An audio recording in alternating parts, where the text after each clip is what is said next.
These are various publications that within a year, 80% patients will be without medication, and 36% of them will remain off medicine even after 10 years.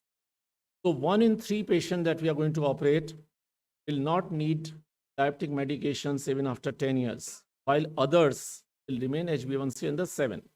So this is the kind of impact that is seen. And diabetes remission definition has kept on changing and improving. This was 2011 by International Diabetes Federation, where they said that, what is partial remission, what is complete remission. The important thing is that remission is control without medicine. Now, that is quite unlikely when you are putting somebody on medicine and then say that this will happen without medicine for 1 year. So remission and medication may not go together, but remission and surgical impact can go together. And this improved over a period of time because ADA very recently in 2021 said that if somebody is off medicine for 3 months, this is remission. So the medicine discontinuation has been reduced over a period of time, medicine or procedure or a surgery, and that's important to realize. Because if somebody is on remission, then for every year in remission, the microvascular complications reduced by 19%. We are talking of remission in 36% patients even for next 10 years. And then you can imagine the kind of impact that is going to have on the complications. Now, there is this major study which says that if you do surgery, this is a RCT, 10-year follow-up RCT, where they compared intention to treat medical patients versus surgical patients. And they found that at 2 years, almost 60% of them came out of remission even after surgery. But what is more important is the next line, which says that those patients who came out of remission, even their HbA1c remained at 6.7 at 10 years. So definition is one thing, but the control is what is more important to the patients. And then, since these surgeries were doing as bariatric surgeries for years, there are now long-term publications about its impact on complications. Now, there are prospective studies. This is Swedish obese subject study, SOS study, which says that macrovascular events reduced by 78% in surgical group compared to medical group, while microvascular events reduced by 90%. And these all are publications. I have access to them. If anybody wants, I can share the entire text to you. A reduction of related complications by 78% to 90% in unselected patients. This is the large cohort which has been followed for almost 20 years now. And they have been able to establish that how much complications reduce. Obviously, these are the same surgeries what people popularly call as bariatric surgery. So there are other benefits on hypertension, triglyceride reduction, reduction of myocardial infarctions by 50% in surgical group even after 10 years. And there are other publications which says that the cardiovascular risk scores reduced by 50% at 10 years. And risk of cardiovascular events reduced by 50% at 10 years. And then all-cause mortality reduced by 40%, and coronary artery disease-related mortality reduced by 56%. Now, what we need to understand is how much is the reduction with other interventions like statins. And this is, and then you can put it in perspective. Then it is also seen that when we do these surgeries in diabetic patients, they are likely to live longer by 9 years. While in non-diabetic patients, they are likely to live in 5 years. Now, this is the maximum prolongation of life with an intervention, because the other intervention is coronary artery bypass graft surgery, where the lifespan increases by about 5.5 years. So this is what the kind of impact that can be seen. Is it a standard of care? Because today morning also some senior physicians I met outside the restaurant, and they said, we tell the patient that this is for morbidly obese patient, but this is not right. I'll show you some evidence which will contradict that statement. These are our own publications. We followed a group of patients, almost 250 patients we operated in 2012. We published their 3-year data, which says if I do a gastric bypass, 92% of them will maintain their HbA1c below 6.5 without medication at 3 years.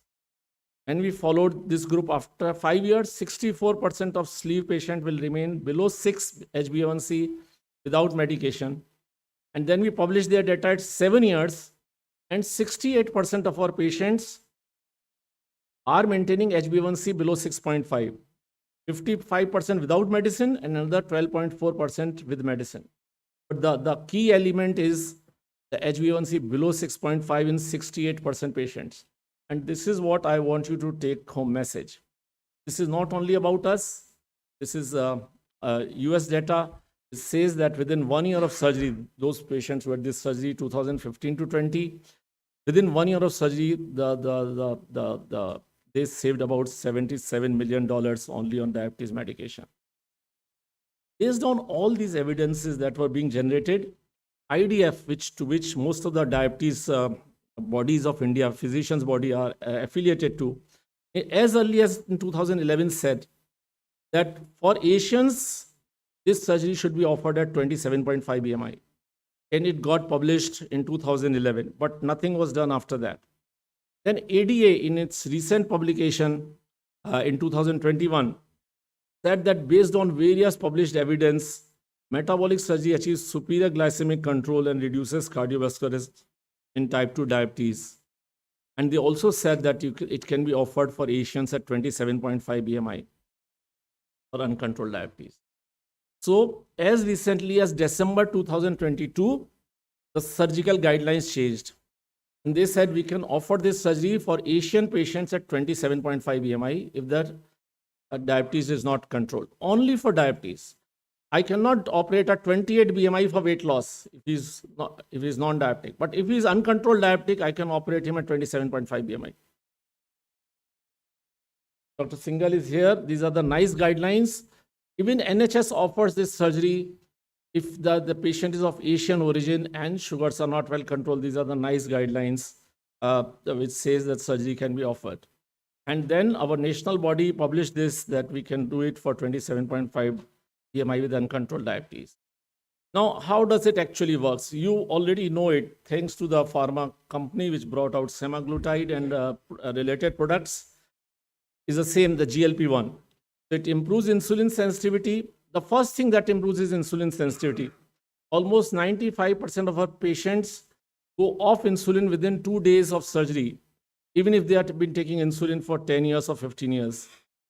Then it increases insulin secretion, and it is also believed to increase number of pancreatic beta cells. Very difficult to establish that because who will do a biopsy on the pancreas, but this is what is believed. And then it has an impact on biliary circulation. Now, just a word about biliary circulation. Bile acid helps regulation of glucose metabolism through these receptors. And TGR5 especially regulates insulin secretion in islet cells, stimulates GLP-1 secretion in L cells, and also helps in conversion of T4 into active T3. So after surgery, their energy expenditure increases through the use of thyroid hormone. Now, a lot of controversy about that this is related. If somebody will lose weight, diabetes will improve, but that is not actually correct. There are multiple studies. The first one is the Stampede trial by Cleveland Clinic, that it has a BMI independent effect.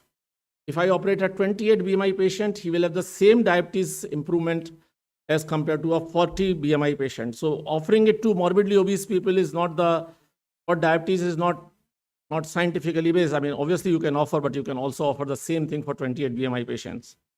And it is weight loss independent. Glucose control is not related to amount of weight loss.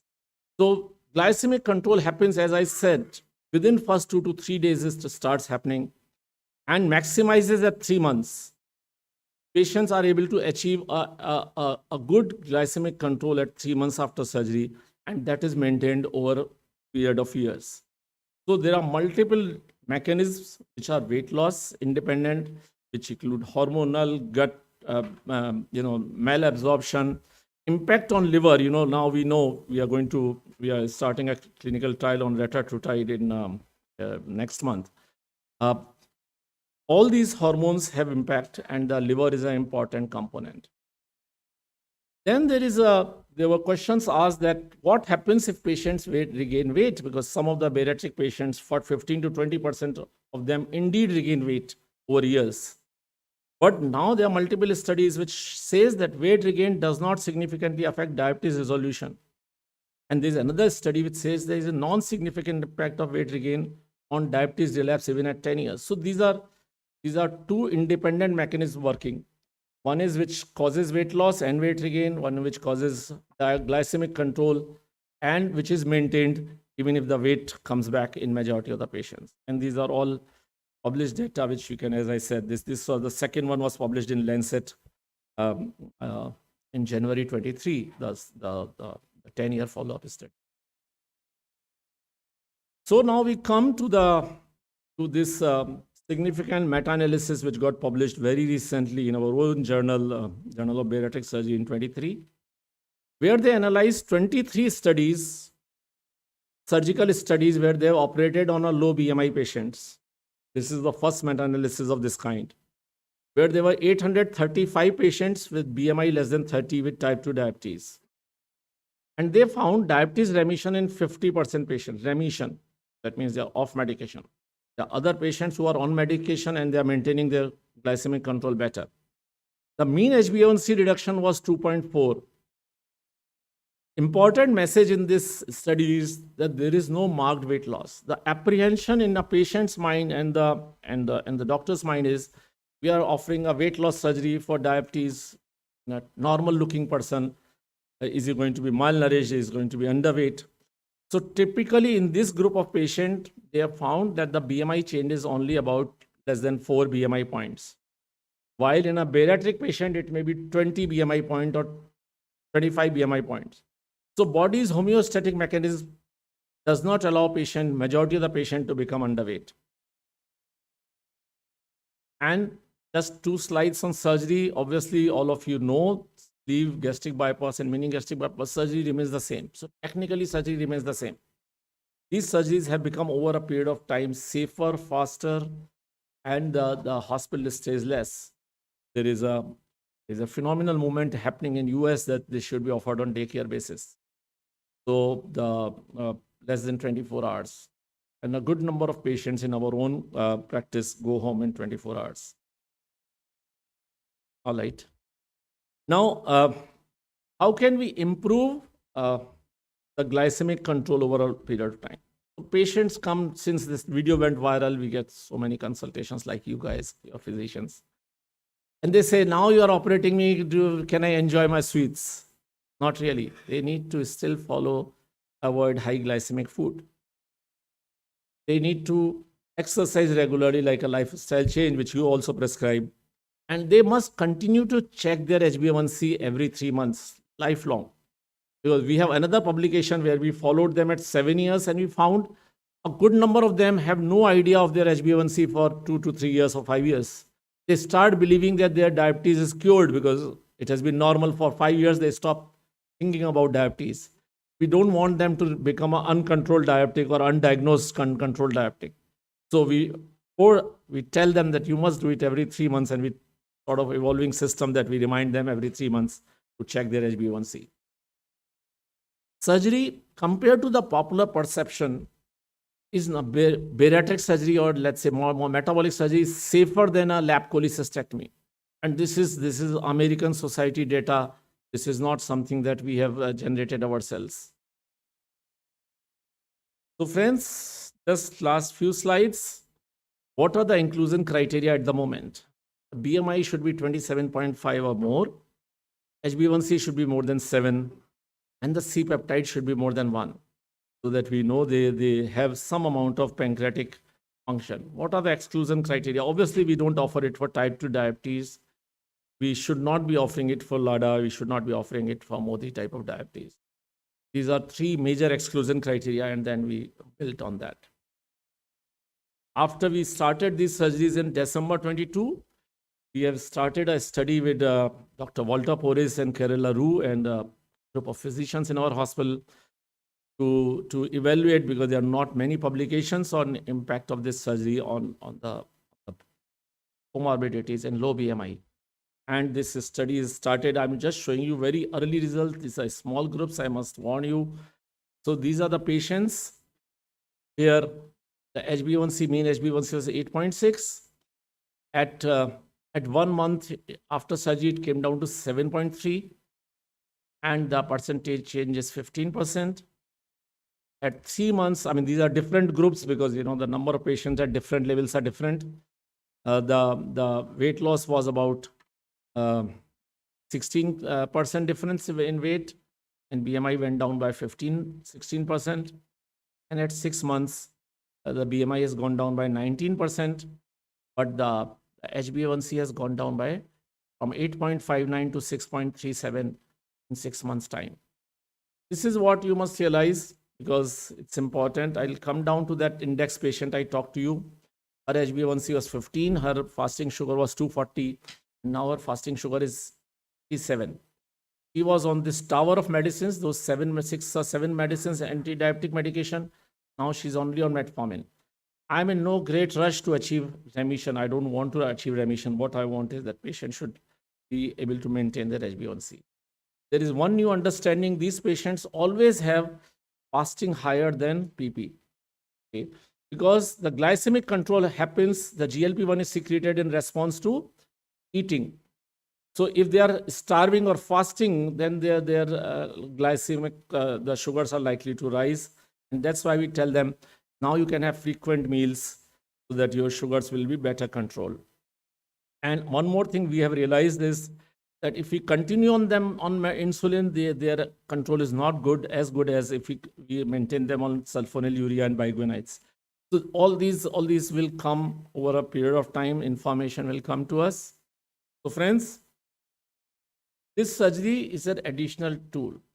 Nobody can replace medical management. I mean, this took 100 years. Insulin just got introduced 100 years back worldwide, and oral hypoglycemics came much later. For thousands of years, people lived without any medicines. And now 100 years later, you have another option to offer to those patients who are not getting controlled with medical management and lifestyle changes. Now, for these patients, we get C-peptide done. Anybody above 1 is good, but those who are more than 3, they are likely to go in remission. So we are able to we are able to prognosticate which patients are going to do better after surgery. Okay. Even above 1, their HbA1c will remain under 7, but above 3, remission is more likely. Now, we always get an anti-GAD antibody done to exclude type 1 and LADA. And if the C-peptide is between 1 to 3, then we get their OGTT done, measuring their sugar, C-peptide, and insulin at 0, 30, 60, 90 minutes to assess responsiveness of beta cells to glucose challenge. So the beta cell sensitivity to glucose challenge is an important determinant because there is a resistance at beta cell level. And if we are able to show that they have enhanced C-peptide secretion after giving a 75-gram glucose challenge, we know these patients will do better after surgery because their beta cells are still responsive to glucose. So to conclude, friends, diabetes surgery is here to stay. This is mandated by the guidelines that physicians have drawn and now have been telling us to do it from 2011, and we started doing it in 2022. High remission rates are seen in early diabetics. There are publications which says that if patient comes in first 5 years of diabetes, they will probably never require medicines. Those who are coming after that, they may still require medicine. So we do not tell patients that you will stop medicine. We say we will have HbA1c below 7. We are treating you, we are not treating your medicines. Diabetes complications can be delayed or prevented. And obviously, there are concomitant control of blood pressure, cholesterol, 50% reduction in cerebrovascular events, and reduced related deaths and longer lifespan. I would acknowledge the role my patients played in this and my team, and all dietitians who have educated us in over the last 23 years that we are doing bariatric surgery, physicians and endocrinologists of Mumbai. Shashank Joshi is here, Dr. Chandalia, Dr. Rama Vaidya and Dr. Ashok Vaidya, who have been very instrumental in giving me a focus in life, and obviously my wife, Madhu. Thank you so much. Sir, Compliments Dr. Aman Goel for a crystal clear exposition of basic philosophy, concepts, statistics of all this. I know when a surgeon stands among physicians with such conviction, what the conviction level must be. What started as a marriage of experimental obesity surgery, matured laparoscopic surgery, from there on obesity surgery to metabolic surgery and to diabetic surgery. I think we all have a very clear concept. I would invite a few questions from the audience.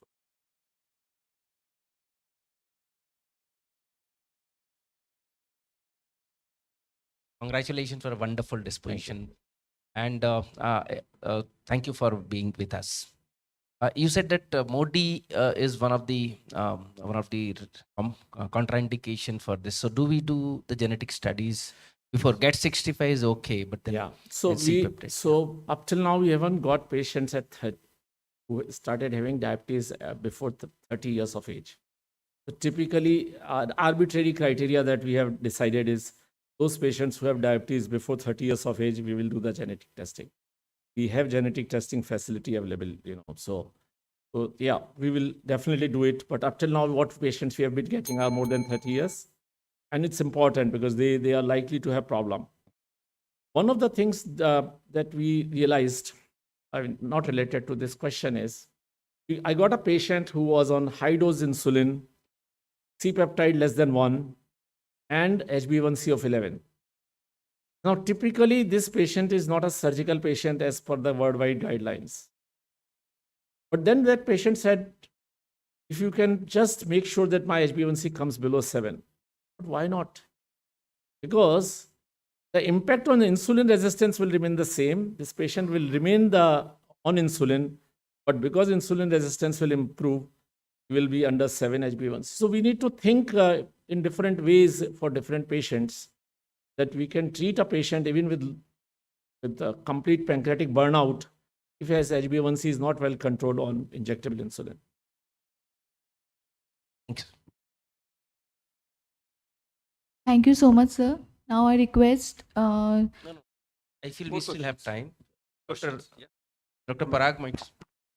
Your data did so wonderful talk, sir. Your data did suggest that your patients did lose weight. And my question then is, what was your average, or what was the average calorie consumption of patients post surgery? Yeah. So the difference is when we are doing it for weight loss, we are restricting their fats and carbohydrates both. And when we are doing it for diabetes or metabolic reasons, we are only restricting high glycemic food. We don't really count calories after any surgery. I mean, our dietitians do not count calories. We say, these are the things which you should not be eating, the rest you can eat. But typically, after bariatric surgery, when it was only for weight loss, the calorie intake in first month was between 400 to 700. After this, it's around 1000 to 1200. So that's why there is a weight loss. And weight loss is also because of the GLP-1 mechanism. As you know, the appetite goes down. So, but generally the weight loss stabilizes at 3 months. We are constantly changing our protocols because this kind of surgery at 27.5 BMI is not happening in West, because their cutoff is 30 BMI. It's only for Asians. So this kind of knowledge will only come from India, Taiwan, and a few of these places who have started at low BMI. Just going back to your patient you described, who was on 7 oral hypoglycemic That's right. agents, had HbA1c of 15. Clearly, either she was not taking her medicines or she was stuffing herself. Something was going, and must be relating to diet, because post-surgery, there must have been dramatic reduction in the food intake. I think that's an excellent observation, Dr. Singhal. We also realize this, that Indian patients were doing very well in terms of glycemic control when we are doing bariatric surgery, better than the published literature from West. And the only thing that can explain is that typically we are more carb eaters. And after surgery, there is so much focus on proteins that itself changes the glycemic control. So I think The diet after surgery changes the result, gives better results. And that's a take-home message that if patients are put on higher proteins, if they can tolerate that for various reasons, then your patients will do better even after medicines. So next time possibly we'll have a debate. Post-bariatric surgery credit goes to the post-bariatric diet versus the surgery. We should have a debate on this, I feel. Let us I'll pick be up very that. happy to have a debate on medical management versus surgical No, management. medical management, surgical There is so done. much evidence, no, in terms of effectiveness. I'm not saying, as I say, 99% patients will remain under medical management. But effectiveness of a treatment is what we need to discuss. Raman, you remembered we had a debate on medical versus surgical management in Ahmedabad. I surrendered Between right in two- the beginning. Between two of us. I surrendered right in the beginning because the topic of the debate is surgery the way forward, or the surgery cures versus non. All that we need to discuss is in uncontrolled patients. But next meeting, you choose the topic, I will debate. Sir, it's a Difficult to debate against Dr. Makkar, but I'll take the challenge. Sir, please. excellent presentation, sir. Our admiration. Having a lesser number of complications post-surgery is indeed very, very sort of a good observation. Sir, at your institute, what will be the sort of a package for this bariatric surgery? Okay. I mean, to suppose we refer the patient, Yeah. what will be the package? So at the moment, all insurance companies cover bariatric metabolic surgery. CGHS covers it. Okay. So large number, 80% of our patients are at the moment being done cashless. But the insurances still have the BMI cutoff 35, which was before December 22. All this changed in last 1 year. So we are approaching the insurance companies to bring it down. But the typical package when patient is paying from their pocket is between 3.5 to 4.5 lakhs, depending on the class of room. Otherwise, the charge remains the same whether we do sleeve, gastric bypass or mini gastric bypass. Between surgical procedures, we do not differentiate on the pricing part. Advocate, yes. I feel that in your case, one of the case you suggested that C-peptide of less than 1, when one patient has less than 1, Yes. still you could do it. And No, I have not operated him, but I'm just. but the there is surgeon. another clinical clue for all our clinicians here. When you have very severe hyperglycemia like 11 and HbA1c 11.2 Yeah. or 15, whatever. In such situation, you will have transient depression because of the glucose toxicity. Glucose itself is toxic to the beta cells. In that situation, you might have a false low C-peptide that level. Once you control your blood glucose well, Right. and then your C-peptide may go up. So That's right. you can control that patient again, get a C-peptide again, it might be little higher after Yeah. control of blood glucose. Yeah. Well, it's an evolving branch, metaphorically, presently at least. It is almost pancreatic transplant, almost, as far as diabetes control is concerned. I think for the discussion can go on, but this was wonderful discussion here. I feel he deserves a standing ovation for such a wonderful delivery. Oh, Thank thank you. you so Thank much. you. Thank you. What thought this is going to happen? Thank you so much. I have a flight to catch. That's why I'm here in the early morning. Thank you so much, sir. Thanks the I organizers. request Dr. Parag Singhal, sir, and Subodh Gupta, sir, to please felicitate Dr. Raman, sir, with the memento. I also,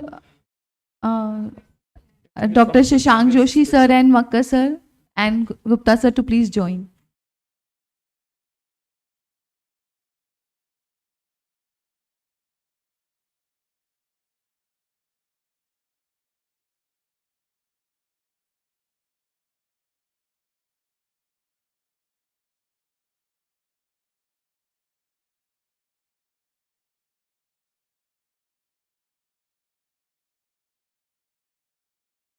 I request Dr. Gupta, sir, to please felicitate Dr. Subodh Gupta, sir, with the memento.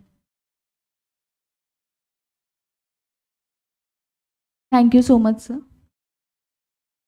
Now I request next chairpersons of the session, Dr. B.M. Makkar, sir, and Dr. Sunil Gupta, sir. Dr. B.M. Makkar, sir, is Honorary Secretary, RO, Director, Dr. Mankar's Diabetes and Obesity Center, New Delhi, Immediate past President, RSSDI 2022, Honorary Secretary, RSSDI 2017-19, Ex-Chairman, RSSDI Delhi Chapter, and Member Executive Board, Diabetes India.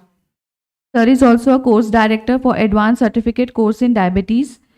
Dr. Sunil Gupta, sir, is the National President of Diabetes in Pregnancy Study Group India, DIPSI 2021-22, National Treasurer, RSSDI Headquarter, and sir is also National Treasurer, RO Obesity India.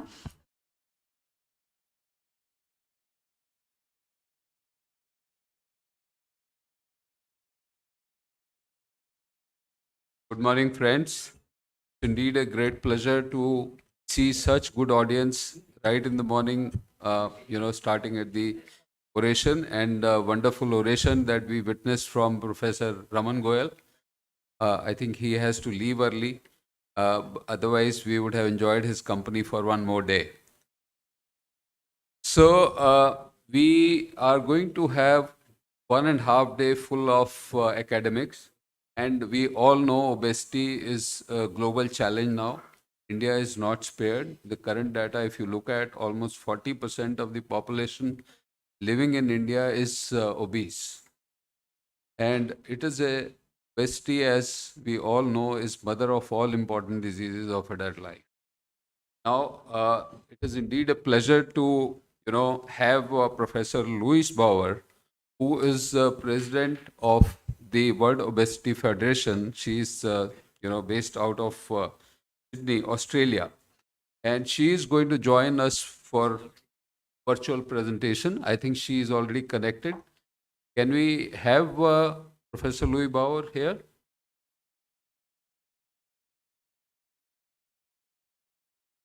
Good morning. Morning, ma'am. We can't hear her. Can we have her volume?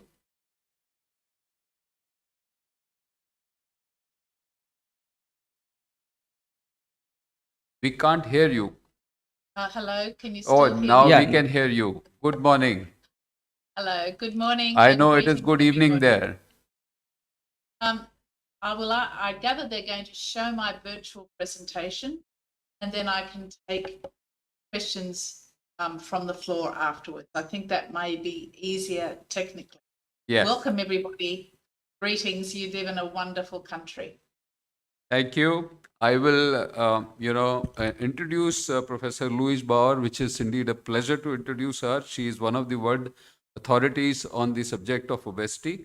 She is currently the president of World Obesity Federation. She is also lead investigator and CRE director, professor of child and adolescent health at University of Sydney.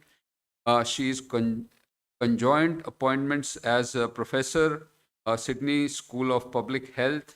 She is, wearing many hats and doing some very, very responsible positions in pediatric obesity in Australia. With that short introduction, I think we are going to have her presentation on, and then we will, she will be able to take any questions if they are there. So can we have the recorded presentation for Professor Louise Bauer?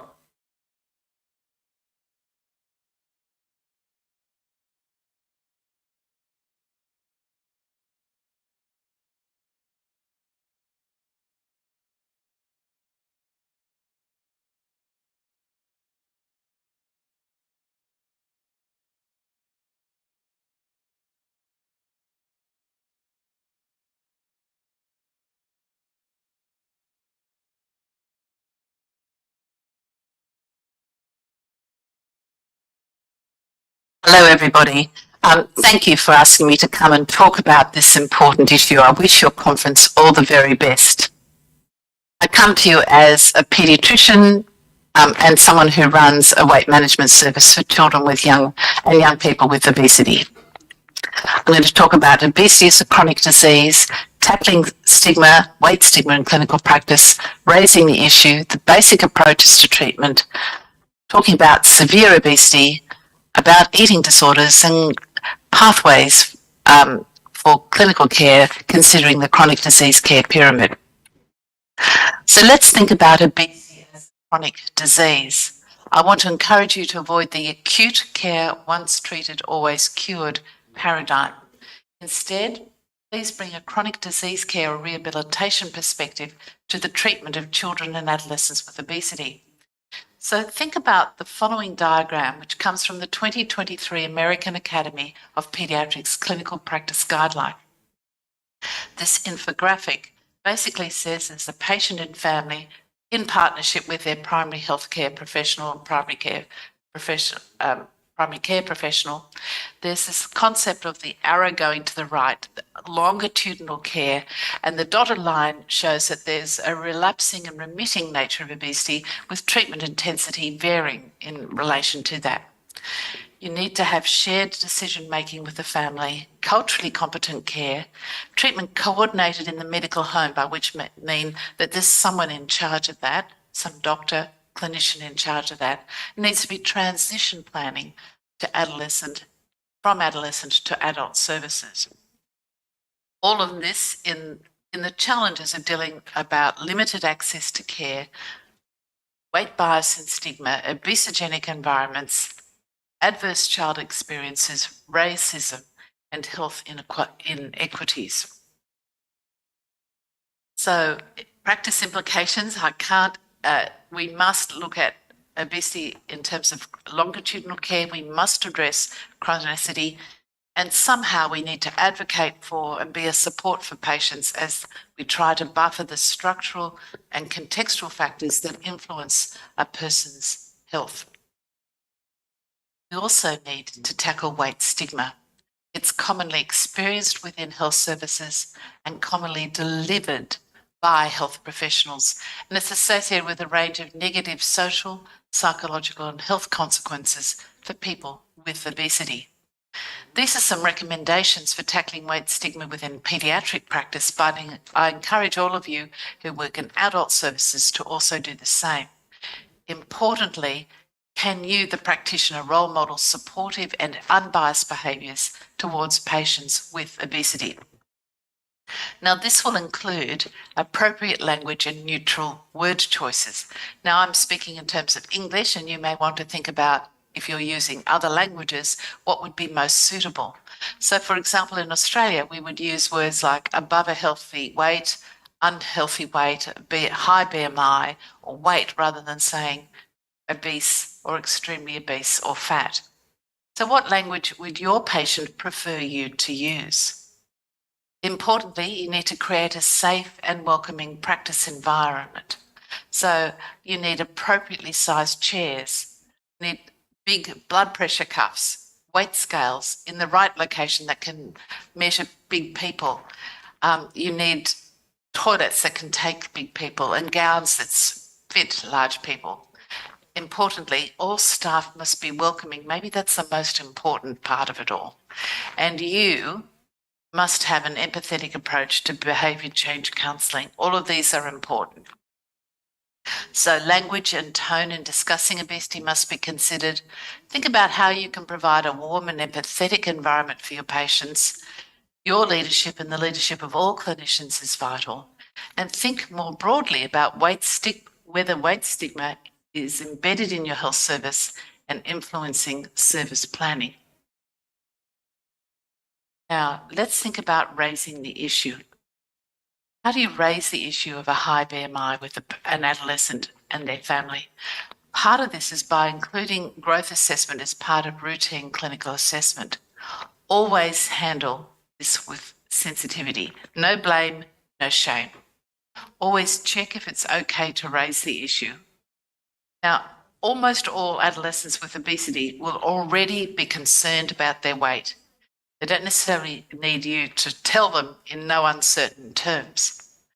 Thing is, they already think it's their responsibility solely to deal with it. So in a 10-country study, the Action Teens Global Survey, we showed this. Is the patient there for an issue related to or exacerbated by obesity? Pick up on that issue. Is it PCOS? Is it sleep problems?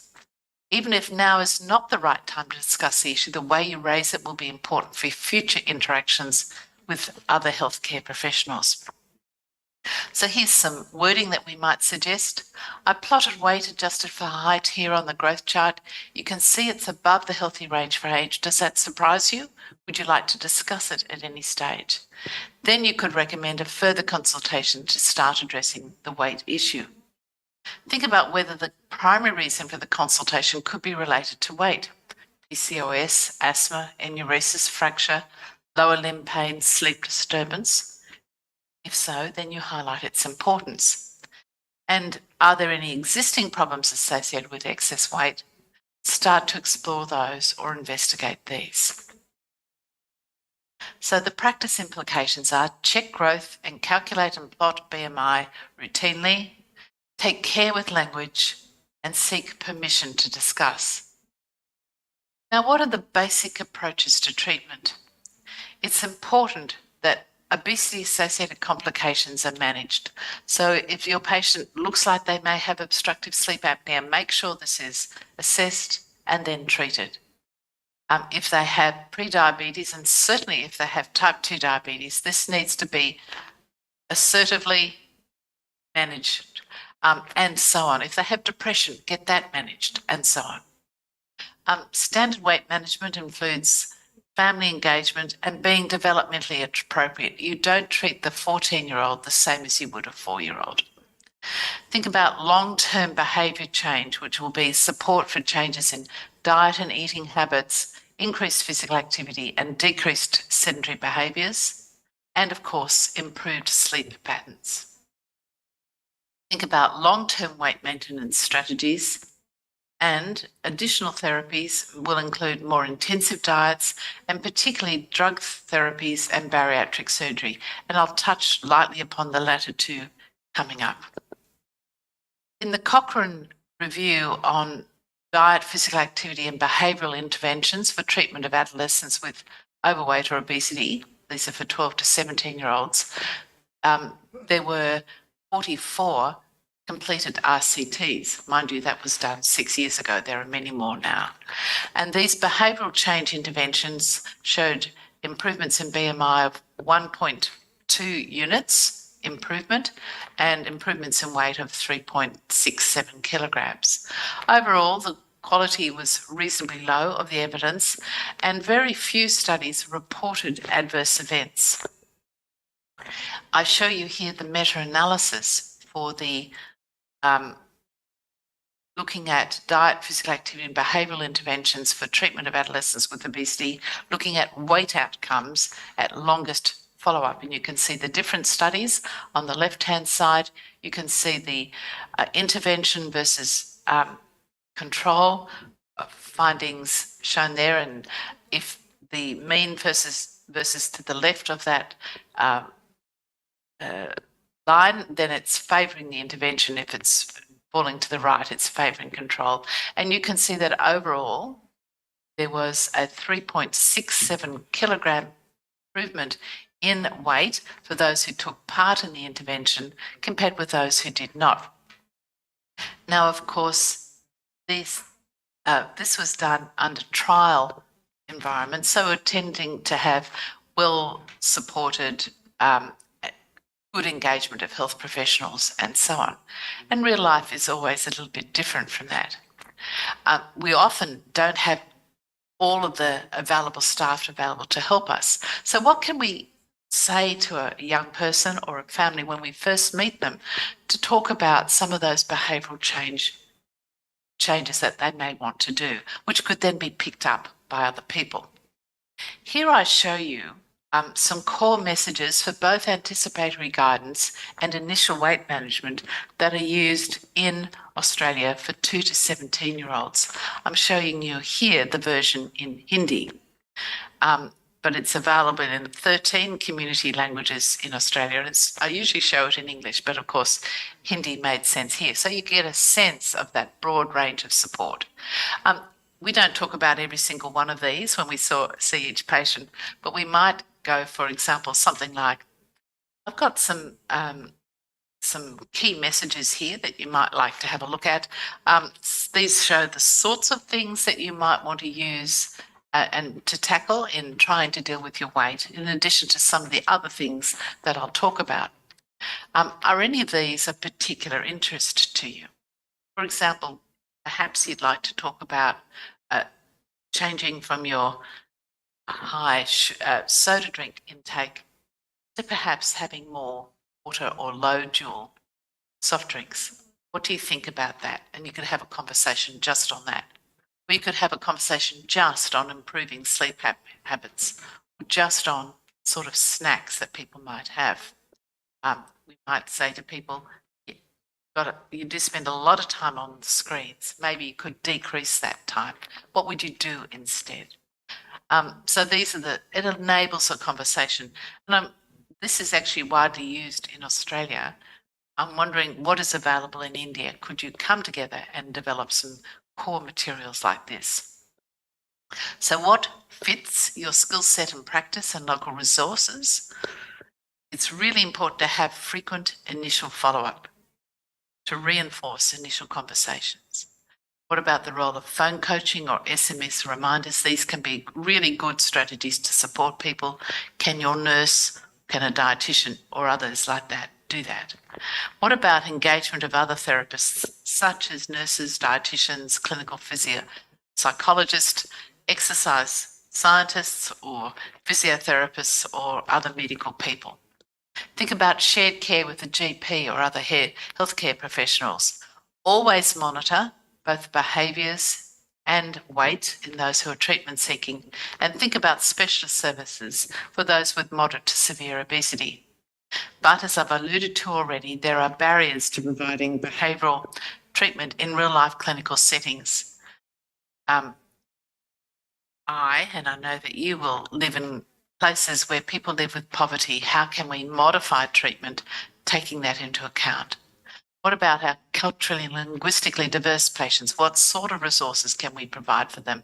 Are we culturally relevant in terms of the food and the physical activity that we're talking about?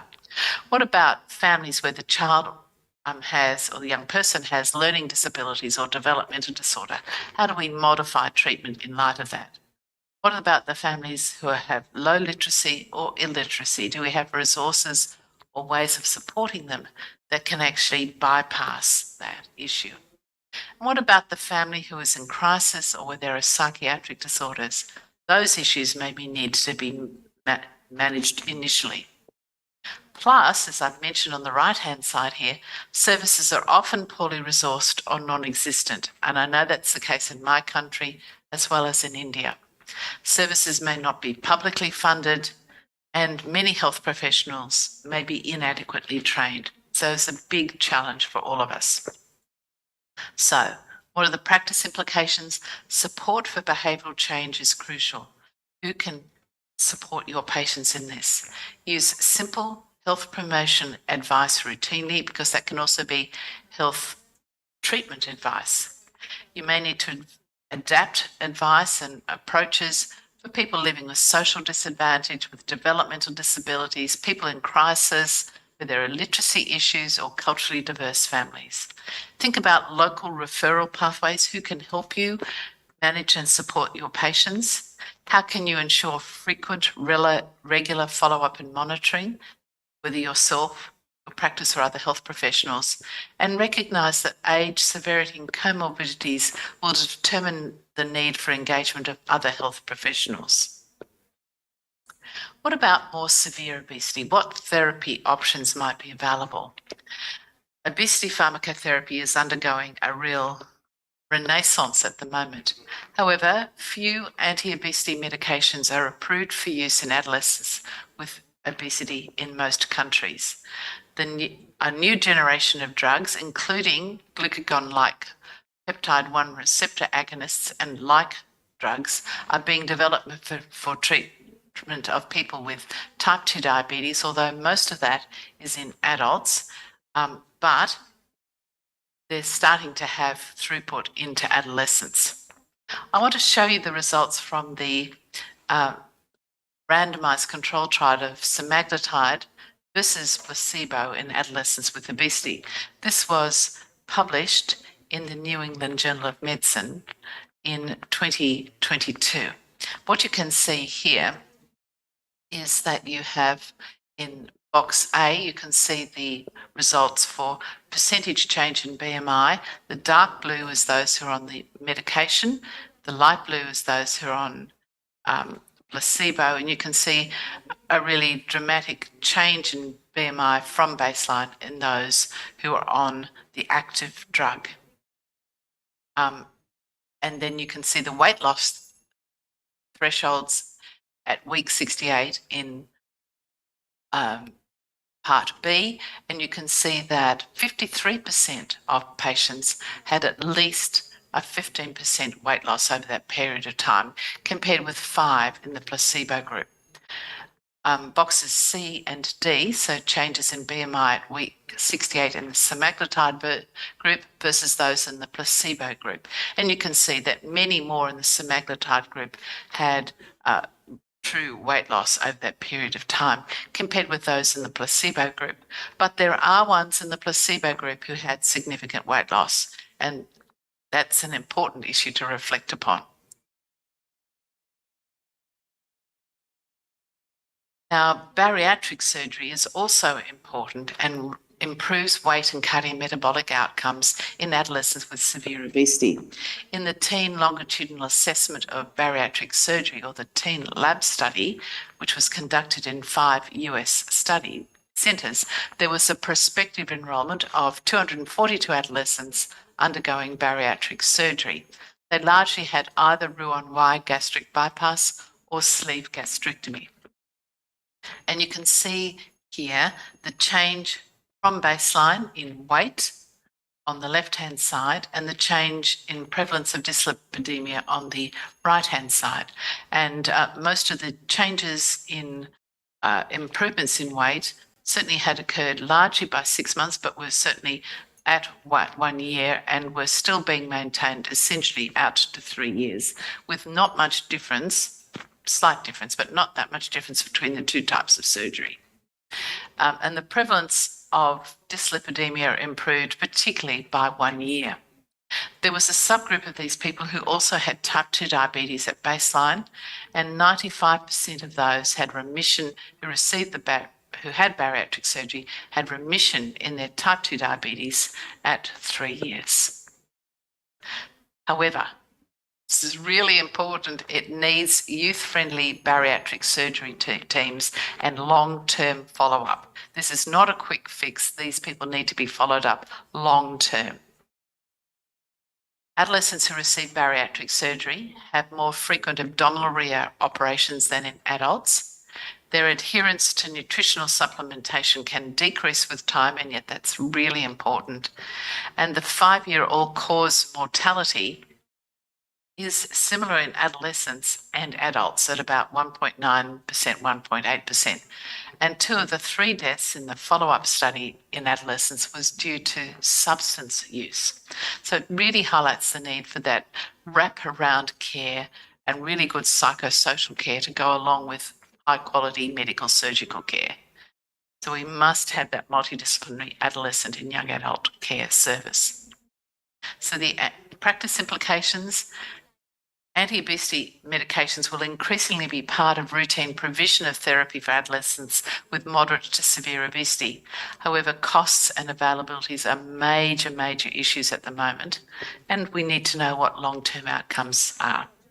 For bariatric surgery, this should be made available for mid and older adolescents with severe obesity and complications in the context of multidisciplinary adolescent care, but be aware of safety concerns. What about eating disorder concerns? Some clinicians say, when should I be concerned about treating obesity in a person at higher risk of an eating disorder? What if the treatment I provide inadvertently triggers an eating disorder? Should I avoid standard weight management in such people? But if I do, don't they deserve access to some sort of treatment? And is dietary restraint necessarily a bad thing in an obesity-conducive environment? Our group at the University of Sydney undertook a range of systematic reviews of psychological outcomes in child and adolescent obesity, and basically showed that structured, professionally run obesity treatment in children and adolescents is associated with a reduced prevalence of eating disorders and disordered eating behaviours, reduced symptoms of depression and anxiety, and improvements in body image and self-esteem. Now, why might that be the case? Well, we think that a non-stigmatising supportive environment, structured and moderate dietary intervention, support for behaviour change and frequent and extended contact with health professionals is similar in both obesity treatment and eating disorder treatment. So they're really good. But some individuals may be at higher risk of developing an eating disorder, atypical anorexia nervosa, bulimia nervosa, and so on. So how can they be identified and supported and treatment personalised? And are there elements of obesity treatment that may put some people at higher risk of an eating disorder? For some people, regular weighing and calorie counting can be a problem. For many others, it's not such an issue. We need to better understand this. So for most adolescents with obesity, professionally delivered obesity therapy is psychologically safe. However, we need to better understand how to identify those who are at higher risk of psychological harm. And this is a work in progress. Finally, what can we learn about obesity care pathways for treating obesity from the chronic disease care pyramid? This Kaiser triangle, which is actually used in many countries, is used for chronic disease care, say for heart disease, type 2 diabetes, where you've got the basis of population-wide prevention, where most people with chronic conditions can be given supported self-care, often in primary care. There's disease management for high-risk patients and case management for highly complex patients. I've adapted this for treatment of people with obesity, so you can see the underpinning of primary prevention and health promotion. Most people can be managed in primary care, supported by GPs, group programs, family-based or self-based care. There is people with slightly more severe disease who have high risk and who need care management, and this is where multidisciplinary teams, group programs, specialist allied health come in. And there's a smaller group of people who've got complex disease who need case management, and this is where tertiary care facilities are really important. And this is where bariatric surgery and linked services are there. So the issue is all parts of that pyramid are needed, but their availability is usually very patchy, certainly in my country, and I understand that that's the case in India. What's available in your region? What's the relative resourcing of each part of the pyramid? Are they integrated? And what is stopping such services being provided? And what is your role in advocating for more services? So can your health service organisation plan for improved services for children and adolescents with obesity? And what is your role in this? In summary, I want to remind you that obesity is a chronic disease, that support for lifestyle change can lead to weight loss and improvement in metabolic profile. The principles of weight management are suitable for all age groups. There is a role for pharmacotherapy in adolescents and bariatric surgery for some, but access to effective treatment is extremely challenging. Think about the resources in your local region or practice, and think also about how you can tackle stigma in your practice. I've reminded you that professionally developed weight management therapy can lead to improvement in eating disorder risk and other psychological harms in most, but maybe not all. And how can your health services or your organisations plan for more coordinated treatment of adolescents with obesity? I'll leave you to consider these issues, and thank you for listening.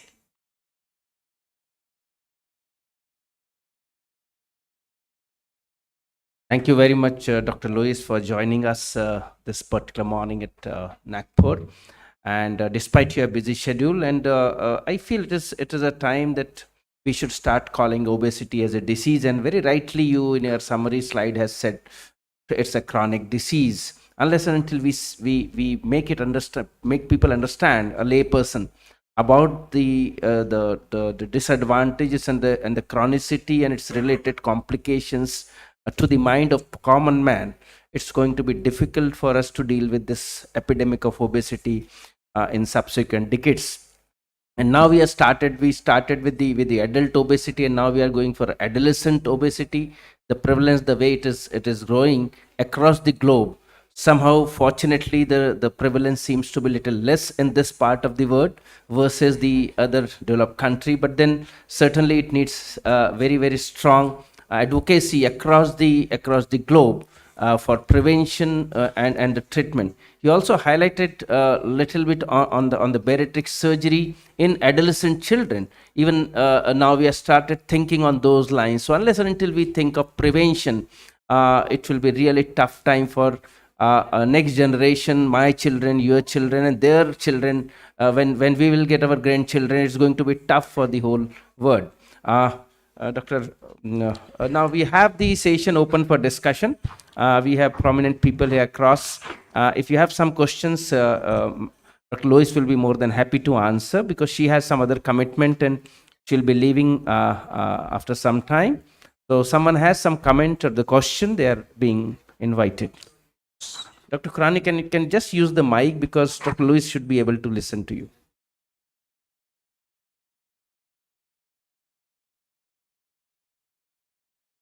I am Dr. Omesh Khurana, a senior pediatrician.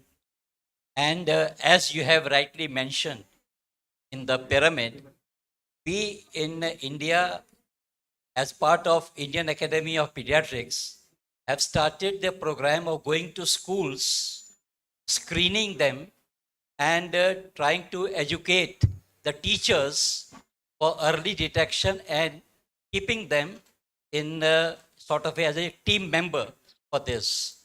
And several studies which have been done in India and in adolescents, they have found that the obesity is between 10 to 13.4% in Indian school children. So your comments, please. I'm not at all surprised that obesity is an issue in India because it is in almost all countries. In my, I'm giving a short address in just a little while, and I show you the scorecard from the World Obesity Federation looking at the country of India, and the forecast is that the rise in prevalence in children and adolescents is going to be higher than that in adults, and we see that in many countries around the world. I think it's really important. I think there are two things. I think we have to have really healthy school environments and broader environments because it's important that children and adolescents have opportunities to eat well, be active, and not be exposed to obesogenic environments. That's easy to say, but hard to do. At the same time, for those who have established obesity, then we need treatment services for them, and particularly for those who have more severe obesity. It's not just one or the other. We need all of these working together in a coordinated way.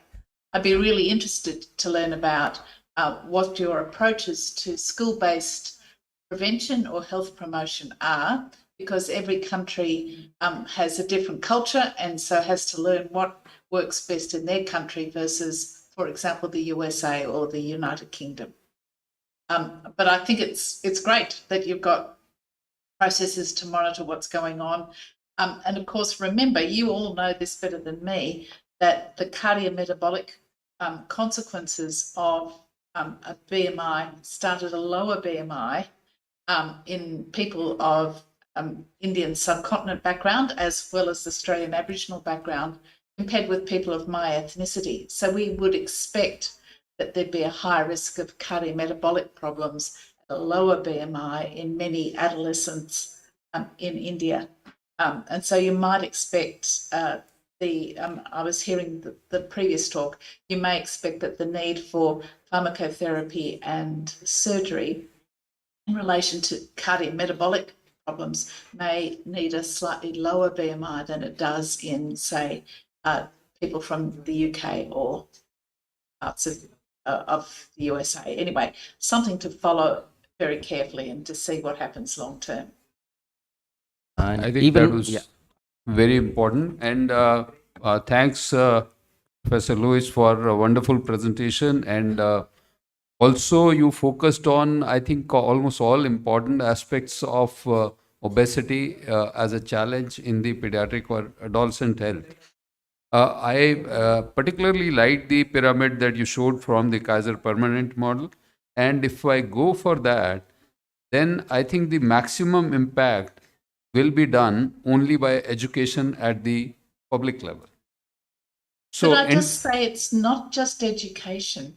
We've got to make it easy, even if you don't understand, don't have the education. If you can't, you say to people, you've got to eat healthily, and then they don't have access to healthy foods, or you say you've got to be physically active, and then it's really unsafe to be active. That's tricky.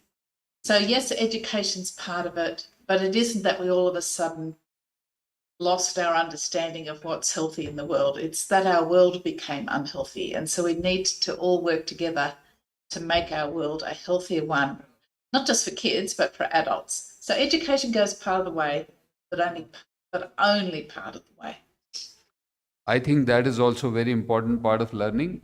Education is important, but then after education, you should have the things that are needed to, implement those factors, which will be making impact in preventing obesity. And with the kind of numbers that we are looking at and the numbers that are predicted, I think the only way to go is focus on prevention of obesity or training the general physicians and the public on self-management or self-intervention at lower levels of obesity rather than becoming, full-blown cases with complications where everybody needs to be treated at, secondary or tertiary care level. I'd give an analogy with something like chronic lung disease, where you may have people or lung cancer. Clearly, you need to deal with tobacco and get rid of tobacco and do all of that prevention. But when you have people who are living with, say, chronic lung disease, you still need really good treatment. Yes. And people with cancer of the lung still need really good treatment. So it's so common that we must focus on prevention. It's so common that we must focus on treatment. And so there's something for everybody, but I encourage your society to think also about really effective approaches to prevention as well as really effective approaches to treatment, which of course include bariatric surgery, among many other strategies. That's, I think, very important remark. Any more questions we have? Yes, sir. Dr. Lewis, there's another issue which is coming up and is of certainly things to be worried about the double diabetes or the hybrid diabetes and type 1 diabetes. So obese children with type 1 diabetes developing now the signs of obesity and all the features of type 2 diabetes, that's called as double diabetes and the hybrid diabetes. Now this is going to be a big challenge for all of us in type 1 diabetes, and that prevalence, if you see from last 3 decades, is going up and up and up. Type 1 diabetes developing the features of type 2 diabetes because of the obesity. Any comment on this? Yeah. Well, I just encourage all of the diabetologists to what is the word, think about obesity management and not just the medical management of the diabetes or the type 1 diabetes. Clearly, it's important. Clearly you need to treat the type 1 diabetes. That can be done while still addressing the issue of obesity, because weight loss is really important as well. It's challenging. And it's interesting that most, obviously speaking to the converted here, but most diabetes specialists, most endocrinologists aren't that experienced in weight management. I'm speaking to a group who are particularly interested in obesity here, but I'm interested in my own country, where we did some of the very first studies of very low energy diets in adolescents with type 2 diabetes, and showed that, case series that weight loss led to remission of type 2 diabetes. But even though we showed that, it's still not routine practice in our hospital, because the endocrinologists aren't as used to dealing with that issue.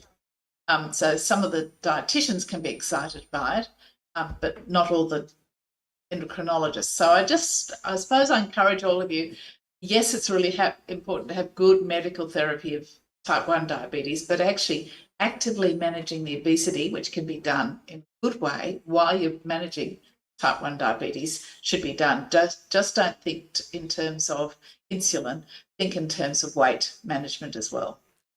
I think we are going to have one quick last question for you. I understand you have to go and you have, prior engagements. But one last quick question, and then we'll end your session. Yes. Yeah, Parag Singhal from United Kingdom. So, Professor Lewis, I'm particularly interested in the preventive aspect which has been talked about. So, you said education is important, but I believe with education there has to be some what you call legislation around making healthy foods available or warning notice going on sale of sugar or sugar-like products. If you take smoking campaign in United Kingdom as an example, it was not just education which proved to be successful, it was banning of smoking in public places. So I'm particularly interested in the role of societies, medical societies can play in influencing lawmakers to come up with legislation across the world. I agree. I think there's doctors, other clinicians have a really privileged role in many of their communities. And so there is a voice that we can use in advocating, particularly for the health of children and young people. That's a really good opportunity, particularly if we talk about children and young people.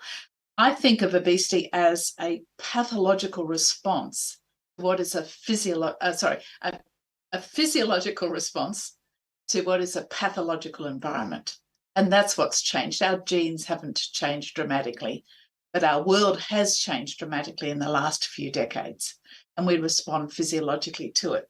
So things such as having strategies to provide accessible, healthy foods,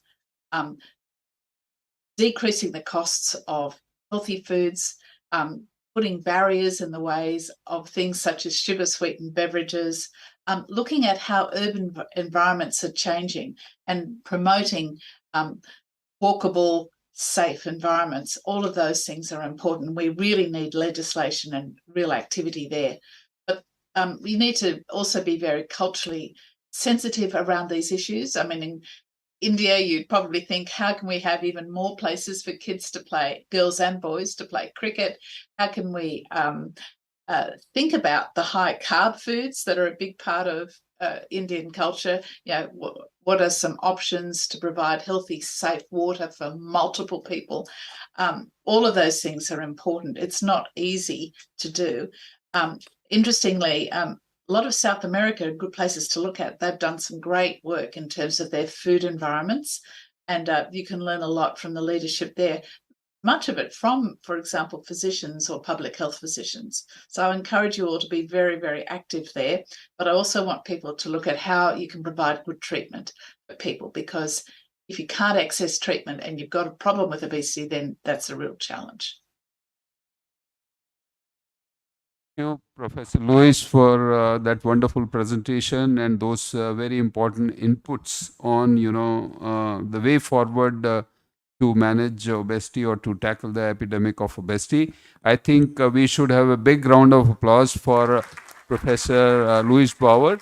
We should have actually a standing ovation for her, the cause, her commitment to the cause of obesity.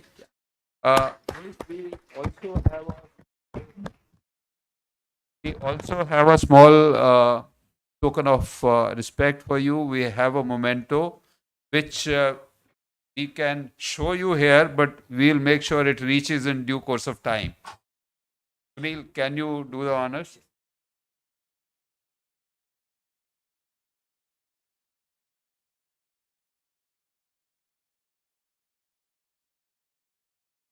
So, can we have the focus on Sunil right now so that she can see?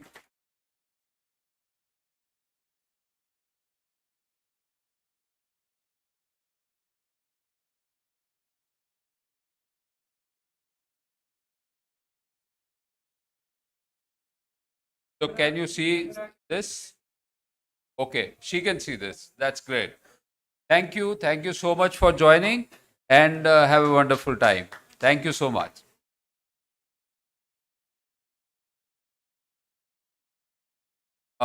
She has to leave actually due to some family engagements. She has already sent her recorded message for the inauguration also. So I think we close this session, and now we will be starting inauguration in a couple of minutes. Thank you.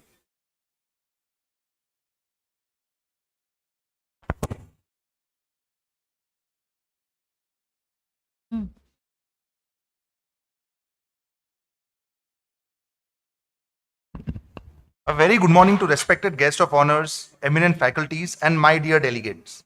Myself, Dr. Mohit Zamad. Myself, Parvinder Bamra. We welcome you all on behalf of organizing committee. We are highly gratified in welcoming you to the 16th Annual Conference of Obesity India 2023, which is organized by All India Association for Advancing Research in Obesity, RO, in collaboration with our academic partners, Diabetes Care Foundation of India, Nagpur, Academy of Medical Sciences, Diabetes Association of India, Indian Dietetic Association of India, Nagpur chapter. We would like to highlight about RO, which was formed on 1st November 2000 by Dr. Vinod Dhurandhar sir for obesity practitioners. With the strength of 50 members initially, RO got its affiliation to International Association for the Studies in Obesity in 2004. Now RO has many chapters across India. We now proceed with the inauguration ceremony.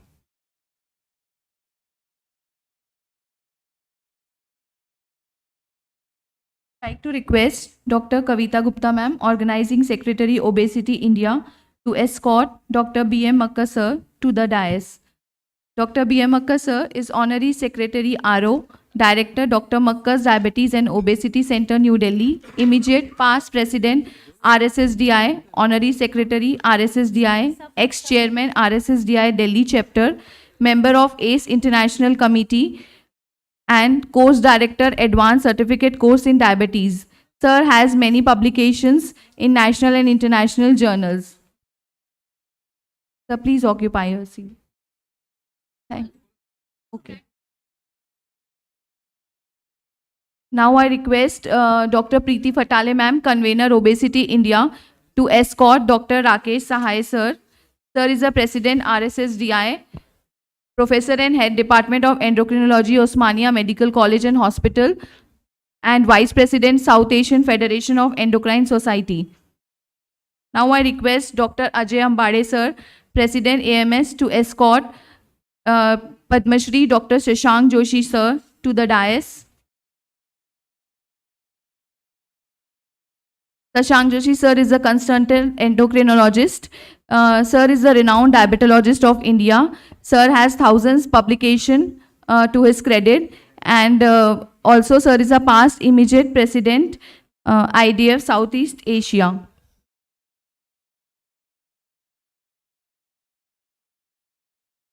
I request Dr. Amol Meshram sir, President DAI, to escort Dr. Mahendra Narwaria sir to the dais.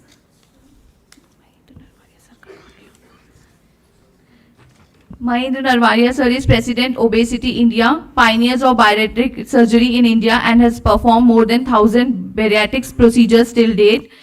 Sir has holds a Limca record for operating on the youngest child for bariatric surgery.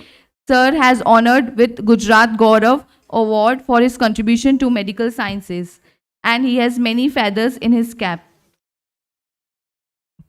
Now I request Dr. Hemant Fatale sir, co-convener RO, to escort our guest of honor, Dr. Parag Singhal sir. Sir is endocrinologist, NHS, Chief Executive BAPIO Training Academy, UK, London. I request Dr. Sunil Gupta sir, National Treasurer and Organizing Chairman, Obesity India, to escort Dr. Banshi Sabu sir. Banshi Sabu sir is Chair-elect IDF Southeast Asia, Chief Diabetologist and Chairman, Diabetes Care and Hormone Clinic, Ahmedabad, immediate past President, Obesity India. I request all our respected guests to come forward for the lightning of Samai and take the blessings of God. I request Dr. Hemant Fatale sir and Preeti Fatale ma'am to please join for the inauguration.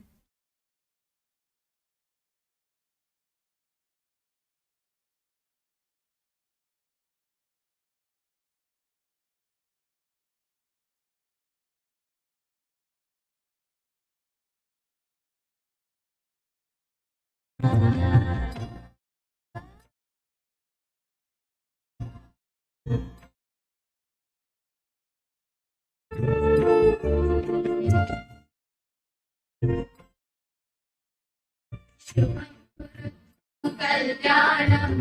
आरोग्यं प्रजः शुभं कुरु आरोग्यं धनसम्पदः विनाशाय दीपज्योतिर्नमोऽस्तु ते दीपज्योतिर्नमोऽस्तु ते शुभं कुरु त्वं कल्याणम्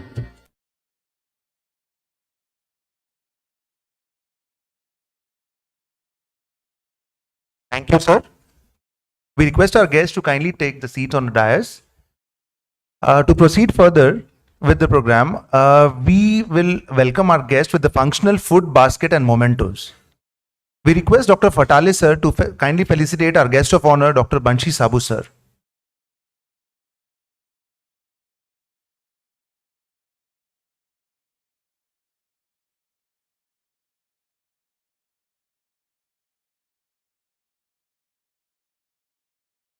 Thank you, sir. Dr. Preeti Fatale ma'am to kindly felicitate our guest of honor, Dr. Parag Singhal sir.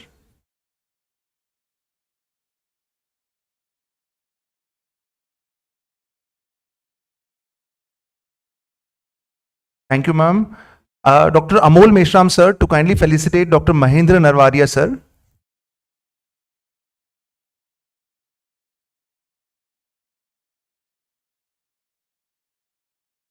Thank you, sir. Dr. Ajay Ambade sir to Dr. Shashank Joshi sir.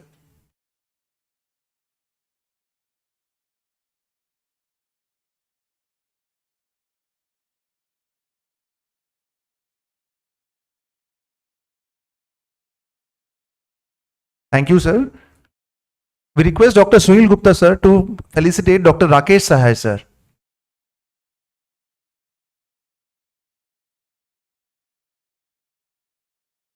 Thank you, sir. We request Dr. Kavita Gupta ma'am to felicitate Dr. B.M. Makkar sir.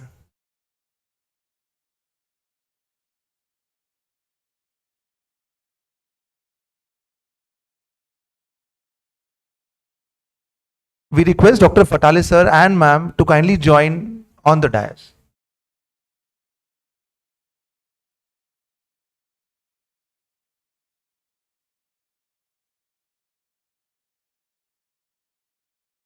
With further proceedings, I request Dr. Narwaria sir to give the welcome address.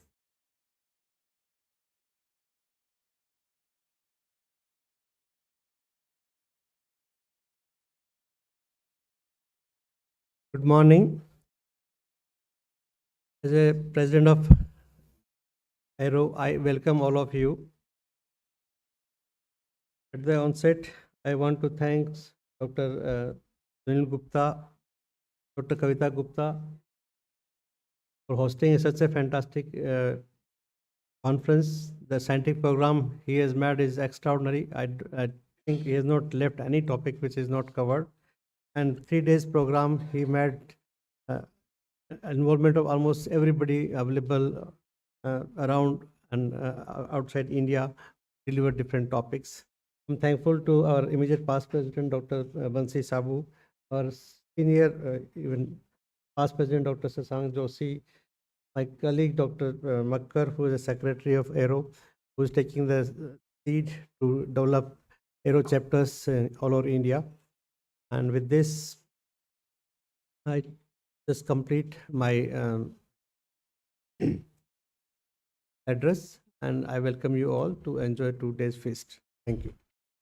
Thank you so much, sir, for your kind words. I request Dr. B.M. Makkar sir, Secretary RO, to brief us about RO.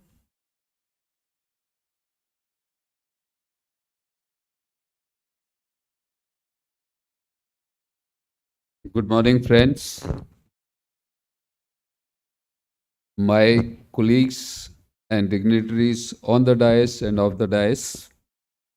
It is indeed a pleasure to be here in the capacity of Secretary of ARO, or popularly known as RO or Obesity India.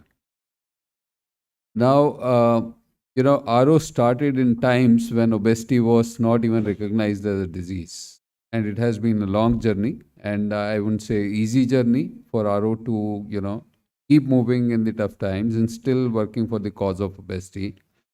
And during COVID, there were multiple challenges, and I must, you know, uh, put on record my appreciation for the work put in by Dr. Bansi Sabu during those times to sustain the activities of RO, despite there not being any physical contact, but he made sure that continuity of working of RO was there.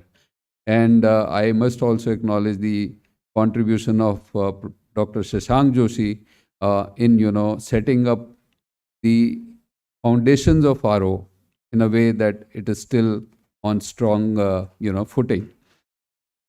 Now, I know that last 1 year you have not seen much activity happening at RO because we were busy with setting some of the processes in shape. And now we are pretty much back to our core footings. And I can assure you that in times to come, you will see RO becoming a more strong, more voiceful, and more, visible organization.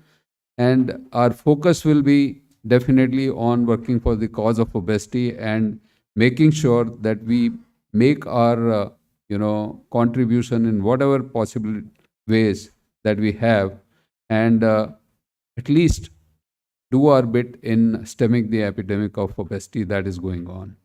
On that note, I would thank you all for coming here this morning and being part of this important meeting. And we are going to start some more initiatives. We are already very actively now connected with the World Obesity Federation, and we are going to start even the scope programs in India and some collaborative CMEs, which may be online and offline, both in times to come. So stay tuned to the RO website, RO emailing. And I would urge all the people here who are not members of RO to become member, because the membership is not expensive. And in times to come, it is going to be more expensive as the things are happening. So being member of RO will keep you connected with what is happening in obesity field, which is going to be the area to work in next 25 years. Thank you. So much, sir. Now I request Dr. Sunil Gupta, sir, Organizing Chairperson and National Treasurer, RO, to brief about Obesity India. Thank you very much, respected Dr. Parag Singhal, Dr. Narvaria, Dr. Bansi Bhai, my younger brother, Dr. Shashank, my brother, and everyone here, Dr. Rakesh Shahai, the president of RSSDI, Dr. Amol, the president of Diabetic Association of India, Dr. Ajay Ambade, the president of Academy of Medical Sciences, and Dr. Makkar, who is a guiding force for getting this meeting, along with Dr. Bansi Sabu, to Nagpur.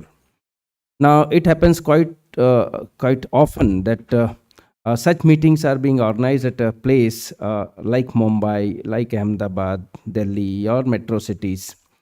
And long back, almost 2018, if I'm not wrong, that we had a meeting, which was a wonderful meeting with Dr. Hemant and Dr. Preeti Fatale. And that meeting was very successfully done by both of you. Congratulations to you. And thereafter, there was no meeting in such small cities like Aurangabad or Nagpur. So Central India, possibly this is the first meeting after 2000 in last 20 years. But we are all very much aggressive in promoting such science which is not coming to this part of the country. And today, this particular session is live across the country, and we have circulated the link to almost more than 13,000 physicians, almost 15,000 diabetes educators across the country. And we expect a good participation. Yesterday we had virtual meeting, so this is a 3 days meeting. First day it was virtual, and we had 4 eminent speakers from US, from South Korea, as well as from Malaysia, and 1 speaker from Mumbai. And all of them have done wonderfully well for 3 hours session from 5:30 to 8:30. And then today we have the physical meeting. Today, in this meeting, we have 3 orations, and then we have almost 5 keynote addresses. And you name the who's who person in obesity in the country, and he has really courteous enough to be with us for Nagpur today. Despite having all the challenges of earlier the cricket match, which was actually scheduled in Nagpur ground, and then got shifted to Raipur. We are happy with this, maybe unhappy if those who are interested in cricket attending in a stadium, but we were little happy that we don't have a big issues. But then the honorable president visit to Nagpur was another challenge for all of us. But fortunately, everything is going very, very smooth, and we respect the time, we respect the time discipline. I'm also thankful to Vishnu Ki Rasoi. We had a wonderful meeting as well as a dinner yesterday. So my team of DCRC is working hard. There are very few pharma people who take the have little insight into the support to the obesity meeting. I'm really thankful to them. But in future, we expect that unless and until you have a support of this for the education in people, maybe it is for healthcare professionals or for the public. Without that, it's very, very tough for the healthcare professional like us who are interested in empowering people across. So maybe the message should go very, very strong to all the stakeholders of the pharmaceutical company, as well as those who are into nutrition and other places. They should be proactive rather than just selling the product. With this, I stop here. Thank you very much, everyone, all the speakers, all the chairpersons, all the delegates, all the organizations who are our education partners for being with us. I'm also thankful to the phrase. I feel we should go to and see Lokmat Times today. There's a wonderful deliberation of 4 of our key speakers, which is also being displayed somewhere in the exhibition area. Please go through it. And with this, I stop here. Thank you very much for patience listening. Thank you so much, sir. Now we'll have Chief Guest Address, Dr. Louis Barr, recorded address.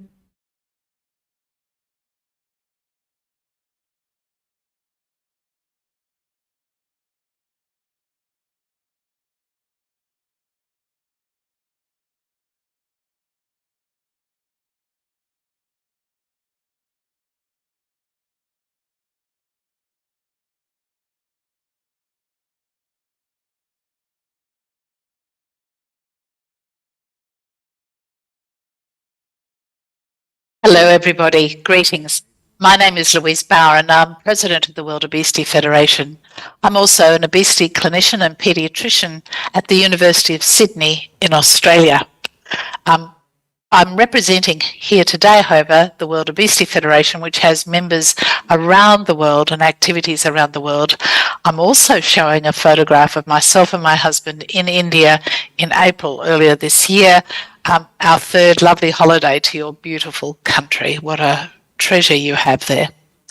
The World Obesity Federation is dedicated to the advancement of evidence-based policy, prevention, management and education. We have members in over 100 countries. Our goals are to lead global advocacy for obesity, to convene obesity stakeholders globally, to train and build capacity in obesity, and to collect and disseminate knowledge on obesity.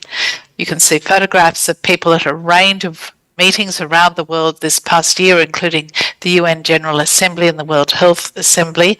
And you can see Dr. Tadros, who's the head of the World Health Assembly, meeting with our Chief Executive, Johanna Ralston, and one of our board members, Gwen Stephen, at the UN General Assembly in New York City.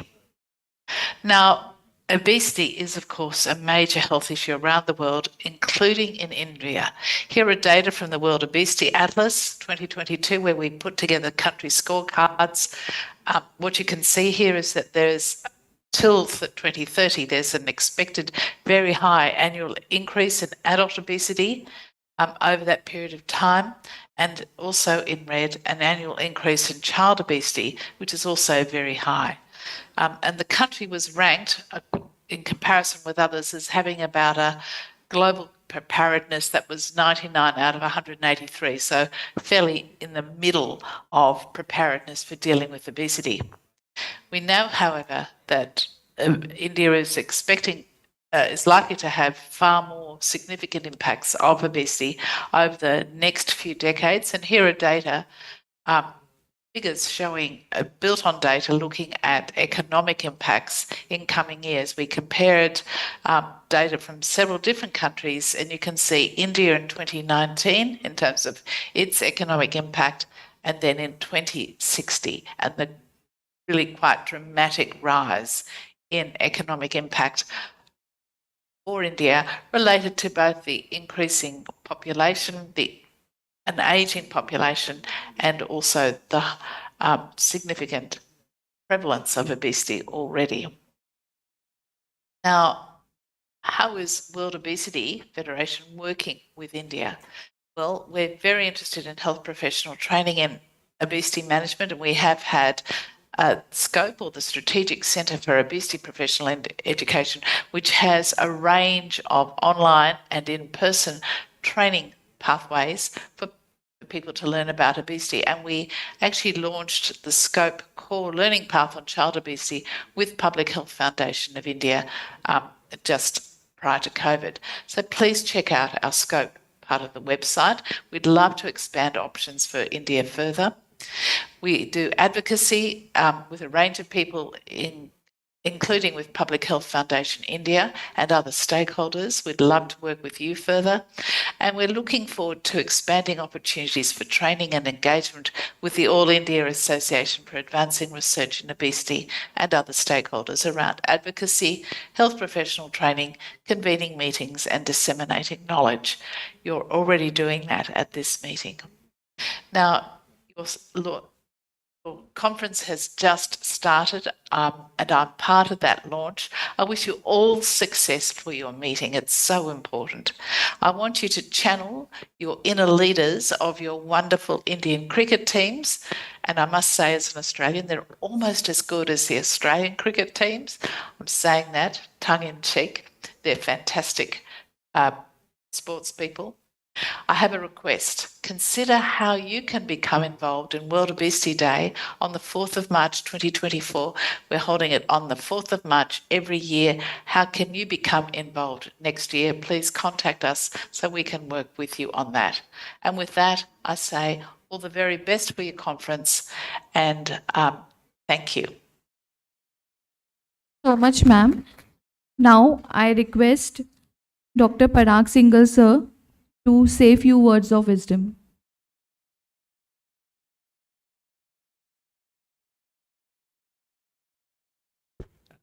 Good morning. I'm honestly not sure what to say, but greetings from United Kingdom.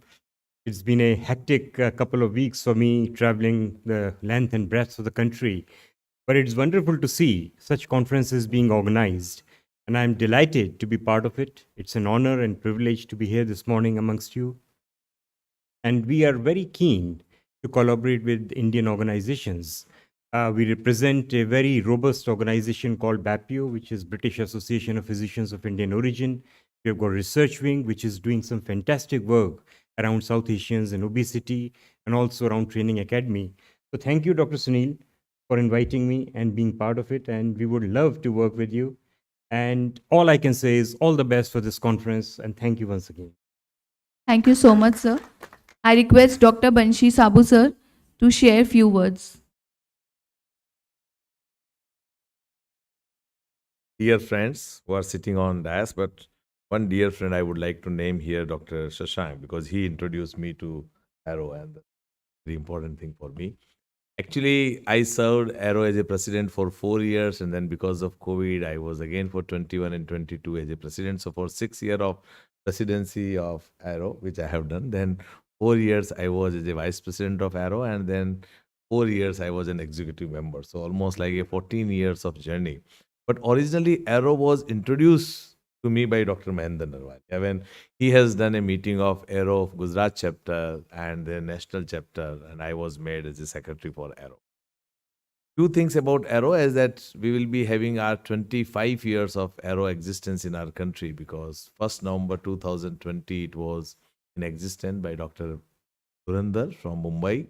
And then across the country we have more than 15 chapter. Next year in 2025, not next to next year, 2025, we will be celebrating our silver jubilee of Arrow at Delhi, and probably on the same dates of 1st November, because we are going to host our AOCO, that is our Asia Oceania meeting of obesity meeting, which we are going to host in Delhi in 2025. Our current secretary, Dr. B.M. Makkad, will be the organizing secretary for that meeting. We are also planning to have ICO, that in India, we have done AOCO last time, long back in Mumbai, and then we have done AOCO, we will be doing again, but definitely we would like to have ICO. As it was a difficult journey of doing a meeting of obesity, we don't have many supporters for this meeting, and primarily it is supported by you people, by those who are delegates and those who are those who are members of AOCO, those who are member of our Aero, and it is primarily supported by them because not many industry are really interested to do. And in India, mostly the obesity is not recognized also disease, but now thanks to so many newer molecules which are coming, and they are now useful also for reducing the weight. So probably in coming years, we will have much bigger meeting of obesity in our country.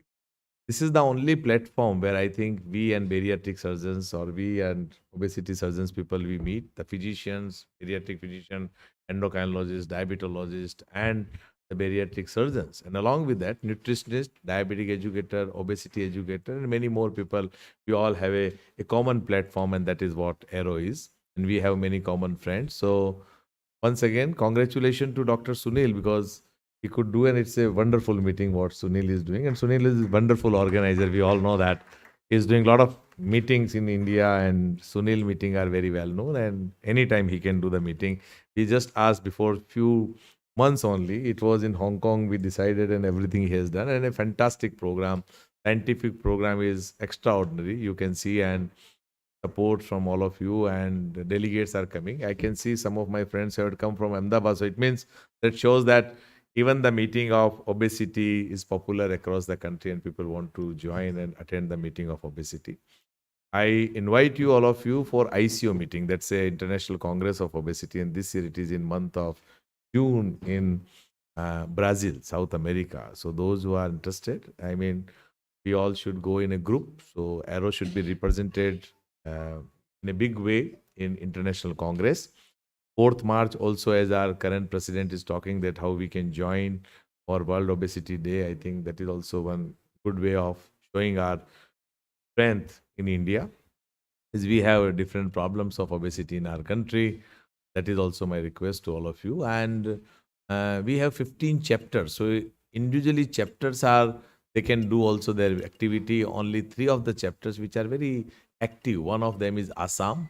They do regular activity. Then we have our friends from Kerala, Dr. Jyoti Dev. He also does every year a Aero meeting also. 2 more active member, I can say Gujarat and Maharashtra was always very active. They do the meeting, but other one more active is a Odisha chapter. So that is also 3rd chapter who is doing regularly meeting of Aero. Before some time it was Andhra was very active member, but somehow now Andhra is not doing. So my request, being a past president of Aero, that those 15 chapters, they should do more regular activities of Aero, and those state who does not have the Aero chapter, they should make the Aero chapter. And for 2025, when we are going to host the AOCO from all across the country, already we have 1,500 members. So we will be making another 1,000 members in next 1.5 years. That is our target. And we want at least 2,000 doctors from all across the country should attend that meeting of AOCO. And this year also, if you can plan and think of going outside country, ICO will be a good platform where we can go. Thank you. Once again, thank you very much for inviting. Thank you so much, sir. I request Dr. Shashank Joshi, sir, to say few words.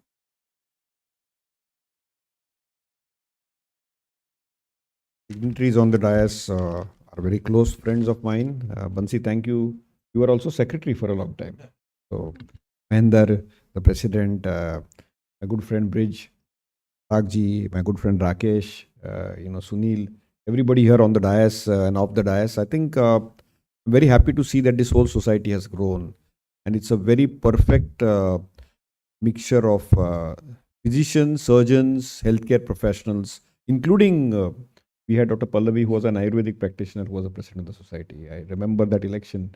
And I'm very happy to see Mahendra in chair here. And I'm very happy to listen to Lisa that, we need to really move gears now. And obesity, somehow the other, has not caught attention in the medical space.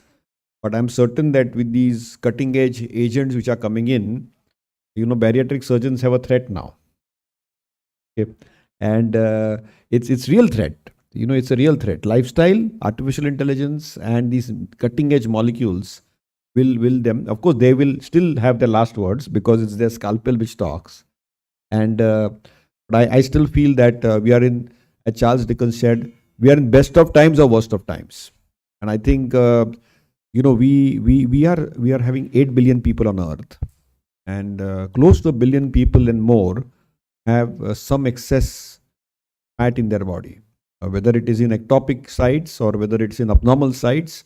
It's clearly leading to complications, mental health, mechanical, or metabolic. So clearly we have a challenge which is coming up, and we need to address it on a very high footprint, particularly because it's all in prevention. It's all in physical activity, food management, and food regulations. We need to be a very big voice, and I want Dr. Makkad in Delhi using all his resources with Mahinder from Ahmedabad, where the country is ruled. Both of you are at the key spots now. We actually have a voice in the government to have some regulations on the Indian and global fast foods, and I think that's the need of the hour. And also, we know sitting is the next smoking, so we need to promote physical activity. We need to promote yoga, but we definitely need to eat less, move more, and sleep well. And we need to address and destigmatize the word obesity. I think that's the very important thing which I feel. And I'm certain that the stakeholders, very well done. And I think Bansi, please put your hands together for Bansi and his whole team. I think they did a fantastic job around the COVID times. I think the society went through its little turmoil times. And I think they were able to keep it going for a long time. And I'm certain now with Mahinder and Bridge in command, we had done AOCO a long time back in the Renaissance Hotel in Powai, long time back, 2010, and it was a wonderful meeting. Now I'm sure Delhi will host not only the AOCO but ICO in come times to come, and that will be a big thing. And I think we should all celebrate the 4th of March. We have 28 states and 8 union territories. I am certain that all the 28 chapters, Dr. Makkad, you will be able to get boarded on. You have a tough task on hands, and we'll all aid and help you to get those chapters boarded. And I must finally talk about Kavita, popularly known as Sweetie, and Sunil and his whole Nagpur gang. Hats off to you all. You all can pull off anything. Okay, whether it's a medicine meeting, obesity meeting, diabetes meeting, nutrition meeting, anything, Kavita, Sunil, Dio can pull it off with their entire Nagpur gang. So I am not naming everybody here, but Nagpurians are in the center of India, and they show that they can pull off any meeting anytime. So I think really congratulations to you, because I think it's something wonderful. Sunil pushed me to come here. I was supposed to be in Jaisalmer, where my good friend Anuj and Nursing are hosting a chrono medicine meeting, and they said, no, it's too complicated to travel. You better come in the morning, stress your circadian clock, and be here with us. So I'm here for you, Sunil and Kavita, and the entire Nagpur crowd. And our society is going to be 25 years. So it's a long journey. And I'm sure with Bansi's guidance, so now Bansi is now almost like a patron of the society. Okay. And with Mahinder and Bridge and the entire EC, they will move it to the next level. But I think our common goal is our persons living with obesity. Destigmatize them, prevent obesity, because obesity has the ability to bankrupt India and bankrupt developing people in their productive youth, because all the diseases emanate from them, whether it's mental diseases, mechanical complications, or metabolic complications. We really need to be, I'm very happy that this meeting is phygital. So one more kudos to Sunil, that he's made this meeting phygital. So some of you all are physically present here, and that's great, but most people can listen to this on a YouTube, and that's wonderful. So again, put your hands together for Sunil and Kavita. Hats off to you all. Keep doing academic excellence, because ultimately we have only one common goal, is to make lives of our people living with obesity better and prevent obesity. Thank you so much. Jai Hind. Thank you so much, sir. Now I request Dr. Rakesh Sahai, sir, to share his thoughts.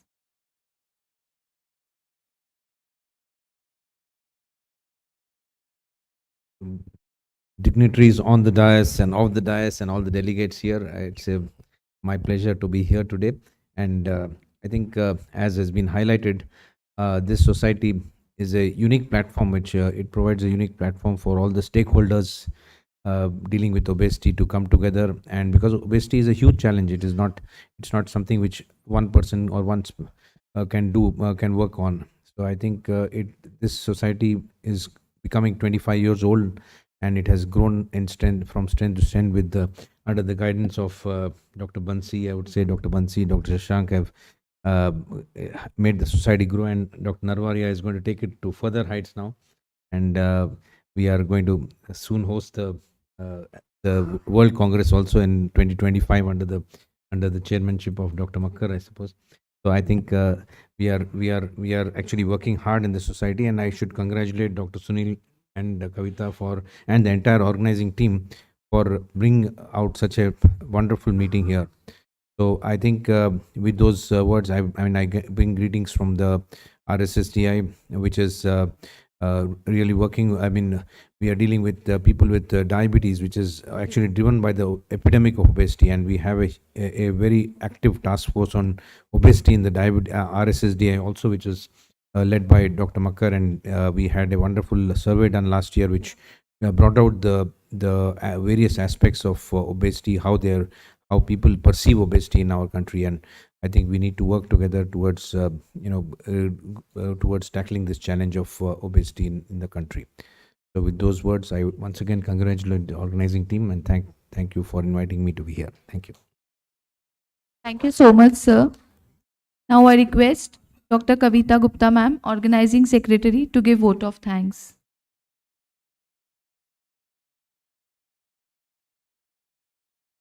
So very good morning, and at the outset, I would just like to thank our respected guests and dignitaries on the dais and off the dais, and all the delegates.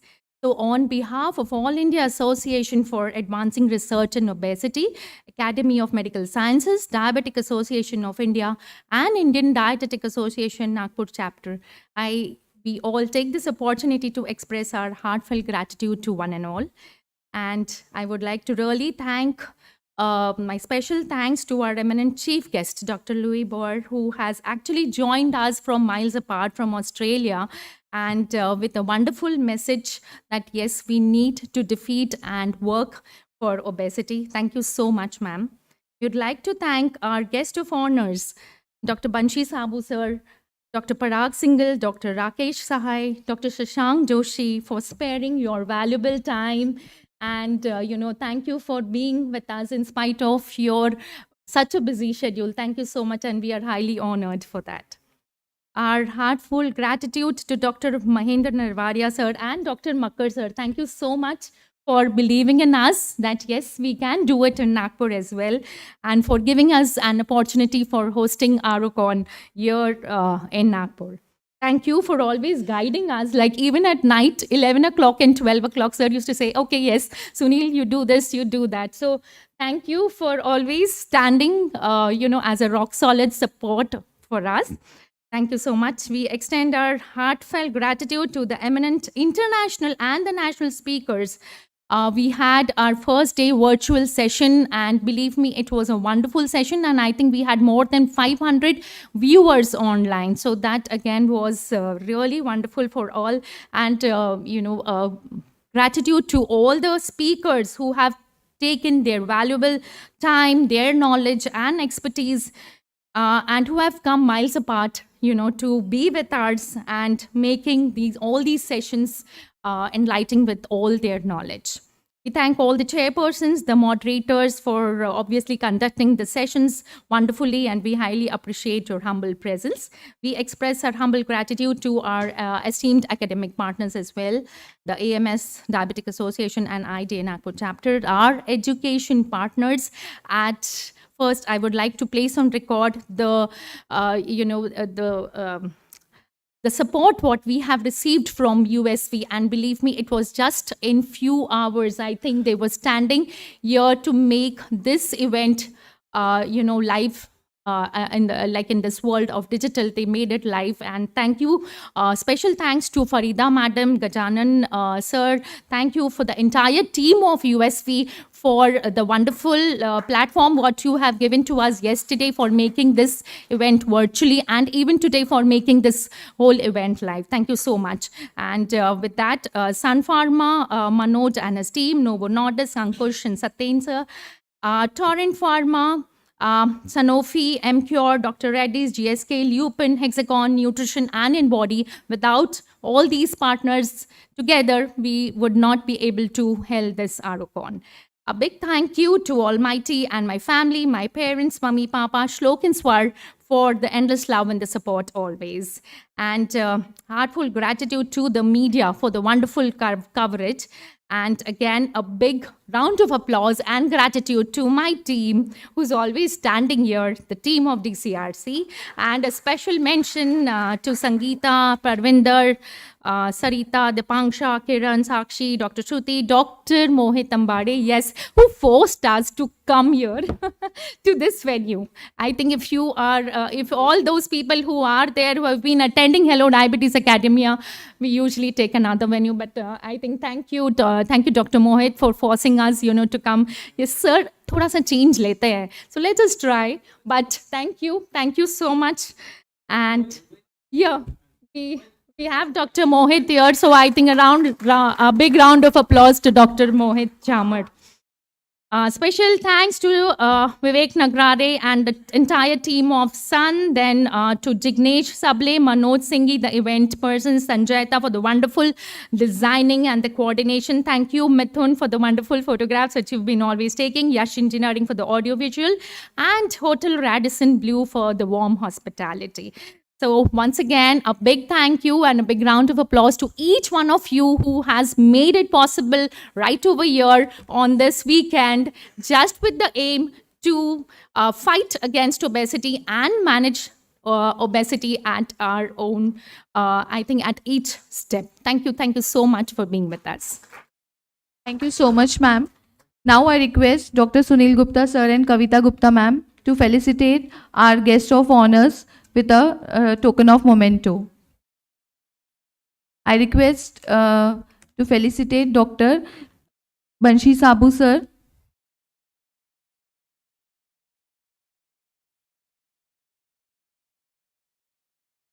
to Dr. Parag Singhal sir,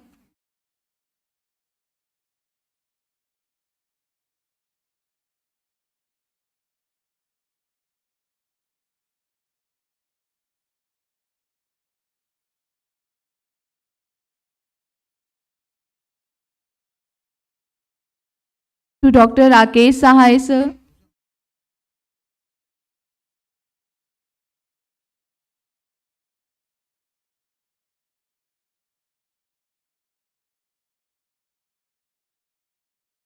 to Dr. Mahendra Narvaria sir, to Dr. Shashank Joshi sir,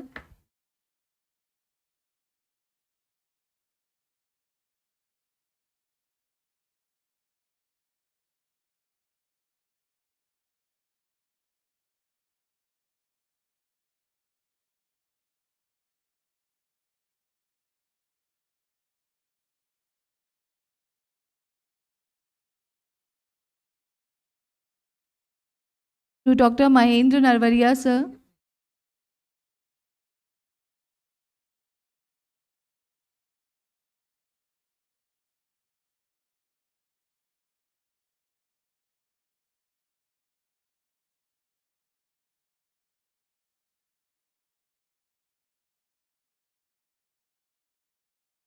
to Dr. B.M. Makkar sir,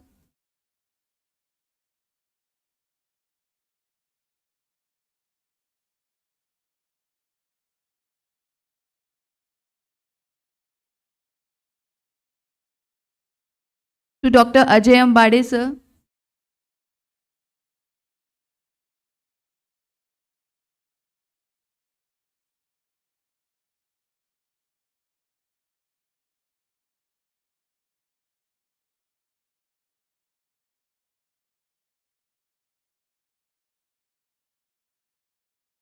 to Dr. Amol Meshram sir,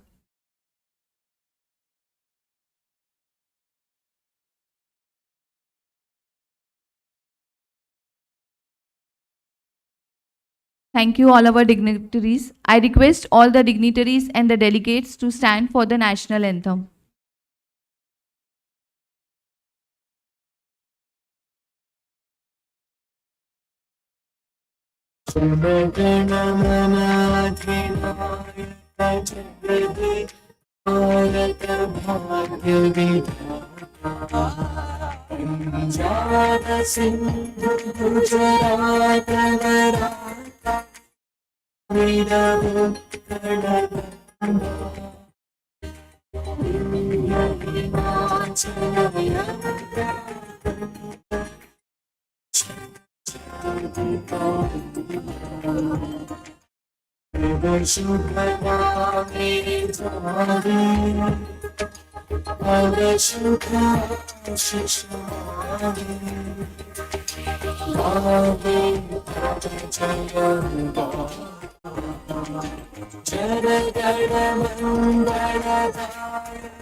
Thank you so much, sir. Now to proceed further, I request the chairpersons of next session, Dr. Tarun Mishra, sir,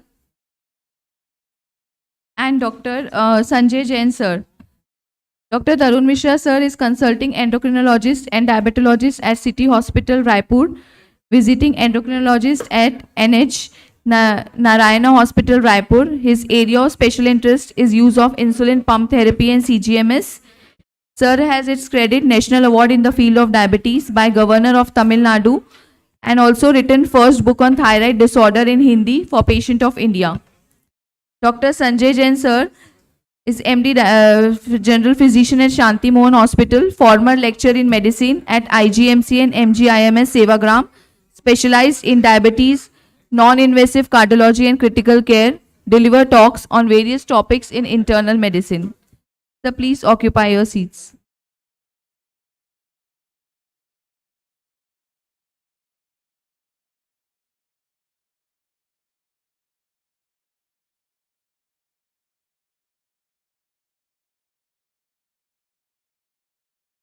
Morning, everybody.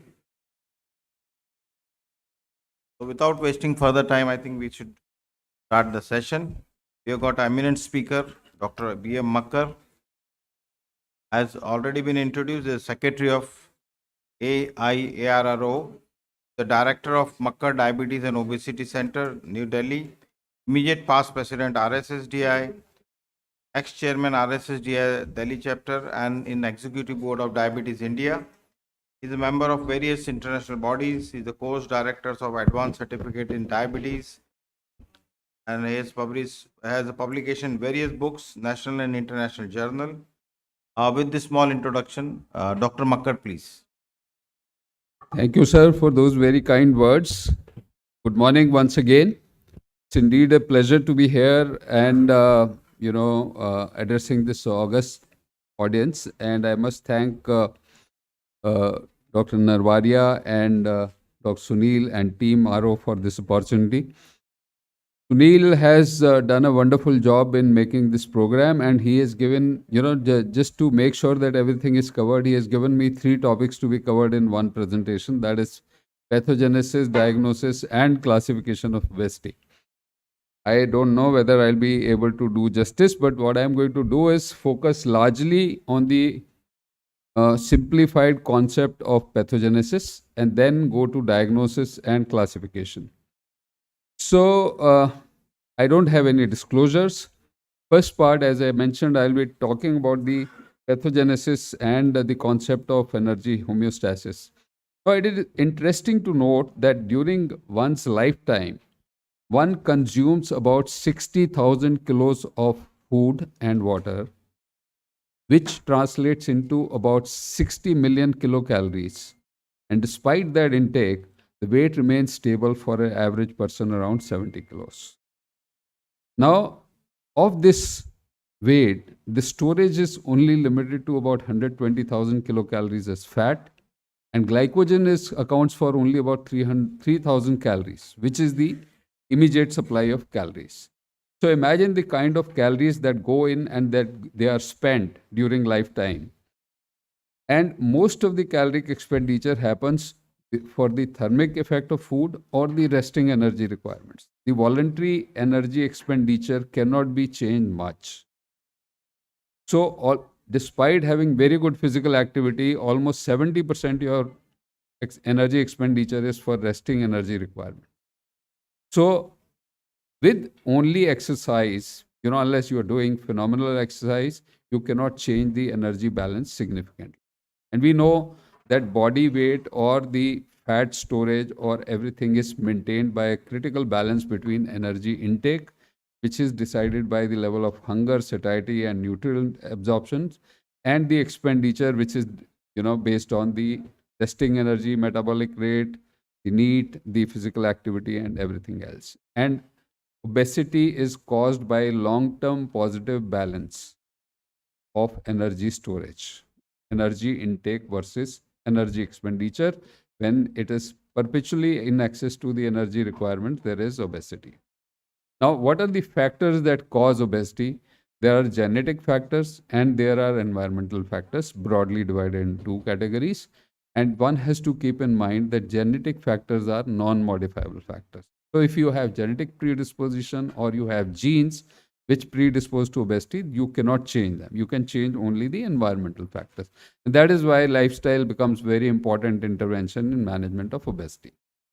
Now, ingesting about 3,500 calories to 4,000 calories per day for a week gives you a gain of 1 pound.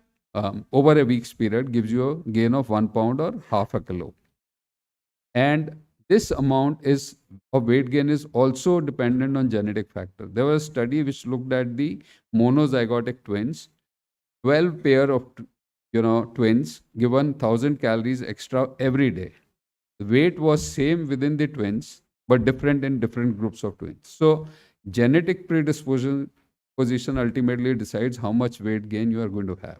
This was a study which looked at comparison between the biological parents and children versus adoptive parents and children. There was strong correlation between the weight pattern of children in the biological parents comparison, but there was no correlation in the children who were adopted. So again, showing that genes play a very important role. And there are more than 300 genes which have been identified in Jiva studies, which play a role in causation of obesity, in whatever percentage contribution. But despite understanding this, we know that these genes are contributing only to about 20% of weight gain. The most important gene you will see highlighted here is the FTO gene. Let me pick up a pointer here. So you can see the FTO genes are the most important genes which play an important role. There are multiple genes which play a role, and number of genetic variants which are associated with increased adiposity and a favorable or unfavorable cardiometabolic profile. And these loci are generally located near the pathways that are involved in adipogenesis, fat distribution, and insulin signaling. And we have another glaring example from Pima Indians, those who live in their natural habitat in Mecoba, Mexico. They don't have obesity, while those who have shifted to Arizona and adopted the modern lifestyle have got significant obesity. Now, how the body fat is regulated. So brain is the central controller of energy homeostasis. It gets signal about the state of energy storage and immediate energy requirement from adipose tissue, gastrointestinal tract, and pancreas. These are the homeostatic signals, which are required for the regular day-to-day maintenance of energy storage. Then there are signals from social factors, from the reward and pleasure related to food eating, the emotional factors, and food cues. Food cues play a very important role. Depending on the taste, smell, palatability, appearance of food, you tend to eat or dislike a food. And of course, these genetic factors may be playing role in all these factors to influence the intake of calories. So there are three components. One is the homeostatic component, that person eats for hunger. And this is regulated by two sets of hormones, the ones that increase appetite, and there is only one, ghrelin. And this increased appetite is opposed by all other hormones that you see on the other side. So you can imagine the influence of ghrelin is so strong that it tends in favor of gaining weight. Second is the hedonic eating, which is eating for pleasure, and there are two components here: the dopamine pathway, which leads to want or the urge to eat, and other is which is associated with pleasure of eating, which is the opioid pathway. And third is the executive function, which is the decision to eat. This is the area where interventions with behavioral factors can be done. So I am going to show some slides from Randy Seeley's presentation in Global Obesity Summit. This was a wonderful presentation that I witnessed. I showed you that there has to be a balance between intake and expenditure, and this is very accurately maintained. The energy intake per year is about 910,000 calories per year, and to gain 1 pound, you need just 4,000 calories. So there is error margin of only 0.4%, which is equal to 11 calories per day intake will lead to half kg weight gain over 1 year. So this is equal to taking 1 potato chip extra every day will lead to 1/2 kg weight gain. Now, this balance is maintained by central regulation with the centers located in hypothalamus and midbrain, and the key transmitter that regulates this is leptin. So from adipose tissue, you have secretion of leptin, which gives signal to brain about the energy status, and based on that, brain activates either the hunger pathway, to the urge to eat, or increases the energy expenditure. Now, what happens is when you are taking excess calories, you have more fat getting stored, produced. You have more leptin coming to brain, and it tells you not to eat and to increase expenditure. What happens in people who don't have leptin? These are the mice experiment, and I will show you. Once leptin signaling is not there, brain doesn't stop eating, so you tend to become obese, and this is leptin deficiency classically, which gets cured with leptin therapy. Now, what happens is once there is perpetual intake, this system becomes dysfunctional. So, first question is, if the biology of weight gain, weight or body weight maintenance is so accurate, then why do some people get obesity and why others don't get obesity? And once there is excessive food intake for some time, there is increased energy storage in the adipose tissue. There is increased leptin going to brain, but brain becomes insensitive. It becomes resistant to the action of leptin. So it doesn't tell you to stop eating. So perpetually you have increased, intake of food, and the energy expenditure is not increased. Now, within the same environment, you get people who have normal and body mass index, who have overweight, who have gross obesity. And these are differences because of the multiple genes that are involved. There are more than 300 single nucleotide polymorphisms, or SNPs, that are involved in this. And studies have clearly shown that people who are lean have lesser genetic variants associated with obesity predisposition as compared to those who are obese. And there are most of the important SNPs are on the genes that are linked to the FTO genes, or the genes that are related with the fat mass and the obesity. This study looked at the prevalence of FTO genes, and they found that people who were non-obese, 1 in 16 had 2 copies of the variant, while those who were overweight or obese, 1 in every 4 had the copies of these variants. Now, what happens is when there is increased propensity to gain weight, there is more frequent association with FTO genes, and those who have these FTO genes, in response to eating also, they are not able to suppress hunger because they are not able to suppress ghrelin. So ghrelin continues to be secreted unchecked. Now, there are changes in person's biology which also predisposes them to weight gain, which include the impaired gustatory or olfactory sensitivity, impaired satiety signaling, the altered gut microbiome, and leptin and insulin resistance. Then there are changes in brain structure which lead to insensitivity and the ability to suppress ghrelin levels. There are altered resting state connectivity in the brain regions which have been shown to predispose to obesity, and there is enhanced response to high energy food cues. People who are more prone to gain weight, they respond favorably to the high energy foods. They like it more, they tend to eat more.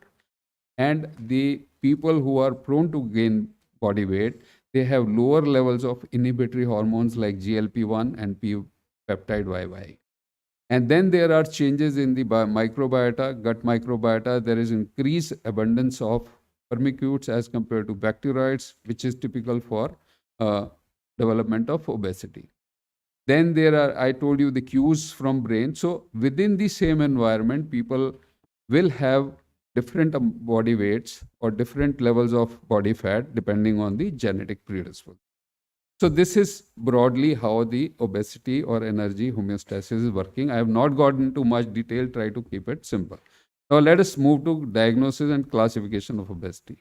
First thing is, obesity, we should understand, is not defined basis of weight.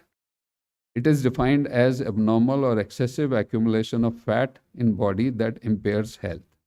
But it's a very complex definition because we don't know what is the excess, clear-cut excess of fat.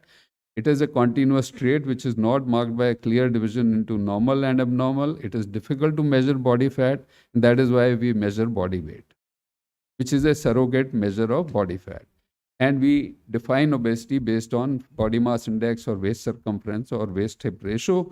And body mass index is used because there is strong correlation between body mass index and total amount of body fat. And first definition was given by WHO way back in 1998 based on body mass index, keeping the normal range as 18 to 25. More than 25 to 30 was considered as overweight, and more than 30 again classified as class 1, 2, and 3 obesity, depending on the degree of body mass index. But then we came to realize that the amount of fat may be different in different ethnicities. So this is classic example of YY paradox. I'm sure you have seen John Newton from UK and Yajnik from India. Same body mass index, 9% body fat in UK person, 21% body fat in Indian person. And there are studies which have shown that people of Indian or Asian Indians ethnicity have twice as high fat for the same body mass index as compared to Western population. And then we came up with the new suggested definition from WHO, which was WHO Task Force in 2000, which said the cutoffs for Asian Indians should be 18 to 23. 23 to 25 should be classified as overweight, and more than that should be classified as class 1 and class 2 obesity. When we are talking of obesity, we are not just talking of weight. We are talking about a condition which is associated with so many comorbidities or risk. And that is why now obesity is considered as an imprecise term, because it is based on the BMI cutoffs. It does not convey health risks with the obesity.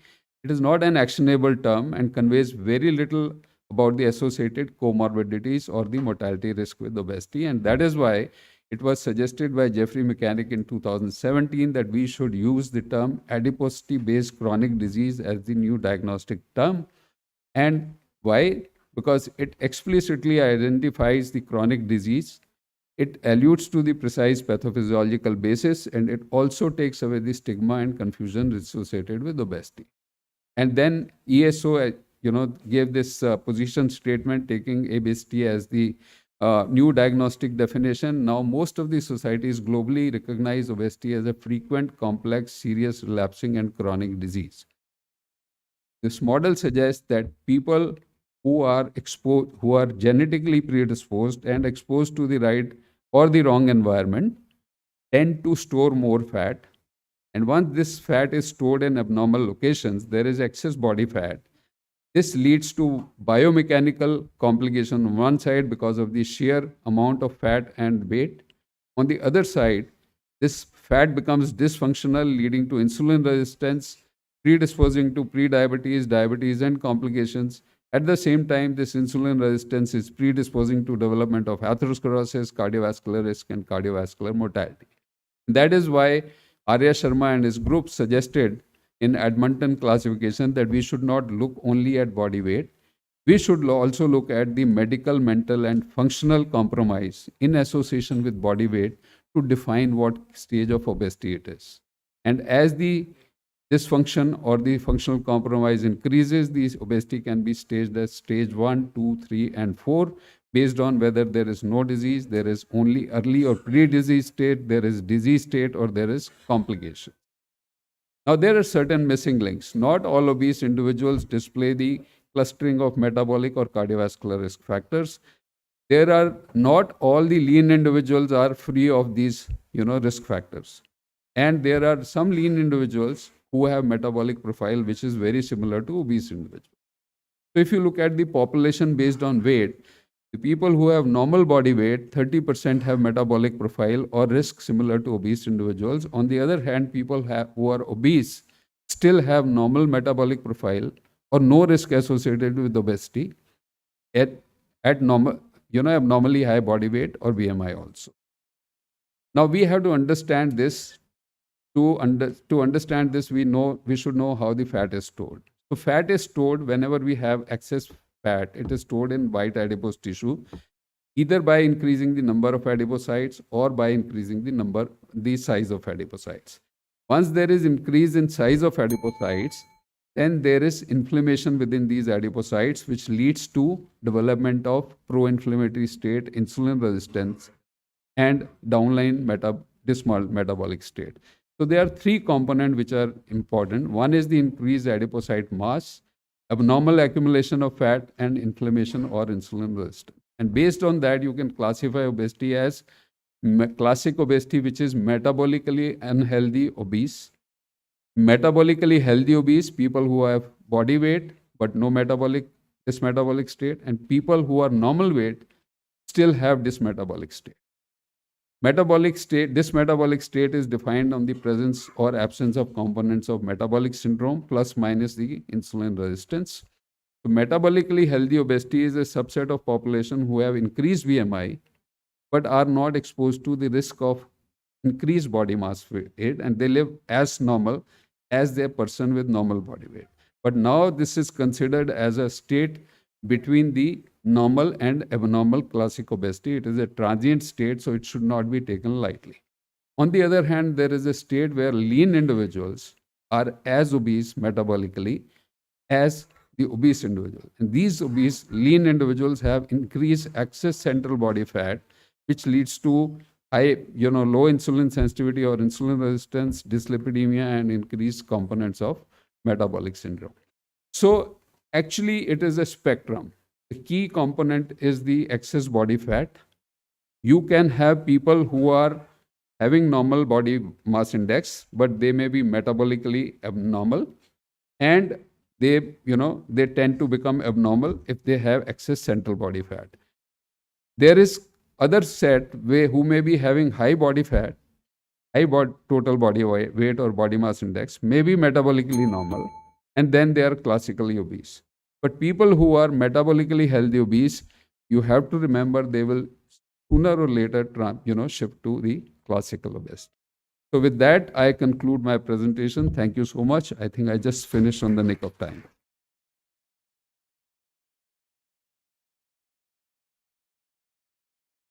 Question is that, as you said, that in Indian continent, it is the waist hip ratio and waist circumference that more closely correlates with insulin resistance.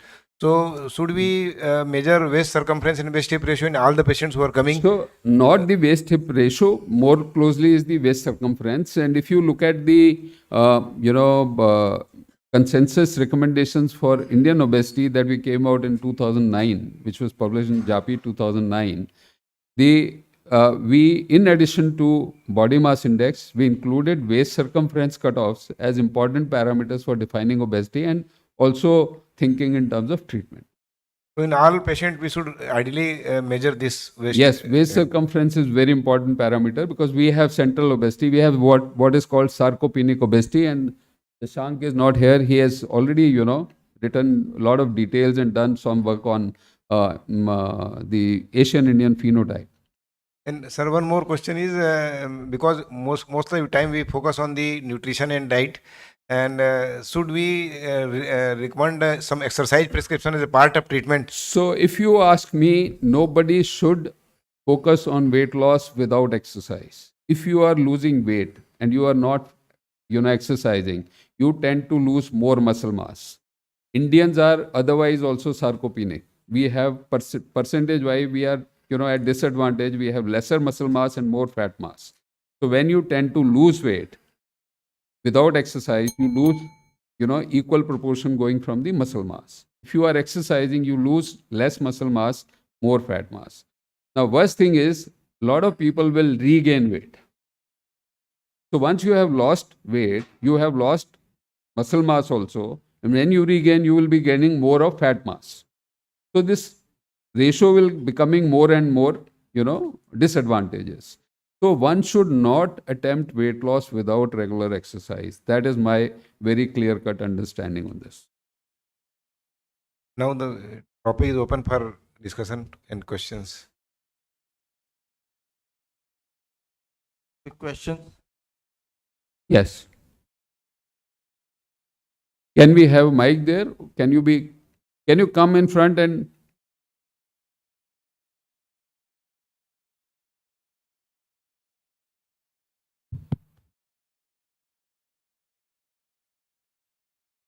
wonderful all the mechanisms why our body standard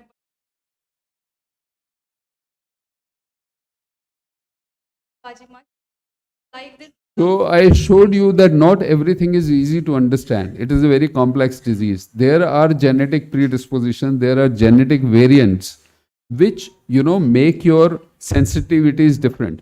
So people who have genetic predisposition for obesity, there was a study which looked at people who were lean and who were obese. The people who were obese, when they were given pizza, they had excessive salivation as compared to those who were lean. They didn't have any excessive salivation. So they ate more pizza, quantity-wise also, those who were obese, while lean people did not have that liking for pizza. Similarly, they tried with other high-calorie foods. So people who are, obesity is not behavior only. It is a disease. And there is strong genetic predisposition. Not everybody who is eating more food is obese, and not everybody who is eating less food is lean. So there is strong genetic predisposition which controls your eating behavior also. So it is not that person's behavior is bad. There is some genetic predisposition which is making them behave like that when they are exposed to different foods. GLP-1 leads to aversion to, all these high-calorie foods. So there is a central mechanism also involved. So that is where the executive component of eating, the executive decision component of eating behavior is important, which when I showed you the three components, one is the homeostatic, energy component, second was the hedonic component, third is the executive component. So that is where the behavior interventions focus on. Psychological. I think we conclude. We are running behind the schedule. So We can I have hand questions over- later. Yeah. Yeah. The Thank you so proceeding much. to the organizers. Thank you so much, sir. Now I request Dr. Banshi Sabu, sir, to please felicitate our chairpersons. Question award also. So chairperson have to decide who has asked a good question or the have given good comment for all the sessions.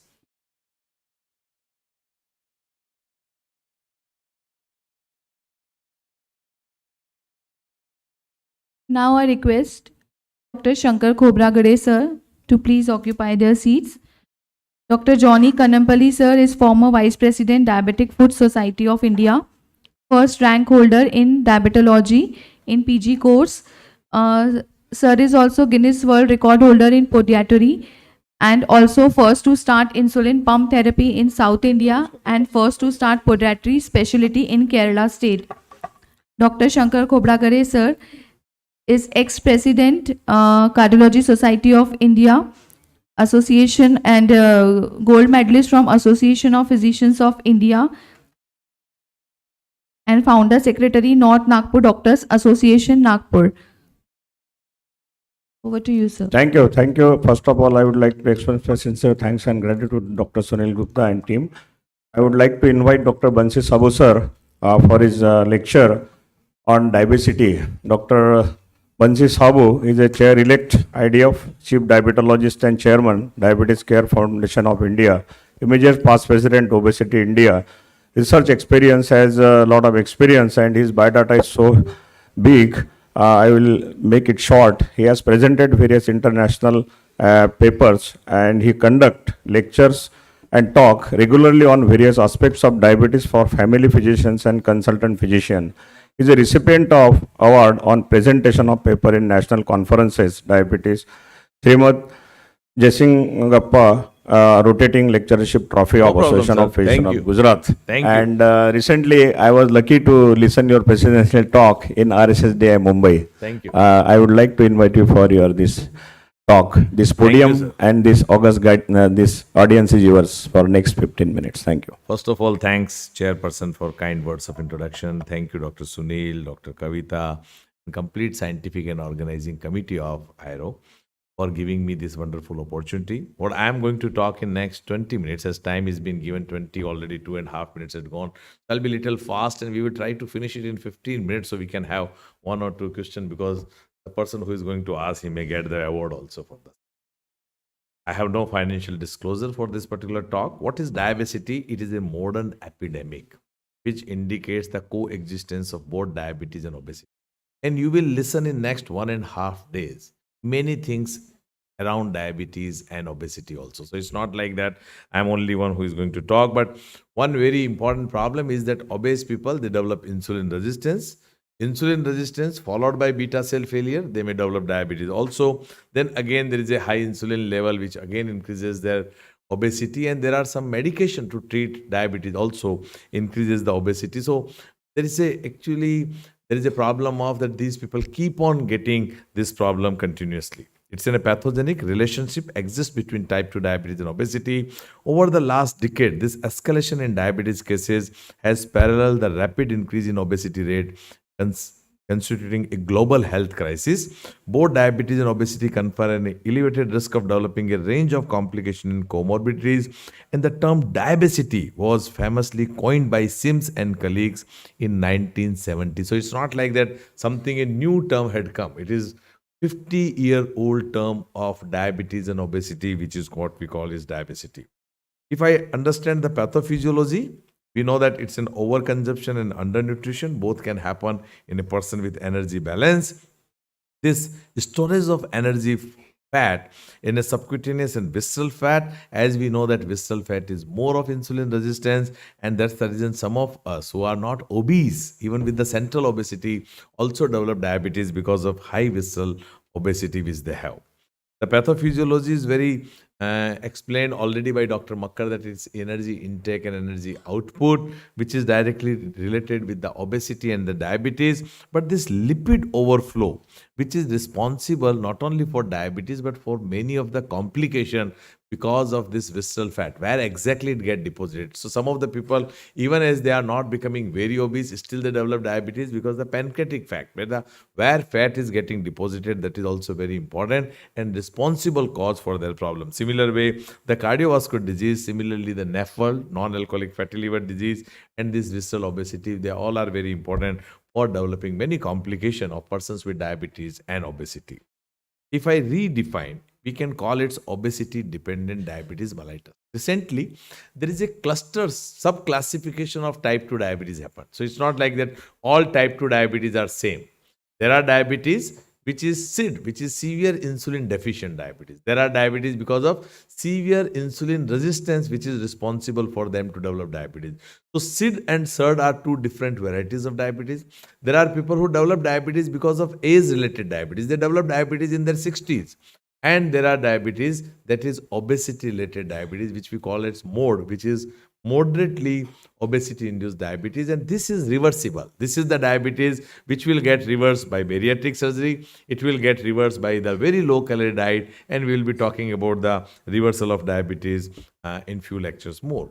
The rising prevalence of obesity has almost equivalent with rising prevalence of diabetes. So as the country's economy is growing, as the country's number of people who are becoming more overweight and obese, the number of people with type 2 diabetes also increasing. This is one older data of Australia, where that how the obesity is increasing from 7.4 to 18.4 percentage in the public with obesity. In the similar way, the diabetes also increased from adult population from 2.4% to 7.2%. So you can see parallelly all over the world. It's not just Australia. I can show you the data from all over the world, but as we are not talking on world obesity. The long-term complication of obesity is, as I told you, it is not only the increased free fatty acid which are responsible for hypertension, dyslipidemia, other metabolic problem. It is the sex hormone imbalance also. I mean, the obese persons are having more sexual dysfunction. Today evening, we'll be talking about the sexual dysfunction in persons with obesity also. But the mechanical stress of obesity, and it is more with morbid obesity, like with a BMI of more than 30, definitely sleep apnea, osteoarthritis, low back pain, and shortness of breath, which is commonly seen. But we are seeing this problem even with BMI of more than 25 also. So, I mean, this mechanical problem which we see very often. Now, higher the waist circumference, higher the CV and mortality risk. This paper uniquely published is not talking only the obese people have a higher cardiovascular disease. It is the central obesity have direct correlation with higher cardiovascular risk. They have higher mortality also. So it's like not the people who are thinking their BMI is 23 or 24. Today we will be talking, Anup Mishra will be talking about the newer obesity guideline for India, that, this central obesity is directly correlated with increasing cardiovascular mortality in our country and across the world. So it's just not the BMI which is more important, it is the central obesity which is also having more important also.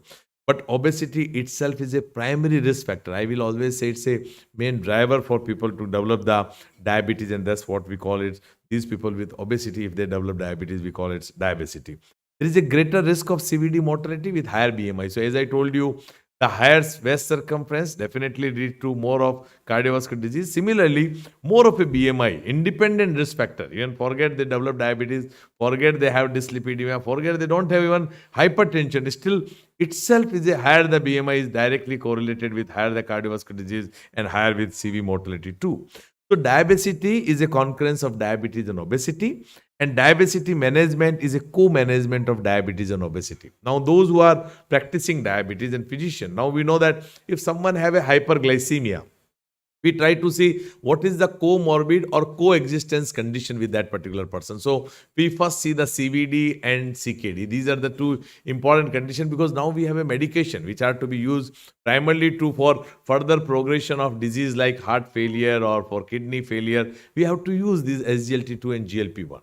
Now, two more important conditions, they are very important in comorbid condition. One is NAFLD, the status of liver, and the obesity. Overall, what is the issue of weight, which is very important for these persons. And this we also do in our RSSDI guideline. If you see that ABCDEFGH approach, we talk B is the BMI of the person. So it's a BMI of the person which is very important for deciding the therapy for a person with type 2 diabetes. So always when we are managing diabetes, we always see that obesity is to be managed. There should not be further weight gain. Rather, we should use the medication which can help us to reduce the weight also. This is the effect of weight loss on a cardiometabolic risk factor. Even just 5% weight loss will completely reverse. On many of the cardiometabolic risk factors are improved like anything. The 10% significant improvement. 15% we have the data up to the reversal of diabetes also.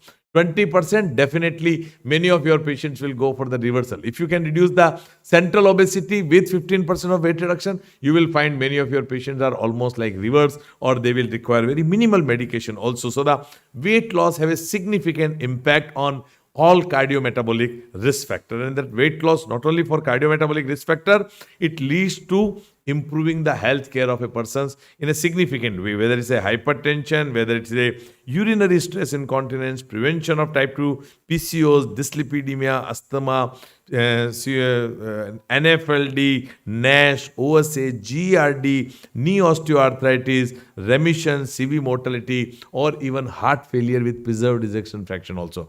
So you can see that weight loss have a impact on multiple things if we get that weight loss also. The effects of anti-diabetic medication. Now, when I am talking of diabesity, it means you are treating the persons with diabetes. So as you know, as I already told you in the newer guidelines, we talk that if you are treating a diabetic patient, make sure that now it should not further increase the weight.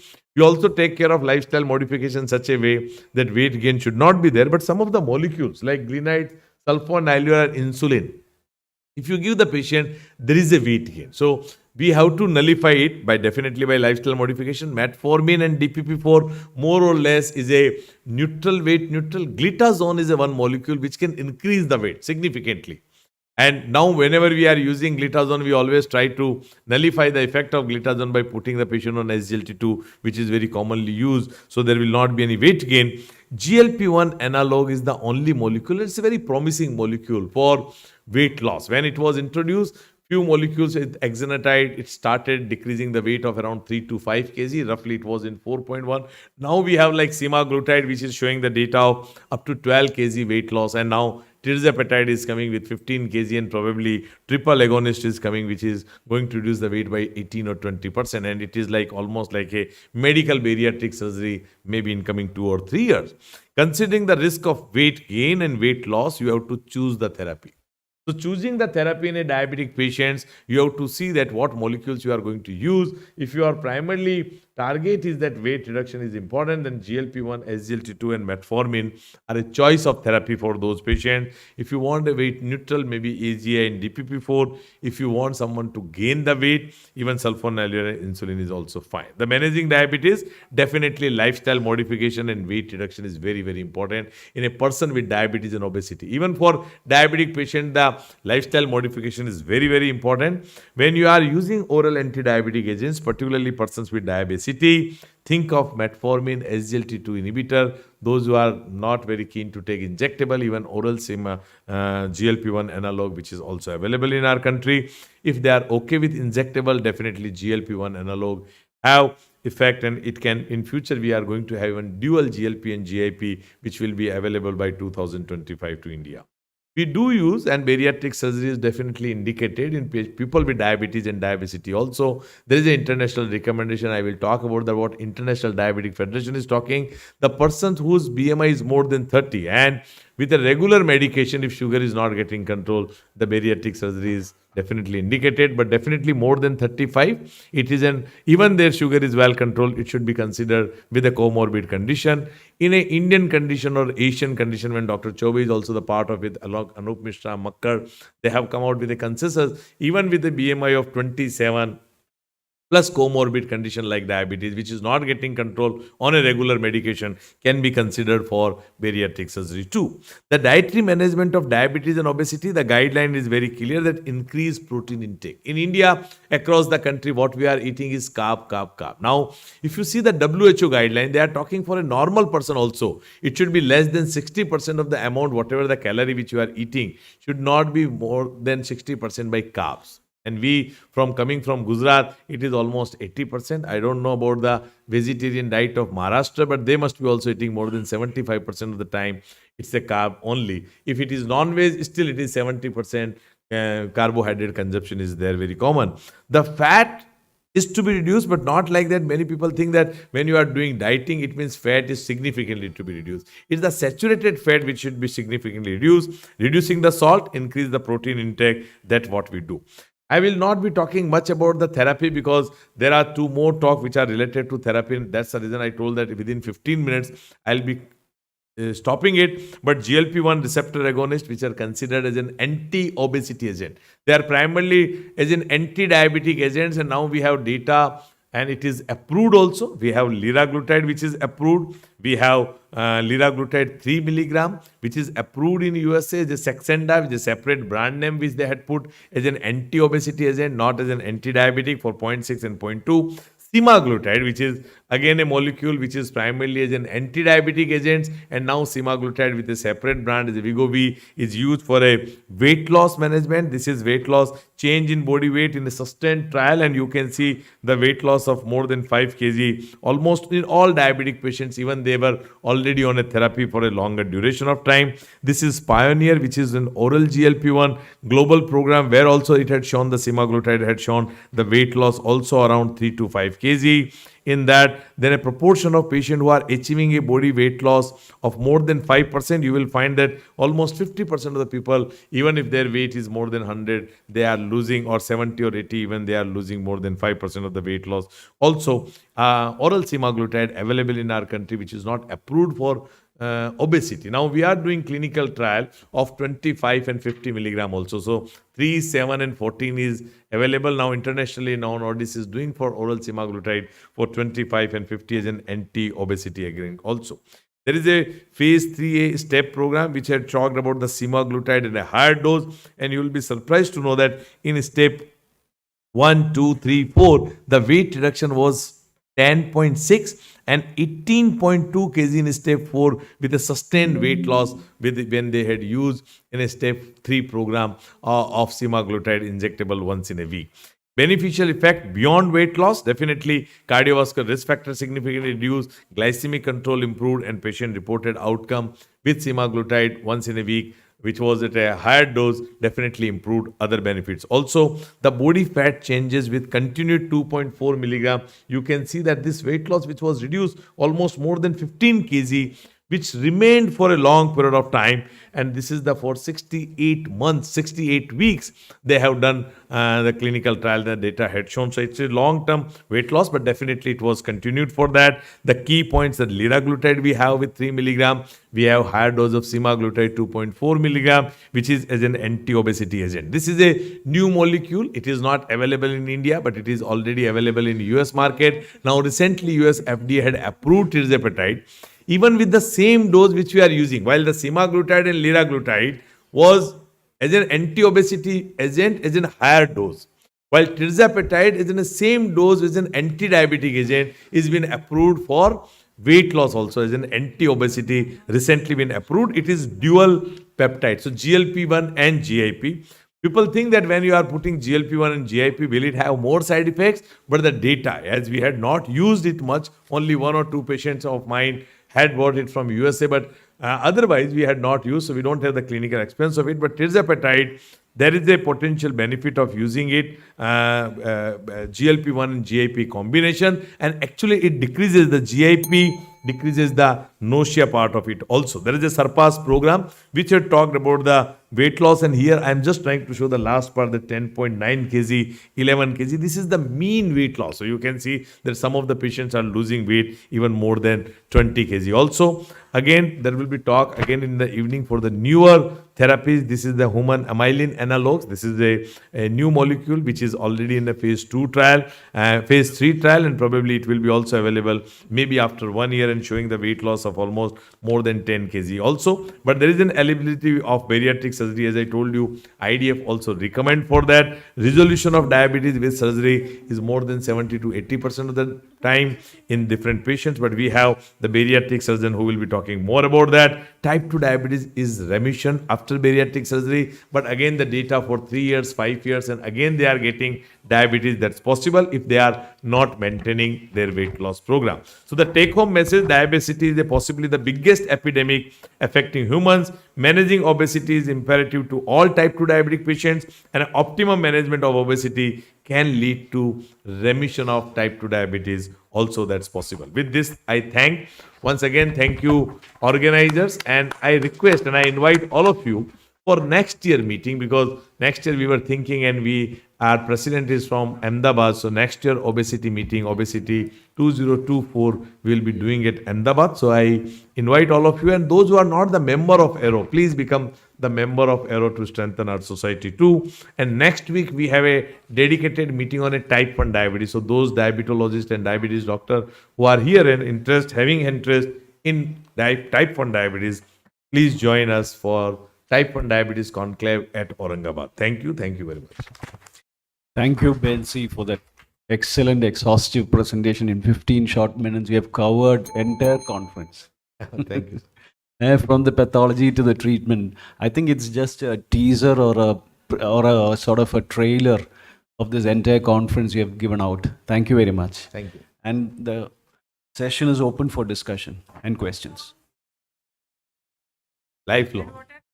Significant side effects? Are there any So one is the significant significant side effect is, as all these GLP-1 analogs gives you a more of satiety and feeling of fullness, which happens with even exenatide and then liraglutide and now semaglutide and probably with tirzepatide also. So that will be there. And then feeling of nausea. Some of them, even after taking they try to eat something, they may have vomiting also. So these are the common side effects. But mostly we start with a lower dose and then we uptitrate slowly. So they get adapted with this. And how you explain the patient, because primarily this agent is made for increasing your satiety. Primarily these agents will give you more of fullness, so one will not eat also. Any difference in oral versus injectable? Yes, so there is a data that injectable had shown, as I told you, once in a week with semaglutide, and a higher dose which they have also proposed for as an anti-obesity agent, and that's the reason semaglutide on a higher dose in oral form 25 and 50 milligram is now in a clinical trial using agent as an anti-obesity agent. Dr. Sanjay Gandhi from Pune would like to ask question. Yes, Sanjay. Thank you. Bansi, it was fantastic presentation, but I only have one, suggestion from you. I want your comment on this, that we practicing diabetologists or obesity treating people, should we have a gym part in our clinic itself and monitor them, the patients, the beneficiaries, for their weight loss, for their everything possible? Because otherwise there is a bit dislinking. People go to gym, people go to some exercise schedule, but we do not know what they are doing right or wrong. Probably they are increasing the business of an orthopedic surgeon with ligament pull and this and that. So I think Sanjay is a fantastic suggestion, but everyone is not rich like you who can afford to have gym in his clinic. But I can definitely tell you, I just tell you, you can definitely partner with some of the gym and where you can go and instruct your patient. I mean, that's the best way to do it. And doing something, multiple things in your clinic. Sometimes, what happens, a patient will come with the idea that, I had come to a doctor just to take the treatment for glucose control, and you are showing him a gym inside your clinic. Sometimes it may adversely affect your business also. So do your core business. That is what I do. Like I'm just telling you. So, if I am doing a practice of diabetes, I should not do something which is out of the way. Definitely your idea is very good, that if we can instruct or if we can regularly monitor, because some patients may agree for that. Only out of 100 patients you are seeing, only 5 may agree that they will be doing regular gym activity or exercise, and this is the place. So then you can suggest them to go at this particular place, and there you can instruct them, you can have a regular follow-up for those patients. That's what I think. There is another question. Yes, you can ask. Sir, one question from my side. How is your experience with orlistat and cetilstat in terms of weight loss and side effects? So orlistat will not, it is the molecule which will not allow the fat to get reabsorbed, and again, not very high. If you are not taking very high amount of the fat, it will not be effective. So that is number one. And the second is more of for weight maintenance. Rather, you will not find significant weight loss, maybe 1 or 2 kg or 3 kg. And then most of the time when you start giving them orlistat, if they are already consuming more amount of high fat, there will be steatorrhea. So, the patient will also stop the more amount of the fat, and then it will not be very effective also. But we do use, it's like a party pill. So occasionally when you are eating outside, which may contain a lot of fat, you consume this, and it's a party pill, and it's orlistat 60 milligram in world, also over the counter it is available. Like Acar was A carbose is not for a weight loss. A carbose actually delays your carbohydrate absorption. So it will work only in the distal ileum. So, if you are going to take a simple carb, like suppose in hotel we are going to take the bread or naan, which is a simple carb, which will get absorbed even in the proximal part of it. The distal part of ileum, where it actually have effect, the complex carbohydrate, it is going to give the peak will not be there. So there is the effect of a carbose. But yes, a carbose give you fullness also, and which slightly decrease your appetite too. So in that way it helps. Yeah. Last question. Yes. No, so I mean it's an off-label using which we are using also for weight loss. Definitely, I had put when I was showing the data of weight loss with semaglutide. Oral semaglutide is not approved, and with 3, 7, 14 is not. 25 and 50 trial is going on, and in future it may be used for that. Like semaglutide injectable, they had used in a higher dose for weight loss. Yes, Alok. Yeah. There's one comment. Of course, it was a fantastic talk. Coming to what Sir said, there are a lot of apps. If you see when I see my patients, there are lots of apps on the net which are run by non-qualified people. I don't want to take the names here, and maximum people go there and create havoc. So probably through RSSD or IRO and all, we collaborate and form an official app which is certified by certified doctors, and their patients come for their online gym and diet therapy. It will make a big difference to the healthcare horizon in it. So the same thing happened being I was RSDA president before this. Last answer is very important, and from Aero also I was president. All these applications and all those people who are making for diabetes reversal, for obesity and all those things. Yes, but one thing is very important. They are attracting the patient. They are increasing the awareness. They do a lot of social media activity. So ultimately, indirectly and directly, they are helping the society.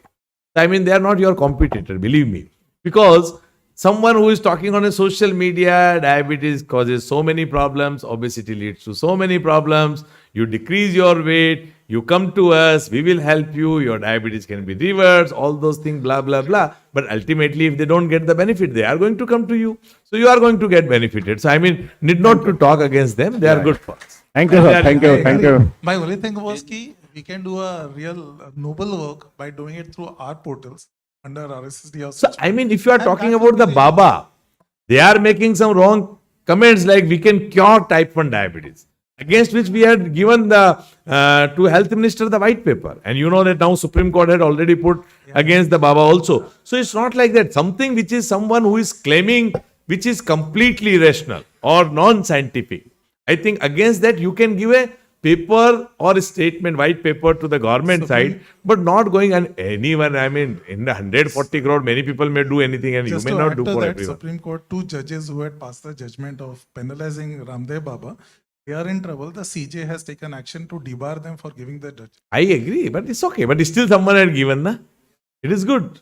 In thin fat Indians, besides abdominal circumference, are there any markers to identify these people to reduce their So there is weight? a BCA body composition analysis. Tomorrow we are going to the workshop. I will be there. I am the moderator for that body composition analysis. And I think where you can, this is a very non-invasive way of doing, and you can find that even we feel that we are lean and thin, but then you find that you are 31%, you are actually fat.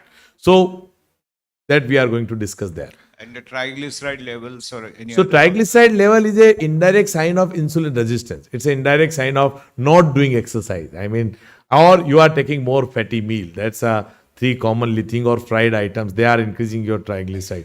So BCA is one common thing which we can do, but very easiest way of doing this, that you are whether thin fat Indian, just measuring the abdominal girth. If you are more than half of your height, you are at the risk of developing diabetes, all non-communicable disease, CVD, and you are also having visceral fat, which is high in your. Thank you. Thank you, sir. Thank you, Dr. Bansi Sabu, sir, for excellent talk and question answer. Big round of applause to you. Thank you so much. Thank you so much, sir.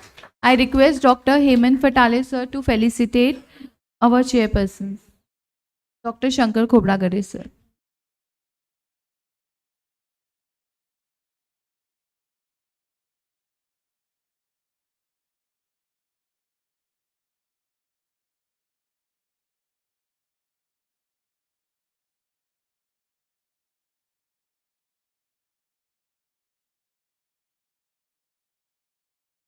you so much, sir. Now we'll start with the orations. I request Dr. Mahendra Narvaria, sir, and Dr. Sunil Gupta, sir, to please occupy the chairs on dais to chair the oration session.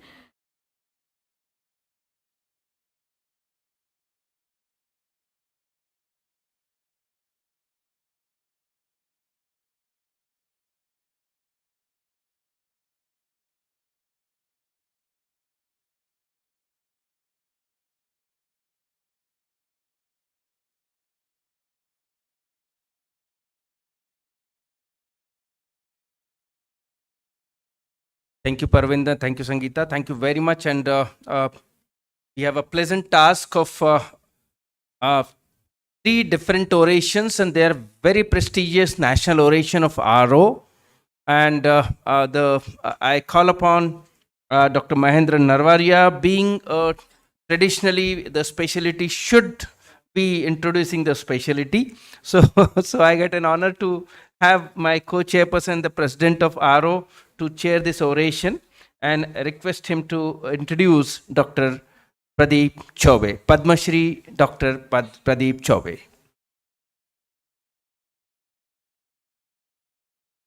The honor to introduce Dr. Professor Pradeep Chaube, and I know the surgical fraternity knows him as a Pitama of laparoscopic surgery. He is presently chairman of Max Institute of Laparoscopy, Endoscopic and Bariatric and GI Surgery, and he's also chairman of Surgery and Allied Surgical Specialties at Max Super Specialty Hospital, New Delhi, India.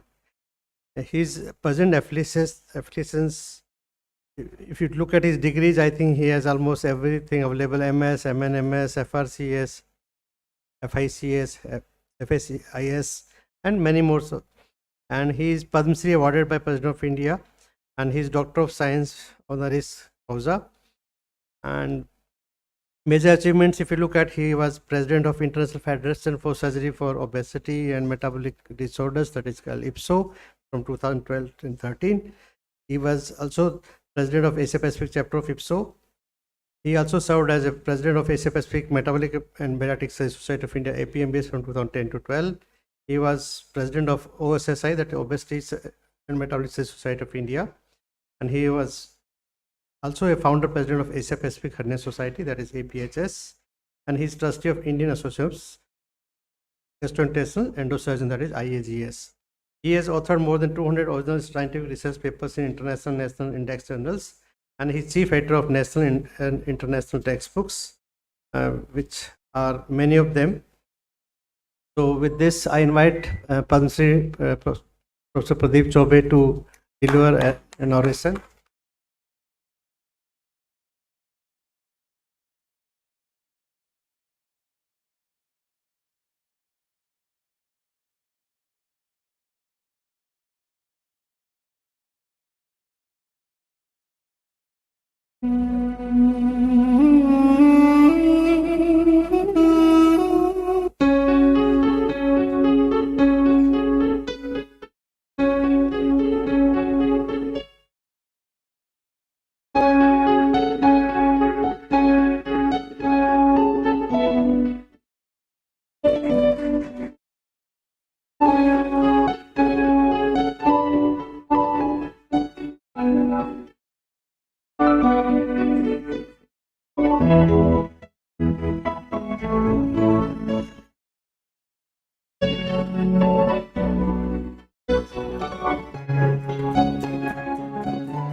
So congratulations, Dr. B.S. Chaube, and it's an honor for the RO to have you as our recipient of this prestigious oration. We are honored to give you this oration. This citation I have in my hand, it says, All India Association of Advancing Research in Obesity is privileged to award Dhurandhar oration for the year 2023 to none other than Dr. Pradeep Chaube, Padma Shri awardee, the chairman of Max Institute of Laparoscopic, Endoscopic, Bariatric and GI Surgery, chairman of Surgery and Allied Surgical Specialties, Max Super Specialty Hospital, Delhi, for a human services in the field of surgery and an exemplary delivery of the oration hybrid approach for the management of diabetes and obesity. Our access to your benevolent services to the mankind and your academic accomplishment. You invigorate others by your impeccable virtues and humility of your towering repute. It is our most profound honor to present you with the prestigious Durandar Oration 2023 during this Obesity India 2023 on Saturday, the 2nd December 2023 at Nagpur, India. Thank you very much.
Good afternoon, everybody. I think it's a great honor and a pleasure to be here.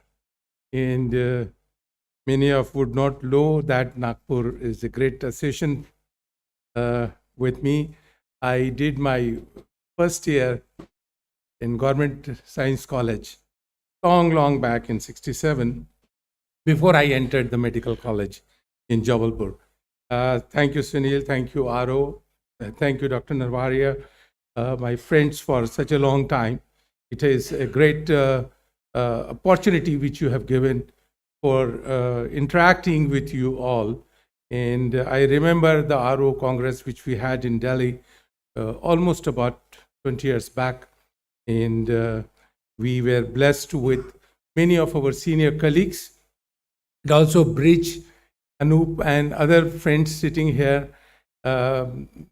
have been part of the white paper we submitted to the Government of India with Anup Mishra, which was published in Lancet and is quoted quite a few times. So I think it's a long association.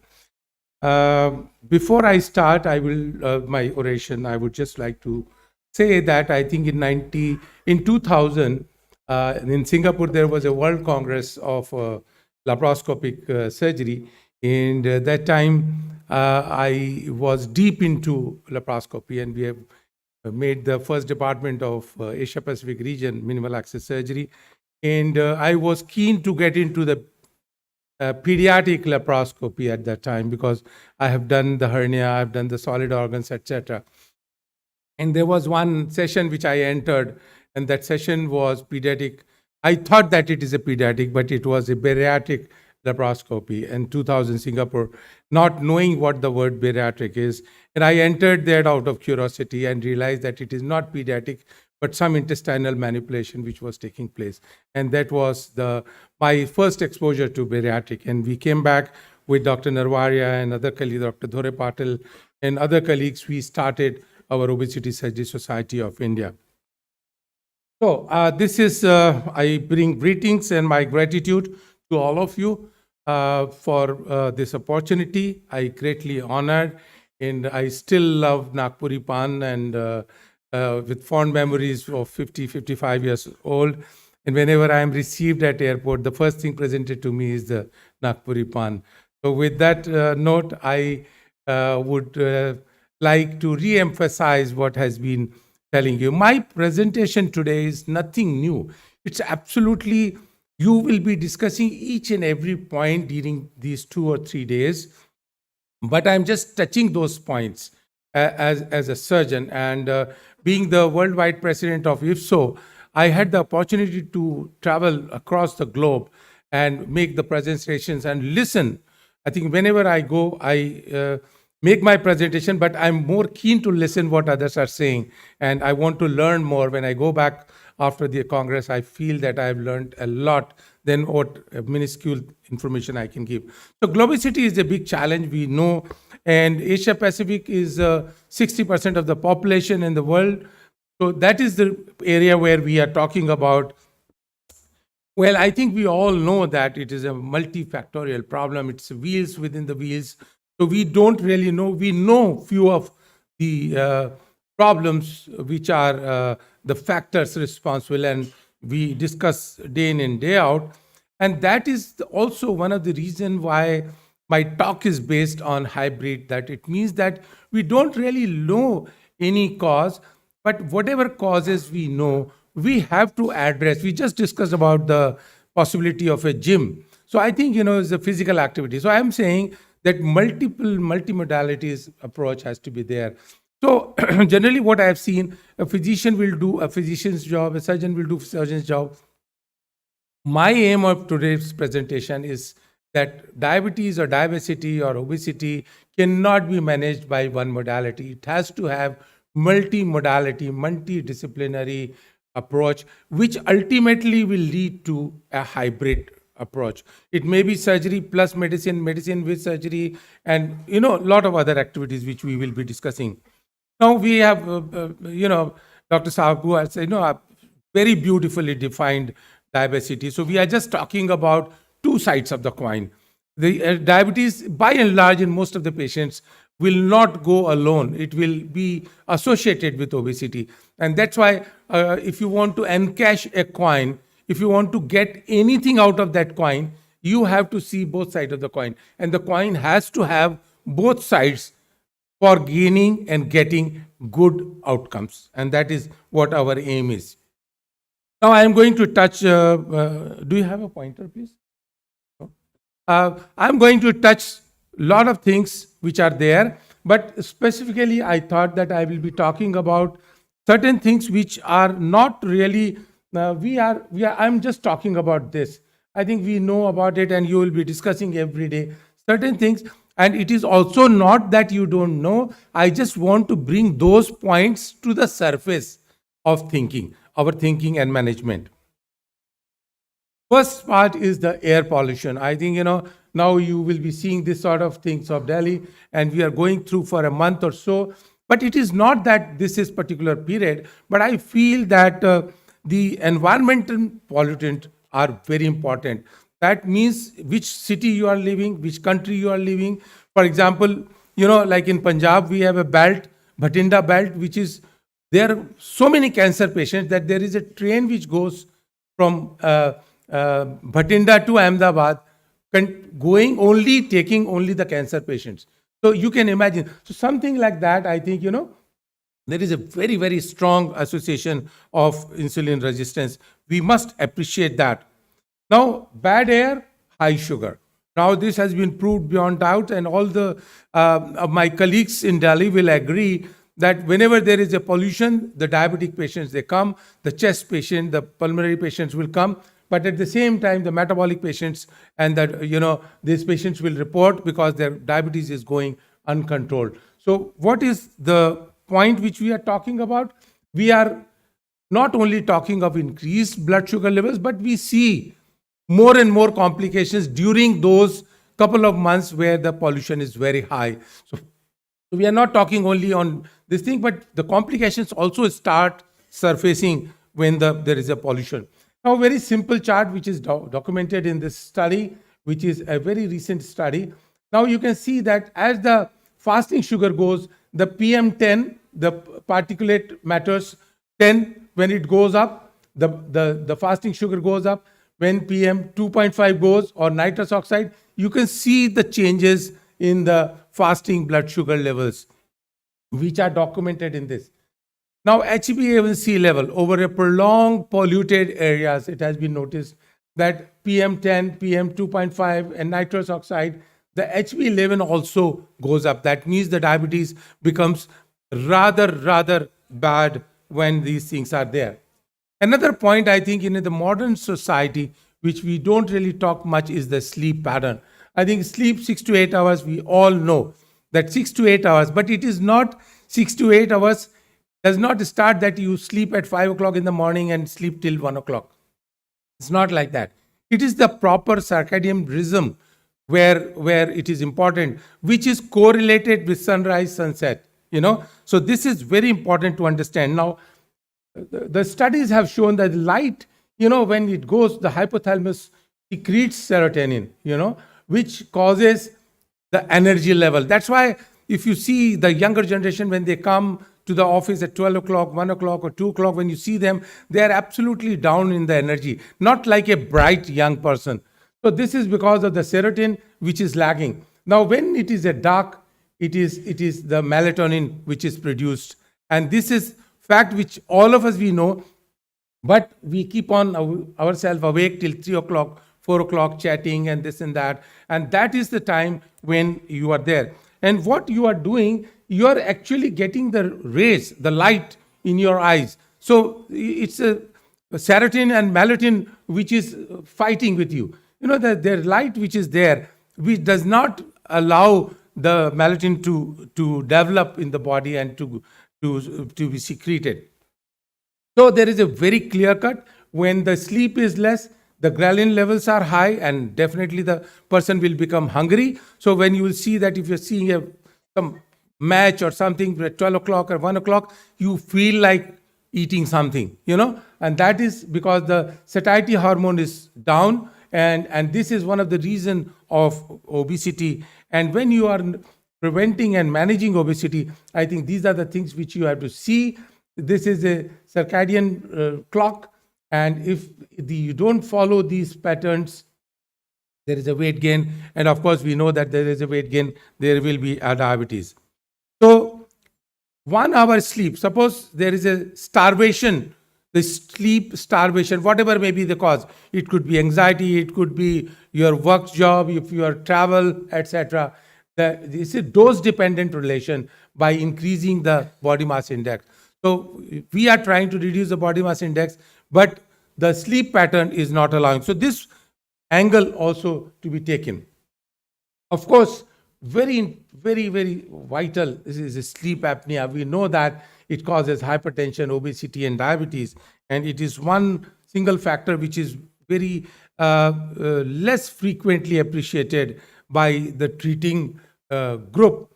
And we know that the lung volume reduction because of the diaphragm being raised up, there is a visceral fat, subcutaneous fat, and upper respiratory fat, which narrows the passage and causes snoring and reduced oxygen levels, OSA, etc.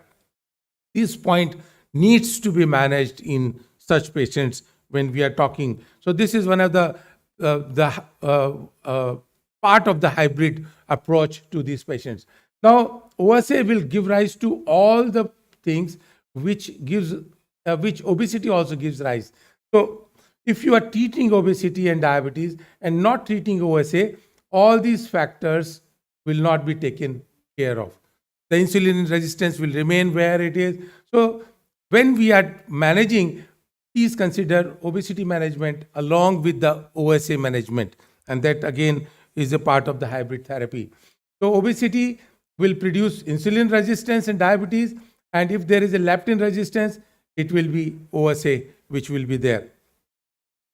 So the treatment option, I think treatment options are not only isolated treated options, but there are options which are available because these are the risk factors. So we have to look at the respiratory problem, we have to look up the heart disease, diabetes, sleep apnea, infertility. So there are too many issues which we have to take care. That means there are so many specialties and multimodalities needed to be handled.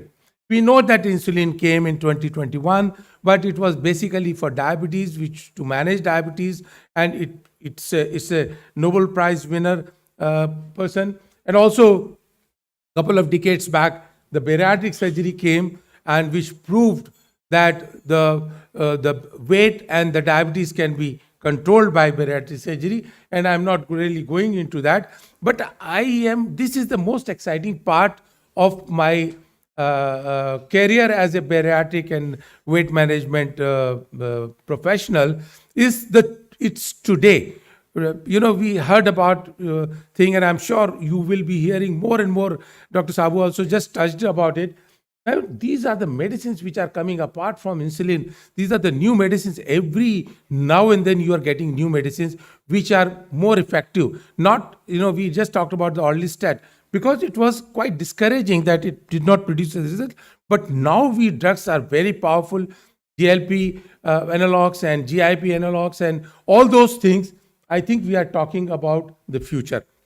And the future is going to be hybrid surgery. It is not the medicine, it is not the surgery, but it is a combination. And hybrid is all over the world. I think you are seeing everything is becoming hybrid. First, you created an aeroplane, then you created a hybrid aeroplane. When you created a ship, then you created. So I think everything is becoming hybrid, including the agriculture and the way we are working, the way you are getting transported. And also the nature is also going towards hybrid, taking away the negativity from some. And so from zebra, there's a beauty of this, but the strength of the hearts, So these are the things which even nature are doing. So we have to also follow that. Hybrid is not only the therapy, but diagnosis, treatment, and therapy. I will be more concerned as a surgeon about the therapy failures and weight regain after bariatric surgery, where is a very strong indication for the weight loss surgeries. Also, when we talk about diagnosis, I think BMI is, of course, the gold standard and very simple and easy, but it is not, it is just a conventional method. There are more ways to evaluate diabetes, obesity, frequency of physical activity, alcohol consumption. All these points need to go in diagnosis, and that has got a result which is 23. Now, it's just published the results, what points which you get. If you can go into detail, you will find not only the BMI, but many things will tell you whether the person is obese. So even a normal weighing person may be a dangerous person. Same thing, I think, is machine learning, what we are talking about.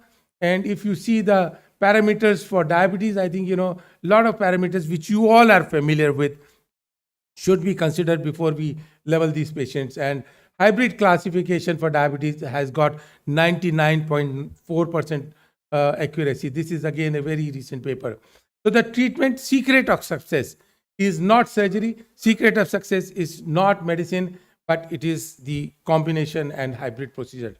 Now, I think we are talking more of a semaglutide and other medications which are there. And I feel very strongly I'm in favor of these medicine. And I feel that the surgical results will also become outcome, especially when there is a failure.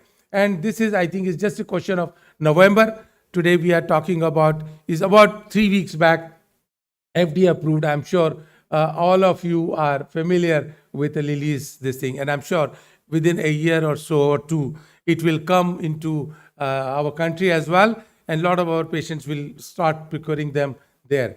So I think it is not surgery medicine, but I think we have to look definitely on nutritional and psychotherapy. Now, there is a AMBER trial 2023. Again, I would request you to go through that because I can't go into detail. It's a hybrid motivational interview-based intervention which helps in weight reduction and diabetes management. Just a mention of it. Now, we know that surgery leads the way when it comes to class 2 and class 3 diabetes. So my request is, when the patient has got a BMI more than 37.5, please do not hesitate to refer them for surgical intervention. It's like a cardiologist referring the patient for a CABG or a stent when the medical management fails. So one should not hesitate, because bariatric surgery done in a good center is good. So now I think, I had the occasion of sharing the stage with Walter Porras, long back tag. He's the one person who made this famous statement. I think you must have hundreds of times. You must have heard about it. Who would have thought that an operation will prove to be the most effective therapy for adult onset diabetes? We all are familiar, and it was published way back in 95, and it says that long-term control of diabetes 82.9 and insulin resistance 98.3, and this is a very famous and most quoted this thing. Our data also, what study which we did at Gangaram Hospital also showed 87.1 resolution. So London, I think 75 non-surgeons were present in the DSSI. I think Mahendra was also there, Shashank was also there. And it was concluded that metabolic surgery is the treatment algorithm for type 2 diabetes. A joint statement by this, and that continues. I think I will be, as a surgeon, talking just couple of, I will just take 1 or 2 minutes more, is a common concerning problem of our patients when they gain weight after the operation. And that is the strong indication for medical management. First of all, we should find out, suppose a patient had a sleeve gastrectomy and the sleeve is too large, you can always re-sleeve it. That is one. But that is not the failure of sleeve, but it is the dilatation and surgical intervention which did not work so well. But selective role, I think reoperative surgery has got a very, very selective role. This is, I would have been emphasizing for last 15 years. And reoperative surgery, I'm one of the person who is very reluctant to operate the patient again because he is going to fail again. It is not the next operation which is going to help this patient, but it is going to the relapse of medical management will give a very good outcome. And this we have tried and proved in our center. So it is my final slide. It is the balance of, a lot of you visit Zurich and other places, you will find some magic, and these are all natural. This is a photograph. It is not something which is artificially created or Photoshop, but these are the things, this is how all of us should produce a hybrid disease. It is not the big stone, it is not the small stone. All of them will bring the good outcome. And this is how it is possible. Today we talk about everything in a piecemeal. Everything is piecemeal. We have to join this piece and make a beautiful pot, which is a pot of success for the best management. And that is what is my team at Max is doing. We are 32%, not only surgeons, but whatever, all specialties which I said, which are leading this. And we believe and very, very strongly that hybrid approach is the best approach for good outcome. And this is, I bring greetings from my department, which has been there with me for the last 37 years now, and with proud moments. And thank you very much for your patience listening. And thank you very much for this opportunity. Thank you very much, man. Thanks. Thank you, sir, for kind words and enlightening us. Thank you. And since it is oration, we don't have any question. Thank you so much. Thank you for coming all the way from Delhi. Thank you so much, sir. Now proceeding with the next oration, I request Dr. B.M. Makkar sir and Dr. Banshi Sabu sir, please chair the oration session.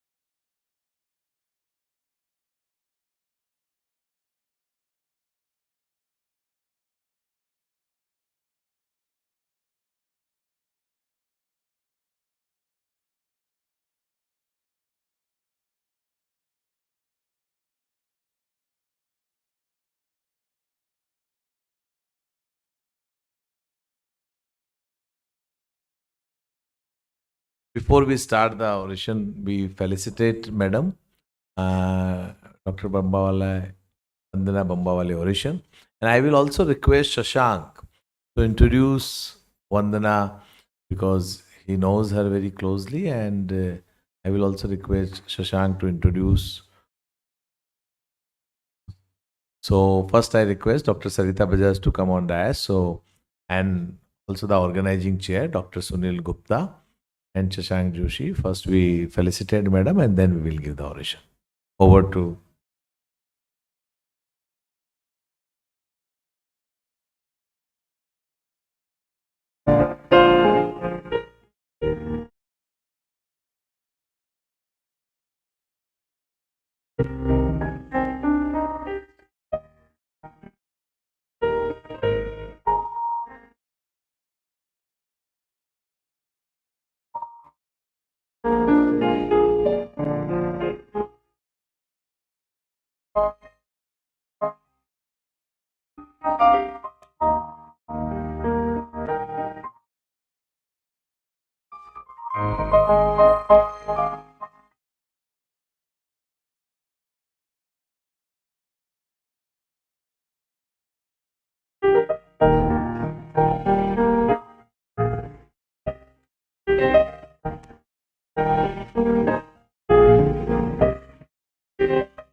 So Dr. Vandana Bambawale was a very active member of the RO. She was a treasurer of the society, and she actually belongs to Nagpur. And she did her PhD, Sunil and Kavita from Nagpur PhD. And she worked on Garden's crest in anemia. And she was a professor of nutrition at the Nirmala Niketan. And she was the treasurer of the society. And she prematurely died of chronic kidney disease. So this oration is in her memory, and her seminal work in nutritional sciences, and therefore this oration was instituted in her memory. And since then it has been continued. So I sent a picture her husband has sent. Her son is a endodontist. She was very close to me and my entire family, and we were very fortunate to have her in RO for a long time.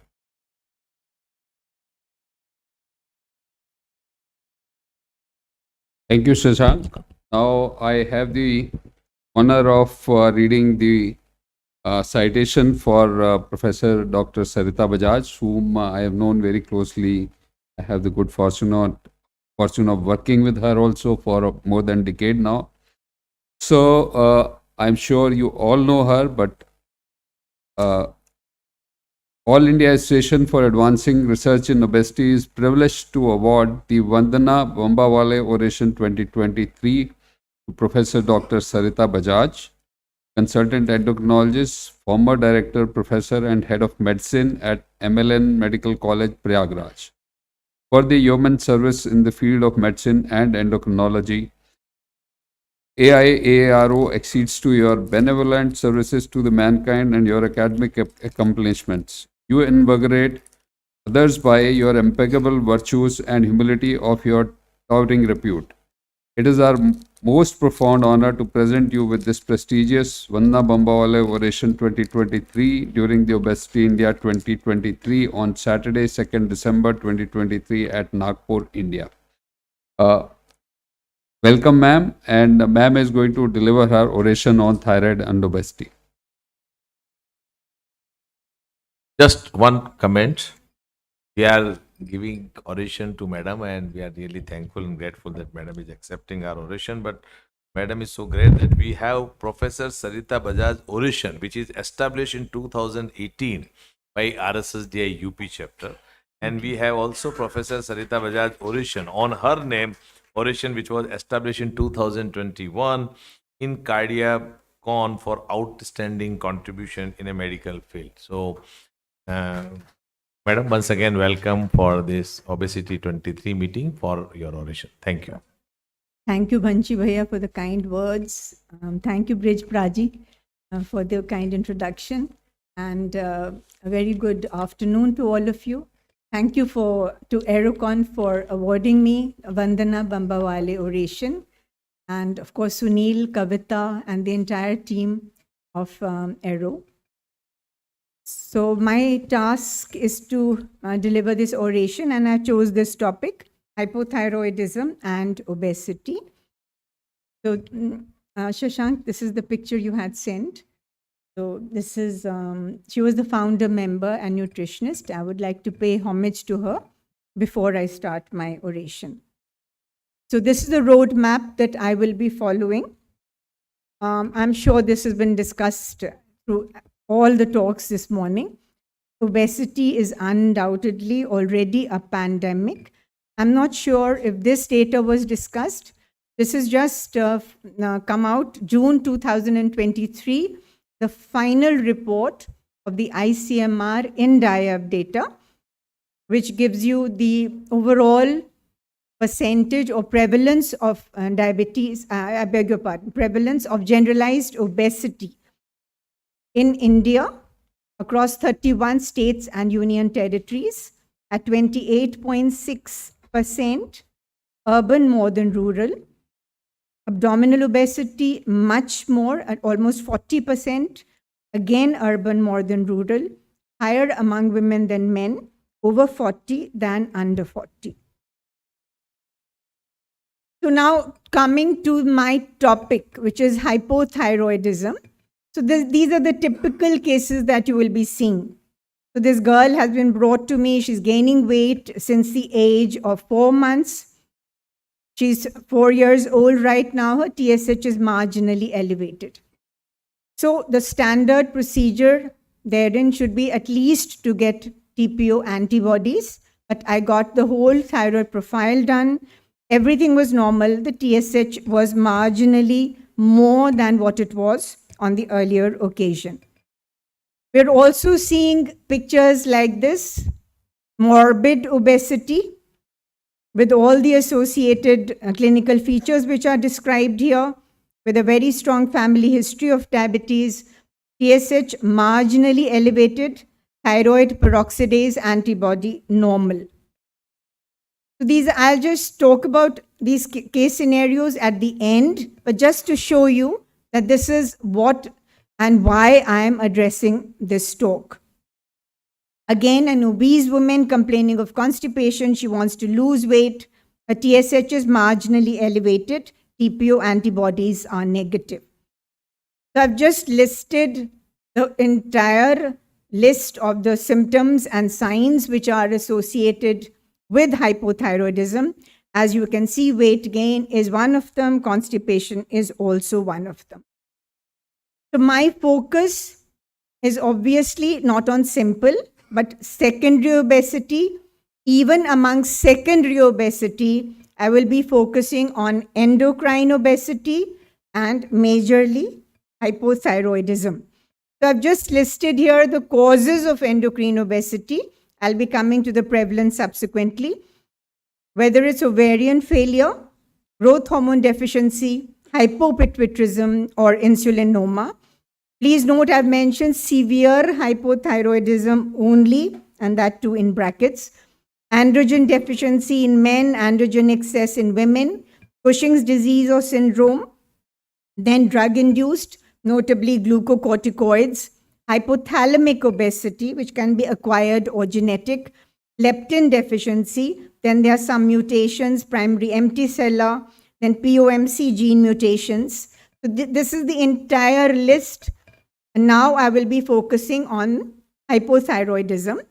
So the prevalence, I said, what is it like as far as endocrine disorders are concerned? I'm excluding type 2 diabetes in the morbidly obese population. The overall prevalence is almost 50%, amongst which thyroid diseases are the most frequent, followed by pituitary disease and then Cushing's. PCOS is also notorious for being associated with obesity.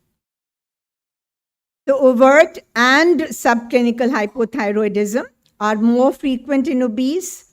In subclinical hypothyroidism, the T3 and T4 would be normal. In obesity, the thyroid hormones are in the normal or high normal range, and that reflects central hypothalamic pituitary resistance. We know the causes of obesity in overt hypothyroidism because of salt and water retention, mucin deposits in the skin. So this TUB, that is the tubby protein homologue, which is a protein that in humans is encoded by the TUB gene. This is also regulated by thyroid hormone, and its mutation causes obesity, insulin resistance, and sensory neuronal deficits. What do thyroid hormones exactly do to obesity? So thyroid hormones are required for energy expenditure, weight maintenance by the regulation of the basal metabolic rate, adaptive thermogenesis, and appetite. So even in euthyroid individuals, those with TSH levels in the upper quantiles have a higher body mass index than those with TSH closer to the lower limit. So if you have these variations, even in the normal range, it may promote weight gain or impair the effectiveness of weight loss treatment. So the causes are adaptation to increased energy expenditure, derangement in the so-called thyrostatin. Then there are changes in the monodeiodination pathway as well, thyroid hormone resistance. And in subclinical hypothyroidism, it may be due to classical iodine deficiency or what we are seeing more and more common, autoimmune thyroiditis. So there are a lot of reasons how the thyroid axis is affected. So the raised TSH levels are also explained by central resistance to locally produce T3. Leptin, of course, has to come into the scene here. And increased leptin activates deiodinase, which increases conversion of T4 to T3, and that increases the BMR.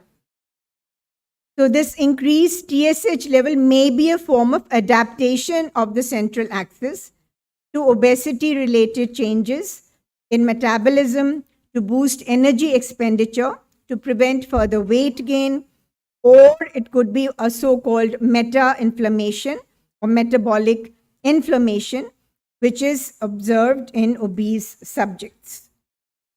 So if we look at the non-thyroidal factors, see, body weight is extremely important apart from age and medications. And in practice, this is not a simple matter because day in and day out, you will see patients coming to you with reports which I showed you in the beginning. And you can see clearly in this bar diagram that the mean TSH shows an increasing trend with increasing body mass index. So on thyroid hormone regulation, I've already told you that leptin produced by the adipocytes stimulates the TRH neurons in the paraventricular nucleus to increase the TSH. Both the TSH receptors and a negative feedback TSH is decreased. Then increased leptin and POMC downregulates the agouti-related peptide, which causes activation of alpha melanocyte stimulating hormone and stimulation of the TRH neurons as well. So with progressive fat accumulation, you get more of TSH and free T3 levels, and this is irrespective of insulin sensitivity and the metabolic parameters. There's a positive association between the free T3 to free T4 ratio and the waist circumference and the body mass index. So typically, what will be the picture like? We'll find an increase in TSH, a decrease in free T4, and an increase in free T3. But any combination permutation may be available. largely there will be an increase in the TSH. To complicate matters and make things worse, we talk of antibodies. Now, what is the role of antibodies and how do they correlate with thyroid, mainly hypothyroidism? So, autoimmune thyroid disease per se in obesity, about equal percentage in children and adults. In children, it's about 12.4, but the range in adults is up to even 60%. So studies have shown not only thyroid peroxidase antibody, anti-thyroid globulin antibody as well in controls and obese individuals, but much higher in obese as compared to controls. So TPO antibody alone, thyroglobulin antibody alone, as well as in combination have been seen, but much higher in obese as compared to controls. So this is a very interesting meta-analysis of the impact of obesity on thyroid autoimmunity and dysfunction, which concluded that obesity was significantly related to hypothyroidism, Hashimoto's thyroiditis, and TPO antibody positivity, implying that prevention of obesity is crucial for thyroid disorders. So what? So you're marginally hypothyroid and you're obese. Now you combine the two. Subclinical hypothyroidism is associated with the similar complications as obesity. And if you combine the two, then it doubles or if not triples. So the complications, that is dyslipidemia, endothelial dysfunction, and increased risk of coronary artery disease increases many-fold. With overt as well, the same complications need to be kept in mind, and a meta-analysis of 6 studies on hypothyroidism in individuals who were overweight increased the risk of overt hypothyroidism. Now, what is the role of thyroid deficiency on adiponectin, leptin, and metabolic status? This is only visceral obesity. They have shown that it aggravates insulin resistance, chronic inflammation, and atherogenic lipoproteins, especially lipoprotein little a. And remember that Indians are more susceptible to increased lipoprotein little a, and that LPA is established right at the age of 2 years. So this is quite a very significant finding, and then it increases the CV risk. So much for T4, but is there any role of T3 as well? So this is relevant today because now T3 is also available. So what would be the role of T3 as far as weight management is concerned? T3 has very important actions at the hypothalamic center. Administration of T3 resulted in notable weight reduction, almost up to 2 kilograms per person. And T3 also reduces your LDL and your ApoB. So this was a small study, a 15-week study, which showed that T4 plus T3 versus T4 alone observed a T3 dose-dependent decrease in weight with combination therapy. So where does that leave us? Then what happens to the dyslipidemia, which I spoke about as a complication? Now, the lipid lowering effect of thyroid hormones is mediated mainly by the thyroid hormone receptor, TR-beta, which is present in the liver. So maybe highly selective thyroid receptor beta agonists may be effective. Currently, they are only being reported in clinical trials. Adipose tissues of obese individuals characterized by lower expression of genes encoding the thyroid receptor, which may limit the thermogenic and lipolytic the potential of thyroid hormones. So I've told you, I started off showing you some cases as to the common garden variety of patients that we see. I told you what is the role of thyroid hormones in weight regulation. I also told you about T3 and its importance in weight management as well as dyslipidemia. Now, what do the guidelines suggest? Okay, now these are the European Society of Endocrinology guidelines. They recommend thyroid function for screening for an endocrine workshop of obesity for all subjects. So uniform screening is advised. So does the American Thyroid Association.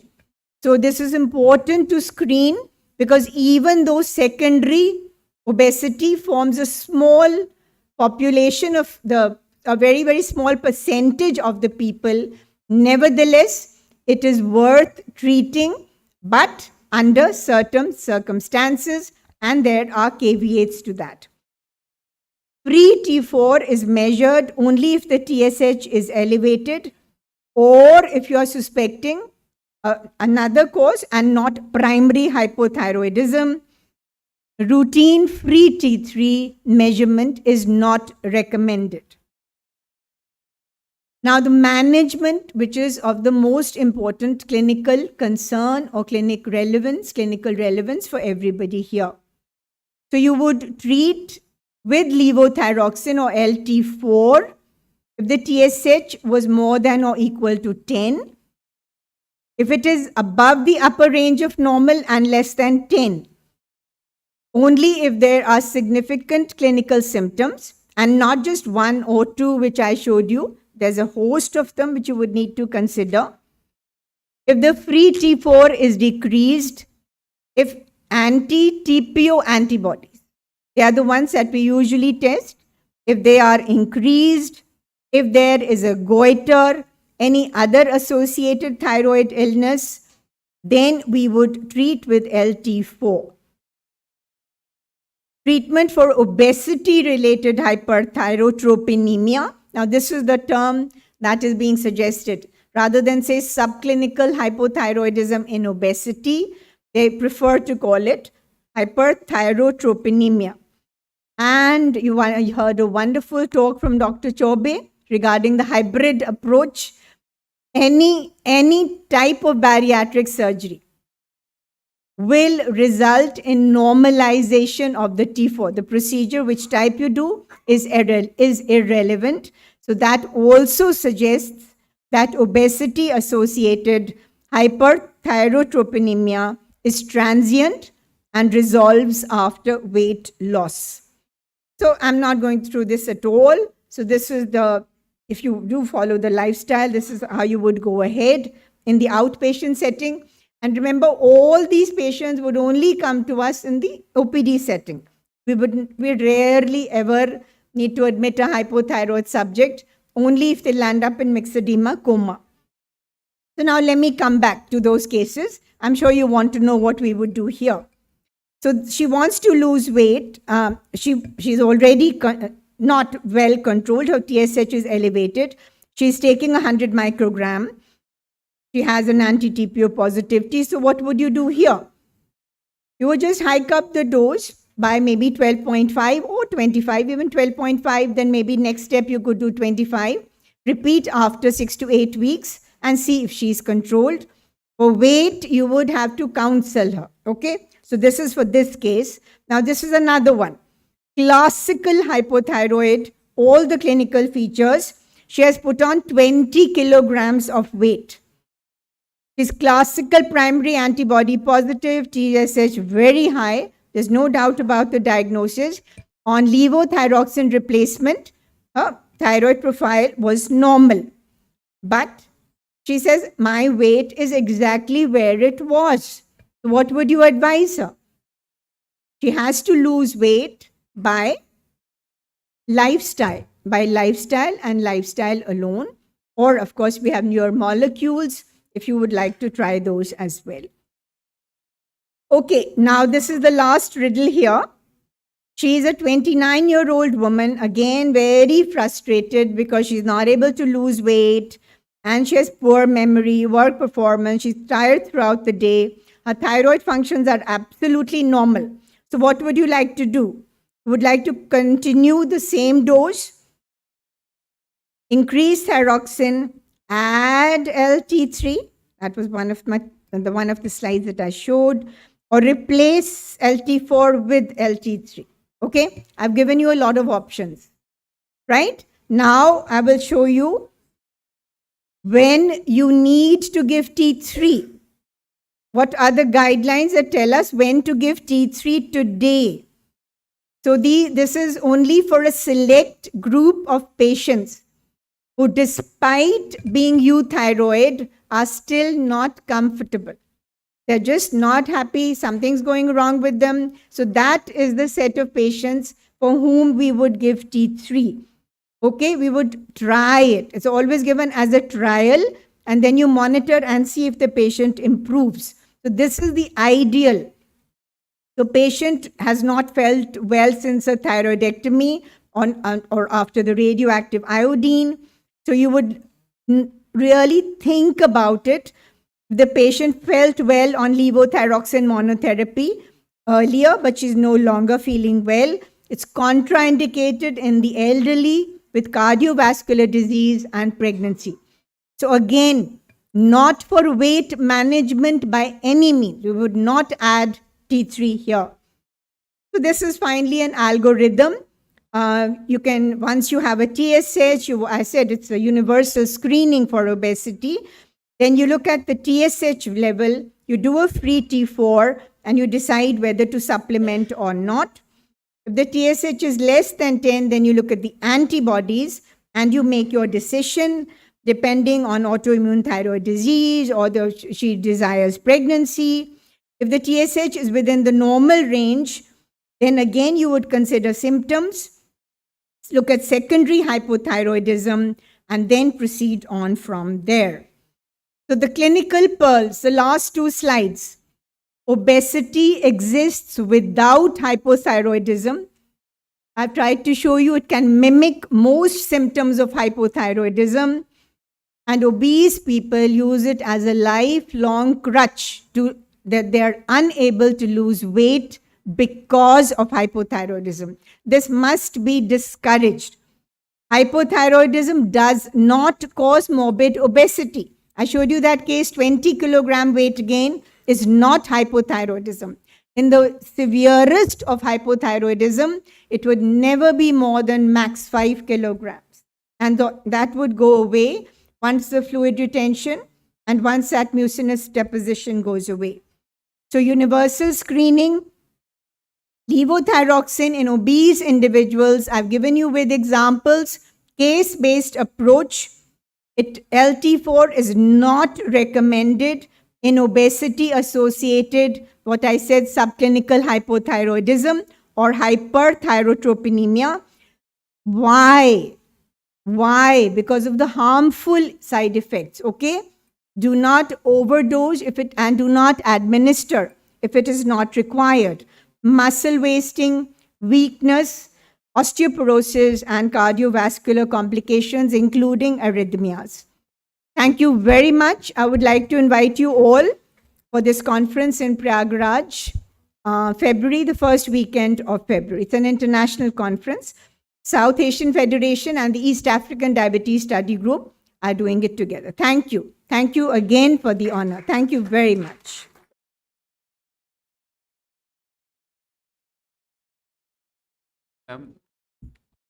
Thank you, ma'am, for that wonderful exposition. And with that, we conclude this session. As it is an oration, we are not going to have any question answers. Thank you, ma'am. Thank you. Now moving ahead, I request Dr. Banshi Sabu sir and Dr. Rakesh Sahai sir to please chair the session of presidential oration.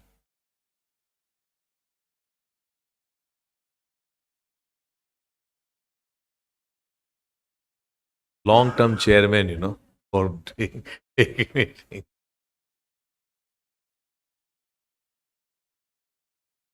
Thank you, Sunil, for So now it's my great pleasure to invite my close friend Dr. Mahendra Narwaria, who is currently president of Arrow and who was elected last year for this All India Association for Advancing Research in Obesity. Dr. Mahendra is a pioneer in field of obesity surgery in India, and he has started a center of obesity surgery in city of Ahmedabad. He was also president of Obesity, pioneer in bariatric surgery, performed more than 10,000 bariatric procedures, held prestigious positions in international and national body like OSSI, IFSO, and IASG. He is invited faculty for many international meetings and national meetings, including Royal College of Edinburgh, Scotland, and SGPGI Lucknow. He has numerous research publication in national and international journal, contributed many chapters in field of GI and bariatric surgery. He holds a Limca book of records on doing surgery on a youngest child for bariatric surgery, and also a record of having operating 20 patients in a day. His center, Asian Bariatric Plus, is recognized as a center of excellence for bariatric surgery. His state government has honored him as a Gujarat Gaurav. Has keen interest in GI and bariatric surgery and robotic surgery and laparoscopic surgery. First laparoscopic sleeve gastrectomy in India in 2004 and scarless sleeve gastrectomy in 2009. First hybrid nodes, which is transvaginal sleeve gastrectomy in Asia Pacific region. Highest weight patient had gastric bypass surgery performed 248 kg. First time in India. He is pioneer in new procedure after revision of RYGB and RUNY and metabolic surgery for hypercholesterolemia in a lean patient. He serves as a visiting faculty as an honorary clinical tutor in Royal College of Edinburgh, Scotland, and honorary visiting professor for SGPGI Lucknow, visiting faculty for Ethicon Institute of Surgical Education, Mumbai, and Center for Excellence for Minimal Access Surgery Training at Mumbai. Endosurgery Task Force from Shanghai is also a visiting faculty. Over to Dr. Mahendra for his presidential oration.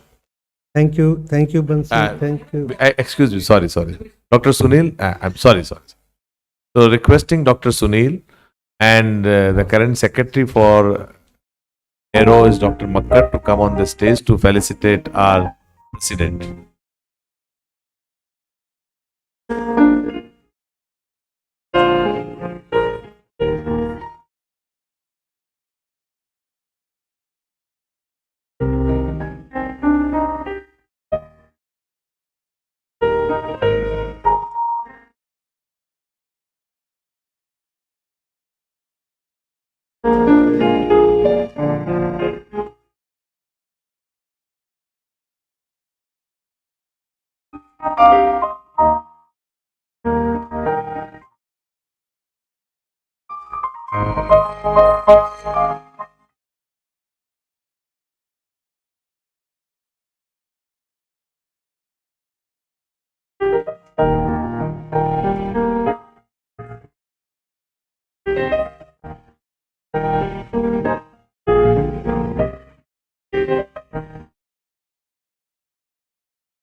We can request President Sir to for his oration, and we also request him to finish the oration in 20 minutes as we are running. Thank you. Thank you, Dr. Desai. Thank you, Dr. Sunil Gupta, Dr. Kavita. Thank you, Dr. Chobe sir, Sasank sir, Dr. Makkar, and all seniors who are here from all over India.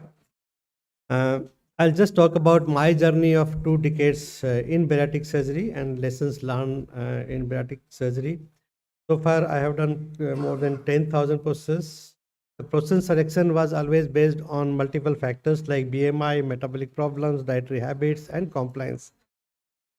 Similarly, the indication also depends on the BMI. Usually, we operate at BMI more than 37.5. That is after the paper which our guideline which we published in 2009, and Dr. Chobe and Dr. Makkar were the authors. We operate when BMI more than 37.5 without any medical risk factors, or those who are having associated comorbidities, we operate at 32.5 BMI, and only in selected person when the diabetes is uncontrolled, we have done surgery even up to 27.5 BMI. So far, patients available at our centers. We have done endoscopic procedures like intragastric balloon. Though endoscopic sleeve gastroplasty was made popular by people, but I have not done any. Surgical procedures like adjustable gastric band, which is outdated nowadays. LSG, I was doing good numbers, but since weight regain and reflux was a problem, we reduced the sleeve gastrectomies. Roux-en-Y, MGB or OAGB are procedure of choice at the moment all over India by different surgeons. They like this process. So gastric balloon, the problem of balloon was intolerance of food, and most of people, they don't tolerate it, so we need to remove them early. And poor weight loss in all of them, so we don't advise it more frequently, only unless the patient is insisting, and those who are good at diet and exercise, we can add balloon at the plateau level. Gastric band was the first procedure which we started, me and Dr. Chobe, we started in India, but in initial few process only we realized that it is not a procedure of choice in our country because the quality of life is not good. When we tighten the balloon, they have lots of nausea, vomiting, poor weight loss, and poor compliance because obese people are having poor compliance otherwise also, even for medical treatment. So even surgical adjustment or radiological adjustment, they'll not come for regular follow-up, and you may not get a good result because of poor compliance. In sleeve gastrectomy, the standard practice was to use 4-port. We don't use liver traction. Very rarely we use drains. So this is just reducing the size of sleeve gastrectomy from this size to this size. So far in last two decades, I had only 4 leaks in my early 100 cases, of which one was treated conservatively, one was being treated by endoscopic stenting, and 2 patients were converted to salvage gastric bypass, Roux-en-Y gastric bypass. One patient we had twist and stenosis, which required spheromyotomy, and weight regain after 2 to 3 years was a problem, though almost 10 to 20% patient came for because of the weight regain, but reflux is a major problem in sleeve gastrectomy, which is leading to poor quality of life. So worldwide, about 40% people have weight regain in sleeve gastrectomy, and 30% will have reflux. So I usually don't do sleeve gastrectomy in any adult patient unless until patient is a pediatric age group where we don't have any other choice except the sleeve gastrectomy. Banded sleeve was done when the BMI was more than 50, better than the standard sleeve, and results were comparable in initial early phase with the Roux-en-Y gastric bypass. We never had any complication like leak or anything in this group, and only one patient had excess weight loss which required band removal, and one patient had erosion of band which was also removed. Roux-en-Y gastric bypass was done in more than 3,000 patients using 5 ports. We have different limb lengths like Roux-en-Y, Roux limb and BP limb, and standard technique is stapled gastrointestinal anastomosis. And in so far, we don't have a single leak in Roux-en-Y gastric bypass patient. And again, those who are more than 50 BMI, I used to put a band on Roux-en-Y pouch to have more sustained weight loss. So far, we don't have any leak. 2 patients had GI bleed in initial 24 hours, which were treated conservatively. Roux limb ischemia to a short segment was found in 3 patients. 1 patient had mesenteric bleed, which was sutured on table. We don't have single internal hernia, no organ injury. Tomal stenosis was found in 3 patients, which required dilatation, and 1 patient we have to revise the anastomosis, and band erosion in 1 patient, which after the gastric band. We tried a gastric plication. For those people who are not able to afford surgery, we can do a laparoscopic gastric plication. I have done a double-blind randomized study on this procedure, comparing this with the sleeve gastrectomy, and we found that this is not a good procedure. In almost 50%, I had even leak in 2 patients, enteral obstruction in 1 patient, which required revision surgery or in 24 hours. And on long term, we required to convert them to Roux-en-Y gastric bypass or sleeve gastrectomy. Overall, there was poor weight loss, and we discontinued the trial even though because the study was not complete. But since results were poor, I discontinued the trial and we published the results. Biliopengate diversion is a rare procedure in India, but we have done in very few patients, almost 4 patients. And this was my youngest patient who underwent BPD for severe hypercholesterolemia. She had xanthomas all over body, and this patient was cured of her family hypercholesteremia, and we published this. I think she was the youngest person with 15 BMI who underwent such a metabolic surgery, most advanced metabolic surgery, just to cure hypercholesteremia, and she survived. Cure her cholesteremia. She got married also, and she has a kid also. Otherwise, her 2 siblings were died at the age of 10 years because of high cholesterol. Only problem in this patient with which I found is a refractory anemia, because we did enterectomy in as a part of a procedure wherein they develop pernicious anemia and they require injectable ions only to cure the anemia. Duodenal switch we have done in very few patients, that is only 4 patients, where we do a part of procedure, we do a sleeve gastrectomy and do Roux-en-Y duodenal jejunal anastomosis. And problem with this again was protein energy malnutrition, which required modification of the procedure, and diarrhea, which was requiring increasing the common channel. During jejunal bypass was started as an alternative to Roux-en-Y gastric bypass, wherein we can preserve the stomach physiology and those who are diabetic patient. We have done almost 54 patients. The results were almost comparable. And in the complication part, we had 1 patient with leak, we had 1 patient with duodenal blowout also, and 2 patients had unsatisfactory weight loss, which required revision. And revision to Roux-en-Y gastric bypass by 1 patient. And if you look at compare overall with the diabetes remission rate, the results were inferior than Roux-en-Y, so we discontinued this procedure as well. Mini gastric bypass is a procedure of choice nowadays. We do anastomosis at 150 centimeter only, and wide anastomosis almost 6 centimeter. So there is no restriction. They can eat well and still they can lose weight. So that is what people. The overall quality of life is very good, and people are all preferring MGB as a procedure of choice nowadays. We also tried a loop duodenal bypass as a single anastomosis, preserving the stomach physiology. But again, weight regain was a problem, and complication of sleeve were almost same like a sleeve gastrectomy. This is a new procedure because sleeve patients will have a high pressure system in between 2 walls, so the sleeve will dilate. So to overcome that, we decided to convert this into low pressure system. So joining this with the loop of jejunum here, so this will not dilate. So there is less chance of reflux. At the same time, there are less chances of weight regain. So this is a new procedure which we are doing at the moment for those who need sleeve gastrectomy. I do sleeve, but I will join with the jejunum, so they have persistent weight loss and long-term weight loss without any complication of reflux. And this is a procedure. Since it is a new procedure, I'll just show you a video.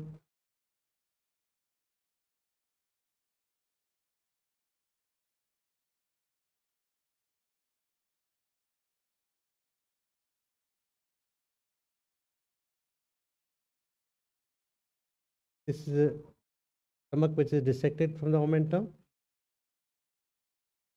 I think for those who are non-surgeons, this is how it is done laparoscopically without opening the abdomen. This is stomach which is being disconnected from the greater omentum. This is omentum which is divided in 2 halves, so that the tension on jejunum when we are taking it up will be minimized. This is measuring the limb. This is biliopancreatic limb, which was measured at 150 centimeter, and now this is the creation of the sleeve gastrectomy. And after doing this sleeve, we'll join this with the jejunum. This is jejunum, which is connected with the sleeve. This is an anastomosis of the loop of jejunum with the sleeve. I use this device, suturing device called endostitch, which is much faster than the standard suturing devices.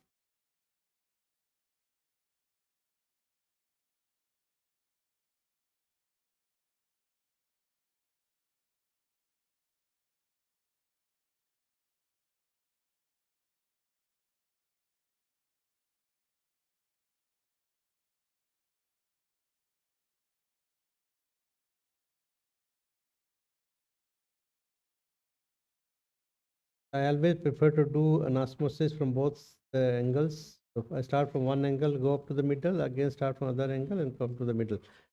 So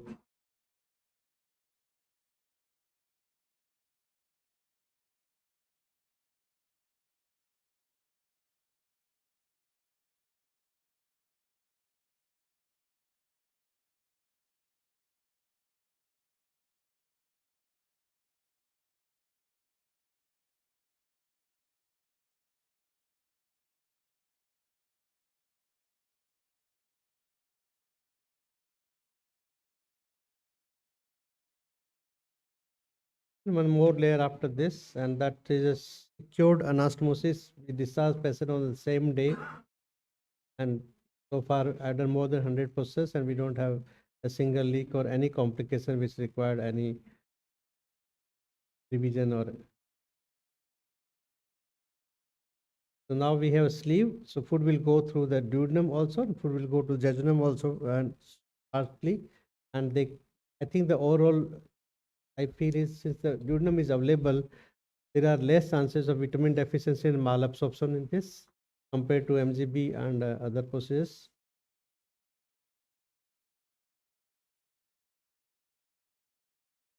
So this is also called a sleeve with loop bipartition. And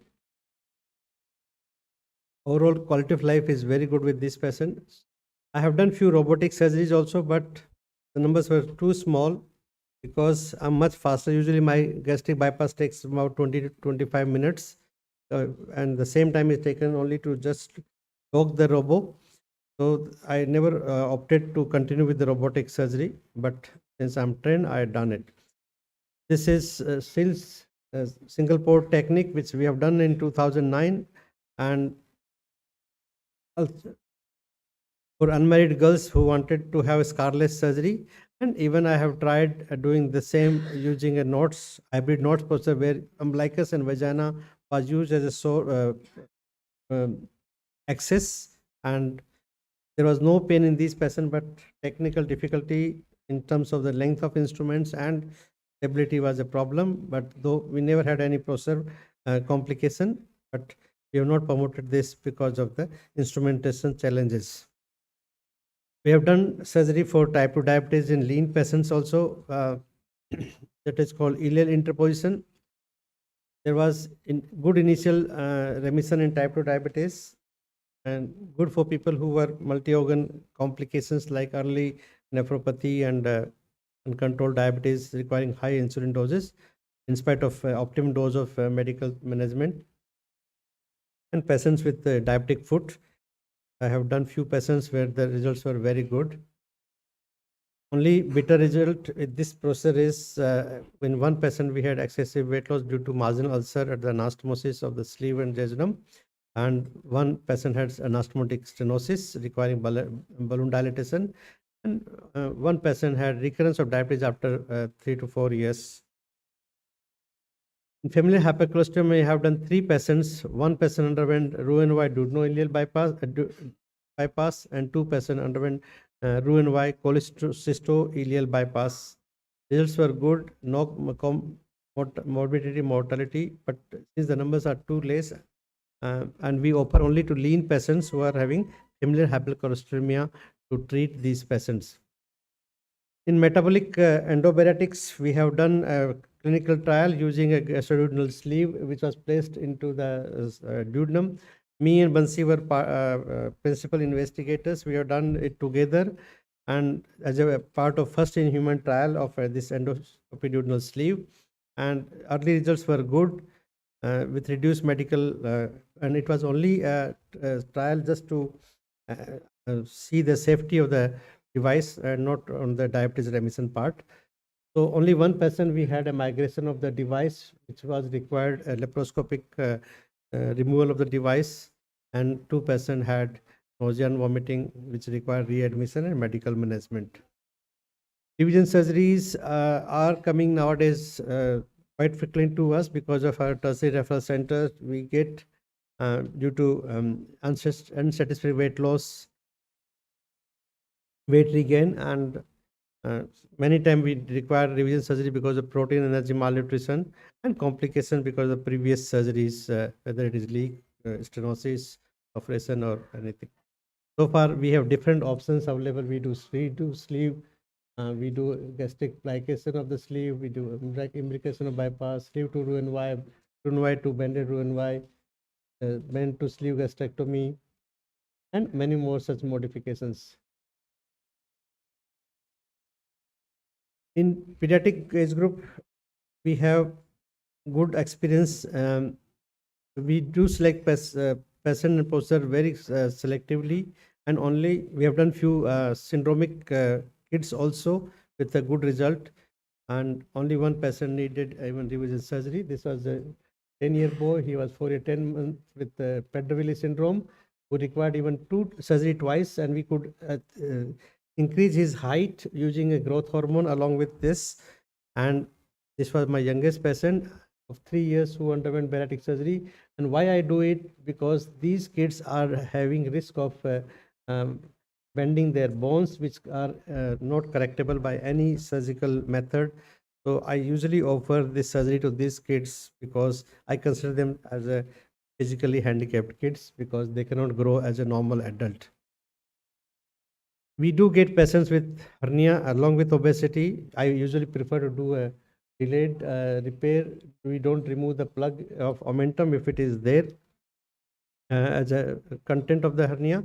Primary anatomical repair of smaller defects, and very rarely primary biological mass repair in this patient. Only one patient had intestinal obstruction after this surgery, and 2% had recurrence of hernia, and 1% had even in mass infection in spite of using a biological mass. We started 1-year fellowship in 2006. Proctoring and training was my favorite choice. I used to travel all over India to proctor the surgeons who were starting their bariatric surgeries, and we have a fellowship program. And usual criteria is to take surgeons who are having 5-year post MS, and or those who are having MCS degree, we can even take 3 years. This is recognized by OSSI as a FMBS, and FMB has started a 2-year course now, and from last year. So the takers are very, very few. We do get foreign fellows and short-term trainees also for 2 days to few weeks. And in our program of proctoring and fellowship, we have a protocols which have to be followed. We have the same fixed protocol with same team scrubbing and assisting these patients, and operation table equipments and everything should be very good, and the skill has to be very good. We had few patients with challenges, like we had a patient with CRF of creatinine more than 11.2 who required bariatric surgery because nobody was ready to offer a transplant to this patient of 140 kg. I did sleeve gastrectomies. We reduced her BMI. We reduced her creatinine level to 5.1 from 11.2, and she was her transplant was delayed, and she could get a transplant also with good outcome. I had a patient with poor heart function also, that ejection fraction of less than 20%. We had bedridden patient of more than 90 BMI, and many such patients were. So far, the lessons we have learned from this is that lack of public awareness, and hesitance by our own medical colleagues, poor compliance of the patient, they don't even come for follow-up after the surgery, and lack of standardization in the treatment, evolving science. Surgeons need to be adequately trained before they venture in this surgery, and it is always a multidisciplinary approach and not by a single surgeon.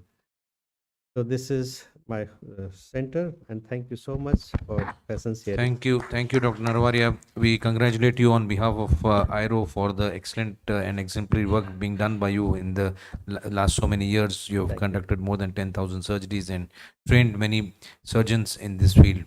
So we congratulate you once again and thank you for the wonderful presentation. Organizers, now over to Sunil and I team. request Dr. B.M. Akkar sir to felicitate.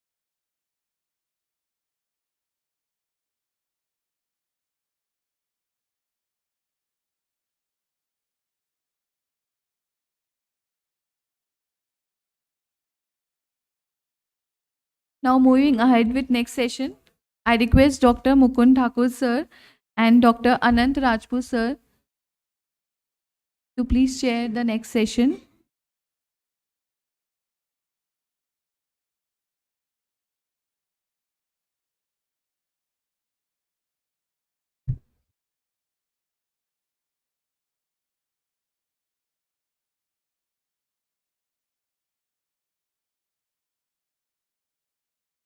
So now it's going to be a parallel hall here onwards.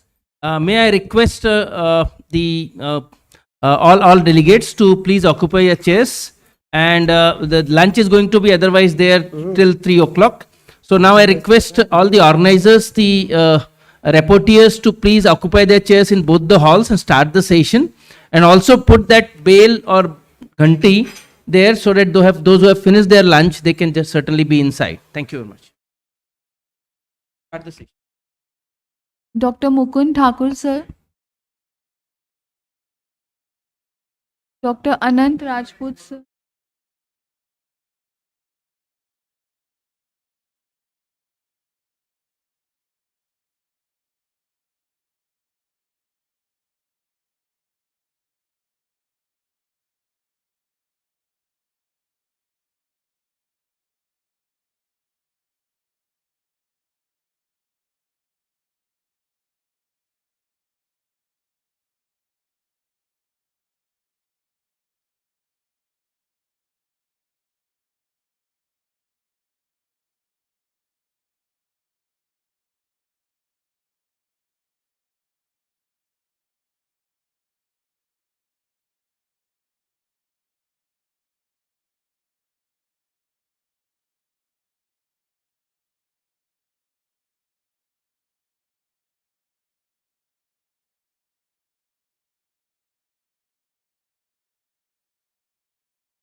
I request Dr. Hemant Fatale sir and Dr. Nitin Kapoor sir to chair the session.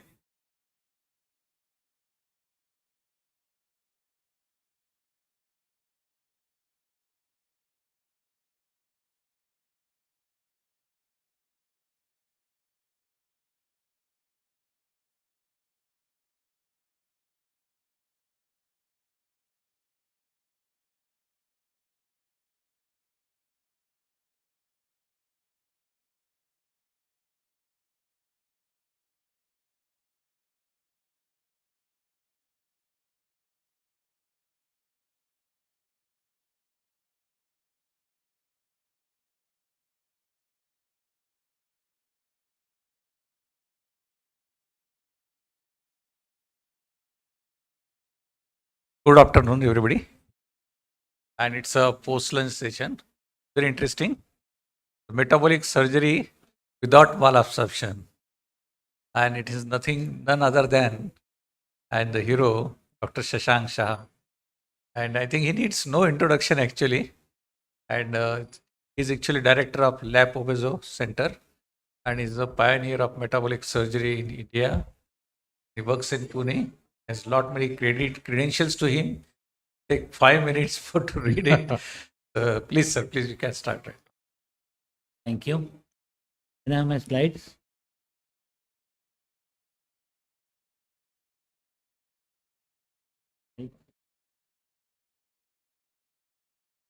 Anyway, good afternoon, everyone, and I must congratulate Dr. Sunil and his team and Arrow for a wonderful meeting and thank them for this kind invitation. And I'm going to have a brief talk, but something very different and interesting. Let me reintroduce you. I'm doing bariatric surgery for last over 20 years now. We used to do mainly sleeve gastrectomy, gastric bypass, mini gastric bypass, maybe second stage procedures. But in last 4 years, we have changed our trend and to a procedure which is purely metabolic without the side effects of routine bariatric procedures. The main apprehension is nutritional side effects and weight regain. And to overcome, there is a new procedure. With all the support and blessings from all of you, I'm happy to share that in this nationwide ranking in Times of India, our hospital was ranked 4 among the entire country and second in Western India with a very high volume bariatric procedures. And the procedure which I am going to talk about also has a strong anti-diabetic action. This was way back in 2016 when we earned the Vivian Fonseca Scholar Award from American Diabetes Association. But now we modified the procedure. That time it was Roux-en-Y gastric bypass. Now this is one example. We got a World Book of Record, India Book of Record, Limca Book of Record for highest weight loss after bariatric surgery. A lady from 310 kg to 85 kg, 215 kg loss. She underwent two-stage procedure. An example where probably only surgical treatment with pharmacotherapy can achieve and only pharmacotherapy may not achieve. Let me take you through some examples and some experience which I want to share.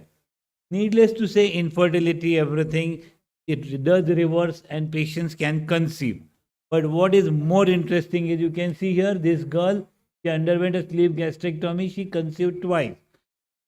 12 years after her first bariatric surgery, we offered a second stage procedure, and you can see her. So, second stage procedure, this is the era of second stage procedure. So, we completed 20 years, and maybe life of first procedure is about 10 years to 15 years, and second stage procedure is a standard of care plus followed by pharmacotherapy. And these were earlier patients who are on pharmacotherapy for last 8 years, and they are maintaining their weight loss. Needless to say, even osteoarthritis, some of the patients prevented joint replacement, and thanks not only to bariatric surgery but a hybrid approach, as we heard earlier. One thing, if you really want to restore someone's sexual function, erectile function, and has low testosterone because of severe obesity, I would say at this moment, probably bariatric surgery is the only thing which can restore it from them, for them. Extreme transformation of acanthosis adiposity to something looking like a 40-year-old lady has come down to an unmarried girl who was 26. This transformation is also possible with a lot of hormonal changes and long-term weight loss with bariatric surgery. Something new which has come up in last few years is treatment of hernia. We see lot of recurrences once, twice, 3 times, 4 times hernia operated, and the main reason being obesity, stretch on the abdominal wall. This patient had undergone 5 surgeries for hernia, but the treatment should be weight loss, reduce abdominal wall tension, and then treat the hernia. That is what probably is the newer trend. This is how we started with gastric band, maybe way back in 2000, 2005. We started sleeve gastrectomy, Roux-en-Y gastric bypass, and extreme malabsorptive procedures were being performed, but quickly taking you to the physiology of GI tract. Everyone knows it, but I am going to make it fast forward. Whenever food reaches terminal ileum, the L-type endocrine cells are stimulated, secreting GLP-1 and PYY.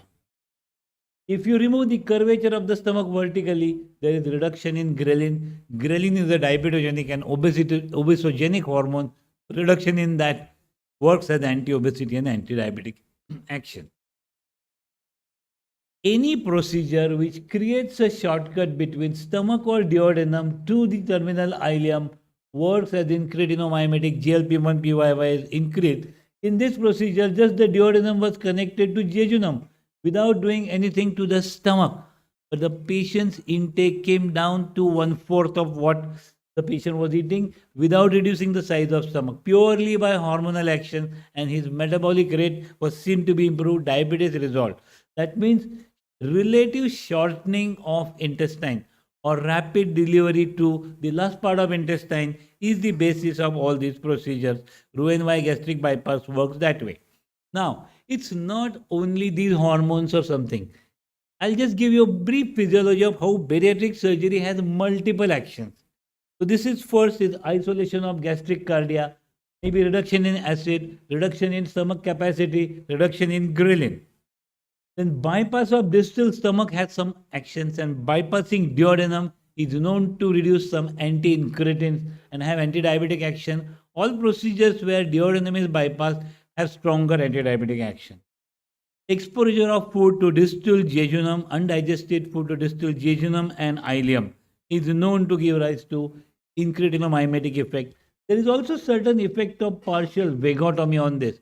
So if you look at all these mechanisms, it's not only GLP-1, the multiple mechanisms working together, and that is how the thought process was combine all these mechanisms of anatomical alterations in GI tract. You can see here the curvature of the stomach is reduced to reduce ghrelin. There is a direct connection, but all the patients want to eat well and maintain weight loss, and therefore a new type of procedure came in as one anastomosis gastric bypass, a very long stomach pouch directly connected to intestine, so patient can eat large volume of food, but there is malabsorption, stimulation of GLP-1, and therefore weight loss is stronger, long lasting, but again at the cost of nutritional consequences.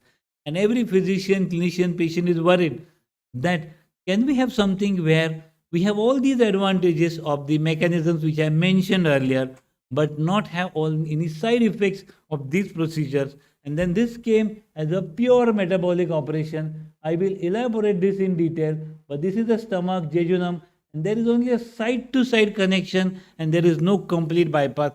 Both the passages are open. So you can see this is esophagus, stomach, food can go into the jejunum and ileum, food will go from pylorus, duodenum, and a normal passage. So there is a double passage bypass.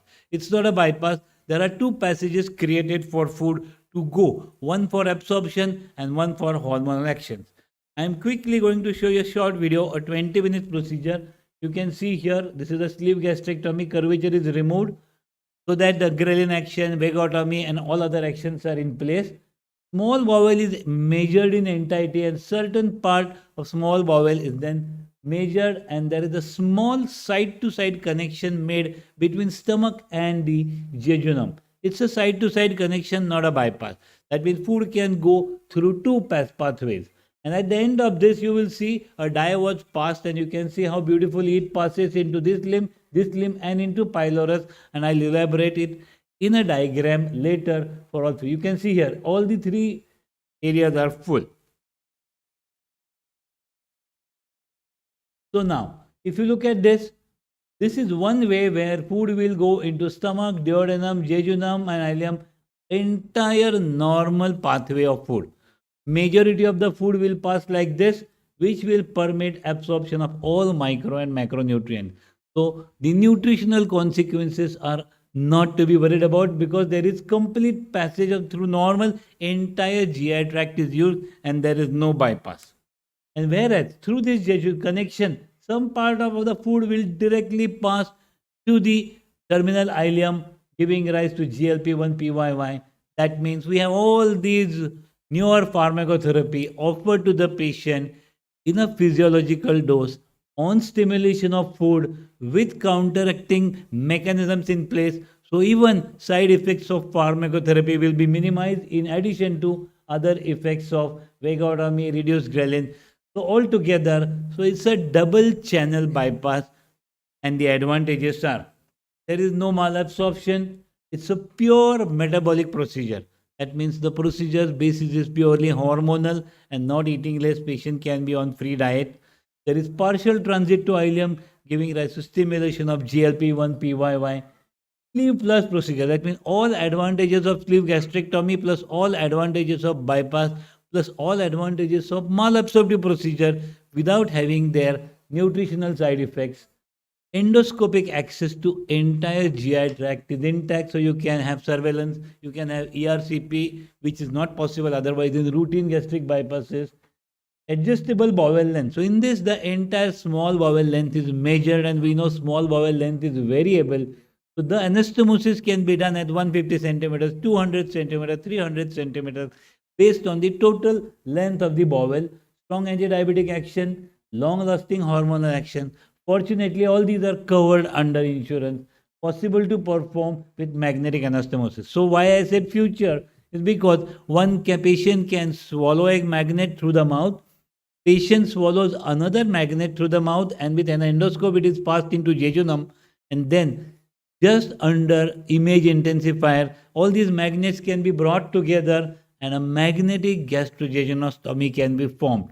So the future could be the same procedure can be easily duplicated as an outpatient procedure with no leaks, no malabsorption, but strong hormonal actions and all the passages intact. So maybe this is what probably the future is taking us, pure hormonal metabolic action of a bariatric procedure without all the negative effects. The benefit is the connection remains for long, so you have pharmacotherapy from within physiology for long, and weight loss maintenance can be for long. These are some of those patients who underwent this procedure with excellent result, diabetes remission, similar remission, but they are not on any vitamins and they are on free diet. They are not on a restricted diet, something which probably even bariatric surgeons did not imagine earlier. I would save some time for Sunil because we are 10 minutes late. Thank you, and keep it open for any questions. Thank you so much.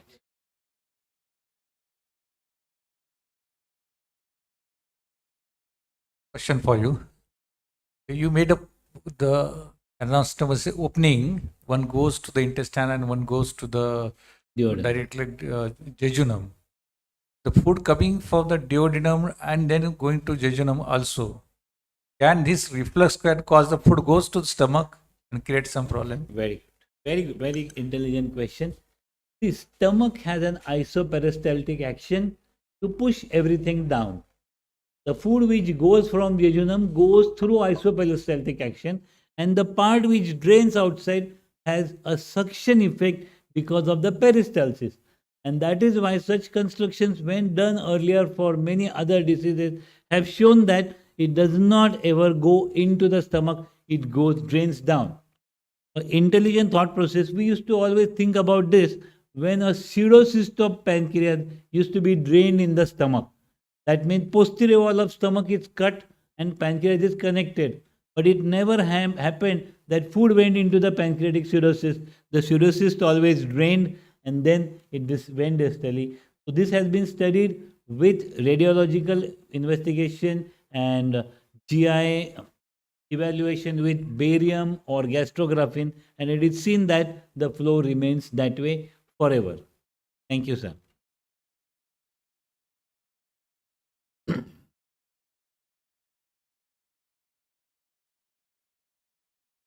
Okay, I can elaborate. So, Michel Gagnère is a French-American surgeon who invented sleeve gastrectomy.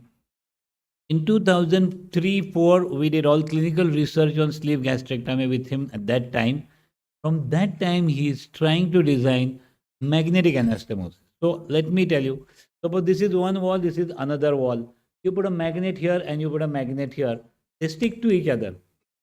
Slowly, because of magnetic pressure and pressure necrosis, the part between two magnets sloughs out. But during that period, there is an anastomosis created. So there is no leak in this, no bleeding in this. Patient doesn't need a rice tube. Patient doesn't need to be fasting. Only intelligence is in placing the magnet into the jejunum either by laparoscopic assistance or with a long endoscope. So one inside the stomach, one inside the jejunum, and just get them together. Patient can walk home, be on oral liquids. After about 6 weeks, the magnet is passed out through feces and an anastomosis is created. So this is a new technology which is evolving.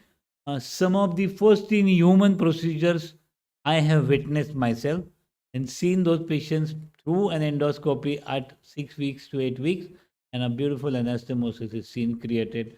That would probably be the future. Yes, the diameter of the magnet will decide how much the anastomosis size will be. Earlier, they were circular magnets. There was difficulty in manipulating them. Now they are linear long magnets with a flexible action, so they can be easily passed through the intestine and they stick.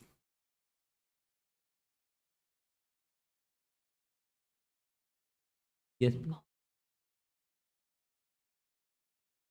So far, because it's a physiological slow process, there is no problem. But rather than complication, there is a technical expertise in instrumentation, in designing at this moment. But I believe it will eventually evolve. Complication rate with this magnetic procedure here, or It is- in the it sense is- obstructions and the patient coming in contact with magnetic forces outside. Okay, very intelligent question. So patients are educated that they wouldn't go for an MRI or whatever. It's only for those 4 to 6 weeks. It does not give rise to any obstruction. It is probably the safest way of doing anastomosis, even better than surgical anastomosis, provided the location is perfect.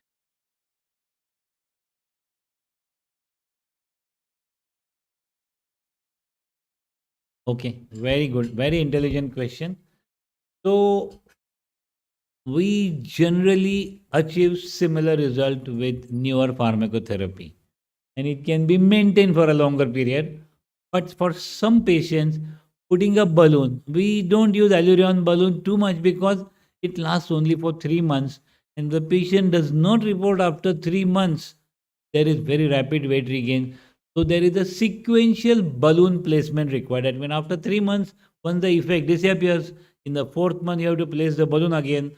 So someone who does not mind spending a lot and add restriction through balloons, it's a good procedure. We use something called a SPATS balloon, which can be inside for 12 to 14 months, and then we add pharmacotherapy to that, and that works well for long term. But even that balloon needs to be removed at the end of a year. Only certain indication, patients who are unfit for joint replacement or some other surgery, not willing for surgery, who want to be prepared, patient unwilling for surgery, or if the excess weight is not too much to qualify.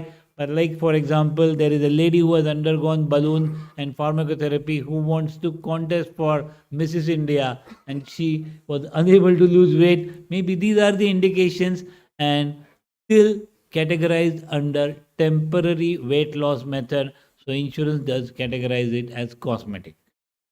Is another procedure called duodenal mucosal resurfacing. So it's a reversible procedure, and you just scrape out the duodenal surface, and the absorption is kind of delayed. The effects are better.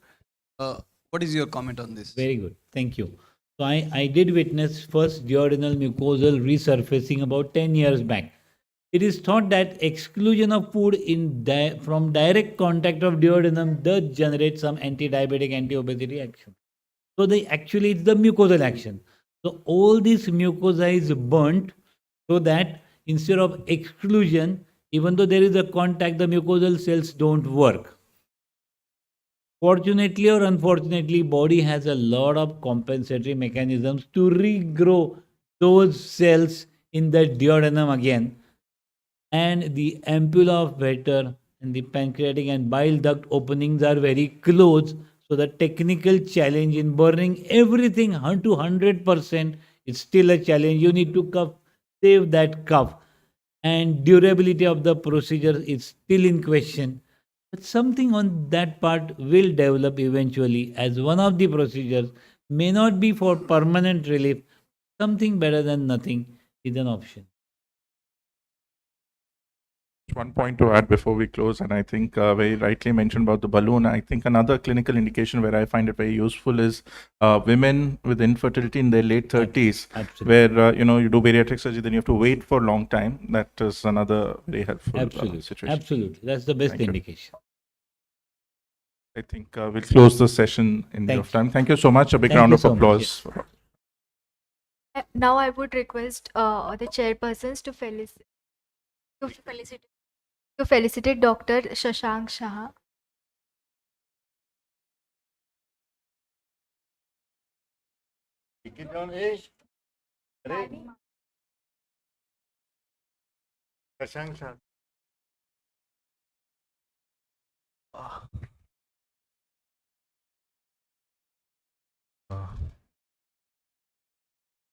So,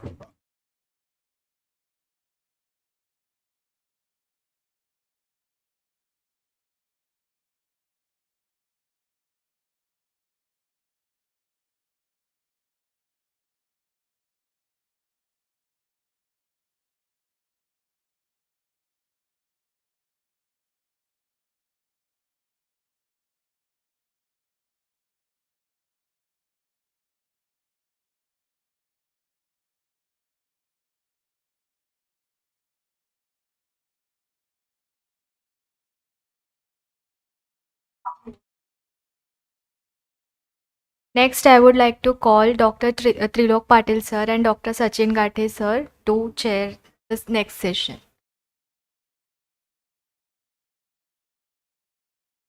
Dr. Trilok Patil sir is a general physician and diabetologist and director of Meher Nursing Home, Anantnagar, Nagpur, and he has 17 years of experience. Dr. Sachin Gathe sir is a diabetologist and physician practicing at Nagpur, vice president of IMA Nagpur. Then he is an ex-associate consultant. Okay, Sakshi. So we will proceed with the next session. Dr. Nitin Kapoor, Professor and HOD, Department of Endocrinology and Diabetes and Metabolism, CMC Vellore. He is a top 2% most influential researcher across the world by Stanford University, USA in October 2023. Has also been conferred with several awards. The list is very long, so I request Nitin Kapoor sir to please start with his lecture. Thank you. Thank you so much. And right at the onset, I'd like to thank the organizing committee of Arrow for having me here today. In the next 15 to 20 minutes, I'll take you through this topic of KG-A1C paradox. I thought I'll cover this session by answering 4 questions: the what, why, where, and how. We'll start with what is the concept of this term called the KG-A1C paradox? Why is it common in our population? Why do we need to know about it?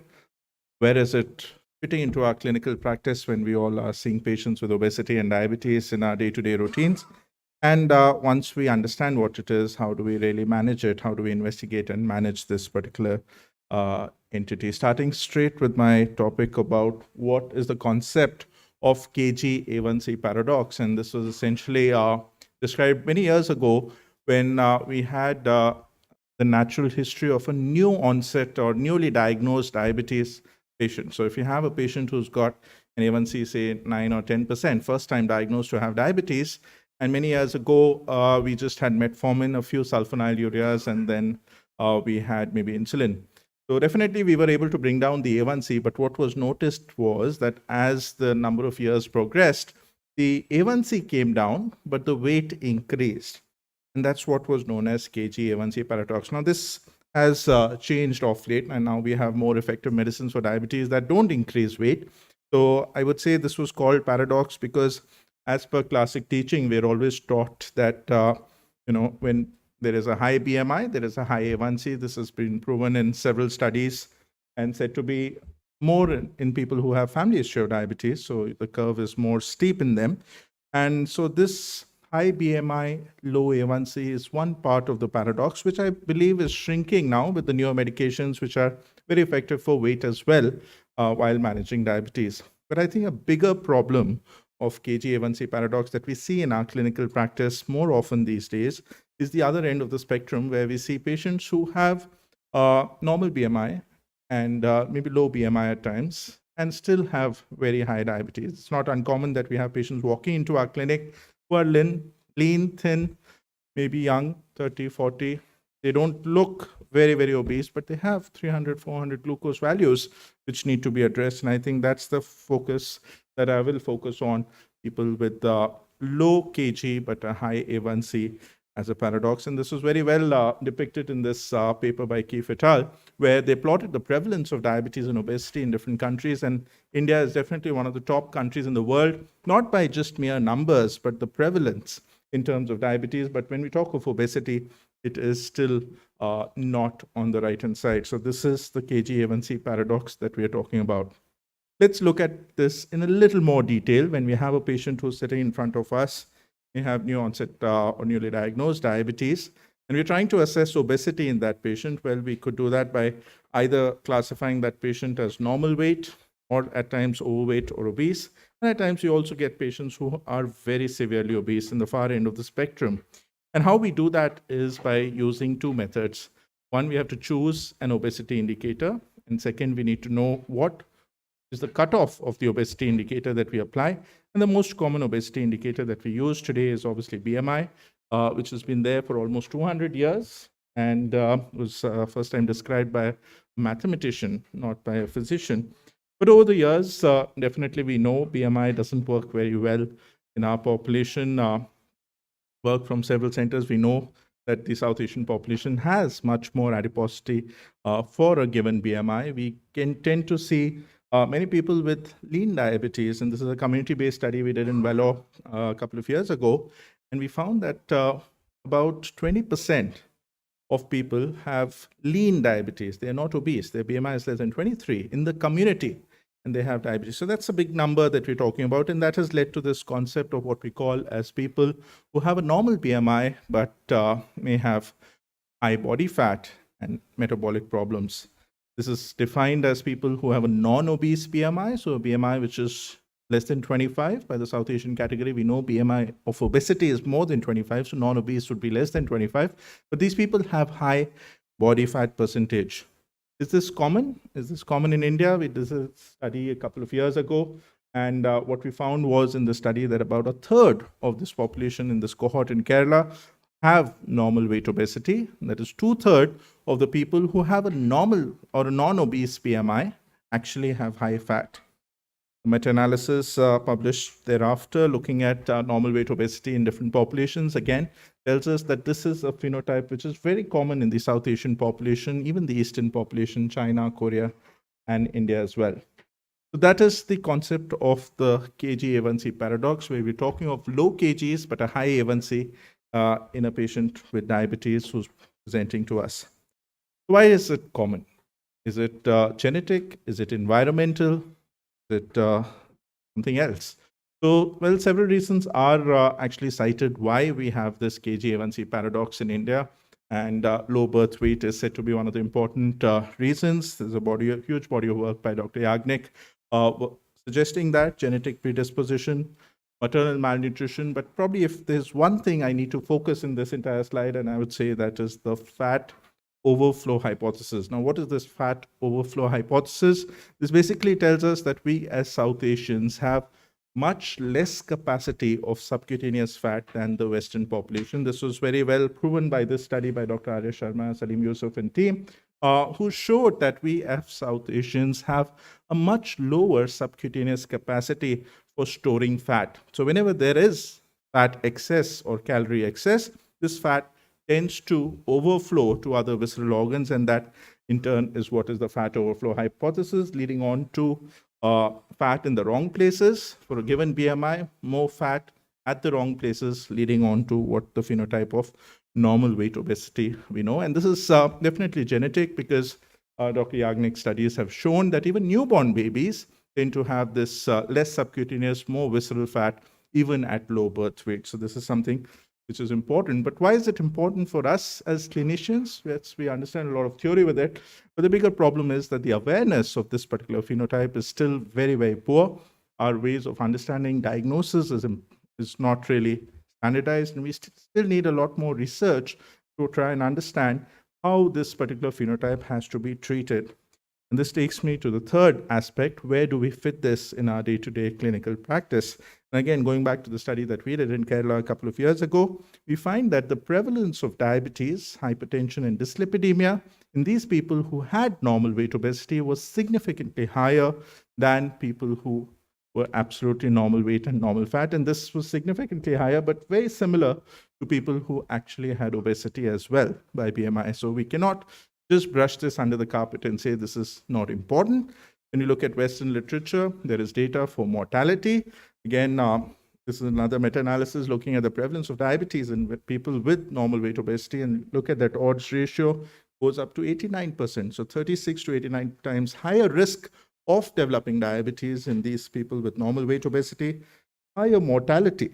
After adjusting for all the other risk factors, presence of normal weight obesity itself tells us there's higher mortality, not only in this NAINS cohort, but even elderly, even younger, even in the South Asian population. And I think we all see it in our clinical practice. This is another study we did looking at lean PCOS, and I think this is a phenotype we see. Young women who are thin, have hirsutism, irregular cycles. If you do their body fat, it would be pretty much high. During COVID, again, we did a lot of CT scans for our patients, and now when we retrospectively look at the body fat estimation that was done through the CT scan, we find that normal weight obesity itself was a big risk factor for COVID mortality. Just that high fat, which was present despite having a non-obese BMI itself, was a risk factor. This is recognized both by the Endocrine Society of India guidelines and the RSSDI guidelines as well, talking about the prevalence and importance of normal weight obesity in our population. Well, we've looked at what the concept is, why is it common, and why is it important in our clinical practice. Now, how do we evaluate? How do we manage this particular phenotype? And yes, there are several definitions. The biggest problem in the definition of normal weight obesity is the definition of body fat. So the initial term was coined in 2006 by Di Lorenzo, and that time he just had a standard definition of body fat more than 30% as abnormal. Several definitions have come after that. Now, the most standardized, I would say, for the South Asian population, what we can follow is a cutoff of 33 and 21. The American Association of Clinical Endocrinologists gives a definition of 35 and 25 globally. So yes, it requires estimation of body fat in the way I see obesity management 5 to 10 years down the line. I'm sure all of us would need to have body fat estimation, but till the time that happens, there are surrogates which are available that can estimate body fat. This is one example that we validated in our population. Something very similar to the way we estimate GFR for our patients. We never measure GFR. We just use some parameters and estimate GFR. And similarly, we can estimate visceral fat for a fairly good accuracy that can be done. But even if we don't do that, definitely there are studies which talk about using waist circumference, waist height ratio, looking at surrogates for body fat. But the ultimate message is that we are trying to move away from just looking at BMI, and people with normal BMI with high body fat have to be also screened for metabolic problems. Management. So for obesity management, we talk about protein intake, calorie restriction. Does that work same for normal weight obesity? This was an interesting study published in the British Journal of Nutrition, where they gave high protein to women with normal weight obesity, and what they found was that there was no major difference or no use of giving this high protein for a short duration of 12 weeks. We looked at our follow-up study for 2 years, looking at a lifestyle intervention in people with normal weight obesity. At the end of 2 years, what we got was some improvement in cholesterol, some improvement in blood pressure, but not really a lot of difference. So probably these people with normal weight obesity are more inherently resistant to change, probably require intervention for a longer duration. And these are answers which are still in research, and these are 2 studies that we are currently doing. The above one is a 10-year follow-up of the same cohort of people with normal weight obesity. The lower one in women with PCOS is an ICMR-funded study. At this point, we don't have any data with respect to medication use in normal weight obesity. These are still under trial, but we should have that in future as well. So I think with this, I would stop. The key messages from this talk, what I'd leave you with is, yes, low kg, high A1C is a phenotype, which is as common as a third in our population. Given the different causes, low birth weight, fat overflow hypothesis, there are several reasons why this is common in our country. But the important message is that we cannot ignore this phenotype. The prevalence of diabetes, hypertension, dyslipidemia is high in this population. Mortality is high in this population. You cannot just see that and brush it under the carpet. Management wise, yes, we have to diagnose. So body fat would be the best, but there are surrogates which are available. And these people with normal weight obesity probably require more intense treatment for a longer duration than simple people with obesity.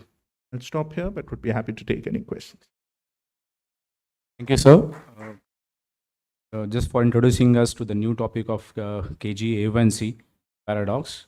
I have a question in my mind. We have various methods for body mass indexes and other parameters. But how authentic or reliable are these non-invasive methods of body composition analysis nowadays, what we are currently available? And how should we be dependent on that for the further management of such results of this analysis? Right, I think a very, very important question. We do have a lot of methods, three broad categories of methods. One is bioimpedance, second is DEXA, third is more high intensity or MRI radiological methods that we can use for assessing body fat. So yes, there were initial concerns about using bioimpedance for body fat estimation, but more and more literature today suggests that they can be used, and they can be used with fairly good accuracy, provided you use the right machine, provided you follow all the precautions that are required before the patient actually gets onto it. So presence of body water itself can have a lot of variation. So if a patient has not passed urine just before getting onto the machine, that itself will give you a variable result. So yes, if we follow the precautions, use a tetrapodal bioimpedance machine. We at Vellore did a study comparing bioimpedance and DEXA.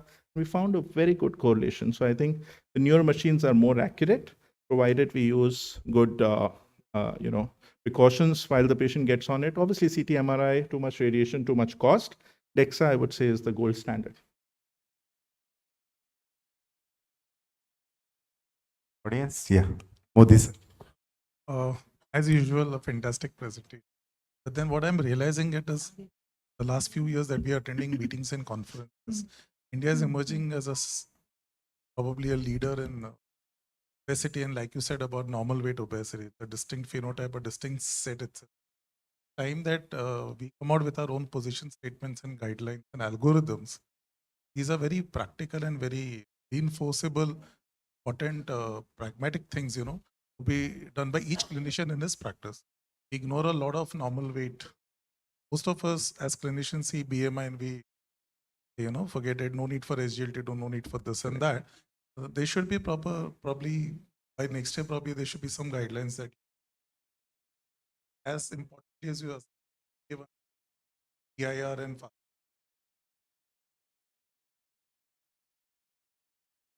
vascular mortality and morbidity. Your comments.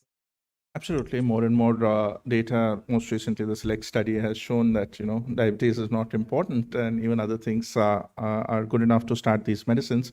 But yes, I think there are very few people who are interested in the field of obesity all these years.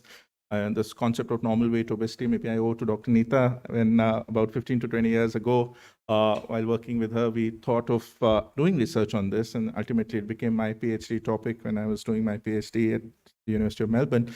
But yes, there are guidelines. There are a lot of papers which are coming up. There's one which was published in JAPI just 2 months ago on a simple algorithm as to how the general practitioners can look at managing obesity alone. But yes, there's a lot more awareness required, and meetings like these are really helpful. Thank you. Questions from audience? So thank you, sir. Thank you very much for your deliberation. Now I request, yeah. I request the chairpersons to please felicitate Dr. Nitin Kapoor, sir, with a memento. I also request Dr. Hemant Patay, sir, is the convener Orocon. Please join. Hemant Patay, sir, for felicitation.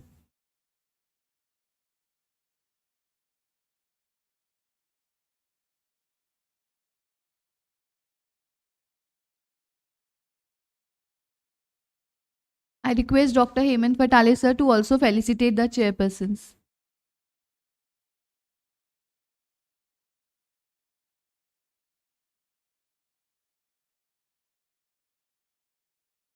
Thank you, sir.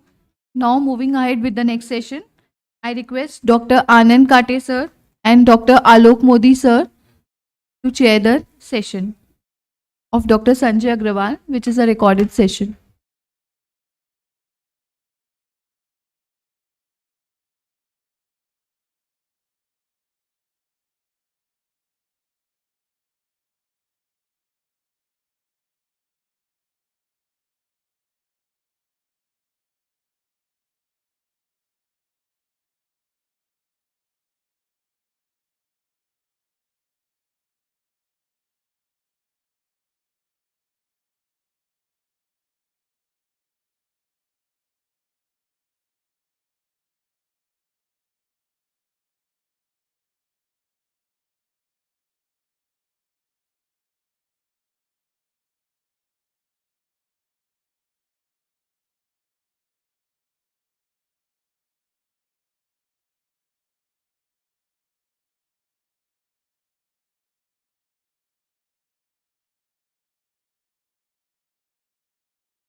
Excuse me. Are we waiting for Dr. Kate?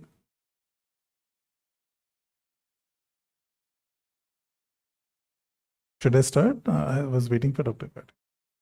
So good afternoon, everybody. It's an honor and a pleasure to be able to introduce Dr. Sanjay Agarwal, sir, who actually doesn't need any introduction. He is a renowned personality known to all of us. But to do the formalities, sir is the director of the AGIL Clinic Diabetes Care. Is the head of Department of Medicine and Diabetes in the Ruby Hall Clinic, senior consultant in diabetes and medicine in Jangir, holding multiple fellowships. A few of them are Fellowship of American College of Endocrinology, American College of Physicians. He's been the Honorary Secretary, Governing Council of National RSSDI, and those of us who were present in the RSSDI Mahakumbh few days back in Mumbai have heard phenomenally the kind of fantastic work which has been done last year. He's also been a member of the editorial board of BMG Open Diabetes Research and Care Journal, associate editor of International Journal of Diabetes for the developing countries. He's a member of multiple committees and multiple fora. He's the author of the book of Clinical Atlas in Diabetes, chief editor of RSSDI's Insulin Monograph, has been very active in contribution and research and chapters in various books, very active as a principal investigator in landmark international trials, faculties, and we keep listening to him and we keep learning from him in various national and international fora. He's also been a mentor for many people on the dais and off the dais and for postgraduate program. So, sir, it's an honor and a pleasure, and the little sadness we are not able to meet you physically. This is going to be a recorded program. So over to you, and looking forward to listening to you. Thank you.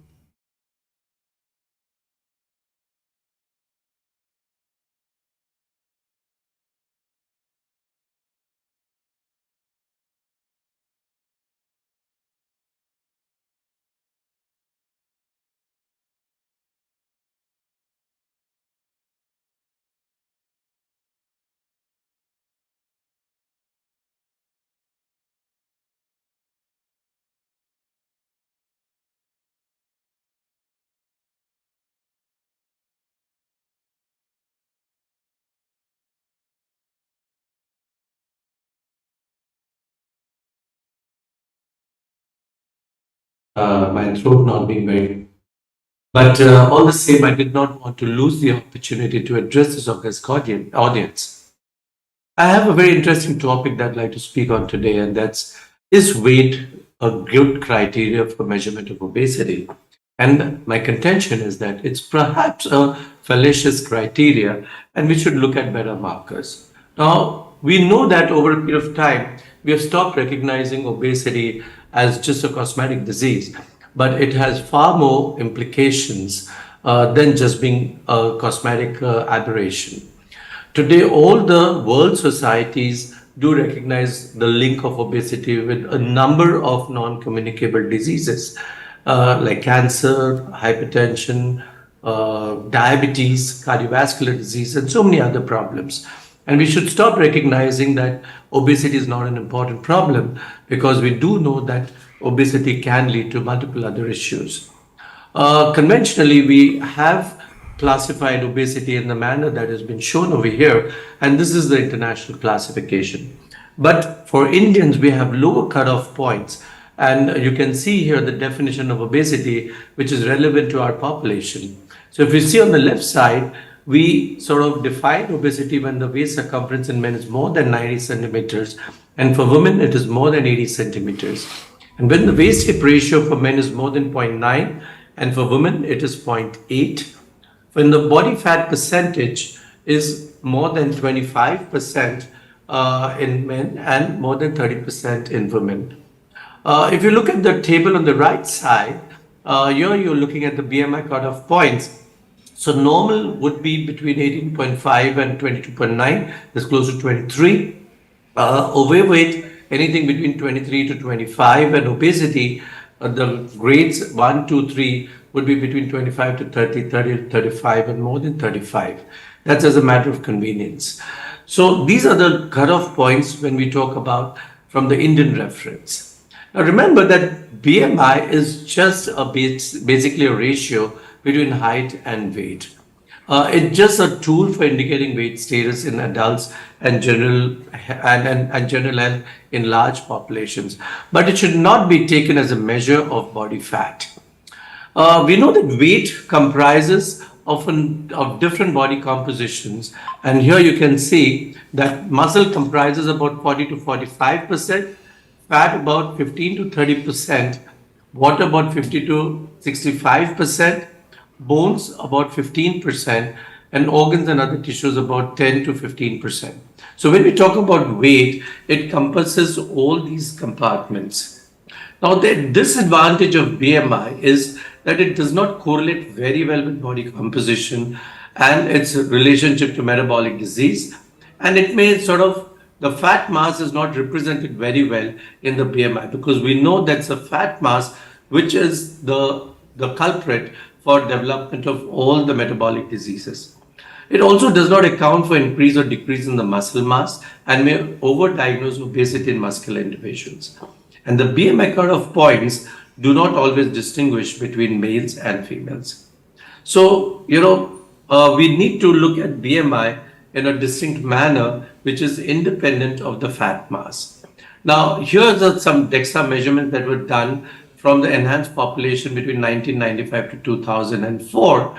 And what they did show was the correlation of BMI to percentage of body fat in individual patient largely depends on the amount of muscle mass in the individuals. So you see here the BMIs and the total body fat percentages. So you look at the different BMI cutoff points and the body fat for men and women that are relevant to the different BMIs. So we need to look at that, what is the composition of muscle mass in that BMI vis-a-vis the fat mass. So the advantage of body fat measurements is it gives you an accurate assessment of the fat, whether it's visceral fat or subcutaneous fat.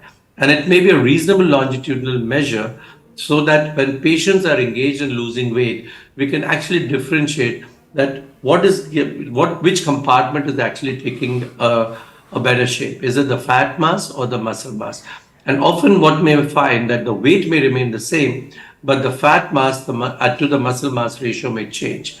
So the weight may not change, but you may find that the muscle mass may become better and the fat mass may become less. Also, BMI is insufficient to predict mechanical and metabolic consequences. Well, there is a clear outline of the consequences of obesity and mainly visceral obesity and its relationship to insulin resistance and other non-communicable diseases like hypertension, dyslipidemia, and diabetes, which are strong cardiovascular disease risk markers. Similarly, patients may look big with a high fat mass and yet may have a reduced muscle mass and strength, what we term as sarcopenia, which may make them prone for the increased risk of falls, disabilities, and fractures. Now, in consequence, you can clearly see that patients who tend to have physical disability and falls and fractures may actually accumulate a lot of fat because of inactivity, and that may make them more obese, increasing the risk of all the cardiovascular risk markers. Now, there is clear evidence to show the correlation of obesity with multiple complications. And based on the strength of evidence, you find that the strongest evidence comes from the problems related to hypertension, cancers, NAFLD, diabetes, congestive heart failures, and erectile dysfunction, mental health, and then of course lower levels of evidence which correlates with number of other problems. So there are almost about 229 plus complications which affect every organ systems and medical specialties. Now, are all obese bad? So we now recognize a term called as metabolic healthy obesity. And I'm not going to talk too much about it over here, but I'm going to refer to my next couple of slides to talk a little more about this. What it just says is that patients may be obese, but are all obese people sick? So there could be a population of people who are obese and yet metabolically healthy. But is it a true normalcy that the patients tend to have is a key question. Today, our approach to diagnosis of obesity is based on the measurements of BMI with waist circumference, body composition analysis, and the Edmonton Obesity Staging Scales to assess obesity. And we're going to talk a little bit of each one of these and what is the evidence that how good they are in diagnosis of obesity. So let's talk about BMI, and all this while we've been talking that is BMI alone sufficient to assess obesity.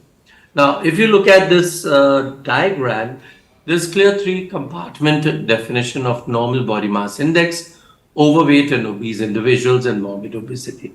But sandwich within the normal body mass is another class which we call as normal weight obesity. And these are the typical Asian Indian populations where we find that they may have normal weight and yet a higher amount of adiposities. And these are typically what we define as thin fat Indians.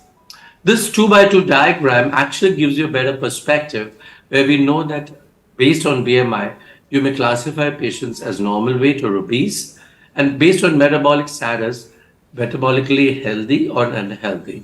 Now, if you do a 2x2 correlate where you have normal weight and metabolically healthy people, that's the preferred, that's about 26% of our population. And you may have normal weight and metabolically unhealthy, and that's what we term like an Asian phenotype. These are 8%, and these have a strong correlate to excess of visceral fat, insulin resistance, diabetes, sarcopenia, high inflammatory markers, high cardiovascular risk, and high cancer risk. On the other hand, you may have obese and yet metabolically healthy, to the 10%, and you may have obese who are metabolically unhealthy, which are a large population of people. There's about 21%, and they have excess visceral versus subcutaneous fat, hyperinsulinemia, diabetes, sarcopenia, dyslipidemia, high cardiovascular risk, high cancer risk. In between, we have metabolically healthy and overweight, and metabolically unhealthy and overweight, and these are roughly about 18 and 17% of our populations. So as I referred to earlier, a concept of metabolic healthy obese, and these are patients who have a BMI of more than or equal to 30. They have a normal cardiovascular risk profile with no increased risk for atherosclerosis or hypertension. There's an absence of dyslipidemia or hyperuricemia, and they have normal insulin sensitivity with a preserved glucose disposal, no increased risk for type 2 diabetes. But it's kind of paradoxical. And truly speaking, when you look at all the research papers, they're not really metabolically healthy, and invariably they tend to have one metabolic condition or risk factors.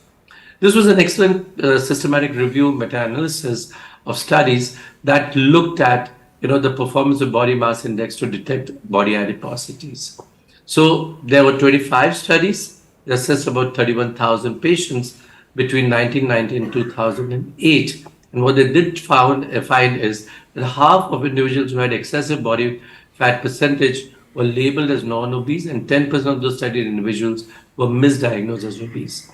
And to identify excess adiposity, when you look at the sensitivity and specificity, it's not very good, 0.5 and 0.9. So the conclusion was that an excess of percentage of body fat has been associated with metabolic dysregulation, regardless of the body weight. And that's clear from our understanding of various studies. And BMI should not be considered as the only measure of obesity in patient care settings. As I referred earlier to you, the thin fat Indians, which a concept was brought out by Dr. Yagnik, and he compared the non-Asian Asian population, and for the same BMI, the Asian Indian population had a higher amount of adiposities. So we tend to accumulate a lot of adipose tissue around the midriff and in all the organs. And we have a lot of central adiposity with a lean muscle mass and a bone mineral which is lower than other ethnic groups. There are further limitations of BMI because it does not assess the presence of concomitant comorbid conditions or disease risk. It does not measure functionality, quality of life, or prognostic contextual factors. And changes in BMI or waist circumference does not necessarily reflect in overall health or functioning. Let us find out better markers or measures for BMI rather than BMI alone for assessment of obesity. So today, in clinic settings, we talk about BMI with waist circumference. For those institutes that have body composition analysis, how good are they? And then can we combine it with the Edmonton Obesity Staging Scale, which I'm going to talk about in a short while. So talking about BMI and waist circumference, we had an Indian guideline that was put out by Dr. Mishra and group, and they said that we should measure both the BMI and the waist circumference because the waist circumference reflects central adiposity, and we know that as an Asian Indian population, we tend to have a high amount of visceral adiposity, which is sort of marked out by central adiposity, which has better correlation with metabolic and cardiovascular risk stratifications. This has also been reflected in the ACE guidelines, which does mention that in ethnic groups like South Asians, individuals with BMI between 23 to 25 can still be diagnosed as obese and should be evaluated with measurement of waist circumference because of the high population and ethnic specificity threshold values as delineated by the IDF. It also, the same guideline or consensus statement talks of waist circumference cutoff points for Asian Indian, and they have an action level 1 and action level 2. So the action level 1 is men waist circumference more than 78 and women more than 72, and these are people who should avoid gaining weight and maintain the physical activity to avoid acquiring any of the cardiovascular risk factors. Whereas action level 2 are higher cutoff points of waist circumference more than 90 and 18 men and women. And these are obviously obese individuals who should seek medical help and assess for all the obesity risk factors as well as cardiovascular risk factors, and they should be managed very aggressively. I want to come to now body composition analysis because it's gaining a lot of recognition and more people are opting to look at body composition rather than BMI. And today, with all the bioimpedance devices that we tend to have, we can get a fairly accurate estimations of the fat mass, muscle mass, and the water mass, which sort of gives us an accurate assessment of what comprises the weight. The rationale for this analysis is also because it characterizes the nature and degree of diseases such as obesity and undernutrition, and it helps the clinician to monitor the treatment safety and progress. Now, there are 5 level body compartment models for body composition. So one is atomic. So you've got all those elements that make the atomic composition. Then the molecular composition, which is measured by water, lipid, protein, carbohydrates, and bone mineral soft tissue.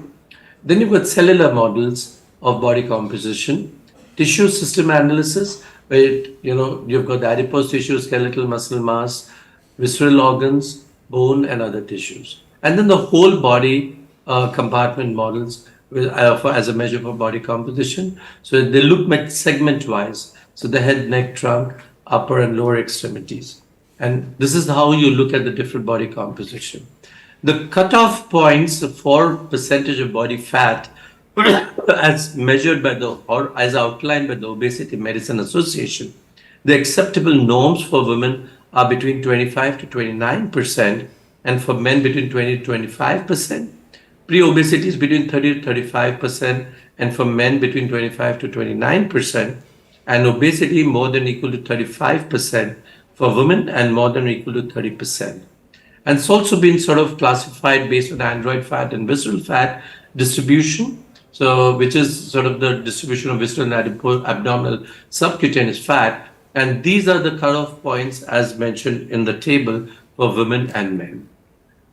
The last part that I want to talk about for assessment of obesity is the Edmonton Obesity Staging Scale, which has now gained a lot of popularity because it encompasses not only the weight, but it looks at the medical correlates, the mental assessments, and the functional limitations a person may tend to have. And it sort of complements the three, and patient moves from good to bad, from stage 0 to stage 4. And this gives you a lot of assessment of the patient, not only in terms of how obesity is affecting an individual patient in terms of medical sort of comorbidities, but also in terms of functionality. And here's a clear example from the study. They looked at the enhanced 3 population, and they were looking at what is survivals in this cohort, based on the BMI classification. And you can see there's a lot of clustering of all these different sort of cohorts when you looked at it from the enhanced population, from a survival benefit, from the survival or from the mortality point of view.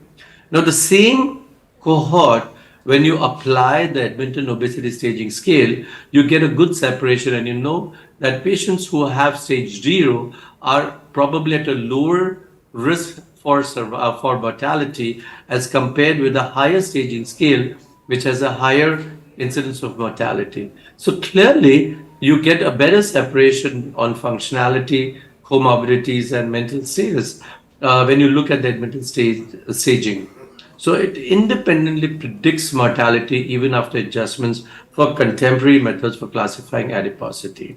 Here's also, when you look at Edmonton staging from various BMI categories in the same enhanced population, you find that in the same BMI category, people with obesity are staged differently and may need a different therapy for obesity management, irrespective of the BMI.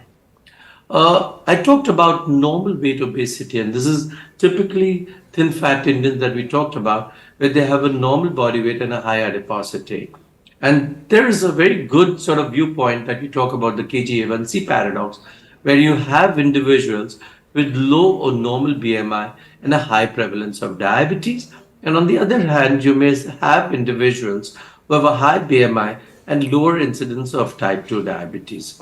And family history of diabetes just makes things worse because it just raises the higher prevalence when you have a family history of diabetes. So you have different cohorts of people. Now, obviously, when you accumulate fat, a lot of fat is first accumulated in the subcutaneous. And when the fat stores are saturated, there's a fat overflow that happens and it gets accumulated in the visceral fat and deposits at the other ectopic sites. There's a dynamic correlation between the subcutaneous and the visceral fat.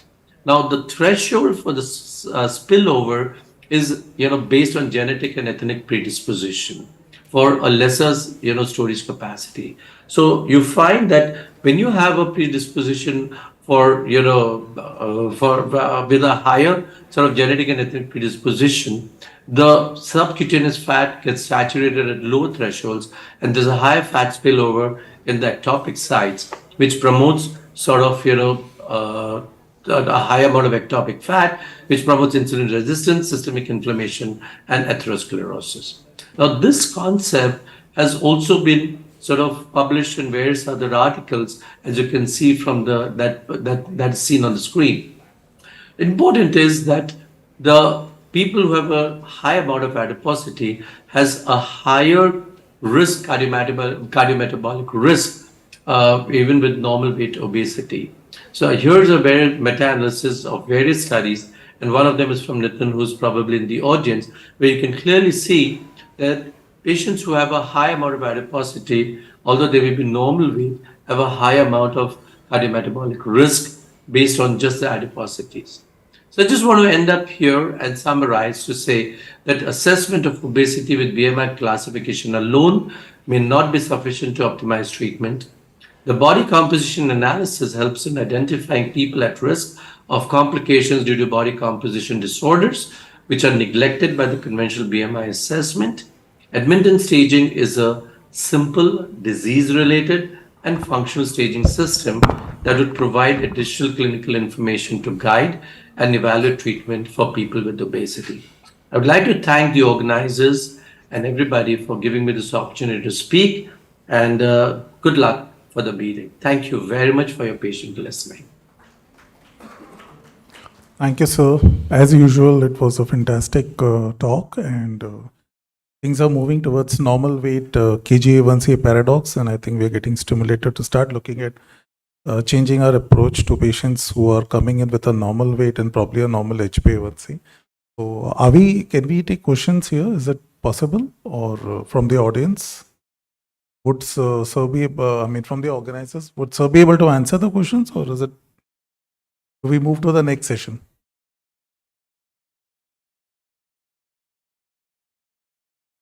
So much, sir. Thank you very much. Yeah. Now we'll proceed with the next session. I request Dr. Nikhil Balanke sir and Dr. Ajay Karuskar sir to chair the session.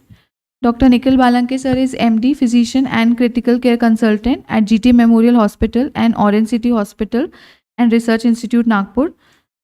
Dr. Ajay Karuskar sir is fellow of Euro-Asia Academy of Clinical Diabetology, diabetologist and metabolic disease consultant, and also SCOPE certified obesity management specialist, director at Nirame Diabetes and Heart Care Center, Nagpur, and also president Diabetic Association of India, chairman Association of Physicians of India, Vidarbh chapter, joint organizing secretary MAPCON 2023, president Dr. V.S. Karuskar Memorial Foundation, a trust involved in diabetes care and diabetes education in rural areas, and vast experience in treating type 1 and type 2 and thyroid obesity. Over to you, sir. Onset, we would like to thank the organizers for inviting here as chairpersons. And we have none other than Dr. Hemant Fatale sir from Chhatrapati Sambhajinagar here, who have a case-based discussion. Till now, we have all had theoretical or didactic lectures on obesity. But tomorrow, when we go into our clinics, it's the patients that we are going to see and how to approach obesity and how to have a case-based discussion, which would be of interest to all of us.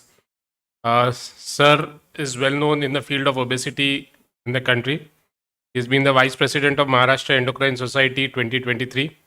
He has been honored with Legends of India by Economic Times on Doctor's Day at the hands of Central Minister Dr. Jitendra Singh. He has many publications in index journals. He has been the organizing chairman in the National Obesity Conference in 2018. With this brief introduction, over to you, sir. Thank you for the kind words. And since morning, we are listening about the obesity, much of theoretically, and as our chairperson rightly said, we are going to go for some practical case discussions as such.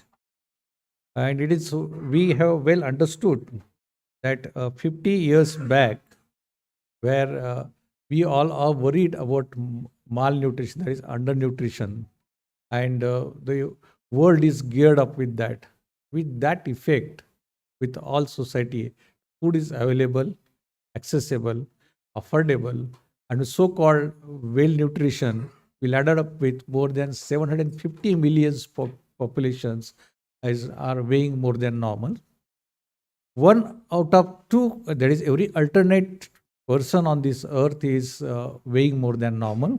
And that has led to various health consequences. And since last 20 years, the world is working on this now. Today's session is one of that.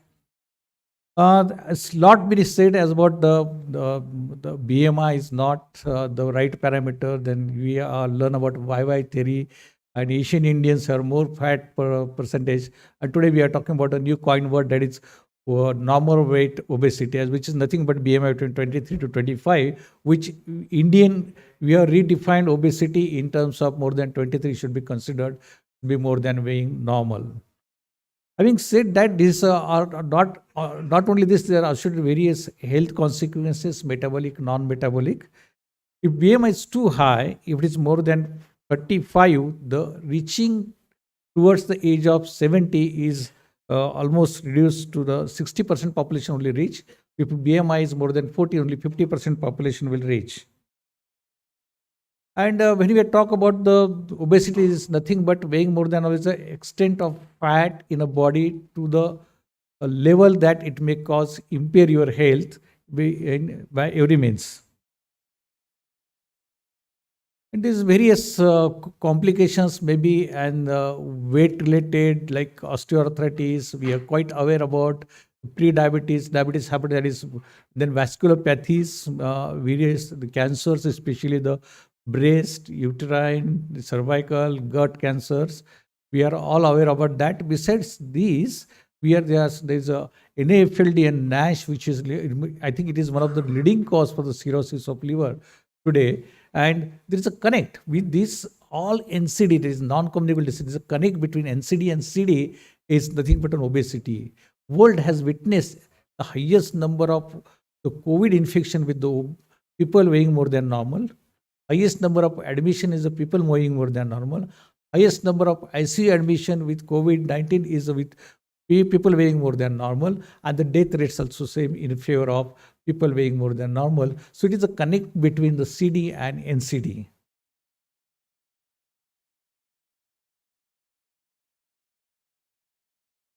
We are all quite aware that the pre-diabetes, diabetes are associated with vasculopathies, and this is what the 2015 data, that is more than 4 billion deaths is because of occurred worldwide of having higher BMI. But not only that, the 2/3 of them are the cardiovascular deaths. So something serious, even that. If you look at this data, this patients who are obese, they are highest number of coronary artery disease, cerebrovascular disease, and heart failure as well.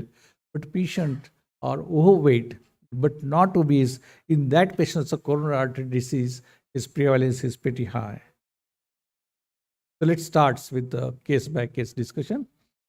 The 24-year-old married woman came for the weight loss, and there's a past history of weight loss with one of the commercial weight loss program, and weight regain was rapid and gained almost 5 kg weight in 2 months. And there was a strong family history of diabetes, hypertension, both the parental sides. History of weight gain started from puberty itself, and she's always complaining of swelling and shortness of breath. Her dietary habits were like every alternate day she eats outside. She's a fast food lover, craves for sweets, eat most of the times non-veg foods. Or she was obese, BMI of 32, and centrally obese with high BP is 150/19, right upper arm. She just has all signs of insulin resistance. She has anorexia cycles, and there is no other signs of endocrine disease like hypothyroid or Cushing features. She has bilateral peridial edema with varicose veins. On investigation, she is found to have anemic. She had pre-diabetes in terms of high fasting, post-meal, and A1C. She has proteinuria without any cast in the urine.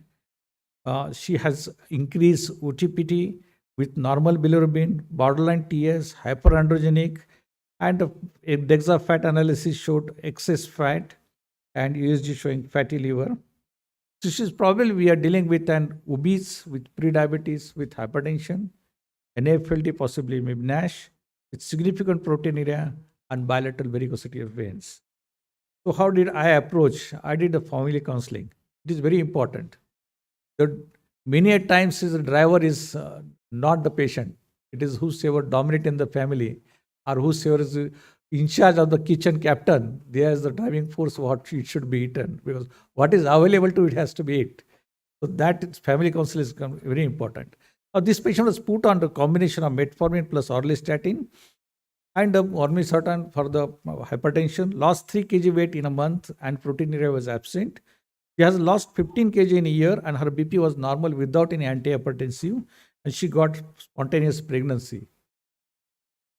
Friends, to achieve pregnancy or maybe an improved fertility, we need to lose of 10 to 15, more than 10 to 15% of weight. In our patients, almost 18-20% weight loss has occurred and she was benefited. Let's move to case number 2. This patient has been referred, 59-year-old, from a gastroenterologist from Mumbai. And he was obese, he was smoker, he was recently diagnosed as type 2 diabetes with A1C of 10.3. He was OTPT was high. His sonographically is having fatty liver. CT scan also has confirmed the same. And look at the fibrous score. The fibrous score is 21.1 kPa. If it is cross 20 kPa, it is stiffness is more than 20. It is likely to be entering into cirrhosis of liver. This patient is being treated with an initial with glimepiride, metformin, gliptin, and SGLT inhibitor combinations. And over a period of time, the glimepiride was removed in maybe in 15 days to 2 to 3 weeks because of good response to glycemia. And later on, he was continued to have gliptin, SGLT inhibitor, and metformin combination, lost 13 kg weight. And after that, the patient started gaining weight again. And then that has triggered me, and then I started gliptin, and I added the oral semaglutide with 3 milligram, then 7 and 14 milligram. He continued to lose weight, and he has lost almost 22 kg weight. And look at this glycemia, A1C is dropped further, and the sonography has bang normals. Liver is within his position, which was previously enlarged liver with stiffness of 21.1 kPa, and look at this kPa now. This is 3.8 kPa. This is absolutely normal reversal of NASH, and it has been described that we'll come back to this. To look reversal of NASH is required 15% weight loss and more than that. For maybe NAFLD 5 to 10% weight loss is enough. But in our case, this patient has lost significant amount of weight and has NASH reversal. This is a recent case discussion, and this is another 58-year-old man. Actually, he's a well-known doctor, and he's referred by my gastro colleague, and he was obese.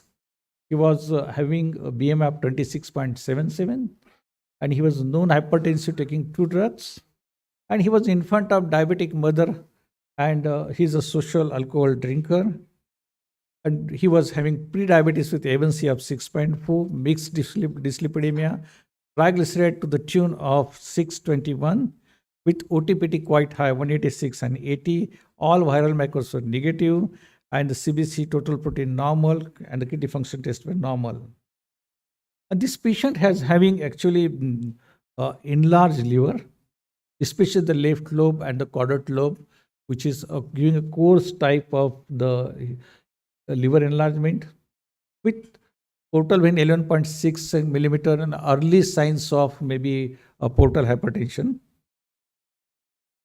with stiffness maybe 15.1 kPa. And this patient is started with medical nutrition therapy with metformin and SGLT inhibitor. And with that, he could not tolerate the SGLT inhibitor, since we started with an injectable dulaglutide, maybe 0.75 milligram initially weekly. And then next month, we jumped to the 1.5 milligram, and the patient tolerated well. And he has lost almost 6 to 7 kg weight. And after 3 months only, his liver is normal size, back to normalcy, and there is no more signs of portal hypertension on sonologically. He has lost 6 to 7 kg weight. His A1C has became normal 5.3. Liver size became normal. Hepatic enzymes become normal. And all these are achieved because of not the drugs. It's the basic lifestyle modification, counseling, and then drugs works. So don't forget the lifestyle modification. None of the drugs works. Then this is a short one slide I'll put it. Is a FIB4 and is a ELF, that is enhanced liver fibrosis score. These two will guide us whether the patient should be with you or you can refer to your gastro colleague. Both the patients has came from gastro colleague, so it was safe for me. And this is a slide to show you that is the imaging maybe a trend more than 20 kPa is likely to be a more cirrhosis. And this is how FIB4 and ELP can calculated. This slide is brought here to document that is more than 15% weight loss is required to the NASH reversible. In my second case, where is almost 7 to 8% weight loss, with that also NASH is got reverted. Liver becomes 4 centimeters, clinical palpable tenderness was there, probe tenderness in epigastric, palpable tender level become normal. And that is, I think there is something like GLP-1 receptor has something like extra action beyond the weight loss. That's what I felt. We don't have literature support for this, but this is what has happened actually. Friends, when we look at it, the approach towards it, it's how to put the patient in a driver's seats. He should feel from inner side that I should do something for it to my health benefits. And for that matter, especially in the females or the kids, when you're walking into the OPD or all adolescents, they are not the driving forces. They need to be a family in charge. Kitchen captain should be involved into the family counseling, and then only it can be a drive the process in a proper manner, and then drugs will going to help you. And we have so many drugs which has been described, but unfortunately, besides Orlistat, we don't have anything. But metformin works very nicely. It's alpha glucosidase inhibitors in a carb-based diet like Indian population, it does lose significant amount of weight as well. And the oral semaglutide and injectable GLP-1 like dulaglutides, and we have make a combination of these two, it works very nicely. Even 3 milligram of oral semaglutide with metformin combination works very nicely as far as weight loss is concerned. So these are the players which we have as SGLT inhibitors which come up like anything, but it has some limited weight loss to certain extent. Those uncontrolled glycemia lose significant of weight, maybe 10, 15, 20, 30 even I see in patient, keeping sugars around 400s, and with ketosis maybe sometimes acidosis also, they lose significant amount of weight which they could tolerate mild acidosis, which have come across anything. But in a normal population, pre-diabetes or normal obese non-diabetic population, SGLT cause some amount of weight, but is a limited fashion. So we need some other drugs as well. And bariatric surgery, its own role, like as we say, the BMI more than 35, 45, where it is unlikely to be reached to our target weight and health benefits, bariatric surgery is its own place in the management. So when we think about it, it should not look at the only weight. We should look at if patient has pre-diabetes or diabetes, we should look at the glycemia. We should treat the hypertension properly. We should treat the lipemia as well. And we should always look that drugs should not increase your morbidity and mortality, especially the cardiovascular safety is extremely important.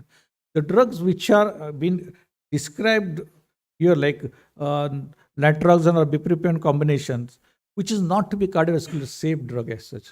Lorcaserin was not cardiovascular safe drug actually.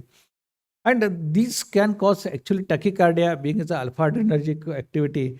So we need some drug which can be useful for that, and that is nothing but an GLP-1 receptor agonist. And SEMA has 94% analogy of normal GLP-1, and we quite all aware. Since morning we are listening this. This is step 1 trial which has shown more than 15% weight loss, which is 15-20% weight loss in sleeve gastrostomia. So it is maybe a bariatric surgery, but reversible. It can, when you stop the drugs, all disadvantage can be reversed with this. So it's the extent of weight loss is known with injectable SEMA this case. And injectable SEMA is well tolerated, but we don't have it in India as such. The SELECT trial, which has recently been published, and this is published this month only, 11 January, and it has shown subcutaneous once weekly SEMA was associated with statistically significant 20% reduction in major MACE events in a double-blind placebo-controlled trials, which is published in NEJM. Then what about tirzepatide? And this is morning we are listening. This is a multifunctional peptide based on the native GIP and modified to bind both GIP and GLP-1 receptor, and it works nicely. And this is how it works. I will not go in detail about it because of short of time. And there is a tirzepatide when we sanction USA for the treatment of obesity as such, and these are 80%, 85% of this population has achieved 5% weight loss. 50% has achieved 20% weight loss, and almost 30% population has achieved 25% weight loss. So 25% weight loss is something like which is we are achieving in a bariatric surgery. So this is good drug and tolerated well as well. And 10 and 15% weight loss is showing significant health benefits. And this again in a SURMOUNT trial, SURPASS-2 trial, in case of type 2 diabetes, significant A1C reduction, significant body weight reduction, fat reduction, and the reversibility also, health benefits.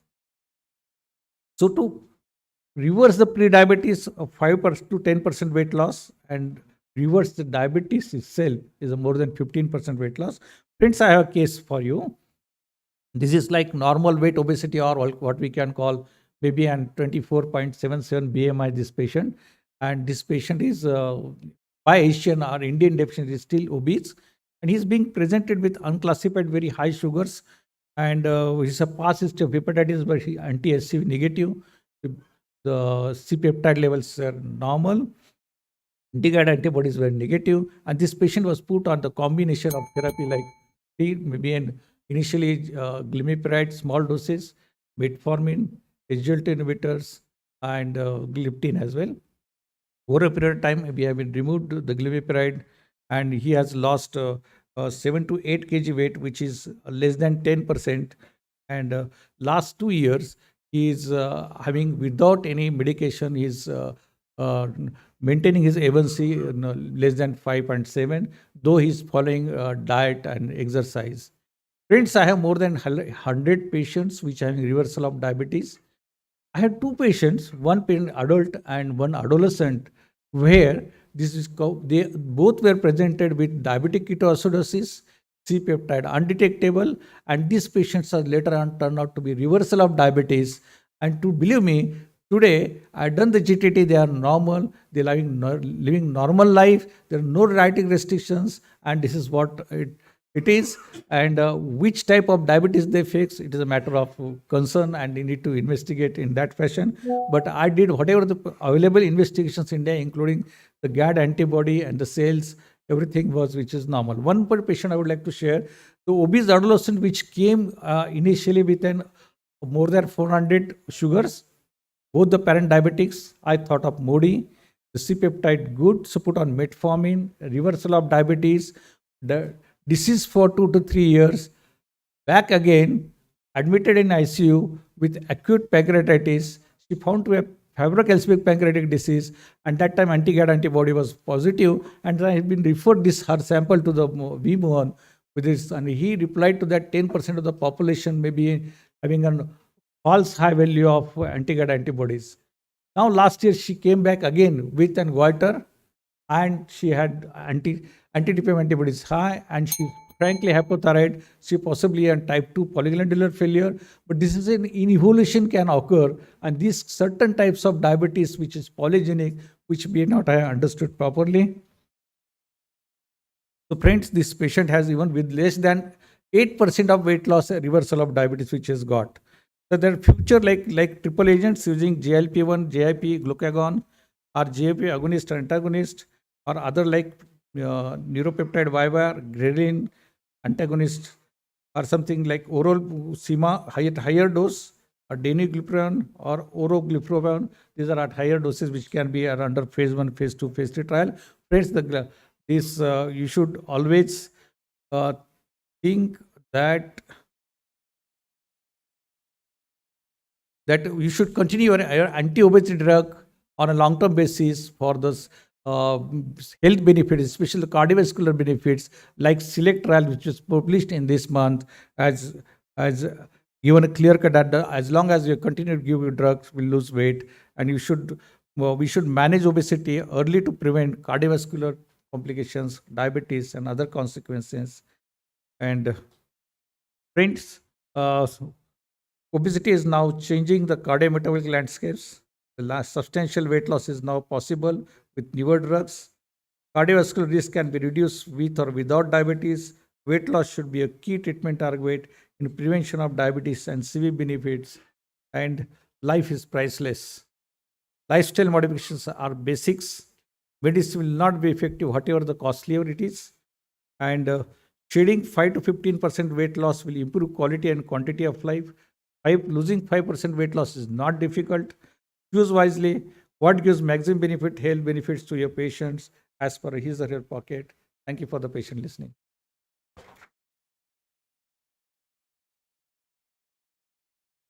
Thank you, Dr. Patari, for this excellent talk.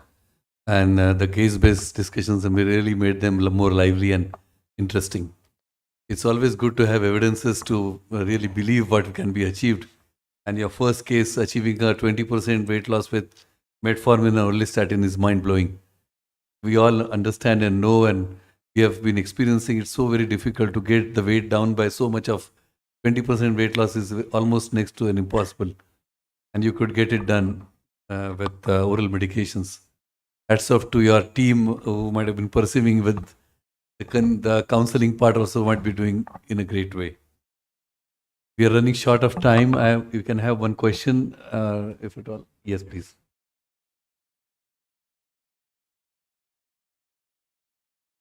Patients which you described that their diabetes just disappeared and they are very high. Are those flatbush diabetes? Because I had one similar patient, and in RSSDI, that flatbush diabetes was discussed. Is it same when the entire... This patient, the patient one which I talk about is a 35-year-old, is a bank manager. Actually, he landed up with all asthmatic symptoms, all polys, severe weight loss, pain in abdomen, and was admitted in ketoacidosis and been referred to me. C-peptide was undetectable. After 3 months, his wife is actually an Ayurvedic doctor, and she insisted, doctor, can he go on oral therapy now? Actually, this patient was on basal bolus therapy. And I said, how can I answer him now? So much counseling I did, but in spite of that, then he, to get rid of it, I said, you get your fasting post-meal C-peptide and see. So that I think that will be give scientific evidence to this patient that I may get rid of this and the patient might continue basal bolus therapy. Surprisingly, the fasting something came around 3. Now I don't remember exact figures, and the postprandial something more than 9, and which has shocked me. And then I started to rethinking, and I rewinding the all insulin, basal bolus therapy, putting on metformin only, and then maybe orlistat as well. And this patient is actually normal weight obesity patients, and he has lost 5 kg weight with this. And after that, since last 3 years now, he's every 6 monthly, 3 monthly comes, get his sugar done and A1C done, which comes normal. And 1 year back, I get fed up of why you're coming, boss, without any symptoms. I did GTT, and which was also normal. C-peptide fasting, C-peptide now. This is what it is, this patient wants. Patient 2 is actually a 17-year-old boy, was again with obese, landed with DKA, no C-peptide very low, basal bolus therapy, 6 months back, came back with an omission of insulin for 3 days. I scolded like anything. And then again I did fasting post-meal C-peptide. I don't know why I did it, which came normal, and I thinking process again changed. And this patient was without anything, come after 6 months without stopping all medicines, and everything is fine normal. GTT, C-peptide, everything is normal. Now this is almost 2 years, he's behaving normally. I had similar patients. The second one which you said, young chap, 19 years, ketone prone, and then again at the end of 2 months only is everything I disappeared. think this He may be a required part and parcel of type 2 diabetes polygenic, and some genes maybe an unknown gene or something newer gene may be playing role, maybe, I don't some know. ketone prone flatbush diabetes. Yeah. The second thing I wanted to ask is semaglutide dose which you use is 2.5. With that, weight loss was achieved to a very significant extent. 3 milligram with metformin, but this patient with a NASH patient, I need to step up 14 milligram, and patient is maintaining on 14 milligram. Dr. Banshi Sabu mentioned that dose will go high to 25 milligram. There are some studies going on 50 milligram of SEMA, which is those patients. I have few patients where nothing happens with SEMA, even 14 milligram, nothing happens. There's no hyperphagia is still maintained. In such patient, I think that 50 milligram might work. Thank you, sir. Thank you. Thanks for sharing real world scenarios which will help all of us in approaching obesity when we go to our clinics tomorrow. With this, we end the session, and thank you, Dr. Sunil Gupta, sir, for having us here as chairperson. So we have kept prizes for best comment and best questions. Chairpersons will decide. We had only one question, so it's in automatic choice. Okay. Yeah.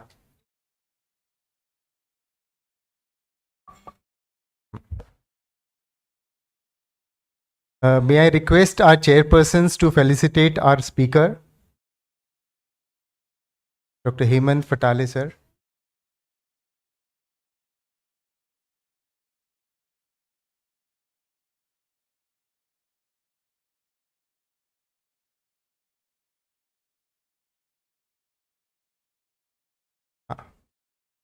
Sunil Gupta, sir, please join. Yeah. May I request Gupta, sir, to felicitate our chairpersons?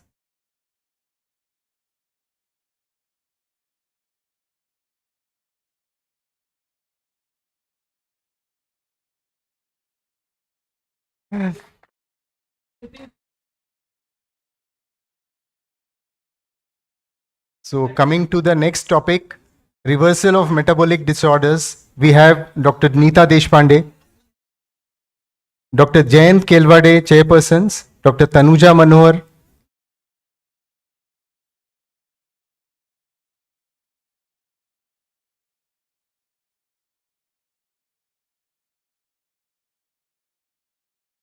Jayant Kelwade, MD Medicine, DNB endocrinologist, consultant endocrinologist and diabetologist, Alexis Hospital, Nagpur. Best Resident Award in 2010. Has a special interest in research and published articles in many journals. Co-investigator is 2 clinical trials. Presented papers in international and national journals. Dr. Tanuja Manohar, I am Professor Head of Department of Medicine, Lata Mangeshkar College and Hospital, active member of Met Unit, Hospital Infection Control Committee, NAC Committee, Joint Secretary In-House Research Committee, ex-Editor-in-Chief, Vidarbha Journal of Internal Medicine, Executive Member of Vidarbha Chapter of API, Life Member of API, AMS, Vidarbha Chapter of API, Official Instructor of AHA, and many more publications in index journals. Over to you, ma'am. Thank you. Let me take this privilege to introduce Dr. Neeta Deshpande. Dr. Neeta Deshpande is diabetologist and bariatric physician at Belgaum Diabetic Center and Centra Care Institute of Diabetes. She is medical director at Centra Care Super Speciality Hospital and MRC, professor and head of the department at Dental College, Belgaum. Then assistant professor of medicine in USM KLE International Medical Program. She has several presentations on obesity and diabetes in national and international meetings.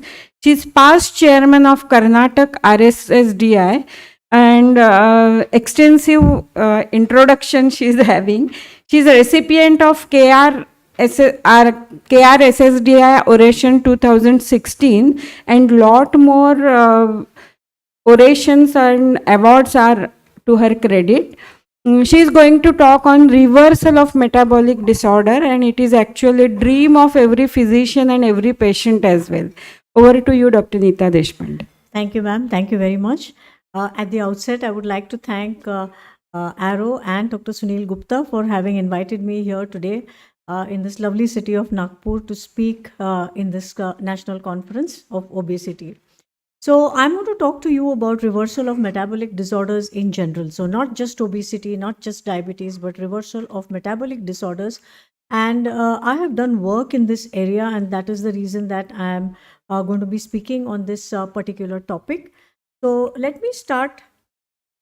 I do not have any disclosures for this talk. Now we know that obesity is associated with metabolic disorders. But on the other hand, although it would be intuitive to say that obesity causes metabolic disorders, so weight loss should reverse the metabolic disorders. But do we really have evidence for all of that? Because we know from cardiology that triglycerides, HDL, even if you correct them, we don't have good proper outcomes.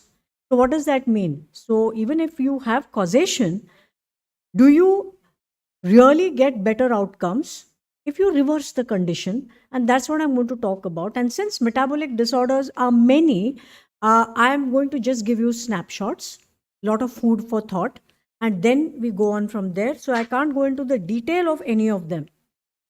So we want to know whether weight loss or obesity treatment reverses or improves the metabolic disorders that we are talking about. Now, what are those metabolic disorders we are talking about? We are talking about inflammatory adipokines on one hand. We are talking about the vascular endothelium. We are, of course, talking about NAFLD, type 2 diabetes, cardiovascular disease, and chronic kidney disease, which we don't really talk about much as obesity being like a causative factor in chronic kidney disease. And then we are also going to talk about a little bit about cancer and obesity. So if obesity is treated, if weight loss happens, do we really reverse all these metabolic disorders? And evidence seems to be in that favor, that weight loss does aid in reversing most of these disorders. And we are going to see how that's going to happen. Now, there are various methods in various groups of people, in various indications, that we can use one or more of these methodologies. I have listed some of the ones that are in favor in recent times with evidence, and they are VLCD, keto diets, intermittent fasting, pharmacotherapy, bariatric surgery, and of course, physical activity with all of these things. So there is a lot of evidence against and for with various methodologies. That is a subject for another talk as to which method is best or which method is for which person.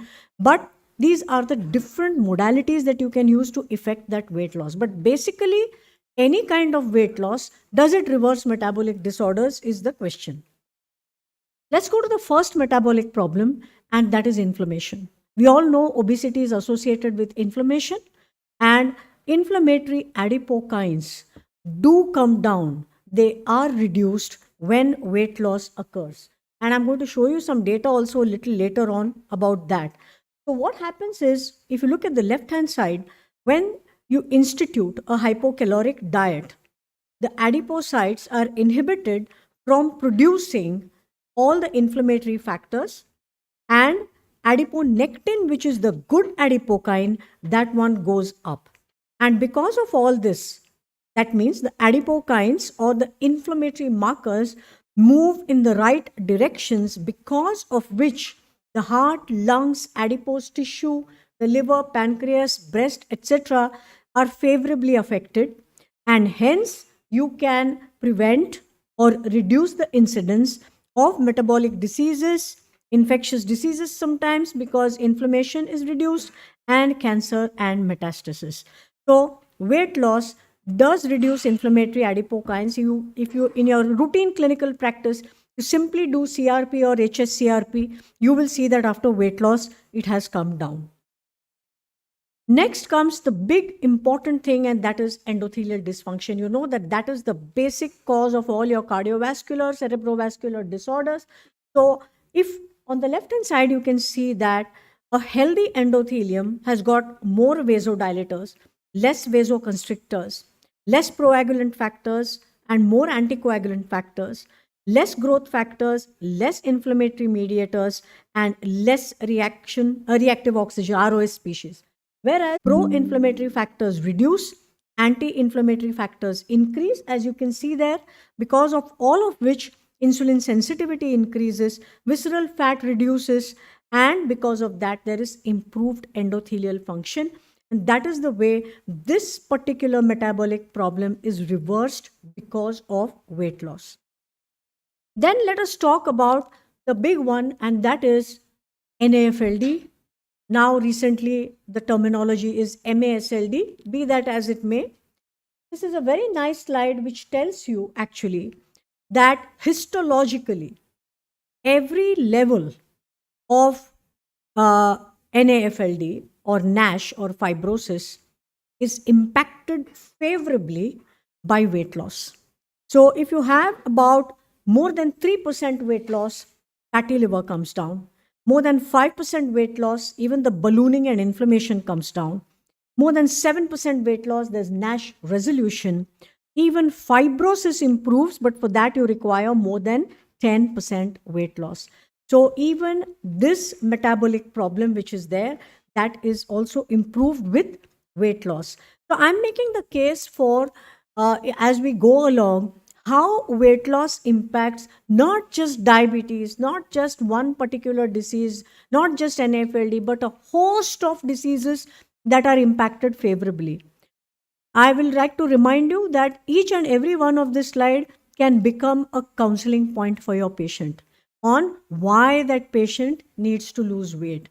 In fact, you can actually make, creatives to make people understand what metabolic parameters are going to improve if they lose weight. And this is especially good for counseling in patients who say that we are fat, but we are fit. But we don't know what is happening inside, and that is the reason that I have put all these things up. Now, if you look at this, the same non-alcoholic fatty liver disease, you can see that whether it's bariatric surgery, behavioral programs, or pharmacotherapy, as weight loss increases, greater the weight loss, greater is the improvement in NAFLD, whichever method you use. And this is a very good systematic review and meta-analysis of 2021, where it shows you that the more the weight loss, better is the resolution of NAFLD. This slide has been shown, I think, many times in this meeting. This is about now the next metabolic problem, and that is cardiovascular disease. So if you look at the third column, you realize that you require more weight loss for cardiovascular benefit. So up to 5% hypertension, hyperglycemia, up to 5 to 10%, you can take care of the risk factors like dyslipidemia. But if you really want cardiovascular disease risk reduction, you require more weight loss. And if you're talking about CV mortality, then you may need upwards of 15% weight loss for that kind of benefit to accrue to your patients. So it's not just weight loss that matters. As you have seen, even for NAFLD, it is the quantum of weight loss that also matters. More the weight loss, better NAFLD resolution. More the weight loss, more benefit to the cardiovascular system. So it's weight loss and quantum of weight loss, both of which are very, very important.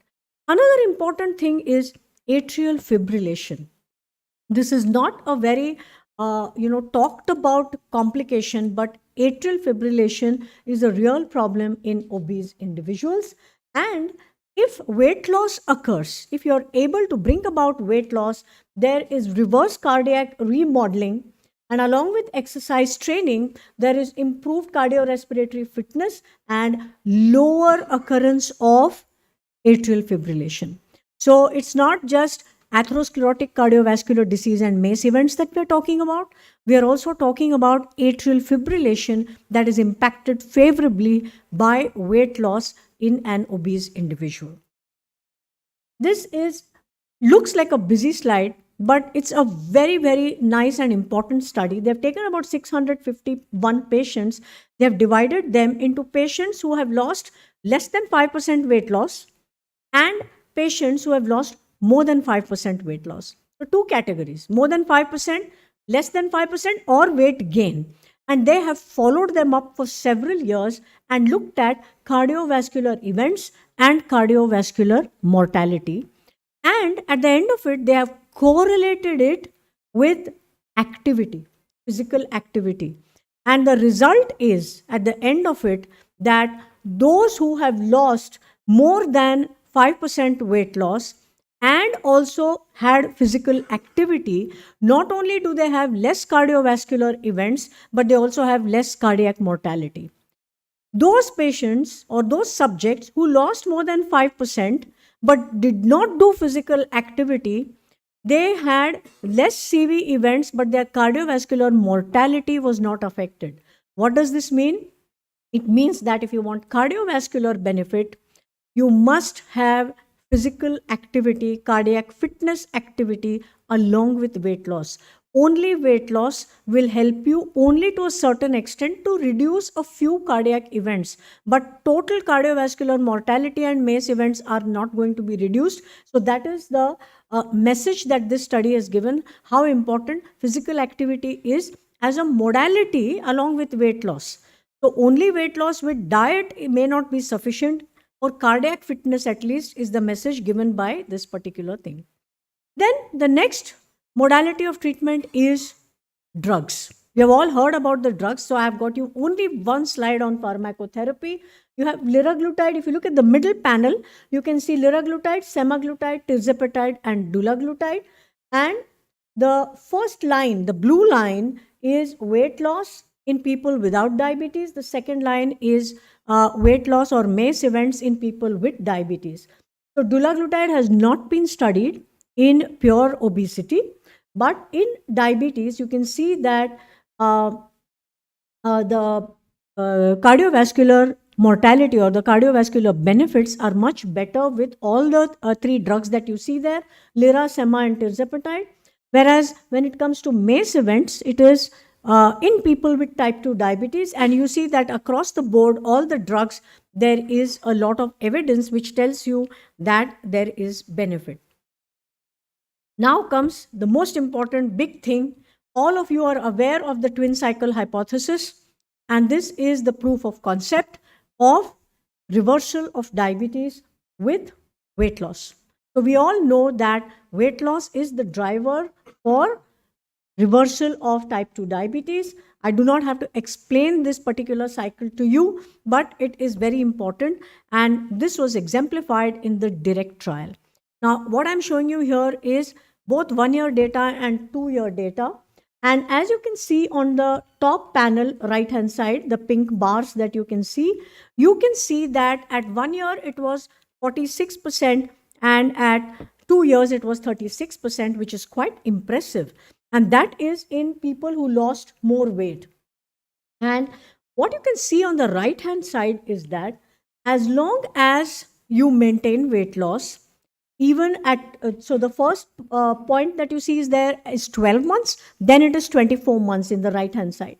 So you can see that the one that is green in color is that if you maintain weight loss, your diabetes remains reversed even at 2 years. Higher proportion of people reverse their diabetes and maintain the reversal if they maintain the weight loss. So as long as you maintain the weight loss, whatever you may do. Now this has used, I told you, there are different modalities. I showed you the drugs. In the direct trial, a VLCD was used. Some people may use a keto diet. There is evidence for and against for both. But here you can see that the main metabolic disorder that we are all worried about, that is diabetes, is reversed with weight loss. There's enough evidence for that. This is our study that we had done. The immediate impact of a balanced, very low calorie diet. It was published this year itself. And you can see that the p-value is very, very significant. This was a short-term pilot study. So diabetes, hypertension, dyslipidemia, NAFLD, HSCRP you can see at the bottom, that is inflammatory adipokine. All of them, there is a p-value that is very, very significant when we instituted a weight loss strategy, again with a VLCD. So all the metabolic parameters are seen here. So we have taken patients who are obese and looked at their metabolic parameters. So it's not just diabetes. And this is another cohort of patients. This we presented in Chicago this year at the Endo Society in June. And here it was 374 patients, as you can see. And you can see here that all the parameters, NAFLD, hypertension, fatty liver, all of these things were reversed to a large extent. And you can also see that the medication came down even in those who did not reverse completely in the diabetes group. So there is evidence from our center. It's still work is ongoing. So 374 patients is a large number actually. These are patients are still being followed up, and this is a real world clinic-based study for obese patients who come for weight loss. So as I said, all the metabolic parameters here you can see are being reversed very, very nicely. Ketogenic diet, I do not have time to go into the data of ketogenic diet, but these are supposed to be the potential benefits of a ketogenic diet. I personally don't use ketogenic diets in my center, but there is data, and we have even 5-year data for reversal of metabolic disorders. This is about the cancer risk reduction. This is in general all cancers. You can see that overweight and obesity increase the risk for a variety of cancers. And you can also see here that if there is weight loss, it reduces the incidence of cancer. This is a strong message that needs to go out into our community. Because when people talk of metabolic disorders, they only talk about diabetes and cardiac disease. They do not talk about cancer. They do not talk about kidney disease. They do not talk about fatty liver. So that's why I brought up this issue of obesity and chronic kidney disease. So when there is adiposity, this is the way, this is the pathway in which it can cause CKD. Need not always be diabetic and hypertensive. It can cause CKD only by inflammation also and reactive oxygen species. And this is how it can cause kidney failure. And if one loses weight, these are non-randomized studies on the effects of weight loss on CKD. So if you look at, I mean, I know it's a busy slide. I've just put it in because it's a meta-analysis which tells you that weight loss can reduce the incidence of chronic kidney disease. So to conclude, obesity is the major driver of metabolic disorders.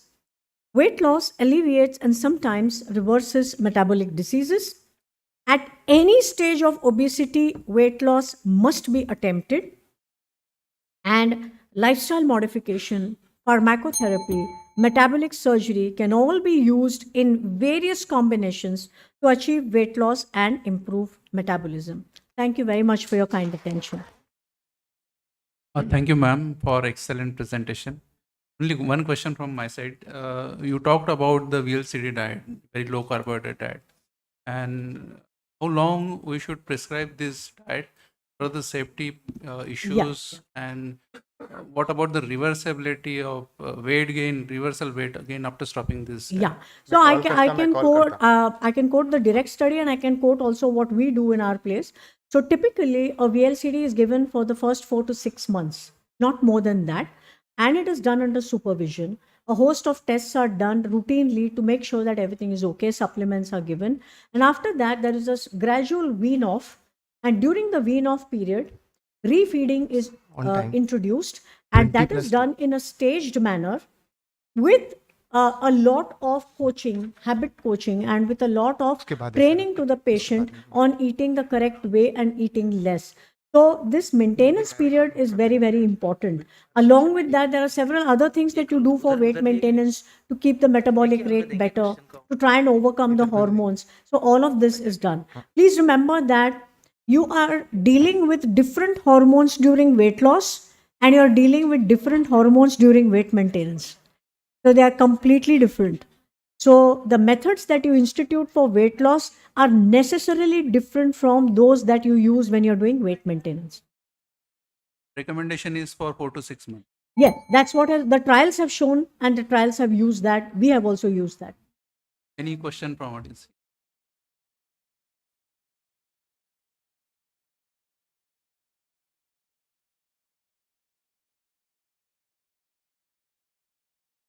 diabetes, at what EGFR it can be used? Frankly speaking, I have not used oral semaglutide in CKD. Okay. Yes. But what is the recommendation? The recommendation, I do not know if there are any EGFR recommendations for that, but I suppose it can be used, but I have not used. And if it is a normotensive non-diabetic patient and a chronic kidney disease, what degree of weight loss will be beneficial for chronic kidney disease? Yeah, so there are all the studies that I showed are non-randomized. So we can't really recommend how much, but an attempt must be made for at least 5 to 10% weight loss because we know that that can bring metabolic benefit, depending again on the stage of CKD as well. We study in the chronic kidney disease for semaglutide is for prevention of chronic kidney disease. Any experience? For this prevention of chronic kidney disease. For prevention. Semaglutide can be used. If a patient is non. See, semaglutide can be used in any case for prevention of so many metabolic disorders. Like I said, weight loss in an obese individual can prevent a lot of diseases. All the metabolic diseases which I said can be reversed can also be prevented by weight loss, including CKD. And the methods that you use, I said, can be, I listed about at least 5 or 6. You can even do bariatric surgery. Again, it depends upon whether it fits into those indications or not. So I have not gone into which patient for which method because that is not the subject of my talk today. Just a small comment. It was a fantastic presentation, Nita. But I just wanted, you touched upon the VLCD and the ketogenic diet. The durability of it to maintain for the patient is rather difficult if I... No, but as I said very clearly, VLCD is not meant to be durable because it's meant to be used only for, because a lot of people talk about a VLCD cannot be sustained. It's not meant to be sustained. Like I clearly mentioned, during the weight loss is always divided into two parts. There's an initial aggressive weight loss and then there is weight maintenance. During the weight maintenance, we're not talking about a VLCD at all. Let me complete my question. Yeah.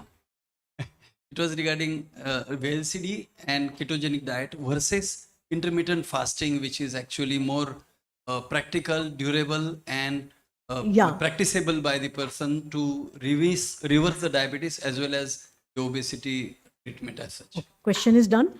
Okay. So the thing is that intermittent fasting is not a diet. Intermittent fasting is a way of eating. Ketogenic and VLCDs are diets. Intermittent fasting can be applied to any diet.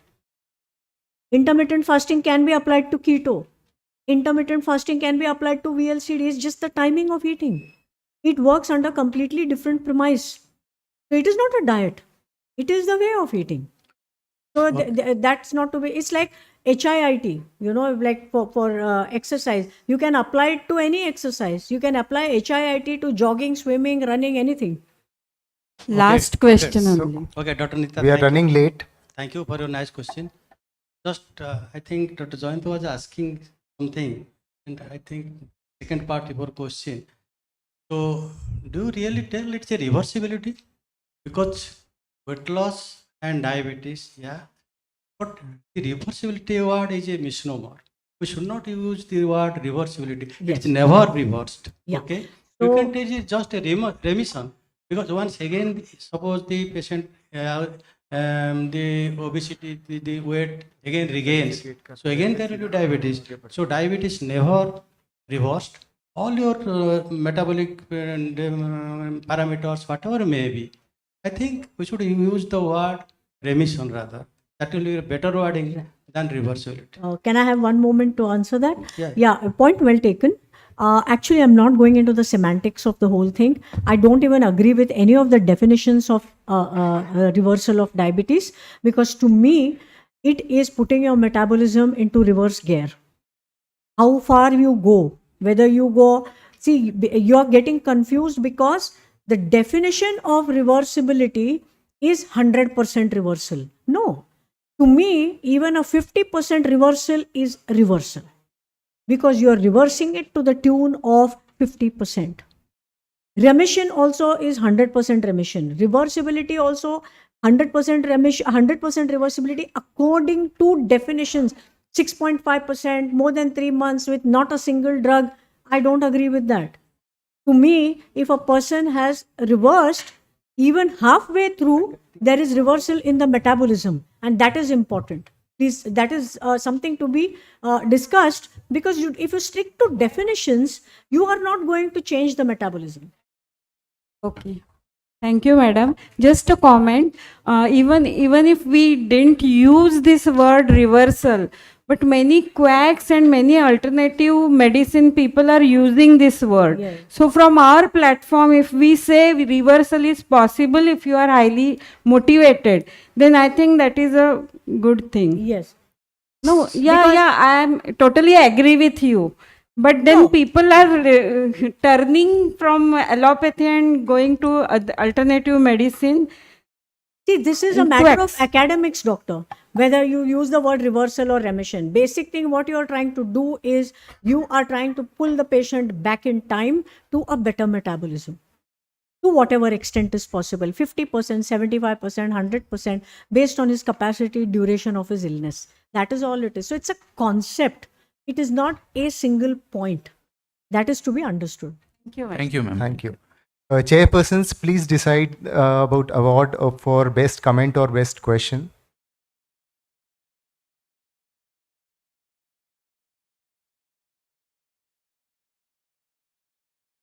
May I request our chairpersons to felicitate our speaker?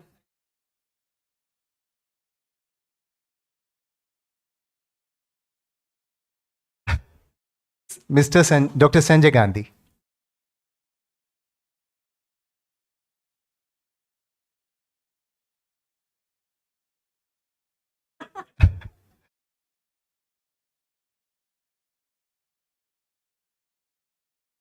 Sunil Gupta, sir, please come to the dais. Yes. This time.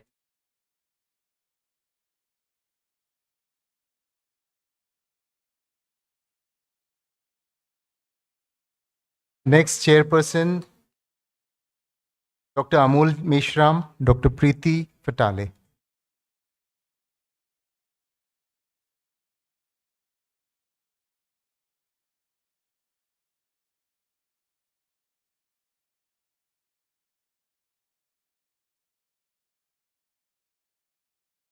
Dr. Preeti Fatale, ma'am. Dr. Preeti Patale, Vice President, IRO, Maharashtra Chapter, Childhood Obesity Specialist, Aurangabad. Please chair the Dr. session. Amol Meshram, President, Diabetic Association of India and Intensivist.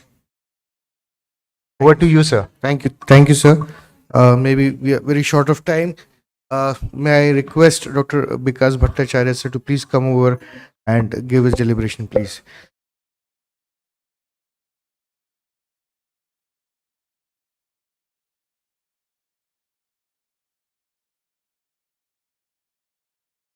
Please go ahead, sir. Please. Yeah. So, respected Chairperson, first of all, I congratulate the organizing team, especially Sunil Gupta, for organizing such a wonderful conference. I will straight go to my subject because we are running short of time. My topic is antipsychotic drugs, weight gain, and type 2 diabetes. And prevalence of diabetes in people with APD is 2 to 3-fold higher than in general population. So that's one of the very important cause of weight gain. Antipsychotic induced weight gain is an important concern in the management of patients treated for psychosis. Antipsychotics are also known to impair glucose metabolism, increase cholesterol and triglyceride level, and cause arterial hypertension, leading to metabolic syndrome. APD and weight gain. The interest of clinicians was attracted with the publication of the landmark study Ellison et al. This is because it was the first meta-analysis on the subject. The study looked at both first and second generation APDs. Most of the APDs reported a significant weight gain in the range of 2.1 to 4.45 kilo. Now, this is the list of APDs with propensity to cause weight gain. You can see from this very clearly, the highest is clozapine and olanzapine. They are the worst for weight gain, followed by chlorpromazine, but this is a first generation antipsychotic, and so the list is there. Now, what is the mechanism of APDs causing weight gain? Most research has focused on clozapine and olanzapine, the two medications identified to cause the highest weight gain. A high likelihood of weight gain with this medication has been linked to their action at serotonin 5-HT2A, 5-HT2C, dopamine D2 and D3, histamine H1, and muscarine N3 receptor. But muscarine N3 receptor is more important for insulin deficiency. I'll come to that later on. The differential effects on weight have been explained by the differing affinity of medication at these receptors. Antipsychotic affects neuropeptides like neuropeptide Y associated with appetite control and energy metabolism. Leptin and adiponectin are the adipokines produced in white adipose tissue which have been implicated in weight gain in APDs. Changes in leptin is that it increases, but leptin is a good hormone actually. It brings out satiety, but it becomes resistant. There is a point here, and obesity makes it more resistant. Adiponectin level goes down. Adiponectin is a good hormone, but its level goes down with obesity, whereas ghrelin level increases. And that has been postulated to contribute to weight gain. Now, APD and diabetes. Both clinical and animal studies have shown that APDs can cause serious glucometabolic side effects like decay, including hyperglycemia crisis, insulin resistance, hyperglycemia, and type 2 diabetes. A recent study of 307 patients with psychotic illnesses showed that olanzapine caused type 2 diabetes in 17%, obesity in 48%, dyslipidemia in 35%, hypertension in 32%, and in the mean treatment duration of 7.6 years. And that is, they are used chronically, we know that. Now, what is the mechanism of APD-induced diabetes? There are three mechanisms actually. Insulin resistance due to direct effect of antipsychotics. Antipsychotic cause insulin resistance through obesity because they cause weight gain. Antipsychotic induce beta cell dysfunction and apoptosis.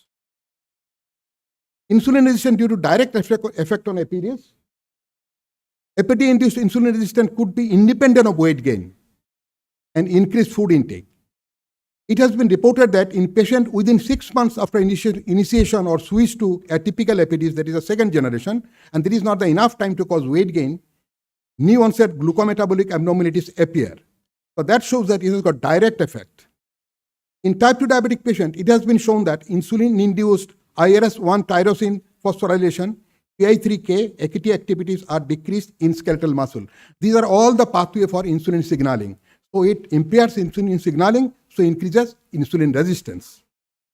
APDs have been shown to inhibit AKT activity specially, and thus cause insulin resistance in muscle cells also. Now, this picture is very, very important. You can see there where it actually has got direct effect.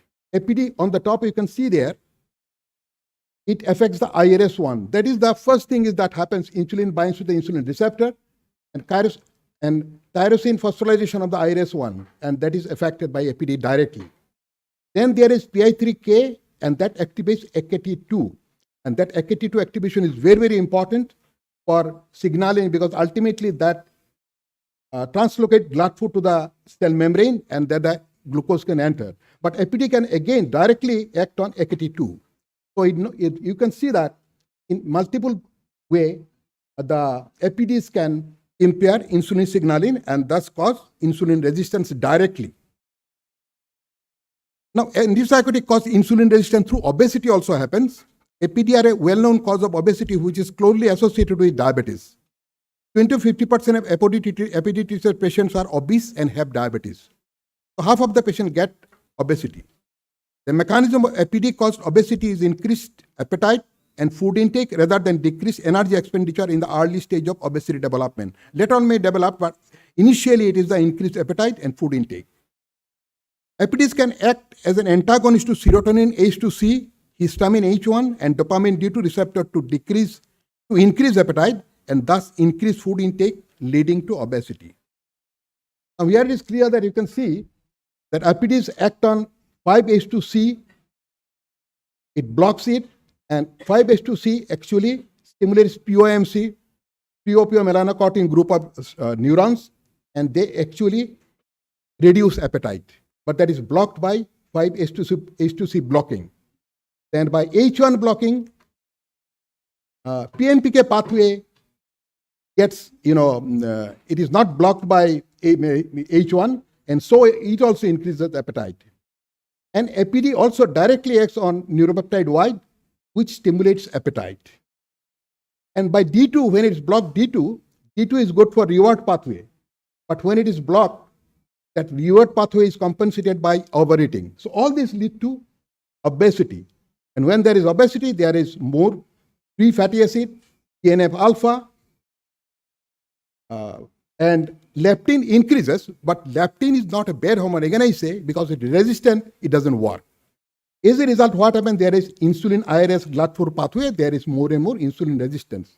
That's what happens through antipsychotic drug. Now, antipsychotic-induced beta cell dysfunction also occur, and it also causes apoptosis. APD can act on several beta cell receptors to cause decreased insulin secretion binding.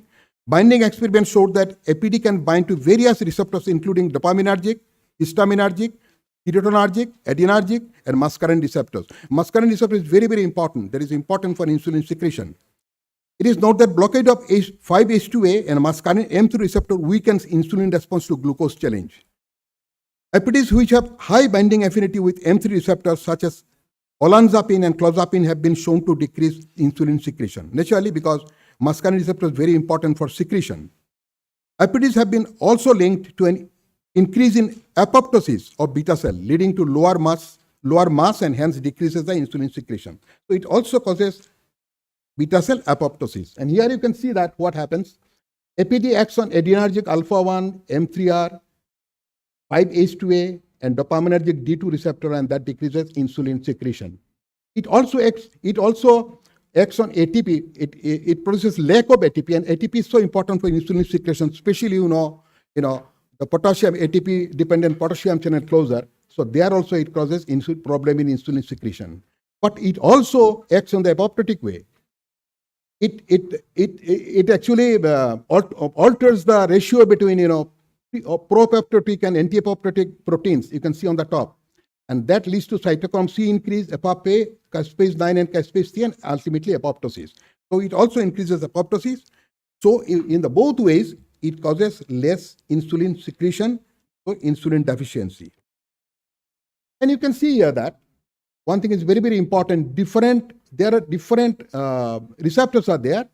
And for role of weight gain, D2, 5H2C, and H1 is very, very important. Whereas role in insulin secretion is important for D2, 5H2A, M3, alpha 2. And when you look at this clozapine and olanzapine, they have got absolutely very high affinity to all these receptors. That's why they cause a lot of weight gain and a lot of obesity. Now, this is the problem, antipsychotic weight gain in children. This is a very, very important thing it has become. And yesterday I've heard from Dr. Noor Ismail that we have high prevalence of childhood obesity diabetes. And here you can see that it is a double-edged sword. Antipsychotic medication are critical to child and adolescent psychiatry. From the stabilization of psychiatric disorder like schizophrenia, bipolar disorder, and psychotic depression to behavioral treatment of autism, spectrum disorder, tic disorder, and pediatric aggression. Negative metabolic consequences affect 60% of the patient and present a major obstacle to long-term treatment.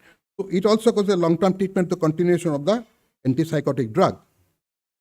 And here you can see the association in pediatric psychiatric treatment. But here I will see only one thing that is very, very important. Insulin, in a normal way thought, it is an obesogenic hormone. It is not an obesogenic hormone at all. It is a satiety hormone. And here you can see that insulin, there are a lot of insulin receptors in the hypothalamus. And they actually bring about satiety. In the brain, there are a lot of insulin receptors are there. But due to insulin resistance, they cannot act. That's why we think other way, but actually it is a long-acting satiety hormone. And the same way, leptin is a long-acting satiety hormone. They also, due to resistance, cannot act there. And something happens also that, in pediatric population, also in adult population, there is a change in the Firmicutes and Bacteroides microbiota, and that also leads to obesity. Adiponectin is decreased with obesity. It is a good hormone. So as a whole, what happens, like adult population, pediatric population are very much prone to obesity with antipsychotic drugs. So it is the same side, two sides of the same coin. Antipsychotics play an essential part of the management of people with severe mental illness. However, this comes at the cost of an increased risk of weight gain and diabetes.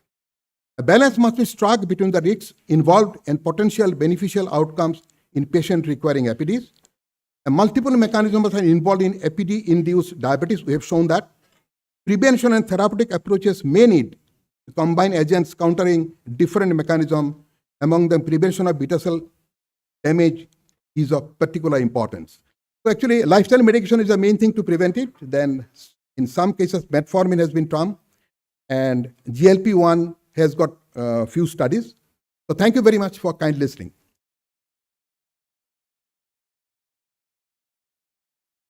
Congratulations for the wonderful presentation. As you rightly said that it is a two-sided weapon. If we don't treat the psychotic problems, that will going to exacerbate. And if we treat that obesity and diabetes, there is a risk. But how to approach this as a balanced and sensitive approach, especially for the adolescents? Because adolescents already are at risk for the three pressures: peer pressure, performance pressure, and parent pressure. So they are undergoing all this thing and juggling with all the things. So how we should have that balanced and sensitive approach in such cases? Absolutely. I think the first thing is very important. This is a topic to sensitize that it is a very important cause of weight gain. The point is that actually we can't do much about antipsychotic drugs. This is the domain of the psychiatrist, because they know what is good or bad and which patient will be treated with what. But we should talk to them also, and if possible, they will talk to us. We can say that it is causing weight gain. Can you try something else? But we cannot say anything about it. But the moment you said that the drugs are causing weight gain, the next day they will stop the drugs. Yeah, that is a problem. So it should be done in a very subtle way as much as possible. But there should be a communication the best way possible. And of course, we can talk about the lifestyle modification. Then if necessary, definitely metformin can be used in many of the cases. So I think this far, I think therapeutic approach shouldn't be go beyond that right now, because we don't have enough study with GLP-1 receptor agonists. Although they have been used, but APD-induced obesity, I don't know there is any study for that. Only problem metformin is there. Yeah, thank you. Any questions here, please? A wonderful lecture and excellent presentation. Just a comment about that. The hypophagia with antipsychotics better respond to the oral semaglutide. And few of my patients were very happy. If I ask them to stop the drug, they don't want to. That effective as far as appetite or hyperphagia is. Just a comment. Absolutely, you're right. And we need more studies about that. Definitely we'll see. And GLP-1 is really a way out will be in future. And one thing is just commenting upon that, these diseases have got a lot of connections: psychiatric disorder and eating disorder. Some of the obesity is not due to your gut hunger; it is the mind hunger. So in those cases, actually, we have got a great relation. A very depressed patient, they take a lot of food to get rid of depression. If something happens like that, comfort so eating, there is a relation actually. So it is a wonderful subject. The only point is that we should know that one of the cause maybe many people don't say they take antipsychotic. In my patient, I have seen. If you think about it, and then if you question, 2 or 3 times, then it comes out. So that is one of the point. It causes weight gain and also diabetes. Yeah. So I think this is a very important topic which we had. There's a lot of taboo going around about the antipsychotics and these patients. So many of the patients do hide them. But what I feel whenever, because these patients are on these drugs for a long time, and it becomes very difficult to take them out of these drugs. So what my take on this is better is to start lifestyle modification at least along with these drugs, so that we can somehow control it, and then we can try other things also. So thank you so much, sir, for your excellent lecture. There's the question, I suppose. Maybe last question. Sir, is it a way that antipsychotic medicines they tend to have relaxation?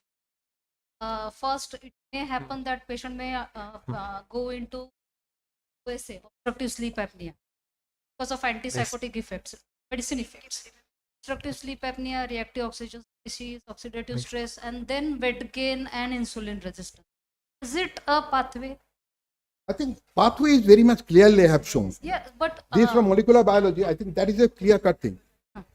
Your APDs actually affect insulin signaling directly. first, does obstructive sleep apnea does all these things? Especially antipsychotic medicines. Obstructive sleep apnea causes Same like a lot of problems, definitely. Diabetes and cardiovascular disease, definitely. Antipsychotic effect medicine, antipsychotic medicine effects. Is there anything like tongue fall, tongue relaxation, and then it obstructs, and then again obstructive sleep apnea, and the pathway goes on? I'm not expert in Madam, that. first of all, APD causing. let me, sir, this thing answer.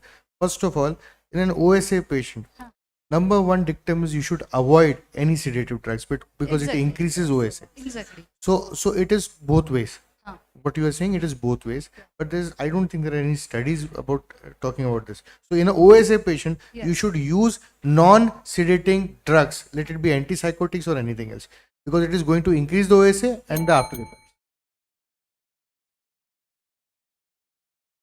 That's all. That's all. Thank you so much, sir. So may I request our chairpersons to felicitate our speaker?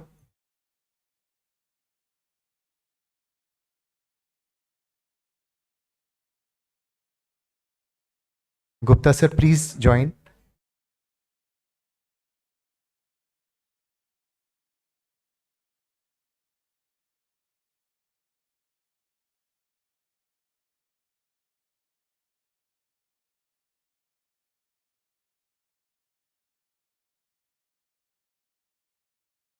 May I request Gupta sir to felicitate our chairpersons?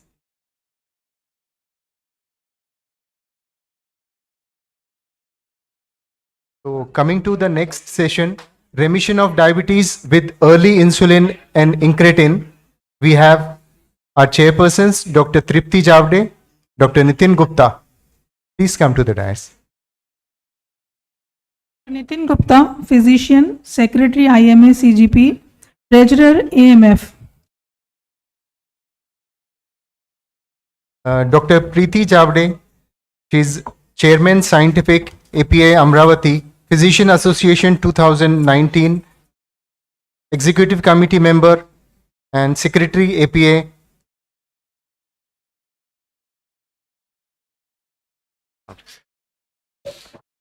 Good afternoon, everybody. It's my pleasure to introduce Dr. Jyoti Dev Kasadev. He is the chairman, Jyoti Dev Diabetic Research Center, Trivandrum, Kochi. He is the central executive member of RSSDI, vice president Kerala RSSDI, chairman IMA AMS, and he is national president of Diabetic Technology Trust of India. Sir, please. Thank you. Respected chairpersons, Dr. Nitin, Dr. Tripti, thank you so much. And first of all, let me extend my gratitude to my dear friend and brother, Dr. Sul Gupta, and my sister Kavita Gupta for this kind invitation. And this is the first time we are coming to Nagpur. And of course, congratulations to this fantastic event. And Dr. Sul Gupta has told me that in this particular lecture, I should be only discussing the original research from our center. So I'll be adhering to whatever we have done and published from our centers. And these are my disclosures. And this is, of course, a rare entity, not that very commonly found. And this is at the peak of success. And this is at the top of Burj Khalifa. And obviously, only very rarely people can achieve such success. Very, very rarely. And not many people can probably go for the same. And I believe that this is not a replicable model. And there is a reason why I am showing this in the beginning. So moving on to the direct trial, a lot of discussions are happening, already happened. And this is over the years what has happened. So over the years, if you look at the end of 1 year versus 2 years, at the end of 5 years, obviously the diabetes remission is not persisting. And if you look at all those interventions, the lifestyle interventions, it is quite obvious that the sustainability is a question. And this is again from the look ahead trial, and this is the weight loss, and this is the hemoglobin A1C, and this is at the end of 1 year. And this is the intensive lifestyle intervention arm at the end of 1 year. Very, very impressive results at the end of 1 year. But what is happening beyond 1 year? What is happening beyond 3 years, 4 years, and 5 years? Obviously, they are all going back to the original levels for body weight as well as for the hemoglobin A1C. And there is another question. Dr. Sunil Gupta is sitting over here, Dr. Bikesh is sitting over here, and this is something which we keep on discussing. And this is about the definition of the remission. A hemoglobin A1C of less than or equal to 6.5%, which is there persisting for 3 months. So that is the current definition of remission of diabetes by the American Diabetes Association and the similar organizations. But here again, this is something for debate probably, and this also we have been discussing over the past so many years. For a lifelong disease, for a chronic disease such as diabetes, is it justifiable for defining remission for 3 months?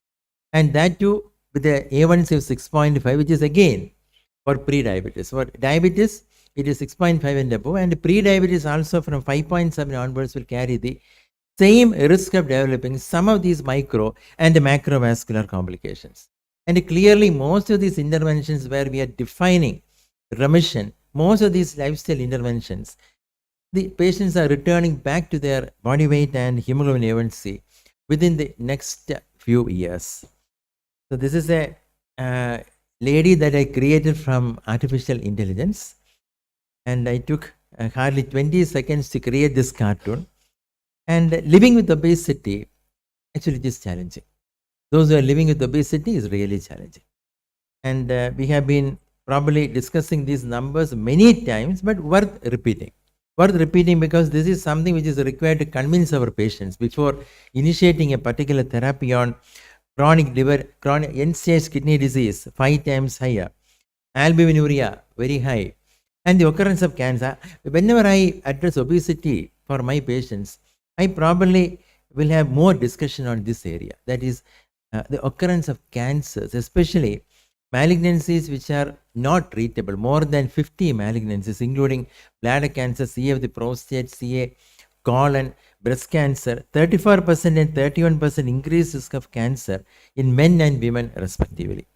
Then retinopathy is 64%, depression 3 times higher, and this obstructive sleep apnea, a while ago only we had a discussion on OSA, and this is exciting. Every 1 centimeter increase in the waist circumference will increase the likelihood of developing OSA by 10%. 10%. So for every 1%, and most of us sitting here and roaming around, more than 85% of us will be having overweight. And many of us are having more than acceptable waist circumference and mobility 6 to 7 times. And this is again a very familiar cartoon to all of you. How the beta cell is declining over the years in type 2 diabetes, how the incretin deficiency is declining, and over the years there is a decline and deficiency in the GLP-1 levels. And this is worth probably reviewing before a discussion on remission of diabetes with insulin and incretin. And whatever data I am presenting, I have a disclaimer at the beginning, this is not any randomized clinical trials. This is from a real world evidence. So the numbers that you are going to see are from real world. So it won't be adhering to the descriptions and definitions of a remission. So this is the criteria that we follow in our centers for more than 15 years. For somebody who is an A1C of more than 7%, diabetes duration within 1 year, and most of the time it is within weeks they come to us, and most of them are drug naive or only on metformin. And for those patients, we will give insulin, intensive insulin for 6 to 8 months, taper and then stop. And this is before GLP-1s came to the market. And once GLP-1s were available, we started using GLP-1 along with insulin. And when we are providing GLP-1 along with insulin to newly diagnosed patients with type 2 diabetes, most often insulin could be discontinued within 1 to 2 months. And most of these drugs, including GLP-1, it was tapered and stopped after 6 months of therapy. and some data on early insulin initiation. This is something which we presented and published at the ACE journal, and a total of around 57 patients de-identified from the electronic medical records. And this is the hemoglobin A1C, and this is the total daily dose of insulin. All of them very, very impressive. And this is at the end of 10 years. So this data is lasting for more than 10 years. And this is the baseline hemoglobin A1C, and this is at the end of 10 years. And this paper, when we presented at the American Association of Clinical Endocrinologists and published in Endocrine Practice, it appeared in some of the online as well as the print media in the United States. I still remember that, and this is some of the screenshots. Early initiation of insulin shows long-term benefit in type 2 diabetes, since this was for a 10-year follow-up. And they specifically mentioned that this is a study from India. And this is what we are probably following in our clinics for a few months. If you are providing them on a combination of insulin and incretin, it can probably address the glucose toxicity, and maybe theoretically there is a chance for beta cell regeneration, and especially animal studies have shown it. And also it is going to lay a very strong foundation for future diabetes care. But I started with Burj Khalifa, at the peak of Burj Khalifa, and we discussed on realistic goals. And these goals are very important. When we are discussing with patients and promising them something, or when the patients are promising the doctors, we need to be sure about measurable and also achievable goals. So whatever we are discussing with our patients and promising, because we are physicians, we are not just doing business to our patients. So it should be realistic and achievable, and everything should be time limited. So if I am telling somebody that we are together going to bring down the body weight by 5 kilograms, I will give him 6 months. And it should be time limited, or even 1 year, but cannot be undefined. And these are some of the challenges when we are having new patients before you and then deciding them to start on insulin and incretin. Convincing the patients will require some more time, especially when during a first consultation with newly diagnosed diabetes, usually drug naive, putting them on injectable, putting them on multiple injectables, or putting them on a therapy which is relatively expensive. That's not that easy. And 60 to 70% may develop GI side effects due to GLP-1, and 8 to 10% might discontinue. So we have to address all these issues. And you know that there is a science behind starting incretins, because there is an incretin deficiency in type 2 diabetes. And incretin, when we are providing GLP-1, the mechanism of action is so different, and it will have an action in every tissue in the body where there are GLP-1 receptors. So it can delay the gastric emptying, it can have a direct action on the satiety centers, the POMC nucleus, the arcuate nucleus. It can enhance it can prevent the hunger, it can provide a feeling of fullness lasting for more than 4 or 5 hours, or even more long acting ones. So all these different mechanisms these are complementary when given along with insulin. So let me provide you with the data on remission with insulin. And this is a total of 452 compliant patients, again from our diabetes telemanagement system. So in contrast to the initial data for 10 years, this is only for 5 years. And these are either drug naive patients or only on metformin. And this is at the end of 5 years. From a baseline of 9.7% at the end of 5 years, the A1C is 6.3%, really impressive if you go by the definition. But 72% of the patients at the end of 5 years, this is the real world data. So they were on a therapy, they were on metformin. Some of the definitions of diabetes remission allows metformin. And this is with an A1C of 6.6, and only 4% at the end of 5 years were continued only on lifestyle modifications. The others required medications, and another 4% were continued on insulin. And this is another published data, and this is more than 10 years ago on remission with liraglutide. A total of 14 patients, 14 subjects with newly diagnosed type 2 diabetes. And this is the average hemoglobin A1C at baseline, 7.78%, and this is at the end of 6 months, 5.52. Remember, I have told you that at the end of 6 months, both insulin and incretins were tapered and stopped. And this is the reduction in the body weight, which is also very, very impressive, from a baseline of 91 down to 82 kilograms. So it's all impressive data, and these patients are still on a follow-up.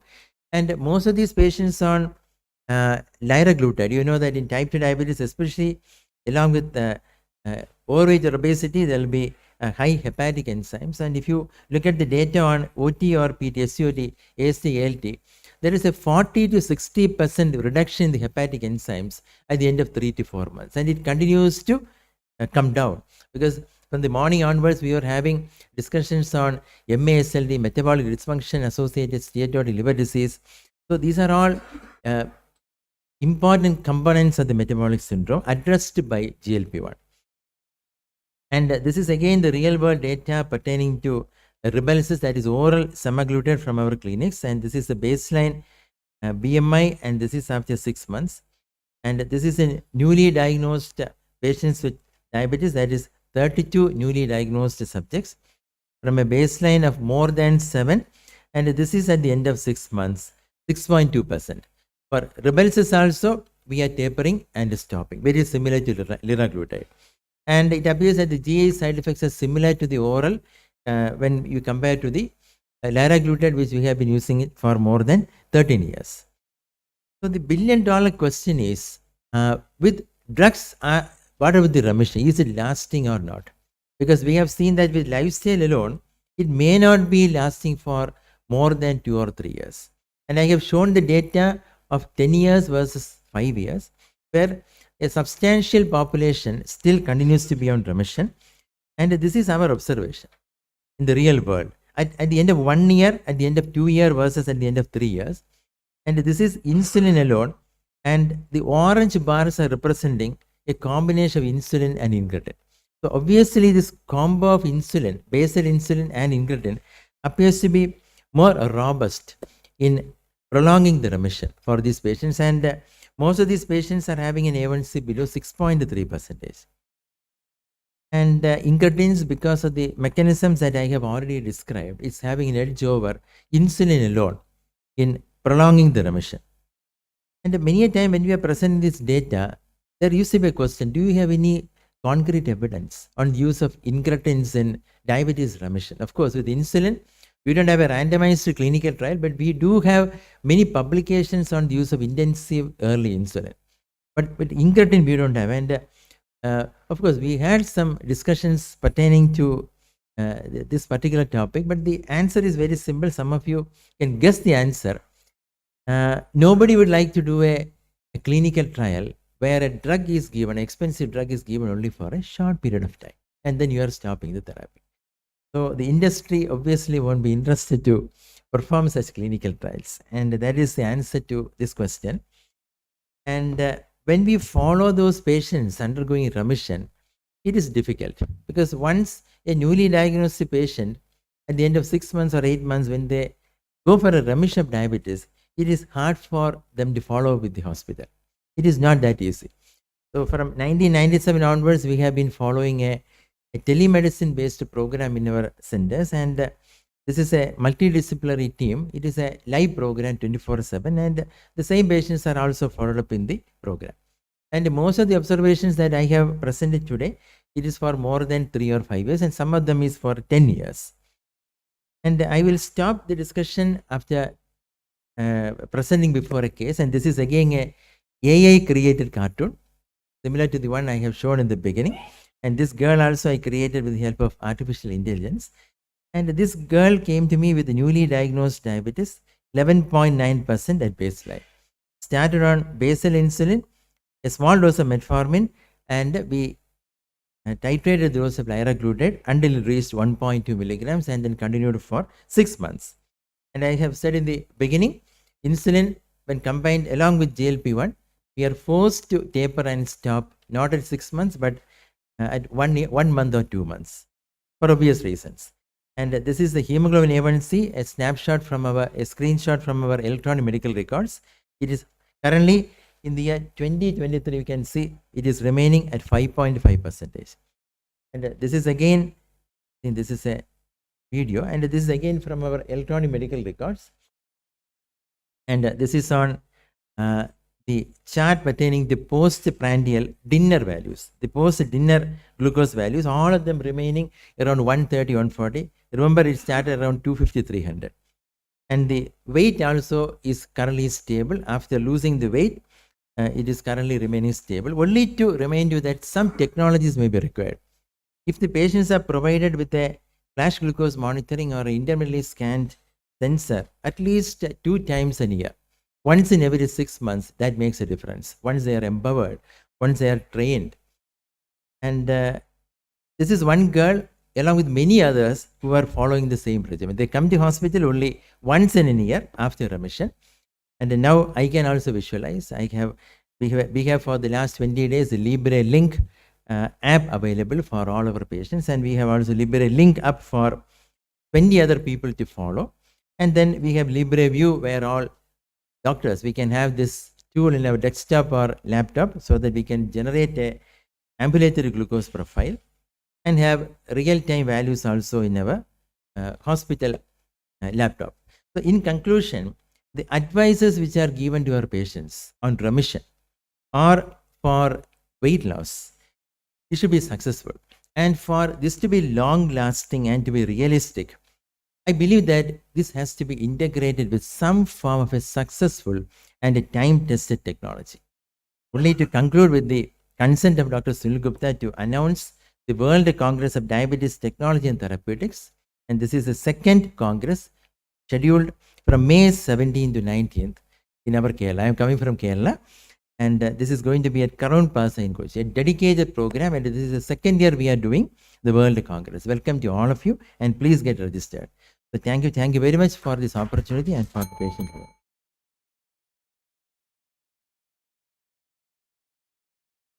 It was really a very informative session, sir. Hall is open for questions. Myself, Dr. Ekin Sapar, Ahmedabad. I have practiced with Dr. Sanjeev Phata for 5 years. I have seen many cases, and I am strongly believing the same thing. When patients come with A1C 15, young to middle-aged patient, weight loss of 5-10 kg, have symptoms maybe or not, if we initiate on insulin just for 1 or 2 months, and we'll have very much good control, and then rapidly converted to OHA.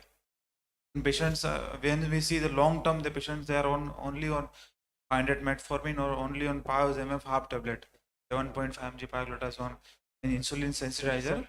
So patients maintain long term HbA1c below 7 with just a half or one medication. If we put them initially on insulin, that I'm 100% agree, and I have seen many patients. We are also doing the same thing with the patients. First hurdle is to how to convince patient. Absolutely. Patient have many doctors on their board. Yes. If this doctor has advised insulin, I will go to another doctor.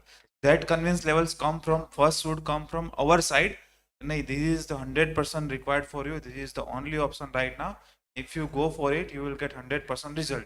If we give guarantee to the patient, we will stop your insulin, because we know patient is obviously a type 2 diabetic. Then patient understand that this is a very good option for me. Doctor's guarantee is that you will stop insulin. Then patients take insulin. In just 15 days, 1 month, patient is very happy. Very happy. Because of the sugars, and also control of symptoms rapidly comes. And I will have a request to you, since you have the experience shared with us, you can write a paper. And you know that we are having a journal and submit it to International Journal of Diabetes and Technology, because we have very few papers on remission of diabetes with insulin from India. Please submit. Sure, sir. And if you have any experience with incretin, because if you use incretin along with insulin, there will be weight loss. Insulin alone, weight loss will be minimal. So long-term studies have shown that longer the duration of insulin given initially, because rather than giving for a week or for only for 2 or 3 months, if you can extend it for 6 months, the remission will be long-lasting. And when you combine with incretin, there will be profound weight loss also. So the remission will be much more lasting. Because many patients we have followed for more than 5 years, and still they are in remission with insulin incretin combination. Pardon? What is the outcome? Right?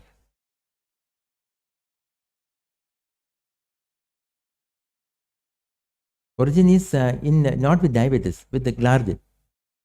Glardin, yeah. Yeah. That data need to be, Re-innovated. Seen very innovative data when they have given insulin to even pre-diabetics. Pre-diabetics, And yes. very early diabetes. and they gave 10 units or so for years together. That was a 1.5, 2 years origin trial, and then they wanted to actually prove Cardiovascular safety. cardiovascular safety and the risk of malignancy or the malignancy cancer. also. Yeah, So that was there. IGF-1 receptor. So their basic purpose was that, but then now they have got the outcome trial. I feel I've not gone through in the detail, but I thought if someone has gone, or Rakesh, if you have some inputs on this, origin outcome trial has just been out. Okay. Long-term data. Like we have like you have the UKPDS, DCCT, and now they have follow-up data of origin Insulin trial. definitely could have been saved. It will be worth seeing. So remember, please submit the paper. Sure, sir. And last one thing, because incretin are now so much common and so are hot, people are accepting. At that time, just sorry for brand name, but if पूरे दिन में एक विक्टोजा गया तो भी हम मानते हैं कि चलो आज सर ने विक्टोजा लिखा, ऐसा था before 5 years. He knows, but sorry. Because sir, before around if I understand, before 5 years, if we are prescribing a 1 GLP-1 in a day, then we think आज एक GLP-1 today 1 GLP-1 was prescribed because it was not so much common prescribing. Yes. Now it is a oral as scam, and people are also aware of these molecules. They have read in the newspaper, they are accepting because of cost and because of injection. These two factors was inhibitory. If we explain about the cost, patient has no issue of cost, then patient pull back because of the injection. Okay, I will not take injection. Now we have very wide acceptance of incretin. Absolutely. So now we'll put incretin early after your session. We are running short of time. I declare that this particular session's award of a comment and the question goes to him, right? Kindly give this award. I think I'll have just one comment, Keshava. It's a wonderful presentation. And I think this is a very important presentation for the reason that, everyone knows that a first year control is very, very important. It is like how you educate your son. First year is very, very important. Maybe many things, your glucotoxicity and all, but hardly it is done. In all the presentation, you'll get beta cell failure, 3 drugs and all. I think this should go away entirely. Insulin should be initiated much earlier. In the first year, 15 is of course, even above 9, even above 8, at least for 2 to 3 years, and it will have a huge effect throughout the life. I think this is a wonderful thing, and it should be repeated again and again. Thank you so much. May I request chairpersons to felicitate our speaker? Yeah. Gupta sir, please join. Dr. Rakesh Sahib to join, and Vikas sir to join to give the award. Yeah. Thank you. Yeah. Thank you very much. So Very coming nice. to the next Jyoti session, deserve impact much of more than this, yeah. obesity in hyperglycemia in pregnancy. Our chairpersons are Dr. Partha Viswas, Dr. Nirmal Jaiswal sir.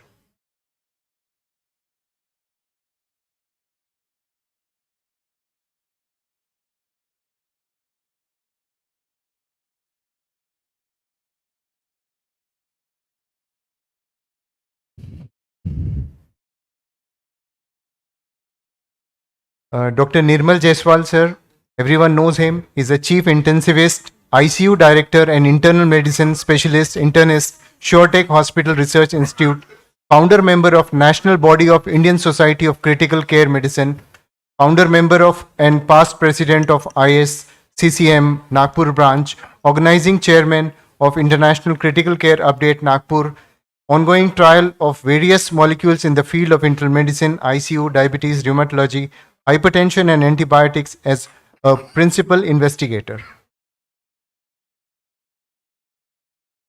Good evening, ladies and gentlemen. We have a very exciting topic now, impact of obesity in hyperglycemia in pregnancy. It's a very, very critical topic and a very practicable one. In pregnancy, we have a physiological weight gain. On the other hand, we need to manage the obesity. We have Dr. Shunil Gupta to deliver the lecture. He needs no introduction. He is the ringmaster of all the academic activities which is held in the center of India, Nagpur. Sir, the podium is yours. Impact of diabetes in hyperglycemia in pregnancy. Can I add something? Please go ahead. I think hostel की बात नहीं करना. नहीं. No. Thank you, Sunil and Switi, for giving me this opportunity to chair the stalwarts of in diabetes in India as such. Dr. Sunil Gupta doesn't need the introduction. He's basically the man behind this today's conference, the very big conference what we are seeing today on the obesity. Today I came to know from you this conference you also have the interest in the obesity also as well. That is really credit to goes to you as such. He is the national president of diabetes in pregnancy. Just to introduce in an official way, right? He is the national treasurer of RSSDI. He received a lot many awards, and as far as his now position is concerned, he is not the speaker now. He is a speaker for orations across India, right? Lately, he has visited the foreign tours for his own speeches. Thank you, Sunil. Thank you. Go ahead, Thank you. please. Yeah, thank you. Nirmal happened to be my classmate, and happened to be, our rooms were beside each other's room, and moreover, he is my table mate. We have a table of 12 in our college. So he was roll number 1, and I was roll number 10. So we were on the same table of anatomy from first MBBS, and that's the affection he has, and that's why he could not resist himself introducing me. Thank you very much, Nirmal. Thank you, Partha. So my talk will be not too brief, because this is a topic which is the only topic on pregnancy in the 2 days meeting. I'll try to be very practical as per as discussion. There's no conflict of interest for this particular talk. Obesity in diabetic pregnancy. So we'll have introduction, how obesity affects pregnancy, solutions, carry home messages. If you just see global women's obesity rate, it is gradually increasing from last 2 decades, and it's going to further increase. Almost 1 in 5 women will be living with obesity by 2030. So it's going to a big burden from 658 millions to almost 882 millions. 1 in 5 women. When we have obesity, I feel this slide you must have seen earlier, but when it comes to women, they are more prone to have all metabolic, mechanical, mental, GERD, cancers, physical functioning, urinary incontinence. It is associated with depression, anxiety, asthma, NFLD, gallstone. Everyone knows this: sleep apnea, cardiovascular risk, maybe stroke, dyslipidemia, coronary artery disease, heart failure, chronic back pain, type 2 diabetes, pre-diabetes, gout. But when you talk about pregnancy, it is infertility, subfertility, polycystic ovarian disease, pregnancy complications if you are obese, menopause, menstrual irregularities, and recurrent urinary tract infection, as well as the urinary incontinence. Beneficial effect of weight reduction, like in men, you also have women which they get all the benefits of weight reduction. Just 5% reduction of the present weight will give you multiple advantages in almost all the complications or associated changes or associated complication can be reduced to a large extent. Isn't it gender difference in the fat percentage of a men versus women? Now, women may have increased brown adipose tissue. Brown adipose tissue. They have enlarged peripheral fat depots, and they have decreased intra-abdominal fat depots versus the male counterpart. So they have peripheral obesity or subcutaneous obesity more versus the visceral obesity when it comes to men versus women. They have enhanced postprandial meal-related free fatty acid uptake at the visceral tissue in men versus more than in men than women, and preferential post-absorptive direct free fatty acid by the subcutaneous adipose tissue in women than in men. Now, when it comes to pregnancy and obesity, it's a vicious cycle. You have a fetal overgrowth, you have a long-term implication. You have pregnancy, who's a woman who's obese, and she has some abnormal metabolic environment intrauterine at the time of pregnancy. It will get translated and transmitted to the fetal neonatal obesity. You will have a baby who will have less insulin sensitivity, more insulin resistance, maybe macrosomia or sometimes IUGR. Both of them are prone to have childhood obesity and adult obesity. And if in turn, if you have a woman or a baby as a baby who's female baby, it will be further translated into type 2 diabetes, adult obesity to the female, which again get translated to glucose intolerance or dysglycemia in the women, and that vicious cycle during their pregnancy again comes. So it's not only men but even women. So but in women it becomes more applicable. So 1 in 6 birth, almost 16% are the women with some form of hyperglycemia. So practically every 5th woman in India or every 4th woman, 24% in Southeast Asia have hyperglycemic pregnancy. 16% due to pre-existing type 1 or type 2, or they are diagnosed for the first time. Around 85% gestational diabetes, and it parallels with the IGT or pre-diabetes in that particular population. Unfortunately, the age of diabetes and the pre-diabetes is declining, while the age of childbearing is increasing. So when I was born, my mother was possibly 16 or 17. She got married at the age of 14.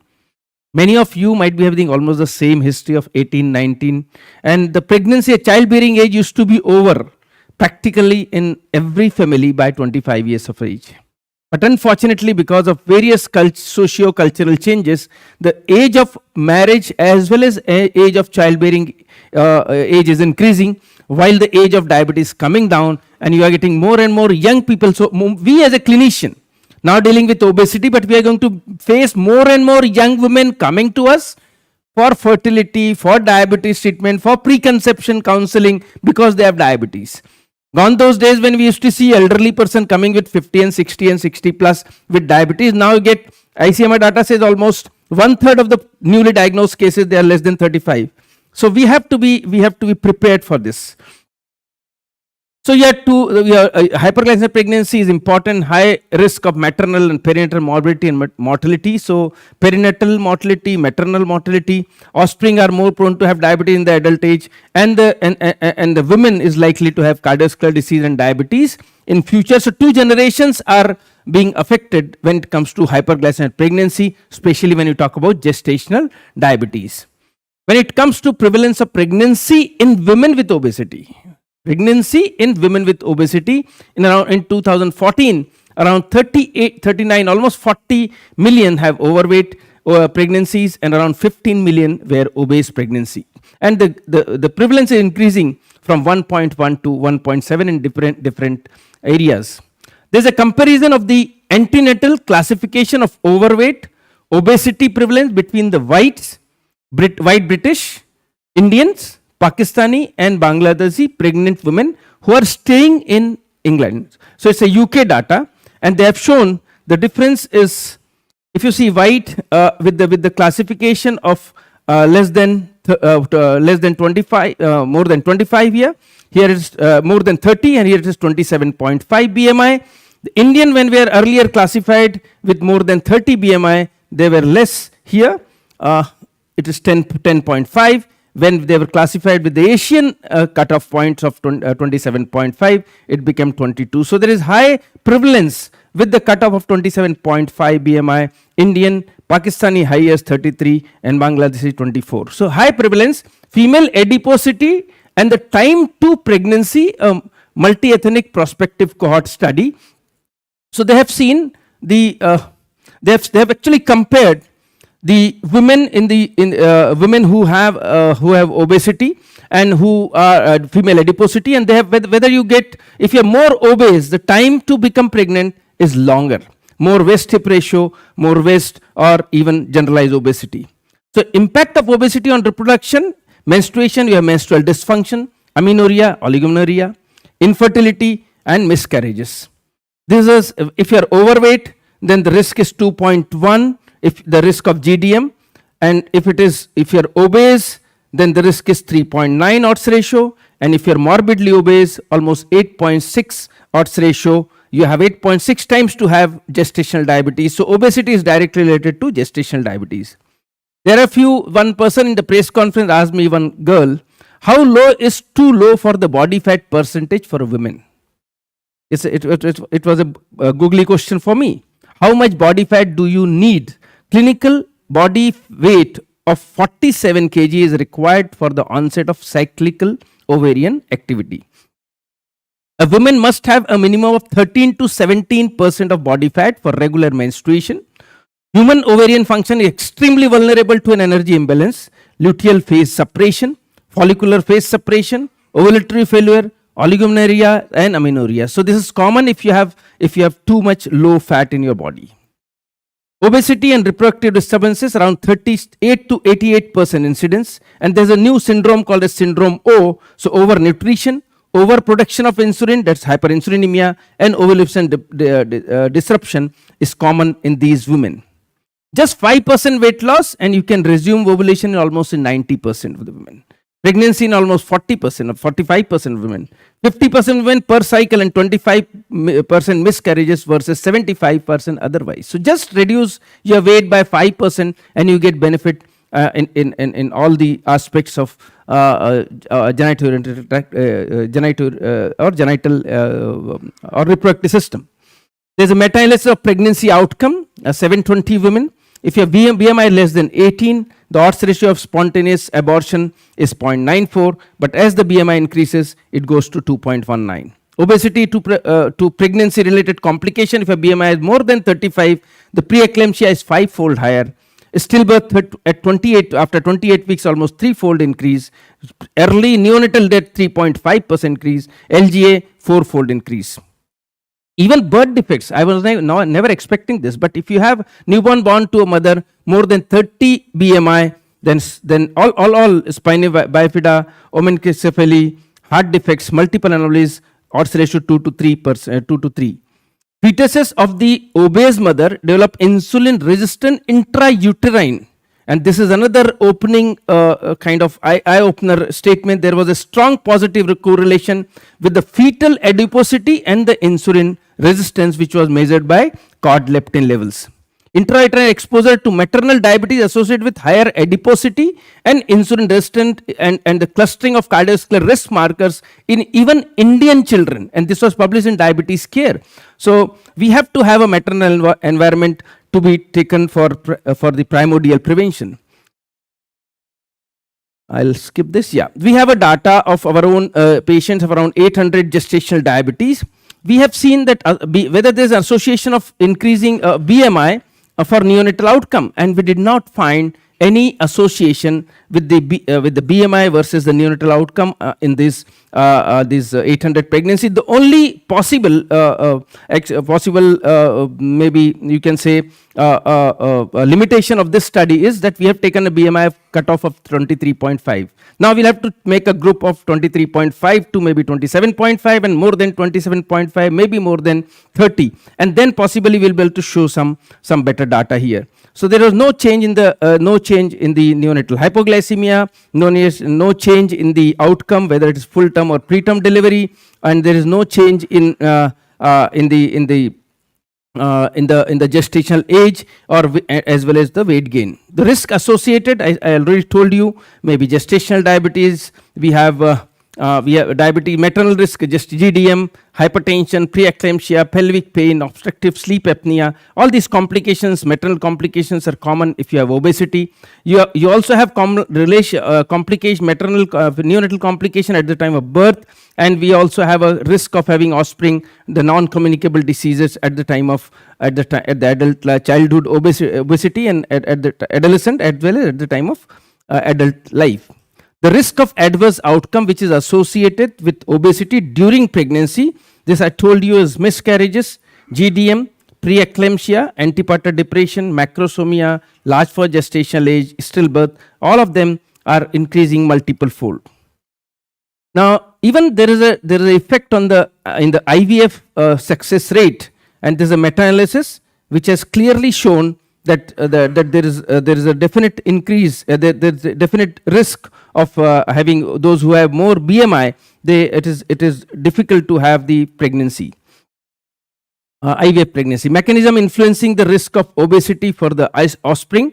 It could be the diet quality, it could be the weight gain. If you have maternal obesity, early development change may be a problem at the epigenetic at the time of early phase of the pregnancy of first 8 to 10 weeks, and then you have the problem with the alteration in the from the placental. If you have the nutrition issues, then you might have inflammation, lipotoxicity, which might be a factor. And then you have a metabolomics, which has been now quoted, the offspring of neonatal programming, and at the time of birth, you'll have IUGR or microsomia. All of them could be one of the mechanism. Now, impact of weight loss in the bariatric surgery and the lifestyle intervention.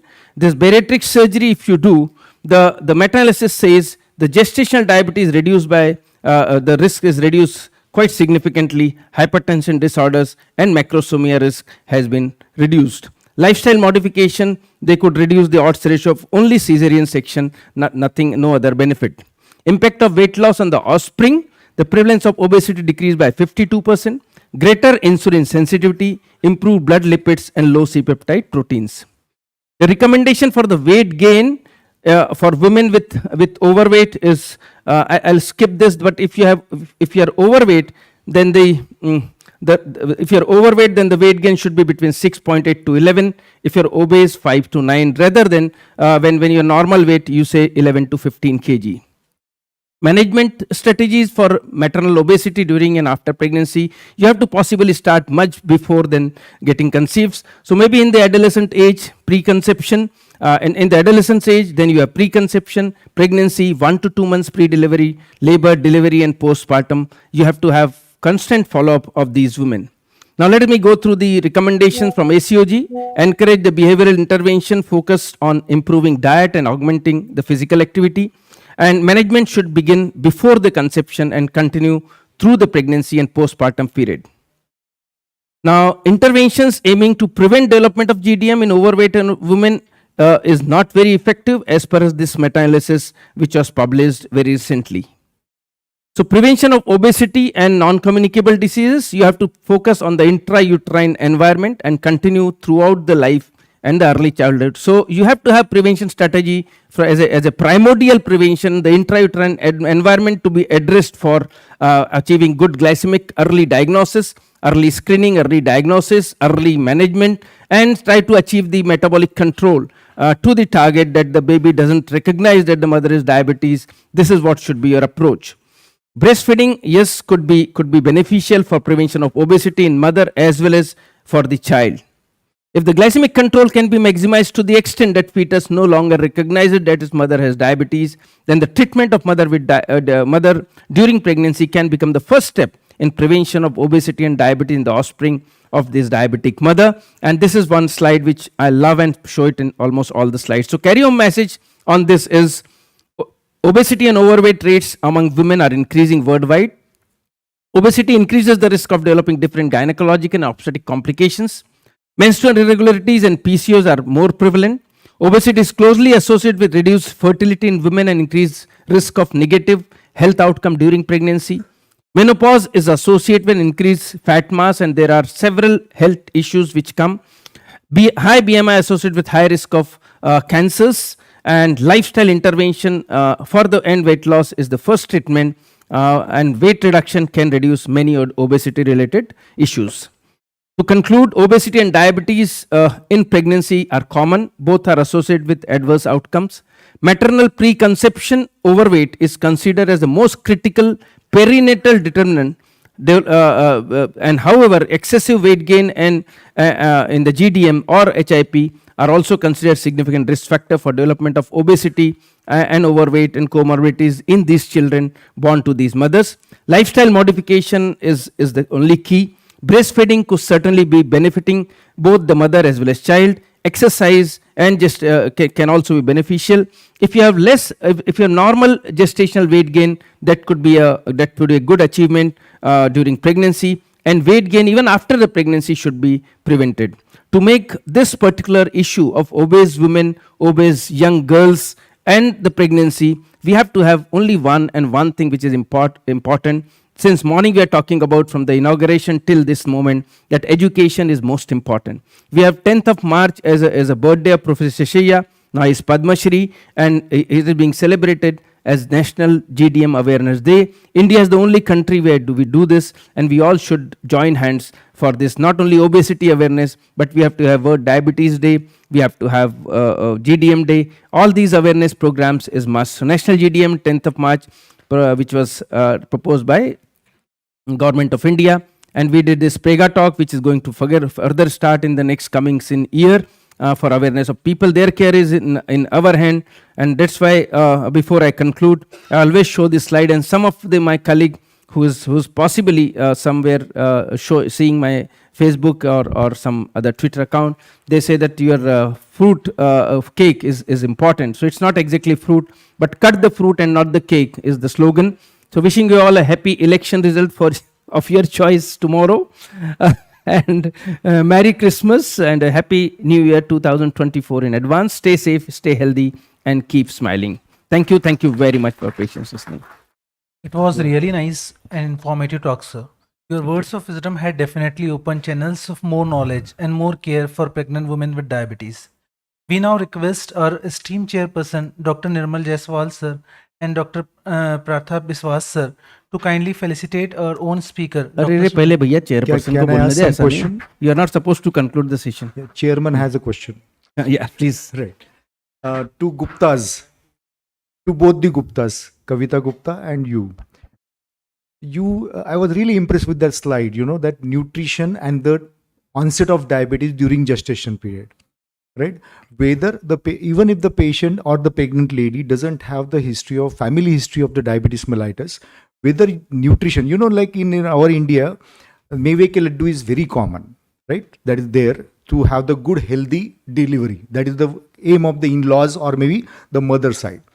So whether the nutrition plays a major important role to have the diabetes for the mother as well, or maybe the offspring itself. Yeah. So I feel that which diet to be avoided during the pregnancy? That is my question. The first thing I'll just tell inform these audience here is every woman, now there is a government mandate, every pregnant woman in the first trimester, second trimester, as well as third trimester should be screened for gestational diabetes or hyperglycemia in pregnancy at the first given opportunity. If it is negative by the GCT, we have glucose challenge test, or some of them they are following oral glucose tolerance test, whatever you follow, you have to first screen at the first instance, at the first given opportunity. If it is negative, repeat it in the second and third. If your patient is you are getting a second trimester, at least once, at least twice in the whole pregnancy, you should do it. Every fifth or fourth woman is likely to have glucose intolerance. Now, 70 to 80% of these GDM women, GDM typically appears after 24 weeks, disappears after delivery in 85% of the cases or 90% of the cases. 70 to 80% will do only with Kavita. So they will be all okay with diet control, what you rightly said. Now, your question is for prevention. One is that can we prevent, if we just extend this question, can we prevent GDM? So there's one trial which is called a LIP trial.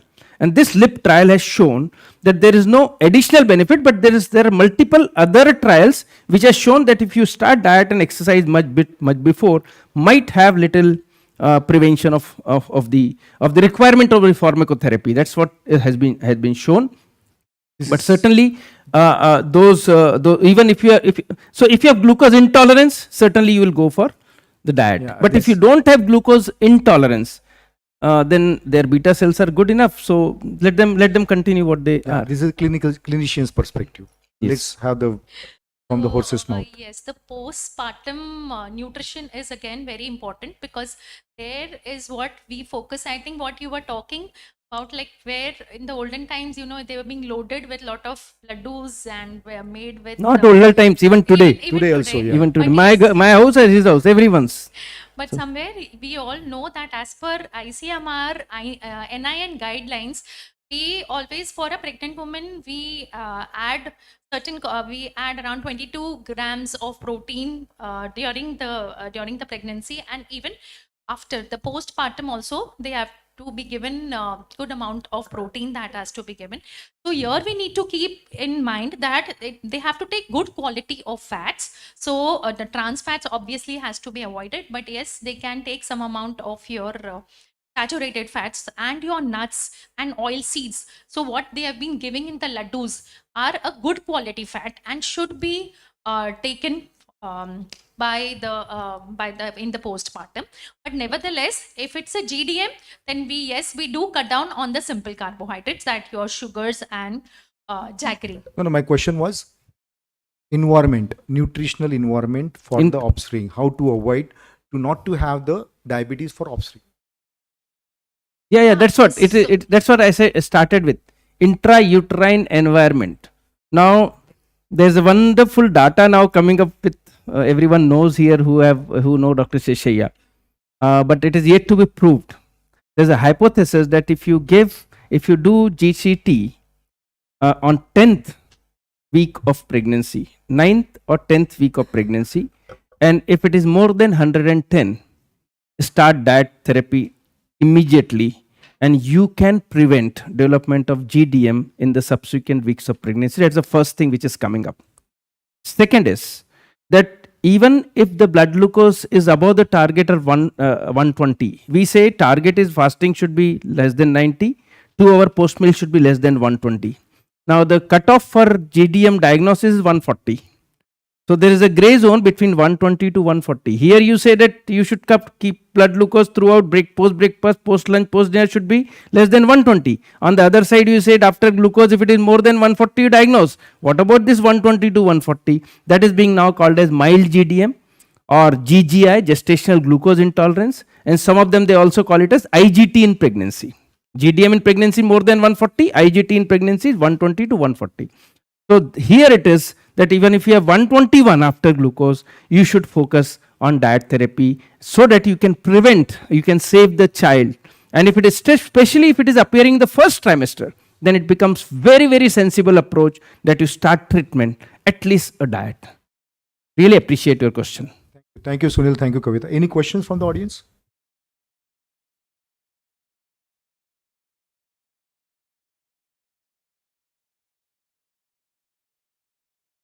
Be minimal up to 1 in first, and maximum weight gain is in the last, amounting to 12 kgs.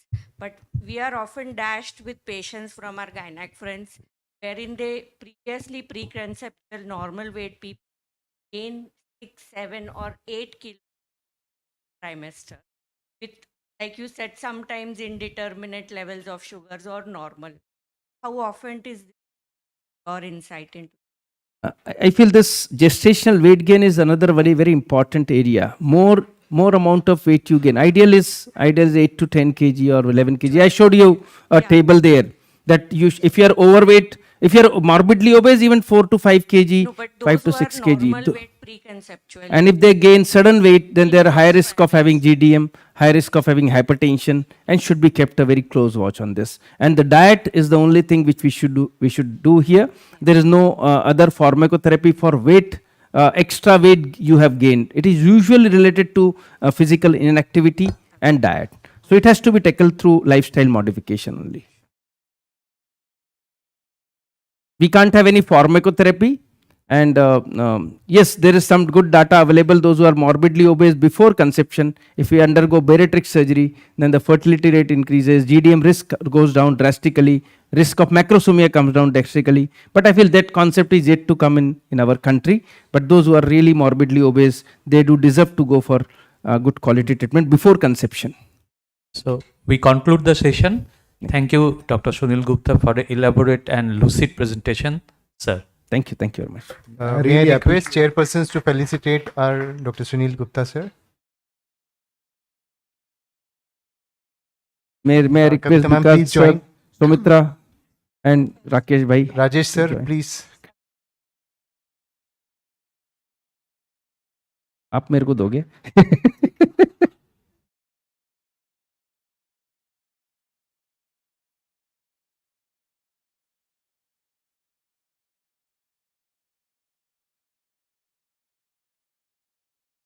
Gupta sir, please felicitate our chairpersons.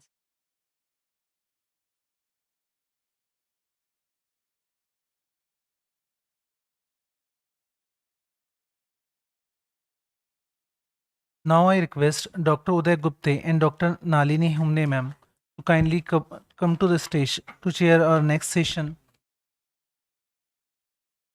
on could brown fat be a solution for weight loss by our very dynamic speaker, Dr. Rakesh Sai.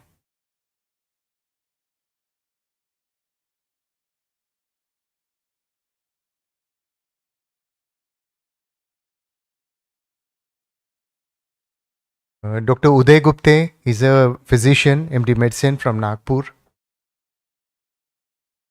Dr. Nalini Humane is a professor, head of department, Government Medical College, Medicine Department, Nagpur. What do you?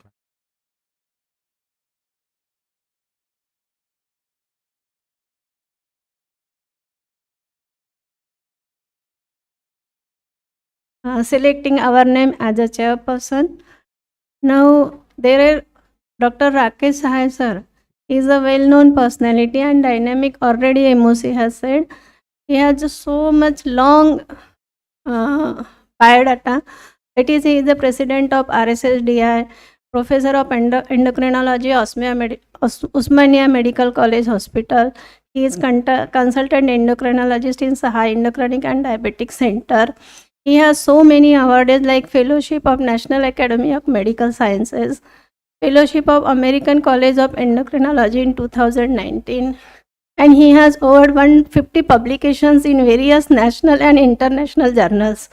Sir, we are having shortage of time, that's why I have not read all the biodata. Thank you, madam. Thank you. And sir is going to talk regarding the can brown fat helpful for the losing the weight. Since morning we are discussing the obesity. As white fat is responsible for the obesity, and there are other ways to lose the weight is the lifestyle modification, pharmacotherapy, bariatric surgery. Apart from that, white fat it causes thermogenesis without shearing the body, and will it helpful in reducing the weight? That points will be highlights by the Dr. Rakesh Hai. Thank you. Thank you, madam. Thank you for the kind words of introduction and for giving introduction to the topic. Today, what I would be, I thank at the outset, I would like to thank Dr. Sunil Gupta for giving me such an interesting topic, which made me look into this aspect, read about this aspect, and I think this will be interesting to hear. I mean, for everybody to know about this. This browning of fat, whether that can be a solution to bring about weight loss. So, so I would, in the next 17-18 minutes that I have, I'll try to go through this topic. We all know that obesity is a challenging problem. Today we have been discussing about the problem of obesity, and we know that the current treatment modalities, obesity leads to a lot of problems. Dr. Sunil Gupta also showed us about all the various problems associated with obesity, and what we are saying is that there are several options available for treatment, but they have limitations, because what happens is that once weight loss happens, there is an adaptive reduction in the energy expenditure. So that is the greatest challenge of using the available therapies. So let us look at this in a different aspect. So if we look at adipose tissue, as Dr. Gupta also just now mentioned, that what is the normal amount of adipose tissue that is present? Maybe about 15%, 15 to 20%. About 25% we say that it is obesity in males. In females we say up to 30% may be okay. So, and we say that there is a large variation in this, and as we said, and in the obese, super obese individuals, it may be even up to 80% of fat may be present. So this adipose tissue, apart from storing fat, is also participating in the largest endocrine organ, producing a lot of various factors which can be interfering. I mean, involved in metabolic homeostasis, appetite, angiogenesis, cardiovascular functions, immunity, and all that. Now, depending on the location of the adipose tissue, we are all very familiar with subcutaneous adipose tissue and visceral adipose tissue. We say that subcutaneous, we are aware about the fact that visceral adipose tissue is associated with various problems. But now, what we can see is that if you want to look at the differences in the adipose tissue based on their origin, you can say that you have a white adipose tissue and a brown adipose tissue. So white adipose tissue is typically the fat storing adipose tissue, as our chairman madam was highlighting. that this is the one which is responsible for most of the problems. But the brown adipose tissue is the one which is probably the metabolically, I mean the active one, which is involved in thermogenesis more than interfering with metabolic functions. It is involved in thermogenesis because it has this UCP uncoupling protein which uncouples the heat, I mean the ATP generation and the heat and leads to heat production. And that brown adipose tissue is also of two types. You have got a constitutive one, which is present from birth, you can say, and then you have got a recruitable brown adipose tissue, which is produced later on. And that recruitable one is probably, I mean, and if you look at the distribution of white adipose tissue, you can see that, you know, the white adipose tissue is distributed mostly in the subcutaneous and visceral compartments throughout the body. Brown adipose tissue is present to a very small extent in some areas like the cervical and the supraclavicular area, the adrenal, suprarenal area, and the scapular or perivertebral area. You have this brown adipose tissue. And and then we look at another type of adipose tissue called the beige adipose tissue. So the brown one is the one which is metabolically active. The beige one is what we are sort of recruiting from the white to become brown. When we try to convert the white to brown, it produces what is called as a beige adipose tissue, which is again, now if you look at the differences at cellular level, we can say that, you know, the brown adipose tissue has more of mitochondria and smaller lipid droplets, while the white adipocyte has a larger lipid droplets with a smaller nucleus pushed to one side, and very little mitochondrial activity. So this is how the differences may happen. And then, as you can see, the markers of these different adipocytes are different, because showing that they have different lineages for production. So this is how the adipocytes differ. And what we say is that the brown adipocyte may be contributing to thermogenesis and energy consumption, thereby preventing obesity. And the beige adipocytes are also again the ones which are, you know, we are converting the brown, the white ones become brown. When we try to make them brown, then that is what we get is the beige adipocytes. They are also are crucial to playing a crucial role in weight management, energy balance regulation, and improvement in glucose and lipid metabolism. So if you look at these these two types of adipocytes, we can say that if you look at the constitutive BAT, that is the one which is present from birth, we see that it's only 5% of the adipose tissue and regresses with age. And when the BAT is increased, we say that there is this BAT tends to be fourfold higher in lean subjects as compared to overweight subjects. So lowering of BAT is probably contributing to obesity, and it is estimated that 50 grams of active BAT can increase the daily energy expenditure by almost about 20%. So therefore, having more of brown adipose tissue is going to increase the energy expenditure and reduce the effects of various environmental influences in terms of increasing weight.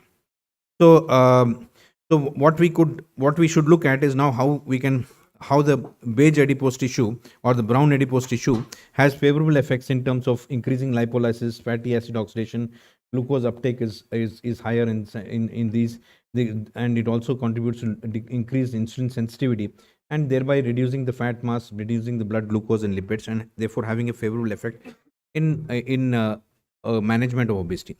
So this strategy, the question therefore arises that can activation of brown and beige adipose tissue be a new strategy for tackling obesity and type 2 diabetes? So this is what I'll try to address in the next 10-12 minutes that I have. So how does it happen? So it is mainly by several modulators like the PPAR gamma activity. PPAR gamma is a very important factor which stimulates the browning of adipose tissue, and then there is activation of the adrenergic stimulation, the AMP kinase activity, and then atrial natriuretic peptide and brain natriuretic peptide, the orexins and neuropeptides. All these have favorable influences on the browning of adipose tissue, while GABA has a negative influence. So we see that there are several factors which are having a positive influence. Some of them have a negative influence in terms of bringing about browning of the adipose tissue. As is shown in this cartoon, we can clearly see that there is we can induce browning by favoring the activity of these factors. And these factors, like the most important one is the PPAR gamma. It is modulated by various other factors like the SIRT1 and all these other factors, which I'll not go into too many details. Now, what we say is that there is a concept of meta-inflammation. Somebody was mentioning about this meta-inflammation in the morning, that metabolically induced inflammation is what is called as meta-inflammation. So obesity is associated with meta-inflammation, and that meta-inflammation is something which is not a very favorable factor, which is contributing to progression of the metabolic dysfunction associated with obesity. And this again is the one which is inflammation related to obesity also affects the brown adipose tissue. It reduces the thermogenic activity of brown adipose tissue or converts the BAT to VAT. So you have a reverse conversion also happening with meta-inflammation or increasing obesity. Now, what are the interventions that we can do towards increasing the brown adipose tissue formation? So one is cold exposure is one. So I'll look at all the physiological ones and then discuss about some of the medications. So if we look at the cold exposure, that activates the autonomic sympathetic nervous system and leads to the activation of the UCP protein, and leads to, again through activity of the PPAR gamma, promotes browning of adipose tissue. So the cold exposure is one important factor. And then there are several dietary factors. Dietary factors could be like factors like capsaicin and its analogs, resveratrol. Resveratrol we know is present in various berries, peanuts, and all that. Curcumin is turmeric, which we are commonly know as an anti-obesity agent. Green tea. All these all these factors are ones which and also berberine, fish oils, all trans-retinoic acid. These are all the ones which have a favorable effect on converting the white adipose tissue to brown adipose tissue. Then you have several drugs like the beta-adrenergic agonists are there, and then the glitazones, the thiazolidinediones like rosiglitazone, pioglitazone have a favorable effect on converting the white adipose tissue to brown adipose tissue. Then GLP-1 receptor agonists also have a favorable effect, and berberine also. So all these are the ones which have a favorable effect in converting the white adipose tissue to brown adipose tissue. Now, exercise is another very important factor which increases the through several different mechanisms. It can cause conversion of white adipose tissue to brown adipose tissue. How does it bring about? So probably you can see here that exercise induce adaptations to white adipose tissue, include increased mitochondrial activity, beiging of the subcutaneous white adipose tissue, changes in the lipidome, and altered adipokine secretion. All these have a favorable effect of exercise can be seen through all these mechanisms, as you can see here. Some more points about exercise. How does it do? Probably by increasing the non-esterified fatty acid production. Probably that is one factor which is it's still being studied. We have different viewpoints on this. There are some studies which have shown that even exercise probably reduces the browning also. Those are some of the controversial studies, but most of the studies have shown that exercise has a favorable effect of increasing the beiging of adipocytes or the browning of adipocytes. And that can be because of various factors like increasing blood supply that is happening during exercise, that enhances the oxygenation and blood flow and nutrient delivery to the adipocytes. That may be favorable. It may also be because of increase in VEGF, that is the vascular endothelial growth factor, that increases with exercise. Or it could be also because of factors like increased sympathetic activity during exercise. So all these are other factors. Now, having looked at exercise, let us look at other factors. Gut microbiota has also been shown. We know that gut microbiota are associated with obesity and diabetes. In the pathogenesis of obesity and diabetes, unfavorable microbiota lead to through several different pathways lead to increased inflammation and obesity and diabetes. So there's a connection between gut microbiota and thermogenesis. This is probably the connection between gut microbiota and diabetes is through this mechanism where they interfere with the thermogenesis in the adipose tissue. So we could it is seen that several of these mechanisms that we are speaking about, cold exposure, resveratrol, all these could also actually be working through altering the favorably altering the gut microbiota, and thereby improving the browning of adipose tissue. And then thyroid hormones. We had a big oration on thyroid hormones and obesity, and I think one of the connecting link between thyroid hormones and obesity is again because thyroid hormones have an effect on uncoupling of this UCP1 and causing browning of adipose tissue. There's a lot of crosstalk between between the skeletal muscle and adipose tissue, because the with exercise, what happens is there's production of factors like irisin is one factor which has been identified that has a favorable effect of causing beiging of adipose tissue. And similarly, during exercise, certain cytokines are produced which are called batokines. Batokines are the brown adipose tissue cytokines produced from the brown adipose tissue, which have again an effect on the skeletal muscle function. So there's a crosstalk between these myokines and the batokines, and that may be that may also have a favorable effect. And what we are seeing is that this irisin, which we are speaking about, has some favorable effects of suppressing oncogenesis also. So thereby, there's a lot of crosstalk between cancer cell proliferation and the inflammation induced by the adipokines.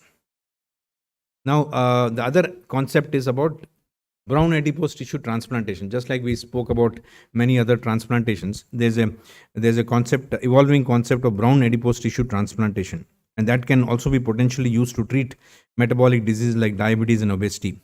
And this has been tried out in mice, and it has shown to prevent weight gain, reduce the total fat weight, and enhance the oxygen consumption. The beneficial effects are probably through increase in IL-6. IL-6 is again a favorable cytokine.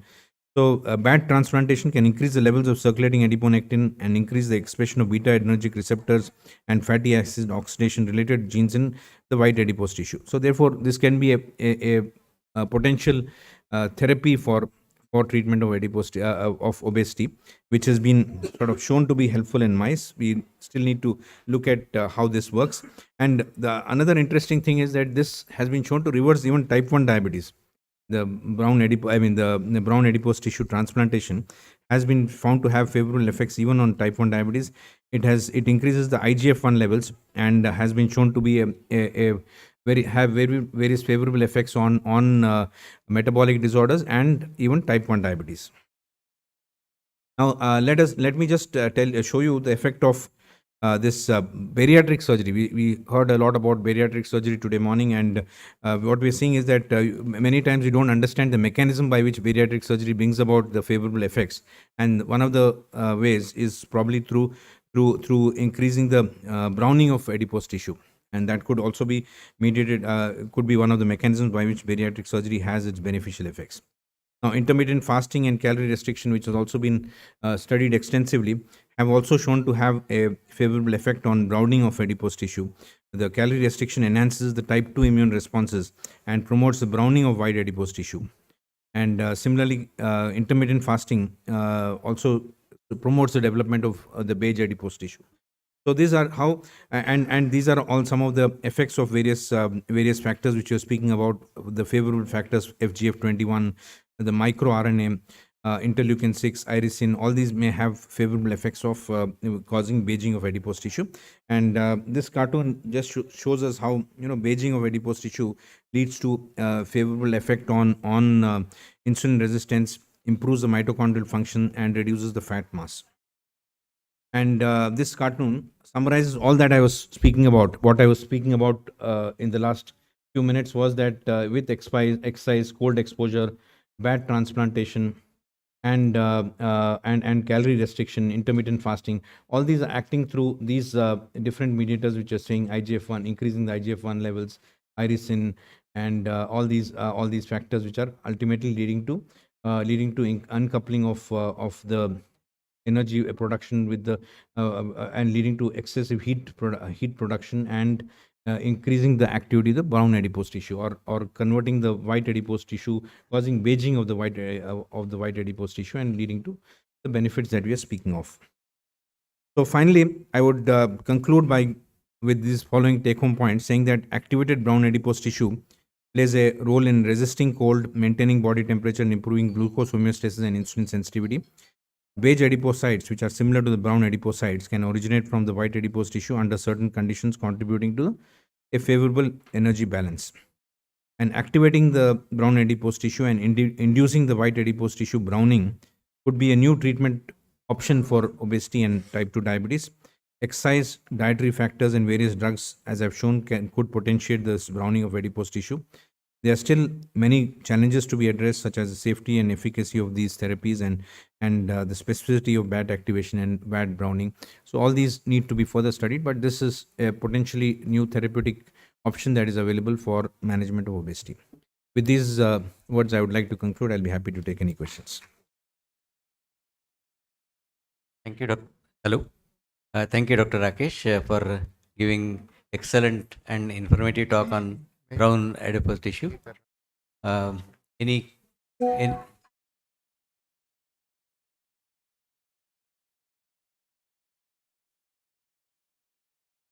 Yeah, I think this is something which has been studied in mostly in mice, and we need to look at the challenges are in terms of how do you convert that to a therapeutic use in humans. Something which needs to be further studied. Degree Fahrenheit for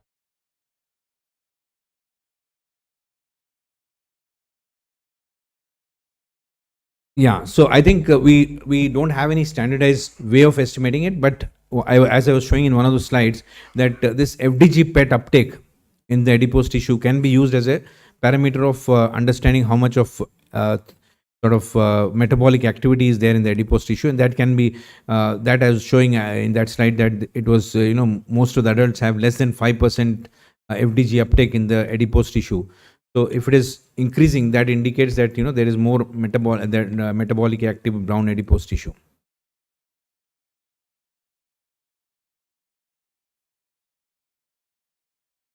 Yeah, potentially helps, but I think that's something that needs to be further studied.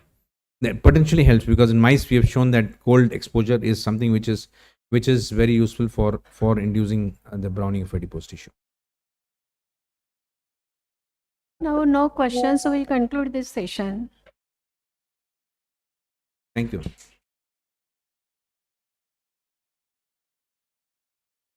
Please felicitate our chairpersons.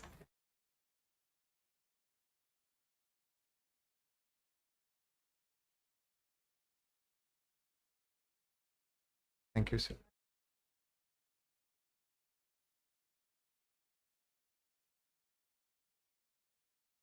So coming to the next session, why don't you lose weight despite the best efforts? Whom to blame? Chairing, Dr. Vivek Bhalerao, sir.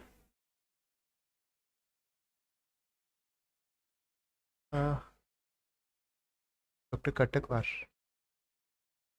Yeah. And Dr. Shilpa Joshi. This is Katakwar sir आपका यहाँ है sir या Dr. Katakwar sir is here now. No. We have this talk.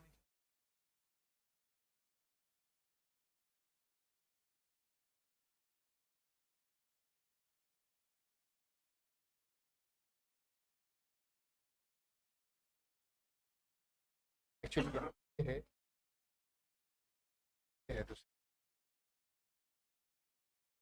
Katakwar sir, Amitra Ghosh sir.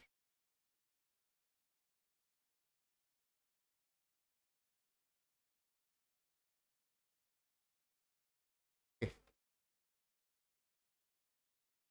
Yeah. So I think Ghosh sir will come. Yeah.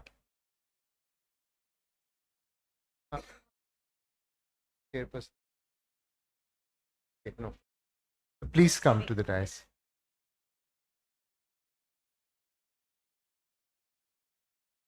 Will be the chairperson.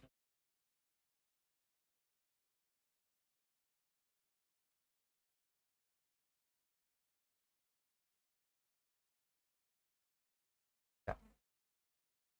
May I request Dr. Sashank Joshi sir?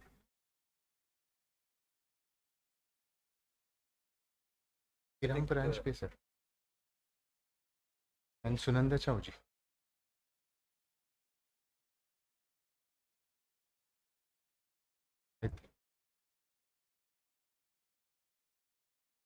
I'm just calling. May I request Dr. Sunanda Chauji, Dr. Abhiram Paranjpe to chair the session. Sir, she is not there.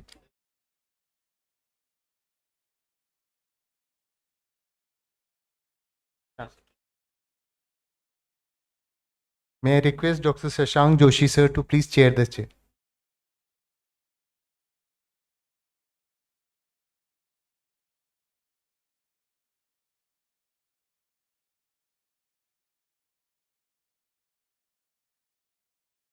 दिया था हमको पहले।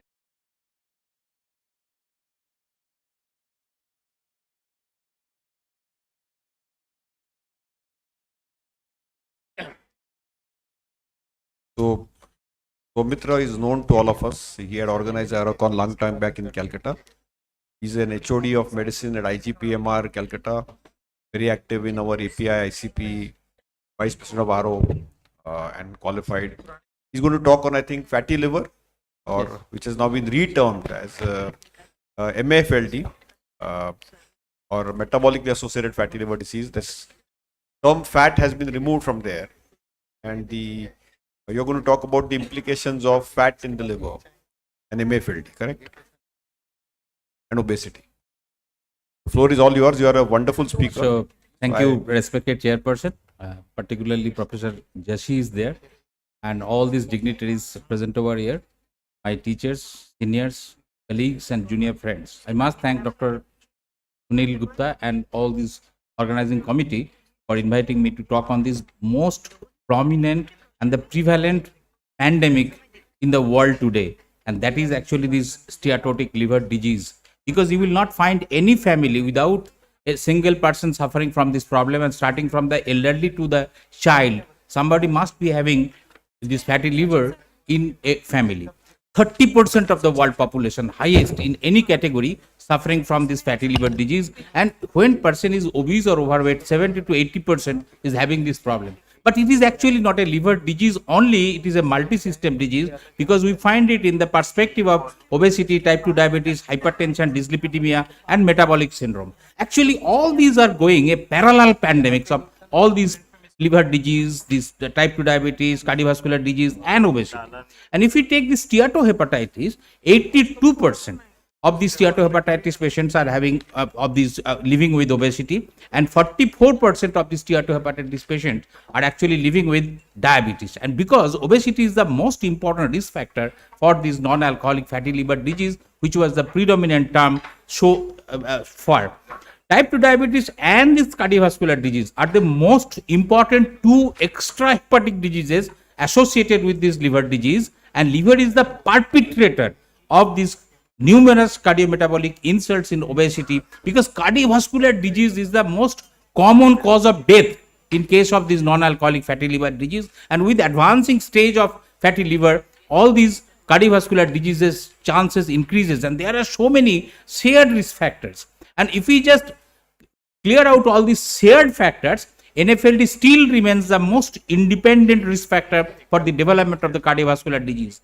And NFLD is associated with 2 times increased chances of fatty liver disease, type 2 diabetes. And if there is type 2 diabetes, then the chances of fibrosis and progression to the higher stage is always inevitable. So we get a triad of this cardiovascular disease, type 2 diabetes mellitus, and NFLD together. They increase each other's chance. It is a vicious cycle, and there are many associations together which actually increase the chance of liver disease as well as the cardiac disease, because it is the ectopic fat in the organs which is important. So whenever this ectopic fat in the liver, simultaneously it is in the arteries, it is in the heart, it is in the pancreas, it is in the kidneys. So this hypertension, diabetes, NFLD, cardiovascular disease, all are progressed together simultaneously, which increases the chance of morbidity and mortality. So associations of NFLD are to be recognized while you treat such situations, and that has to be recognized that it is not a multi-system, it is not a uni-system disease, it is a multi-system disease.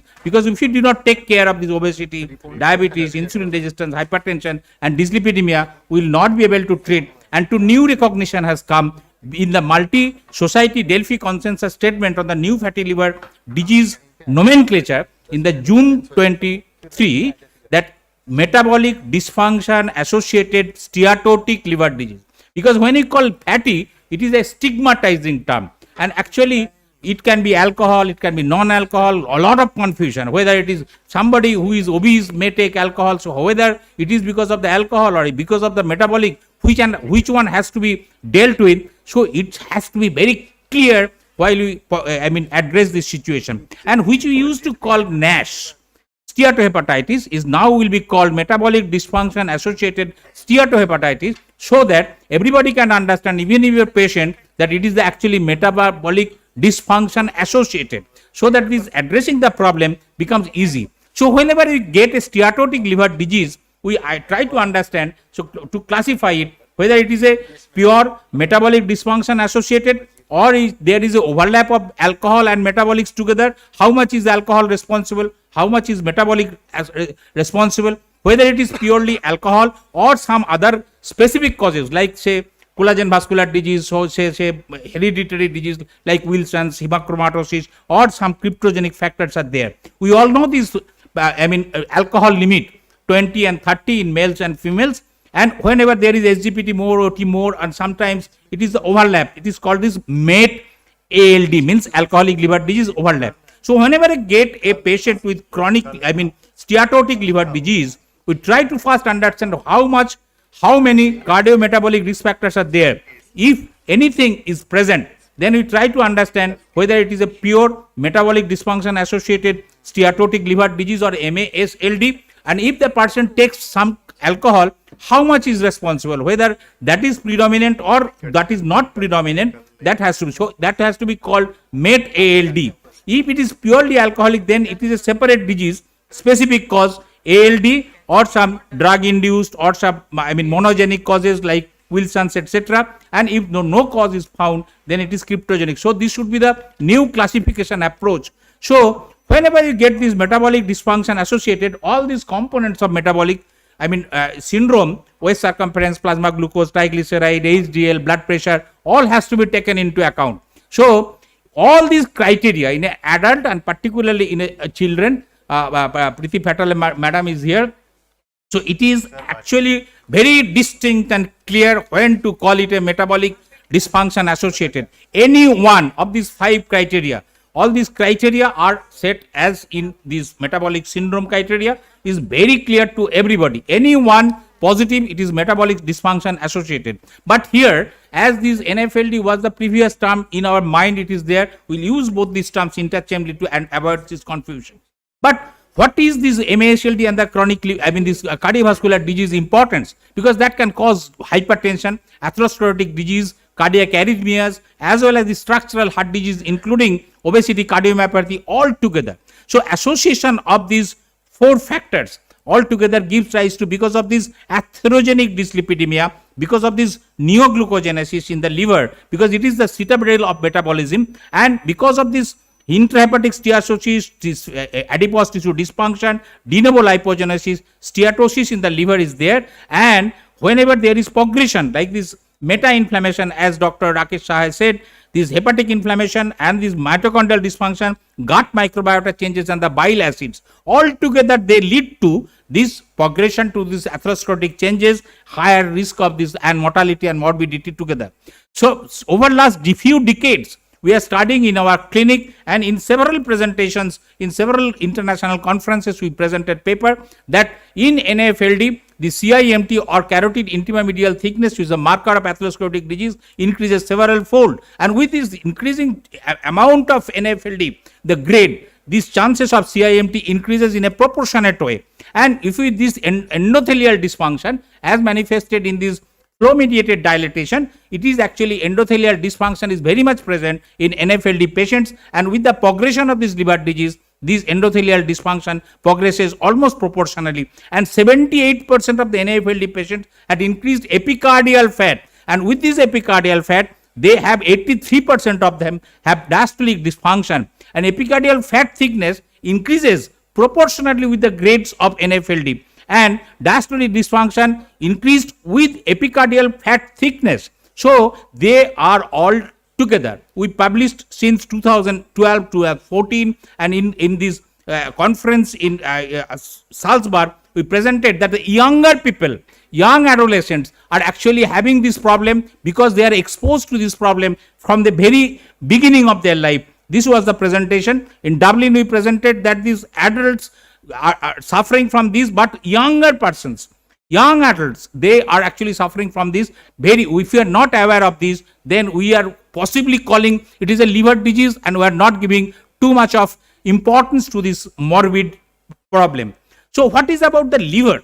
It is a part of the systemic disease. If we take into this problem, whenever there is a healthy liver and all these risk factors are there, like obesity, diabetes, hypertension, if there is symptoms of evidence of hepatocellular inflammation, we call it NASH. If there is any inflammation or apoptosis, or we try to find out whether fibrosis or cirrhotic changes are there, and at the end hepatocellular carcinoma. So we call it MASLD if there is more than 5% fat is there. Secondary causes are ruled out, and they are of two types, whether inflammation is there or not. If the SGPT is slightly increased, we call it steatohepatitis. SGPT is slightly increased, it is in the higher stage. That is very important. SGPT increased or not, this is very important. And if there is inflammation, fibrosis goes on, and cirrhosis, HCC, all these are in the pipeline. So free fatty acid, insulin resistance, adipose tissue dysfunction, gut microbiota, all increases this inflammation, and inflammation is the only thing which leads to the fibrosis and cirrhosis in the later stage. How to diagnose and stage? Because we want to reverse this thing. So establishing the diagnostic staging of fibrosis, assessing reversibility, and treatment decisions all are important. For diagnosing, we need 4 criteria. Demonstration of fatty liver by any means, imaging or biopsy, exclusion of the significant alcohol, exclusion of other causes, absence of the coexisting chronic liver disease because of other reasons like this collagen vascular disease, other infective causes, or some monogenic factors. This is the quantitative assessment. How much fat is there? Quantify the staging, and how much fibrosis is there. So fibrosis assessment is a different kind of assessment. F1 and F2 are the mild one, and 2, 3, 4 are these advanced stages. So we want to see how much reversibility it is. So it is at the beginning of these fibrotic changes, inflammation, or it is in the advanced stage. So everything assessment is dependent on that. So biopsy is the gold standard, but we cannot take biopsy in every patient. It is not possible. Many limitations are there. So we try to get it done by clinical, laboratory, imaging, and cardiometabolic risk factor assessment.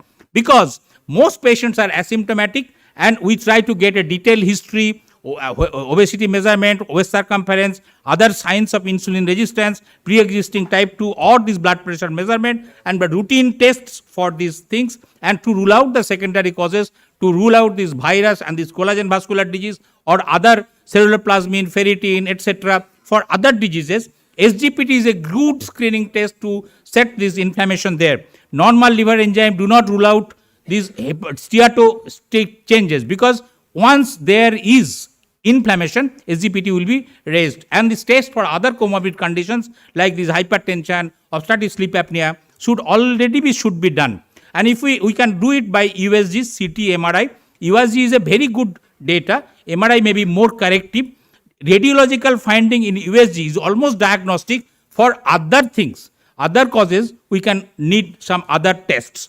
So non-invasive tests of hepatic fibrosis are there very much. It can be serological test, it can be imaging test. Serological test can be direct and the indirect, and the imaging tests are actually quantifies the how much stiffness is there.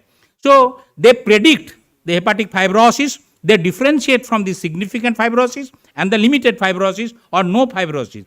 To monitor, these are important. What are the serological tests? Serological tests can be indirect tests. They actually say the functional assessment, and they can be FIB-4 score. This is the fibrosis 4 score, or this NFS score, APRI score, etc. And it is a very simple. This mnemonic is up, means this age, AST, ALT, and the patients. Say you can in your mobile you can do it. And if the score is less, there is less chance of higher fibrosis. If the score is more chance of higher fibrosis is there. Very simple. And in the FIB-4 in our clinic, that corroborates with other tests. And NFS score, it is also the other diabetes, BMI, etc. should be there, and albumin should be there. And this score also corroborates with our clinical data with other parameters very well. There is another test which is called the direct test that quantifies with the organic changes, structural changes, and that is manifested in the enhanced liver fibrosis. These 3 parameters are taken into account. So what are the imaging tests? They actually liver stiffness assessment or liver stiffness measures can be done by several things, but this most validated is the liver stiffness measurements by this fibroscan. Fibroscan is a trade name. It is actually transient elastography and other things like MR elastography, which may be more accurate but costly, and shear wave elastography can be done as an alternative. The safe biopsy means combining serology and imaging together so that the biopsy is not required, they are validated, and combining these two tests reduces the need for liver biopsy. Which patient to biopsy, not very clear. If this diagnosis is not clear, if the staging is not clear, before bariatric surgery for actual stratification and the intermediate group, we can go for biopsy in limited patients. So risk factor assessment, these are the important risks: type 2 diabetes, obesity, more than 2 cardiometabolic risk factors, fatty liver, SGOT, SGPT. If it is more, if the NFLD diagnosis is done, we go for the FIPO score and this liver stiffness assessment, and we can go for the low risk and the high risk group. If it is in the intermediate group, we can think of liver biopsy. Otherwise, liver biopsy is never indicated. So what is the management? It is a multidisciplinary approach. Liver-centric approach is insufficient, and weight loss is the cornerstone. Control the diabetes and other cardiometabolic comorbid situations, and diabetes control is very important. 4 steps: diagnosis and staging, weight loss, modifying the CV risk factors, and liver targeted therapies. So if this high risk group is there, first history and examination should be there, ruling out the secondary causes. First, prevention of the cardiovascular diseases and prevention of cirrhosis. So managing these comorbid conditions by weight loss, modifying cardiovascular risk factors, diabetes control, and this abstaining from alcohol. These are more important. The comorbidities which has to be taken into account is the obesity, metabolic syndrome, diabetes, pre-diabetes, dyslipidemia, hypertension, OSA, and the cardiovascular diseases. Weight loss is the primary treatment recommendation, and target with 5 to 7%. If there is NASH, target more, 7 to 10%. Lifestyle modification is the mainstay, and weight loss surgery can be taken if we cannot get any benefit by 6 weeks. Lifestyle modification, no particular diet is very important, but we can just calorie restriction by 600 to 1500, but restrict fructose containing foods and beverages, saturated fat, refined carbs, and added sugar. A structured weight loss tailored to the individual's lifestyle, and a very important, and decreasing screen time is very important. But what should be the pharmacological treatment? No FDA approved drug for treatment of this metabolic dysfunction associated liver disease is there. There are roles of these diabetes, anti-diabetic drugs and the anti-obesity drugs, role of vitamin D in the non-diabetic, NASH patients. So what is the role of metformin? Not effective in NFLD, does not improve liver histology. Pioglitazone improves fibrosis, inflammation, and steatosis in the biopsy proven NASH, improves insulin sensitivity. SGLT2 inhibitors, limited evidence in NFLD, no effect in fibrosis. GLP-1 analogs, liraglutide less likely to have progression. Semaglutide in higher dose injectile forms may have some role, but in the higher dose GI side effects may be more eminent. Vitamin E is only to be given in the non-diabetic patients without diabetes, and where there is NASH is there, because that does not increase change the fibrosis pattern. Therapies of uncertain benefits, which is actually given by lot of physicians, ursodeoxycholic acid have not been shown to be effective. Obeticholic acid, if it is an effector antagonist, under study, not recommended till now. Omega-3 fatty acids, not recommended. Atorvastatin may be good for CV protection, but not for this NFLD change. Probiotics, not effective. Aspirin, promising results with decreasing progression in the advanced fibrosis. This is very important. This low-cost aspirin may have a good role. So, pharmacological intervention, summarizingly, it is pioglitazone and GLP-1 receptor agonist for persons with diabetes and biopsy-proven NASH. GLP-1 receptor agonist, pioglitazone and SGLT inhibitors to offer cardiometabolic benefits in those patients suffering from diabetes and NFLD. Vitamin E, non-diabetic patients, those who are having NASH, and GLP-1 receptor in the obesity pharmacotherapy when it is indicated.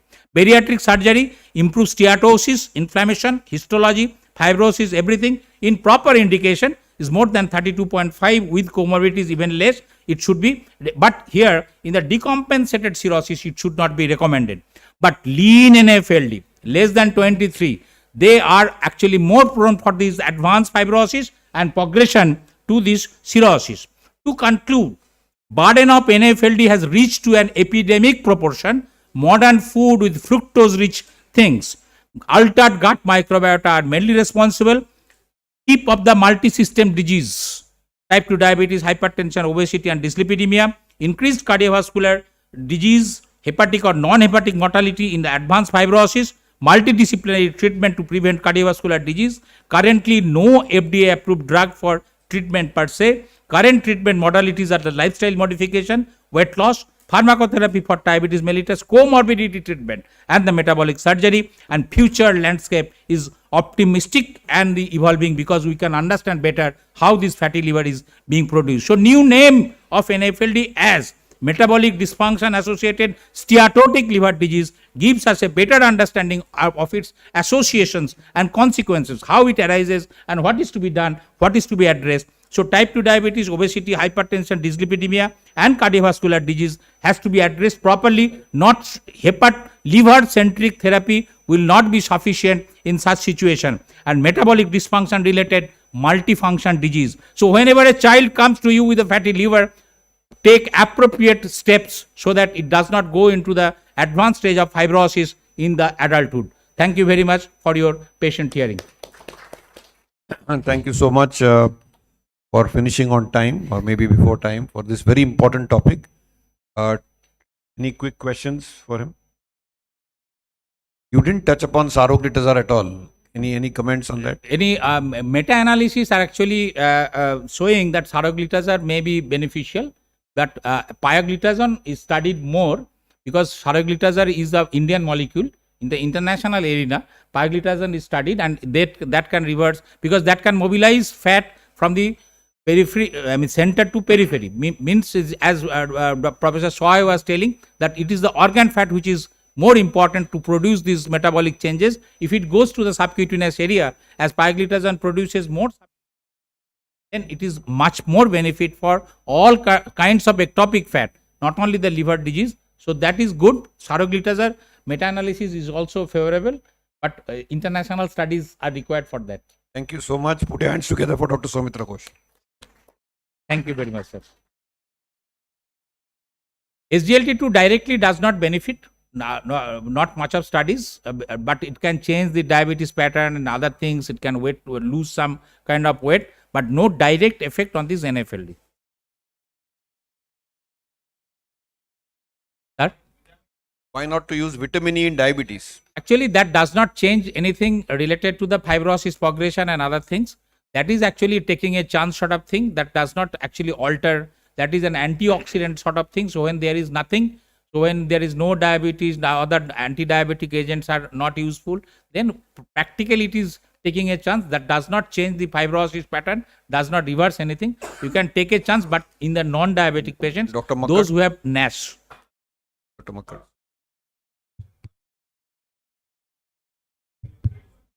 So actually regular monitoring by every month is not required. You can go for this follow-up by weight loss and other cardiometabolic parameters, who are there. But you can go for this SGPT every 3 years or 4 years like that. But you should predominantly look for the other clinical data like weight loss, waist circumference, blood pressure, other diabetes control, etc. All this comorbidity treatment and other things. You should not go for this assessment for your fibrotic changes by serological and these imaging tests. You can go at least once in 3 or 4 years, and particularly it is to be followed up more quickly if patient goes into the metabolic surgery. Otherwise every 3 to 4 years is enough. Can I make a comment? So this year ADA issued a position statement on MASLD, and only 2 drugs have been shown to have evidence for improvement. One is GLP-1RA, which is the primary drug for management of MASLD, and second is pioglitazone. Thank you, sir. Thank you so much. Put your hands together for Dr. Bush. Yes, our esteemed chairperson, Dr. Shashank Joshi, sir, to kindly felicitate our own speaker, Dr. Ghosh, sir.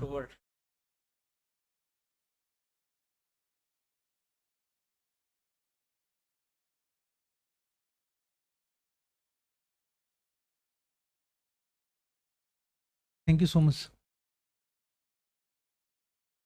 Now to chair our next session on why don't you lose weight despite the best efforts, whom to blame.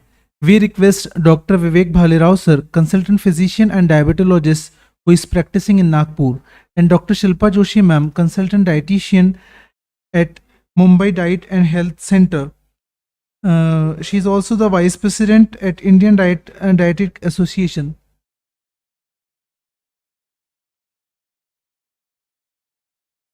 Over to chairpersons.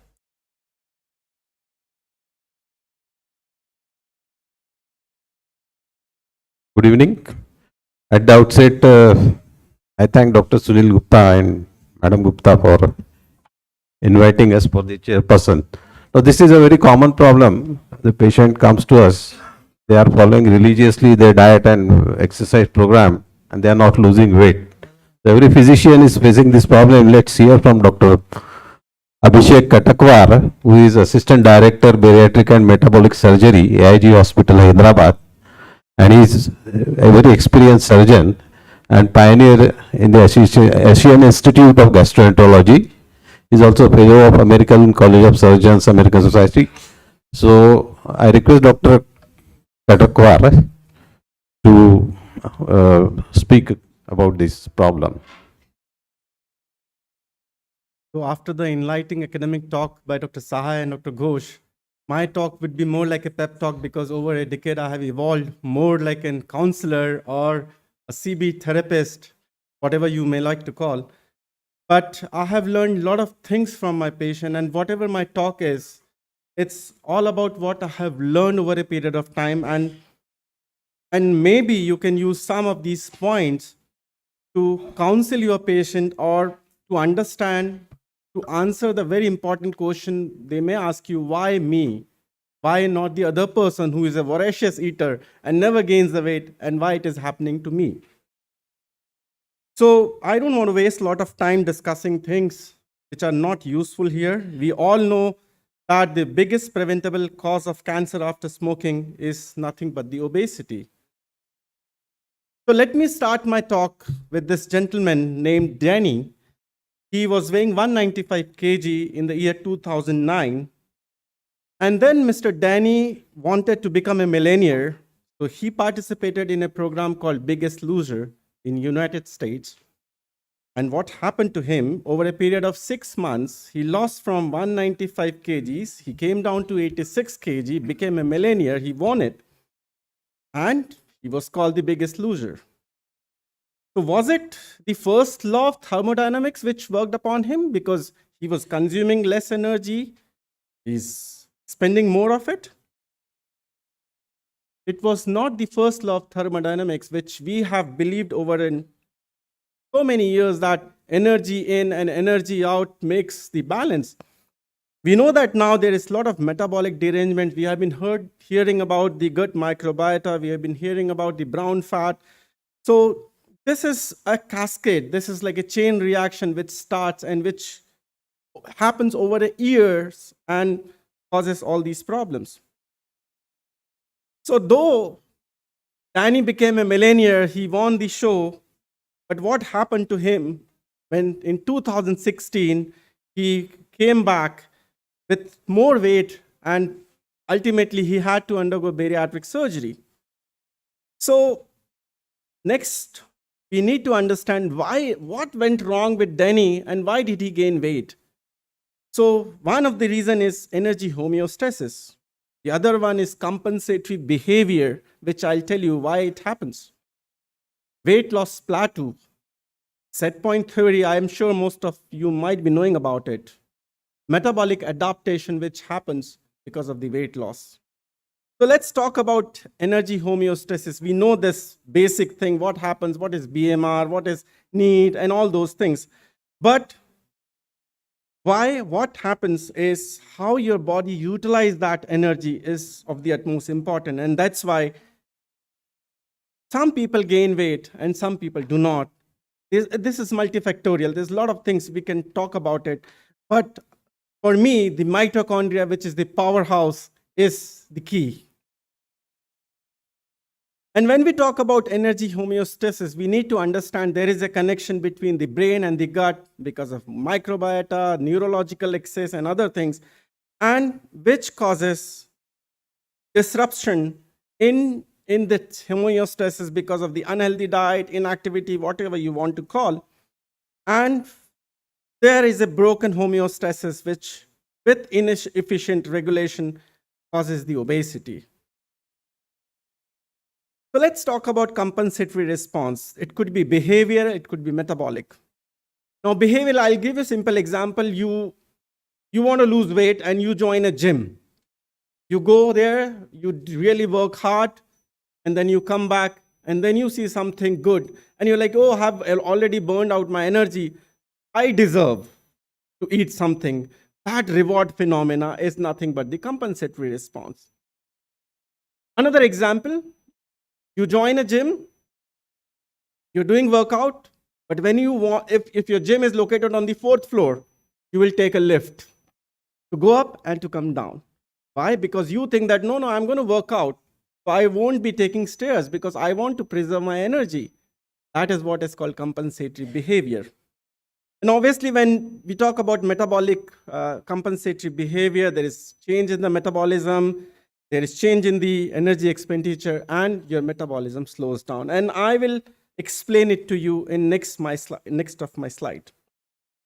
So weight loss plateau, it's a very common question which is asked by most of the patients that I started working out, I lost weight, and then now no matter how hard I try, I don't even lose a 2 gram of my weight. In fact, by doing exercise, I'm gaining weight.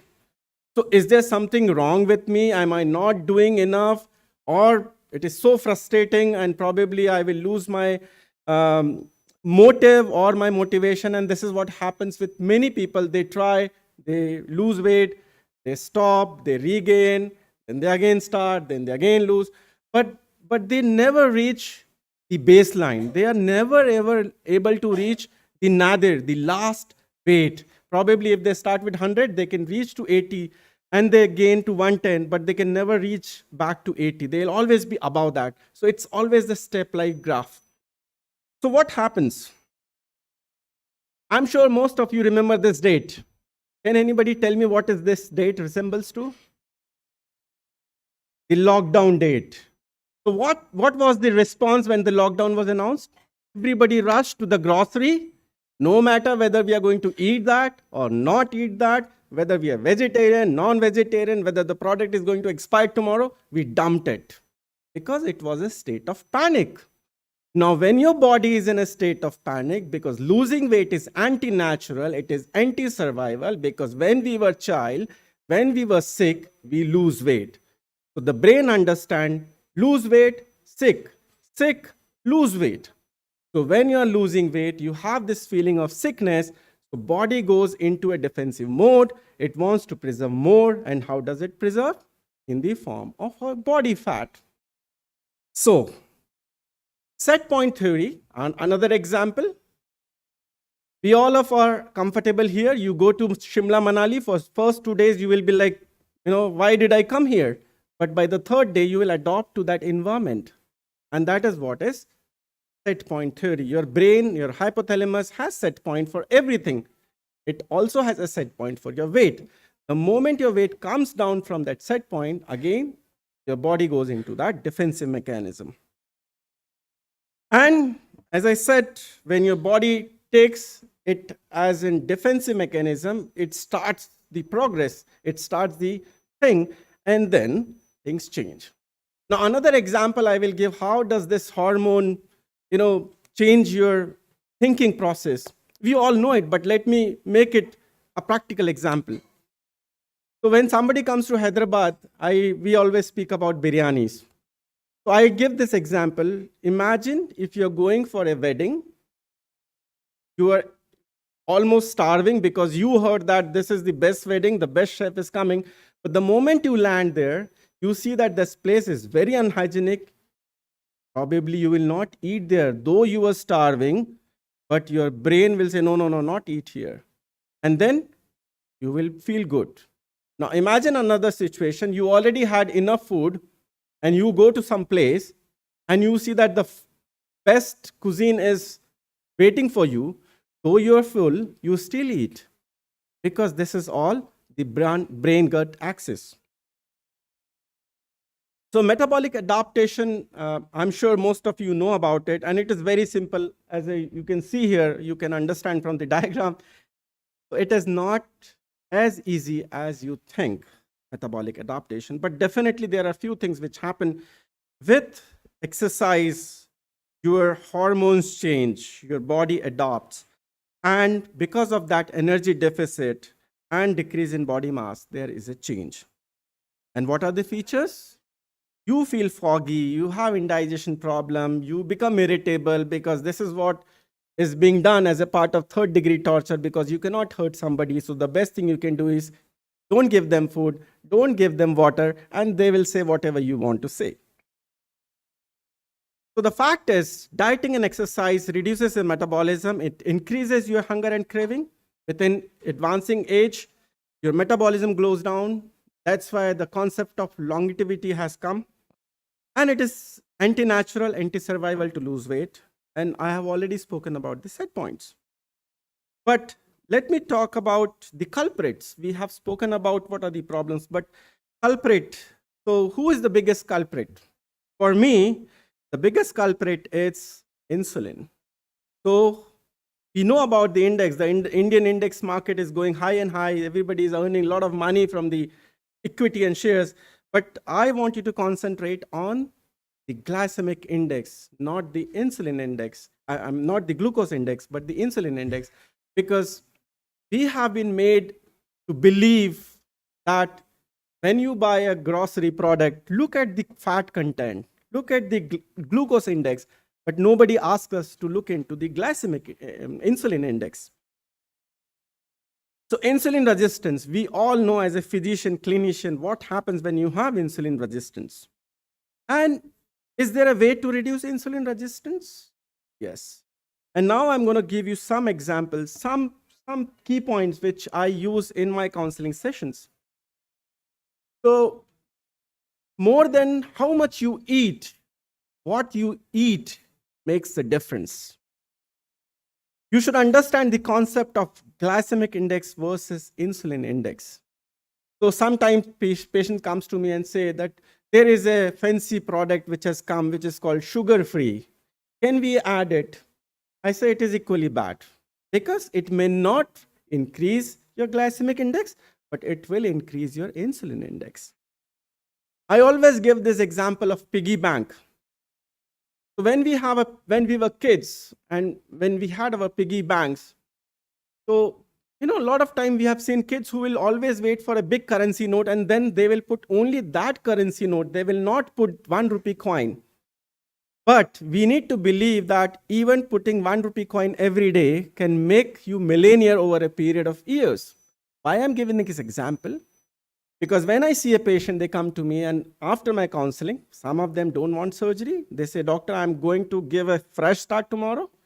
They go back, they join some cult fitness or something. They spend 50,000. They buy best of their decathlon clothes, but nothing happens because they're not able to find 45 minutes. So I tell them, don't spend money on the thing, spend your time. So even a 1 minute or 3 minute workout will give you a lot of motivation over a period of time. And I always give this example of Kaizen, a Japanese concept, which says that if you want to start something new, start with 3 minutes. Start with 3 minutes, and that will take care. Reality versus expectation. Unfortunately, we have unrealistic expectation when we talk about weight. We think that, okay, if I do that, I will lose this much. So I always say, do your karma. Do not think that if I do this karma, I will get this results. It's a long-term process. When we do something, we just cannot, you cannot get things in days or months. It takes years. And what you invest today, you will ripe it tomorrow. So train your brain during weight loss journey. Unfortunately, when you're losing weight after, again, as I said, this is what I've learned from my patients. So even this happens after surgery, because after surgery, their brain still feels that I can eat the same amount which I was able to eat 10 days back before surgery. So they try to overconsume and then they have dumping syndrome or choking sensation. So I tell them that you have to speak to yourselves, stand in front of mirror, tell yourself that I have undergone surgery, I want to lose weight, and I want to do this with a lot of patience and consistency. I already spoke about the weight loss and the sickness relationship. The most important thing is cognitive behavior therapy. I don't want to go into that detail, what is cognitive behavior therapy, but believe me, it plays a very important role when you are counseling your patient. So please, if you are into any weight loss program, you need to understand what is cognitive behavior therapy. And when everything fails, we are always there to help. Thank you so much. I usually finish my talk before time so that we can have more time for discussion. But if there is no question, I'm happy for that. Thank you, Dr. Abhishek. It was a wonderful talk.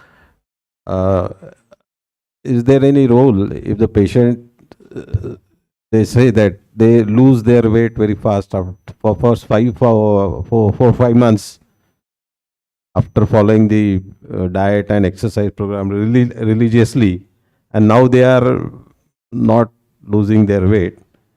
Is there any role of any anti-obesity drugs at this point of time?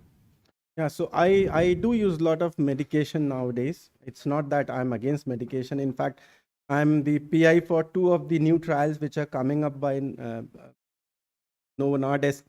So we also introduce some kind of drugs when patients do not lose weight after bariatric surgery. So the first 6 months are called the golden period.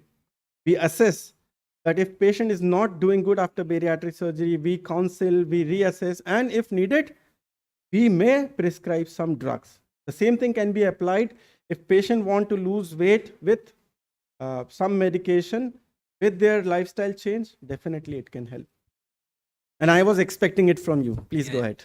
Congratulations, very nice and practical talk. I just wanted to know more about the insulin index you spoke about.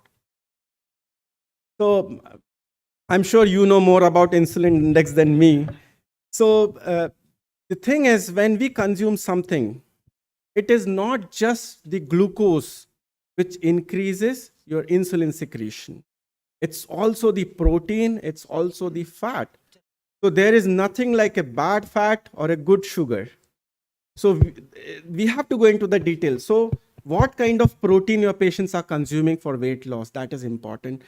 Whether that protein is sufficient or not, that is also important. Whether that protein is being utilized or not, that is also important. Because sometimes it happens that, you see a lot of advertisement, lose weight. Eat this powder before you eat something and lose weight. Eat the same powder after you eat something and gain weight. So you need to understand that protein, if there is no muscle damage, it is going to convert into fat and it is going to affect your insulin index. I'm sure my answer is satisfactory. If you mind, I'm willing to understand more and learn from you if you have anything else to say about it. Practical way of assessing that. I don't, to my knowledge, there is no way I can assess it because it requires a lot of, advanced things. But definitely the choices of food, we can decide which will increase because the one example which I give, stevia and other things, people think that, okay, obviously when you check your glucose level, it will be normal, but it will change your insulin index for sure. So can I make a comment? Yeah, please. So I don't know whether I have a formula to calculate insulin index or so, but there is now sufficient, I think what you are saying in terms of protein is usually the powders that we get. So protein as a macronutrient is very important component of diet. There is now enough evidence that if somebody consumes enough protein, cuts down not only the appetite, it also leads to better utilization of other macronutrients and metabolism. Also, the sequence of intake, like you take protein first and then carbs, then your carb absorption is also modified, and the spikes of glucose are less, and insulin resistance improves. Protein is integral component of diet in any way. So we cannot undermine the importance of protein. But in relation to insulin index, I am not sure, So there are standard insulin index tables available. They are there in most of the nutrition textbooks have it. Yes. And the whole concept is the same thing. But the that- problem is it is not practically used. Yes, because most of them are done only on meat proteins and whey protein. Because that is what is eaten in the Western world and not what proteins we eat. So even soya protein we don't know, but whey, beef, chicken, eggs, all of this protein we have. And the same thing, if you have them as a preload meal. So for you soya secrete- protein, there it has been standardized. The PDCA score for isolated soya protein is 1.1. No, that is So- PDCAS, that is utilization, but not insulin index. Insulin index, actually, it is more of experimental parameter rather than the clinical parameter. So, Congratulations for the beautiful lecture. Sir, I would like to ask a question. What are some of the ways to break the loss plateau, and does anti-obesity drug guarantee take the weight loss? Yeah, so as I said, weight loss plateau is achieved when the body goes into that defensive mode. Okay. So the best thing is you have to tell them that when you start the journey, when you counsel the patient, tell them that there will be a stage when you will not lose weight. So they're mentally prepared. Give them reality. Don't let them have unrealistic expectation. Okay. So the problem is once they start their journey, they calculate like, okay, first week I lost 4 kg, second week I will lost 4 kg, then 4 kg, then 4 kg. So you have to tell them if you start losing by that way, you will disappear someday. So that cannot happen. So you need to tell them that what you're losing in first few weeks will not be the same. So they are mentally prepared. And as rightly mentioned, you can start some drugs.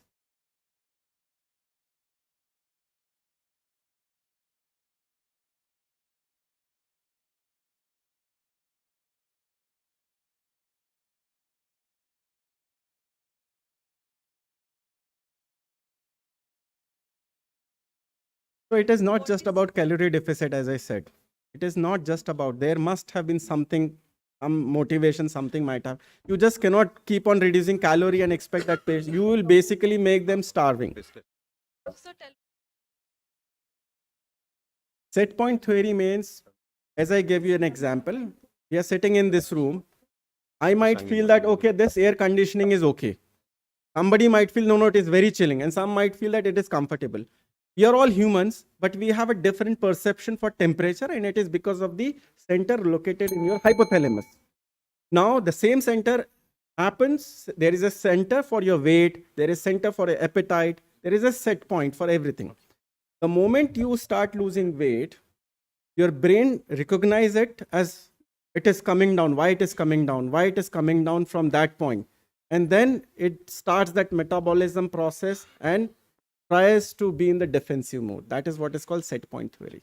Last question. So, congratulations for the beautiful lecture. But you said beautifully that sometimes after prolonged exercises, people come with increased weight. Can it be because of this increased muscle mass or because of this fat mass? To differentiate that, can you use this simple measure, waist circumference measurement, if not this body composition? Differentiate, because muscle mass increase is always welcome. Fat mass increase is not welcome. So what is to be done Sir, in it that is, I have never come across anybody who has lost weight and has gained muscle. It is always the sarcopenia which happens. So I'm more worried about them losing muscles. If they gain muscles, I would be more than happy. But over a period of 10 years, I have never seen, it is very difficult. I mean, they have to be really dedicated. Then they'll gain mass. Thank you so much. Thank you, sir.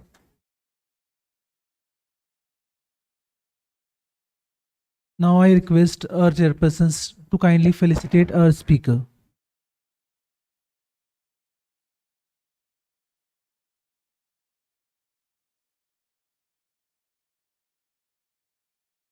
I request Rakesh Sahai sir and DM Makar sir to join. I request Rakesh Sahai sir and Makar sir to felicitate our chairpersons.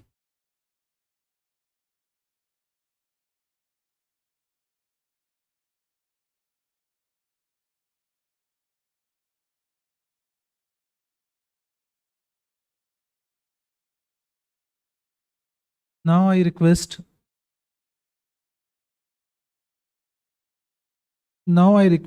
Dr. R.B. Kalamkar sir and Dr. Shankar Vasistha sir, Dr. Ramesh Dhavde sir to please come on the stage to chair this session on impact and implications of obesity stigma by Dr. Jaziz Waji sir.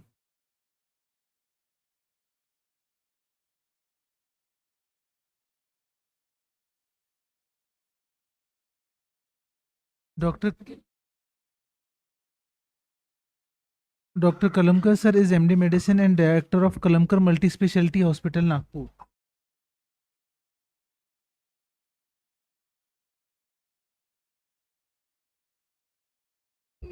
Over to chairperson. Yeah. Thank you very much. Thank you for giving us an opportunity to chair this session on a stigma of obesity. एक मराठी में कहावत है, किसी का नाम कान फाटा पड़ गया तो कान फाटे बोलते इसको. तो once you call somebody mota, so he is called always mota.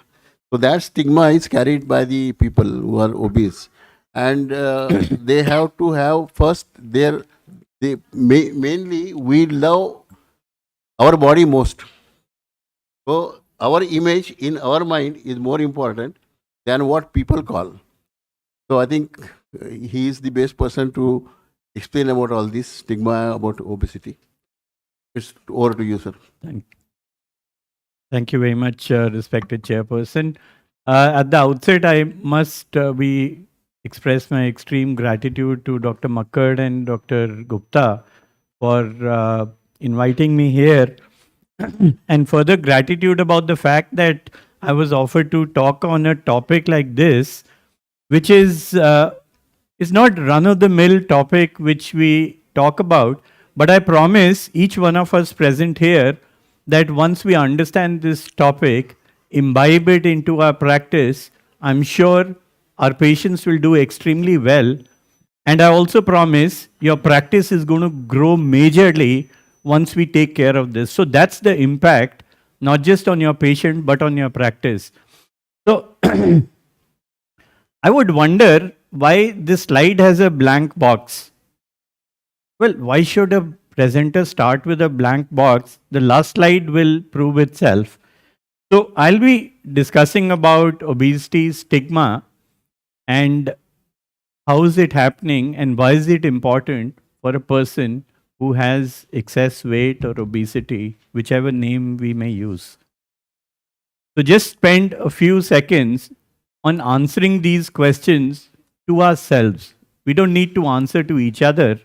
And how do they reflect us in our understanding, our thoughts, beliefs about the word obesity, fatness, excess weight? What are the assumptions that I have about a person who has excess weight? Do I have stereotypes about a person's character, personality, lifestyle, their health based on their weight? How do I feel when I interact with people who have obesity? Am I sensitive to the needs and the struggles of a patient with obesity? So I'll just give another couple of seconds for us to imbibe these questions, answer them to ourselves, and that prepares the ground for the next about 13-14 minutes. So I typed in this keyword in Google, unhealthy person, with no mention of fat or adiposity. See what I saw. And you can try it on your devices right now to believe this is what you will see. So the word unhealthy and a person is there. It could be a cough and cold. But see what is portrayed in the slide. People who have excess weight or obesity, see how they're lying. What is their body language? Is that they're feeling sick, right? And this is painting a stereotype of people who have excess weight or adiposity. We'll talk more about that. Then what I did is, I typed in the keyword healthy person. See what we see. Vegetables, fruits, people happy, enjoying nature. So made me think that we are portraying that those people who had obesity are doing it to themselves, and these people who don't have obesity or are normal weight, or we may call them thin people, are actually so much more conscious about their health. And that's the origin of this word stigma or bias. Some relevant terms: bias means negative attitude. It's like saying obese people are lazy. Stereotypes is overgeneralizing a bias, means all obese people are lazy. Stigma comes is the actionable form of a bias, pointing a finger towards somebody and saying that they have a weight problem because of which they're lazy. And that's what we may use them interchangeably. One is a thought, other is a generalization, third is an action. So how would somebody perceive it? One, somebody who has excess weight would be anticipating when they go to a marriage party, people would be looking at them, judging them. ये तो अब sweets counter पे जाके खड़ा हो जाएगा, खाना खाएगा. We all know that. Second is, one is thought, he is afraid, he or she is afraid of that. Second, the action happens or the bias happens or somebody says something.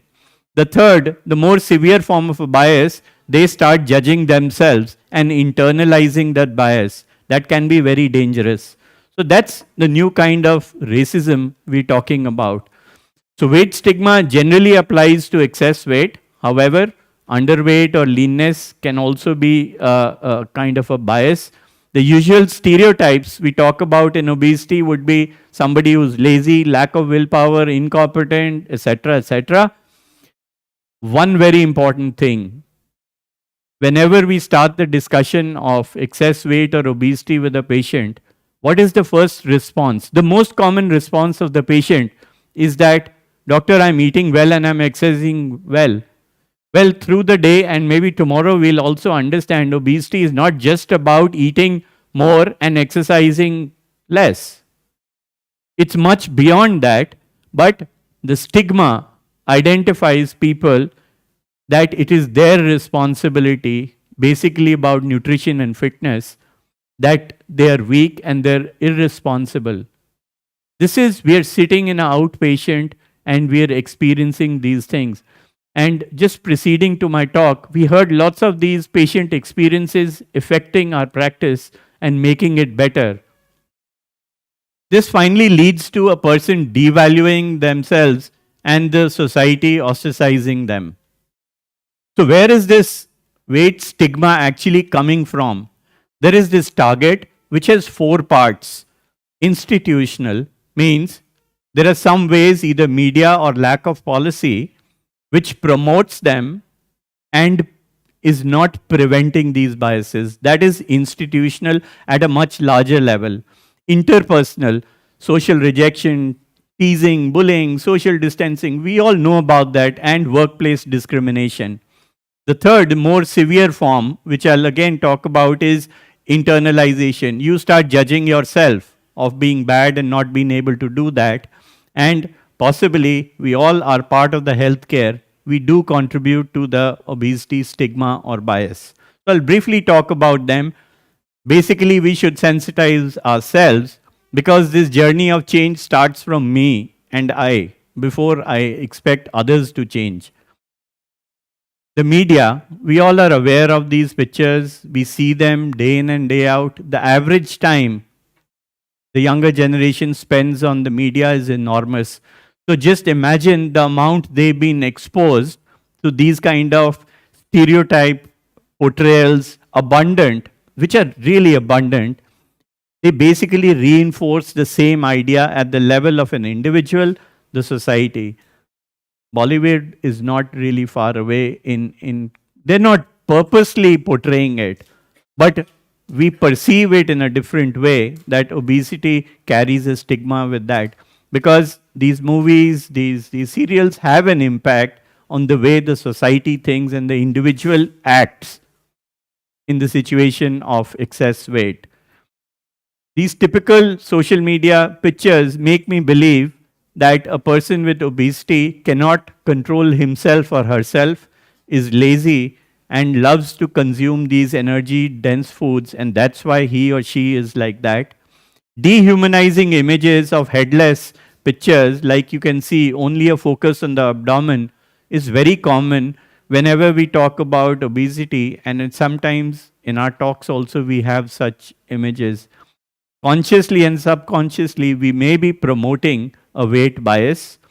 A scientific research done indicated that the negative characteristics were much greater portrayed whenever we talk about obesity or overweight, and underplayed the good characteristics like wearing professional clothes, showing them exercising, showing them happy. All these things are missing in the social portrayals of overweight or obesity. News media, the print media, the videos, the audios, all of these, the images are portraying to a large extent, whenever we talk about this topic, the negative aspects of obesity and overweight. So this is a meme. I typed it into the Google and found 8 different memes with different images behind them. Not that these are the people who were saying it, but these are representations. And please do go home and type it in your Google. You will find what is happening. And these are very hurting to a person who not only around the people around them is being talked about, but when he opens up the media, he finds these kind of things which affects them in the mind. So these are a set of health campaigns towards childhood obesity, which the intent was good, childhood obesity, but they ended up adding to the weight bias or stigma. Some of us may know about this. We're talking about a much high level of bias about the president of the United States of America, reported in the media. Some hospitals in print are writing, if you don't fit into a particular picture, you're not going to be valued or taken in a job. So commonly, your elective surgery, you can't do this till you lose weight. So this adds on to the bias which is coming in the interperson relationships. Not only has the rates of obesity increased, as we can see here, this is a early on research paper. Obesity rates have increased, and we would expect us to become more sensitive about that. But that's not happened. The obesity bias and stigma has increased to a level where women are facing a weight bias which is nearly equivalent to that of racial bias. Outside for a walk to exercise, people would yell nasty comments at. This is why they were walking alone. At hiring, lesser chances of hiring, lesser wages, other people who are less qualified get preference. Over a 15-year period, their growth in their wages was much lesser, greater in women. Again, gender bias in because of obesity. Work-related prejudice, much greater, again with overweight, obesity. Women are affected more than men in this.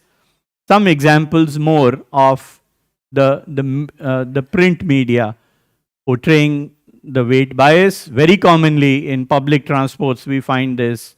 We have somebody with excess weight or obesity or morbid obesity. People do look at them with in a certain way, which is very derogatory.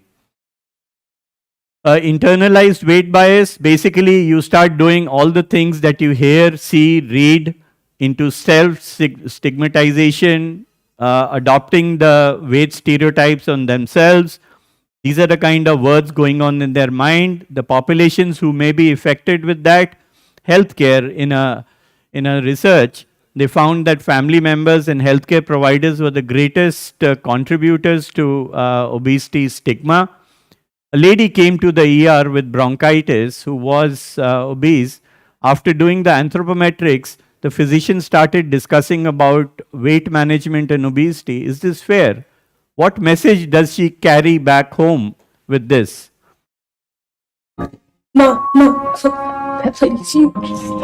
Common example in the OPD waiting area. Look at the chairs. Look at how people are talking, looking at this lady. And this is the exact reaction, and we do see it in Step our on the scale, outpatient. please. I'd rather not. We have to weigh you. It's the same as last time. We need it for our medical records.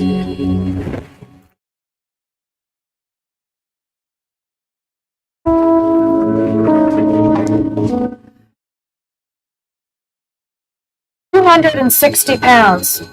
What are you, 5'4"? You've gained weight since last year. It looks like your diet isn't working.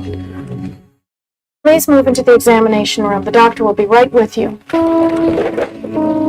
we How may end hard up is it to seeing push yourself away from the table?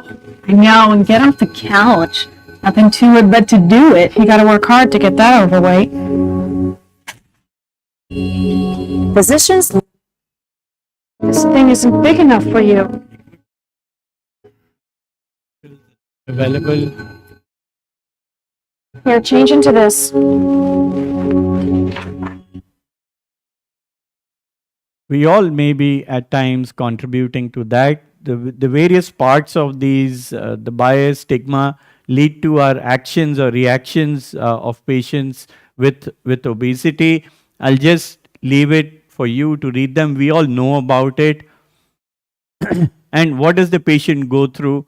They feel berated, disrespected, they feel that they're not getting enough care. And what is the danger? I've already talked about. There is an epidemic explosion of obesity. The weight bias is increasing along with that. In some research, they've shown a 66% increase with a greater gender bias in women with obesity stigma. We can summarize all of this into what is happening in 2023. Our culture is idealizing thinness thanks to our food and fashion industry. So being thin is right. That means you are doing things right. And we have the media promoting the thoughts that it's possibly related to lack of your control. You are responsible for the obesity. So this is how things are being promoted. However, there is also lack of prevention of bias by strong legislations which would limit, at least at the much greater social levels or at the workplace, to limit such biases. And what is the impact of that? Very simply, the social, psychological, and medical.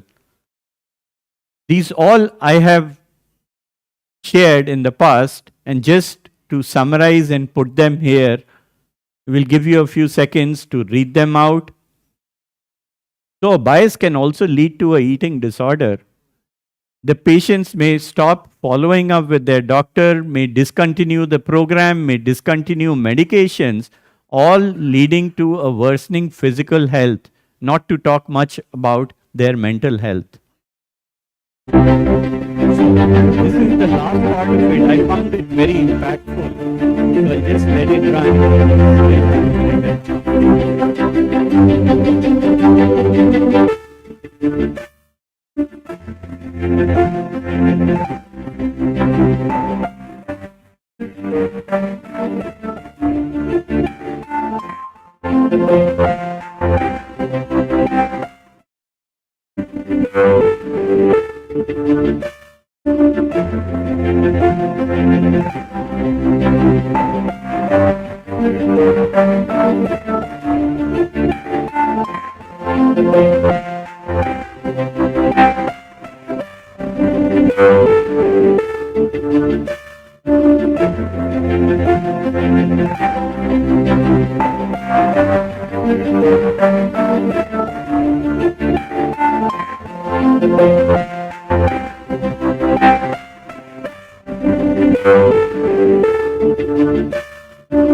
So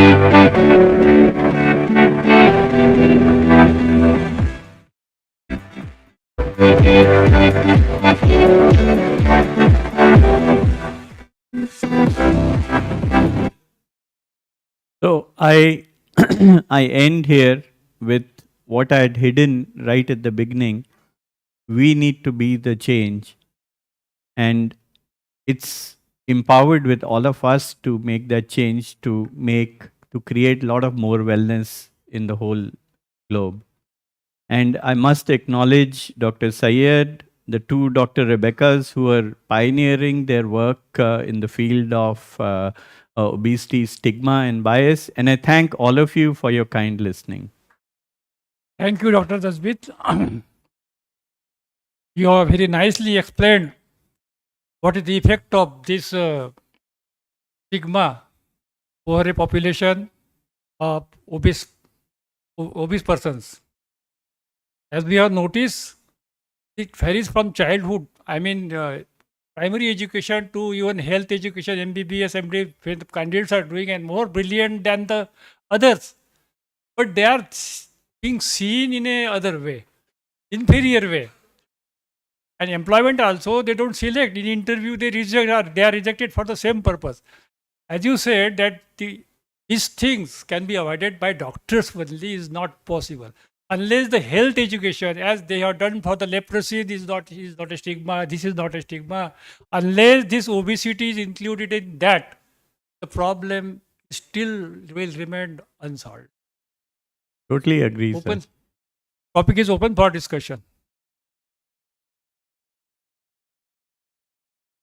I just have a small suggestion. It was a fantastic presentation, Dr. Thank Wazir, you. and I think you have opened mindset of all of us to really change if at all we are wrong somewhere. So that's an introspection. I take a message that way. I have only one small suggestion is that we all pay our patient or otherwise openly in the open space in the I mean, I remember now what I have learned is my reception or the assistant pays my patient where the other patients are sitting, so in the waiting area. That itself actually we need to change. We need to weigh them in a closed compartment or at least inside, not in front of all, and our probably the staff also need to be taught on those lines. So it was wonderful presentation. Thank you.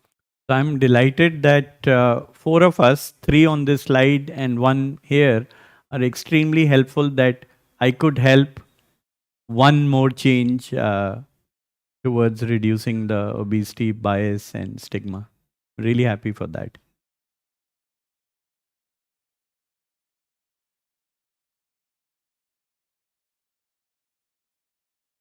Thank you, sir. Now I request our chairpersons to kindly felicitate our esteemed speaker. I also request Dr. Sunil Gupta sir to please join for the felicitation. Dr. Sunil Gupta sir and Dr. Ghosh sir to please felicitate our chairpersons.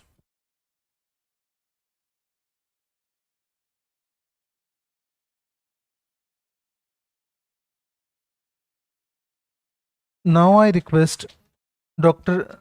Sumitra Ghosh sir and Dr. Shinjan Patra sir to come on the stage to chair our next session.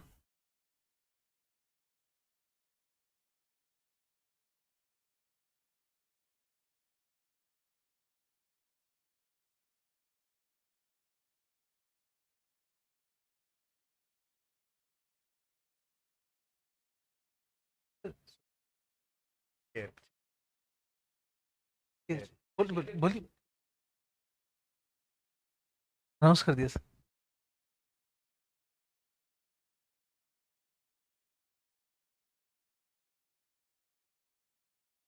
Over to chairpersons.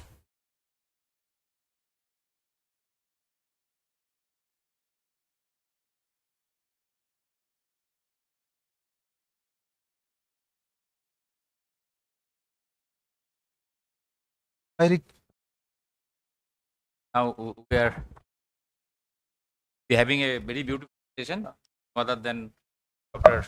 Yeah, Soumitra, I'll just interrupt you. We are happy to have Dr. Shashank Joshi. Very difficult to get him. Everyone knows. Soumitra also knows him. And he's going to talk on not only on his own topic on semaglutide, but he is also going to talk on Dr. Deepak Jumani's talk, because Dr. Jumani is not could not make it because of the some family issues of medical, because of mother is sick, and we will be listening to him on this particular topic for the first time in life, and he has promised me, Sunil, you will enjoy my talk. So let's give a big hand for both the talks to Dr. Shashank Joshi. Over to chairperson. Soumitra, you can go ahead. Yeah. Dr. Shashank Joshi does not need any introduction to anybody in this world, because he is our metabolic face to the world. So, Dr. Professor Shashank Joshi, please addressing the syndemic of diabetes in India with GLP-1 receptor agonists, potential and promise. Sir, please.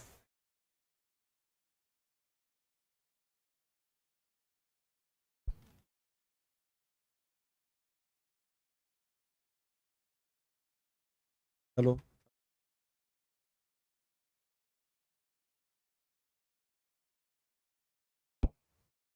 Hello. Hello. Am I audible now? Yeah. So thank you, Sunil, for keeping syndemic topic of diabetes, because that's much bigger than any pandemic. And there is a potential and promise of the GLP-1, and we saw a very nice talk on stigma and game changing. But I think the game changing will occur because of GLP-1, and it will put the bariatric surgeons run for money. So I'm going to talk on the burden of type 2 diabetes, which we all know, the tackling the duo of obesity and diabetes through the upstream approach. Oral semaglutide is here to stay as an obesity agent now. So I'll talk a little bit about that and the role of GLP-1. This has some duality of interest through Novo Nordisk. So clearly we know that diabetes in healthcare has a huge proportion, and diabetes and pre-diabetes are almost 1 billion people living on planet Earth. And clearly this number is exploding in India, with almost 1/4 of that population living in India. So we really saw in the ICMR India program coming up. And this very critical triad is coming up: poor glycemic control, overweight and obesity, and cardiovascular burden in almost 3/4 of all the cases. And 7 times there is a higher mortality if people have obesity and type 2 diabetes. 9 in 10 will be of people with diabetes are either having extra fat in their body, or are obese, or are overweight. And a large proportion dies due to that. So all-cause mortality goes up. So clearly, what is this upstream approach? We know that this term now is very well defined, diabesity. It's clearly detrimental to health, and clearly we recognize the duality of that. And we all know that the likelihood of a person getting diabetes is double in people who are overweight or obese. So for every 1 unit of increase in BMI, the probability of being a diabetic increases by 1.5% among the overweight and obese individuals, and by around 0.5% among the non-weight individuals. And there is this paradox called the kg-A1C paradox, the kilogram of weight and the A1C. And one thing we know very clearly, that the weight gain during diabetes is clinically dangerous. For every 3 kilogram of weight we gain, we offset the benefit of 1% drop of A1C. And for every 1 kilogram of gain due to type 2 diabetes, the risk goes up of heart failure by 7.1%. So clearly we can see that there is this whole weight issue related to both, heart. And for every unit BMI, as I told you, in the first year of diabetes, there is a 12% CVD mortality risk. And this keeps on increasing with BMI. So we have to move gear on an upstream approach. We know that adiposity is the key, and it's the key for the type 2 diabetes. And therefore, the right term more than obesity is adipopathy. And clearly we recognize that better. And we clearly know that if we have 5% weight loss, which is the US FDA definition for a weight loss drug, blood pressure and glucose normalizes. If we get 5 to 10% weight loss, which is what semaglutide does, it prevents type 2 diabetes. MAFLD, which Soumitra talked about, goes away. PCOS can go into remission. Dyslipidemia will normalize. If you get 10 to 15% of weight loss, you get resolution of obstructive sleep apnea, stress incontinence, MAFLD, cardiovascular disease, osteoarthritis, GRD. And if you get more than 15% of weight loss, usually we have to ask people like Mahinder to do surgery, because that has been their domain. You get type 2 diabetes remission, cardiovascular mortality, and even reduction in preserved heart function. Now we are drugs which might put him out of business and his whole category, which is there. And that's why Dr. Chaubey did allude to, and he also alluded to, a hybrid approach. And therefore, we need to symbiotically work together. We also have very good data from the diabetes prevention program that the risk of type 2 diabetes falls significantly with reduction of body weight. And weight loss and diabetes control go hand in hand. Even if there's modest weight loss, there's a dramatic glycemic improvement on all parameters. And the Look Ahead study showed us that there is again resolution of diabetes. With outcome research followed over 10 years, and due to futility of the trial, they terminated a trial. The direct trial, Roy Taylor showed us that in the first decade of a diabetic's life, if you just have 700 or 800 or 600 calories, more than half of the patient can undergo remission. And from the ICMR INDIET cohort, this paper was a mathematical modeling which Dr. Mohan published. We were authors on that. That if you just reduce carbs, add proteins, you can actually reverse diabetes. And we have our own twin remission program, which is in the third year of RCT now. And we have published data both in MAFLD as well as in our second year to resolve diabetes. So clearly we need to move away from a glucose-centric approach to a weight-centric approach. Because weight loss promotes glucose control and reduces cardiometabolic risk. And that indirectly impacts the micro and macrovascular disease. So the huge impact of weight loss is seen. And therefore, as I said, we have to move from a glucose-centric vision, micro-macrovascular-centric vision, to a upstream approach of obesity or adiposity. Clearly, we see that opportunity very clearly there. We have a game changer. Just like in stigma, Dr. Vasir was saying that there are game changers. We have a game changer agent now. And it's available to us for the Indian population. It's oral. Formerly, it used to be called as vomiglutide, because if you give it in the full dose, you will get vomiting. And that is why people like Michael Noss and people like J.J. Holmes, who discovered this drug, they made dosing ranging. You start with 3, then go to 7, then go to 14. And often it's out of stock. And similarly, it is for the injectable agent as well.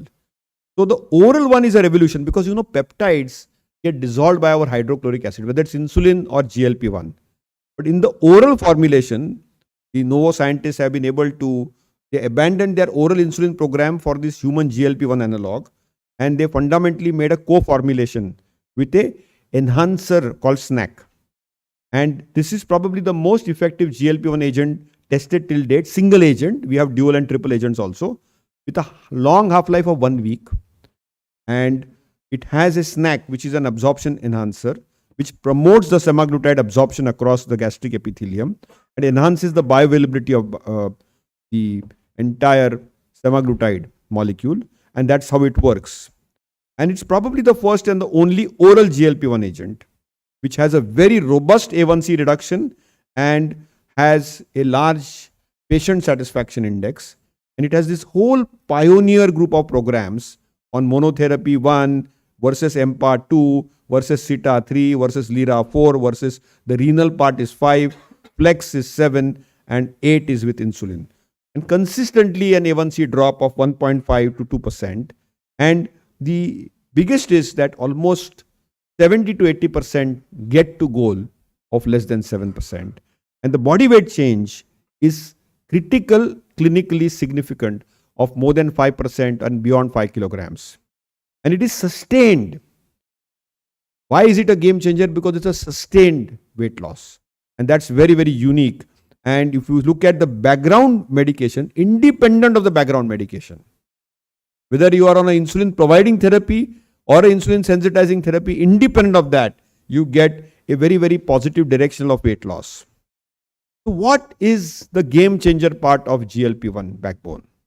I think there is a lot of heterogeneity. We have had a lot of GLP-1 agents, which were the earlier agents, and they never caused such robust weight loss. But clearly they switch off the appetite.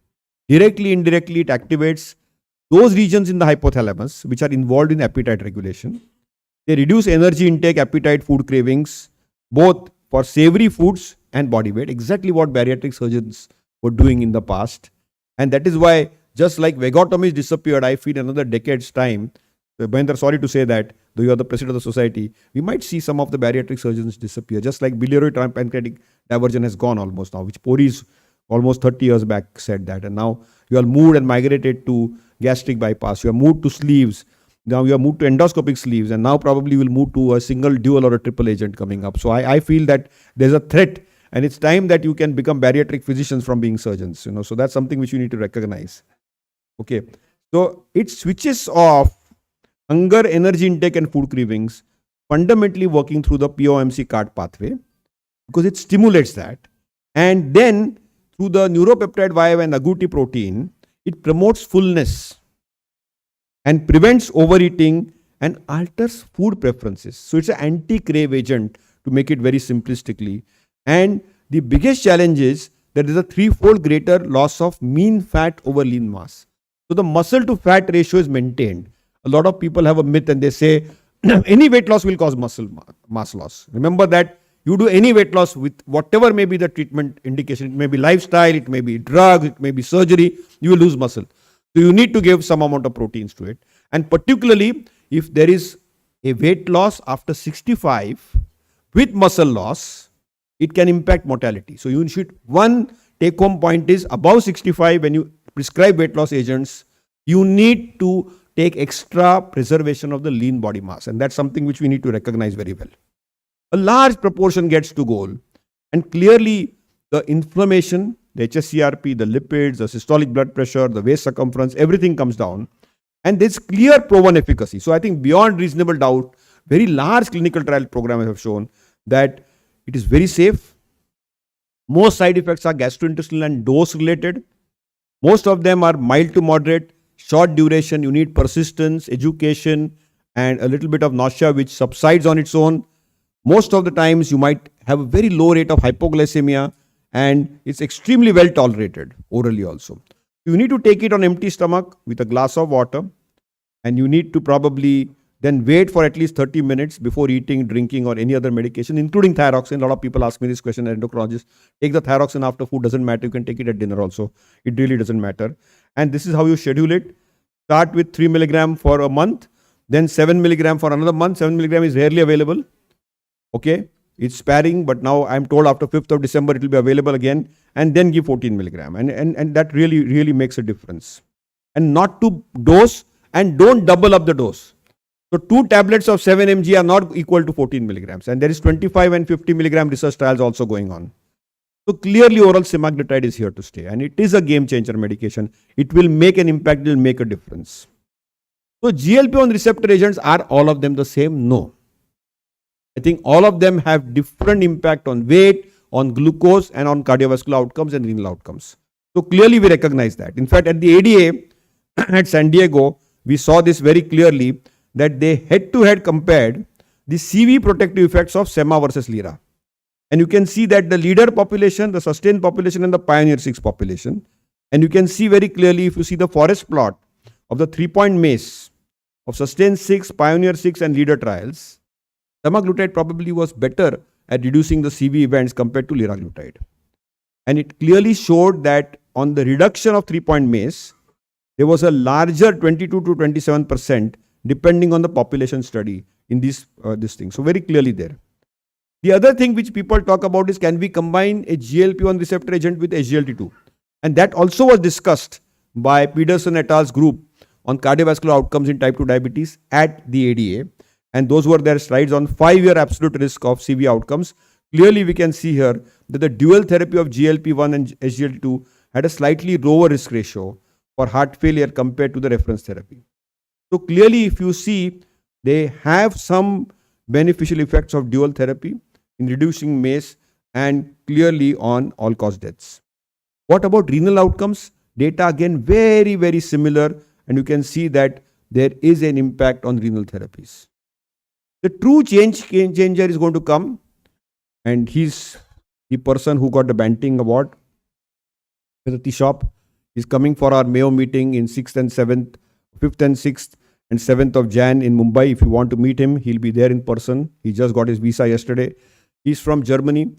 He's the one with J.J. Holst and Dan Drucker as well as Michael Nock were actually missed out the Nobel Prize this year to the mRNA people from the COVID vaccine, and probably in a year or two they will make it there. They are the ones who repositioned glucagon peptides.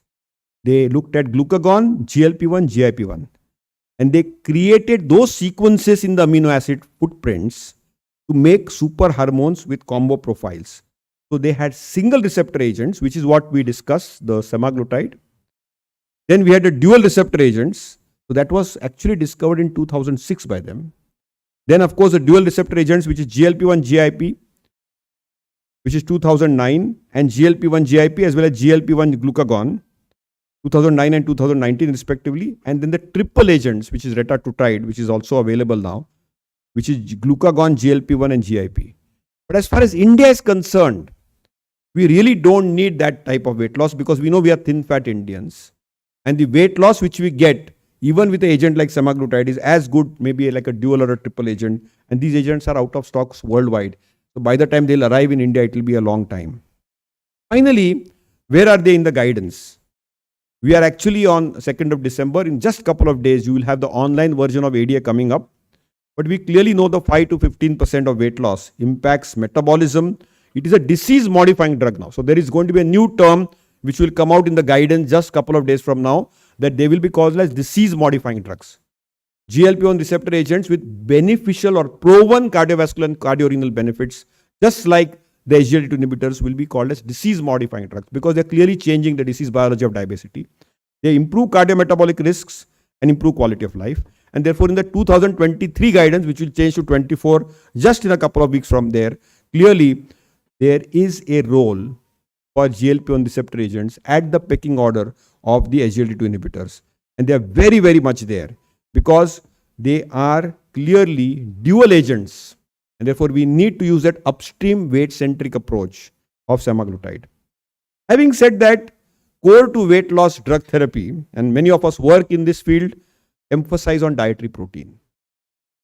It's mandatory to emphasize on dietary protein, preserve the muscle mass and function, look at mental health, look at bone health, and that's exactly what we told our patients who underwent bariatric surgery. People like Mahendra operated our patients.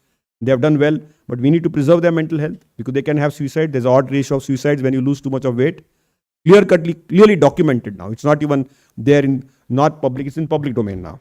Bone health is very well known. You can get fractures. The odds ratio is beyond, and hazard ratio is beyond 1. So look at bone health, look at mental health, preserve muscle mass, emphasize on dietary protein, and be oncovigilant. There's always a suspicion of something from a pharmacovigilance standpoint because unfortunately every weight loss agent on planet Earth had some dubious history of getting extinct due to some adverse events or idiosyncratic events after a period of time. So we need to be vigilant and fundamentally focus on health outcomes. So that's the first take-home message. Finally, if you are looking at giving these agents, prescribing a pill is not the solution. Start a conversation, give confidence, do education, look at the bias and stigma, which was very nicely educated to us by our previous speaker. Spend some time and resource. Okay. Don't have too many complicated referral pathways. Okay. Look at efficacy and durability. Look at availability, cost and coverage. There's no point of intermittent treatment. You know, the supply has become such a challenge that unless and until there's assured supply and assured affordability, don't give them false hopes. And that's something for us to recognize. So we need to give attention to people living with obesity.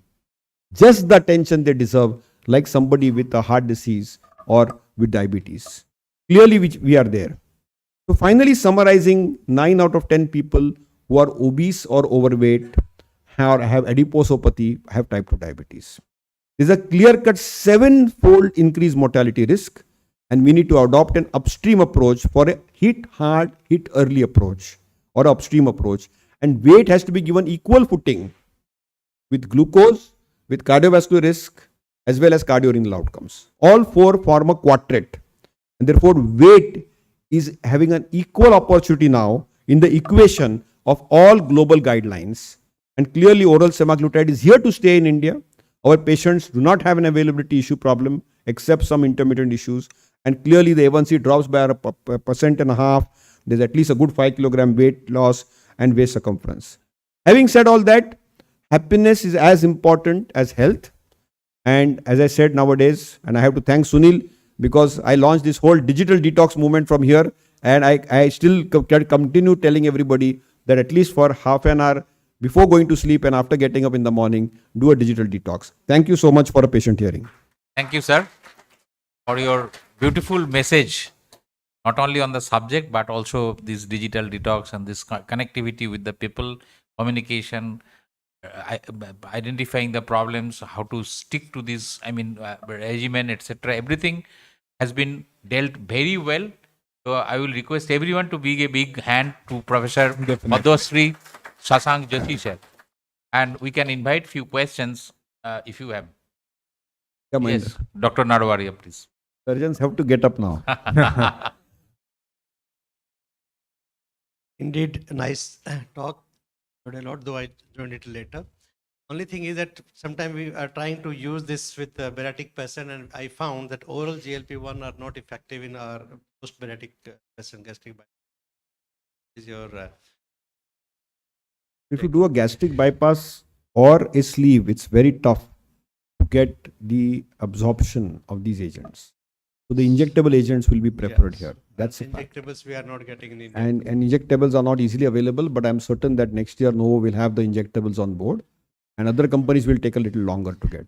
But I buy your point completely that if you have altered the gastric or the intestinal anatomy, the likelihood of a snack related agent like oral semaglutide is a challenge. And therefore, I buy that point completely. Yeah, so I don't prescribe it along with. You can give it. It's not that you can't give it. Particularly after 2 years after procedure or 5 years after procedure, we have had people. Now we have bariatric surgery patients after 5 years, 10 years, 15 years. And many of you all have operated many of the patients we see. There it works. But in the first 2 years, I would urge what you're saying. On the first 6 months particularly, it may be challenging. Number 2 was compliance. Like as you don't have compliance in diabetic person because they don't come back to doctor, take medicine.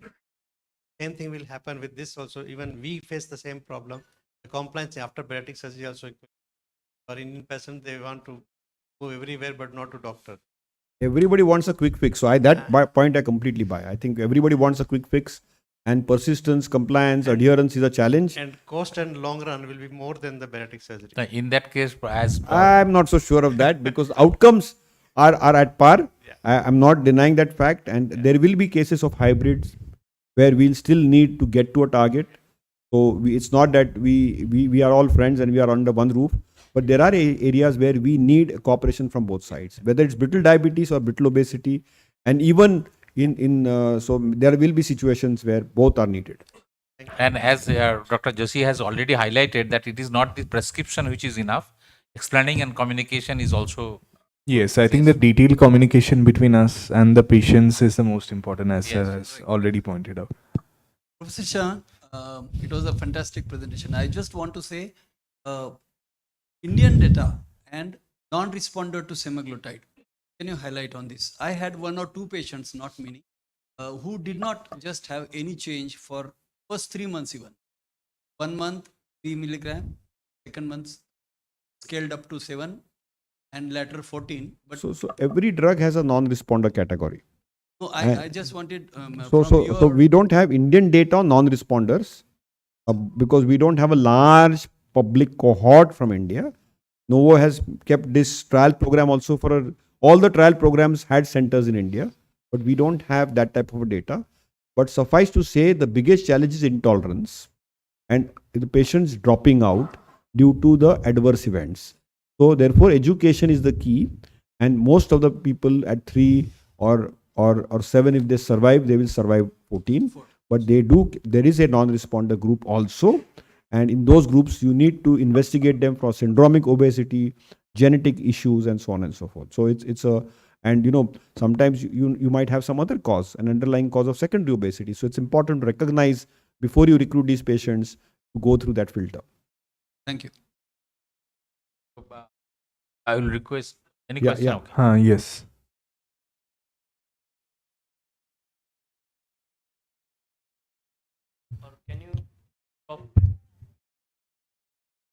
So we are all struggling between from Pune to Ahmedabad, whether they survive for 3 months or 6 months, and you are talking that we should give them lifelong. I wish they can, and I wish Novo can make this medication at an affordable cost, but ideally they should. We don't have data, however, so in absence of data, for me to say would be inappropriate. But I think they need to be continued at least for a good 3 to 5 years for sure. And that type of data, good data, is available on durability, sustainability as well. No, in fact, the new trials of Novo which are happening on 25 and 50 milligrams. And there are centers in India which are recruiting that. So it's like, because these are game changer agents, and maybe the higher dose might go to that 15% cutoff. So that's something which we recognize.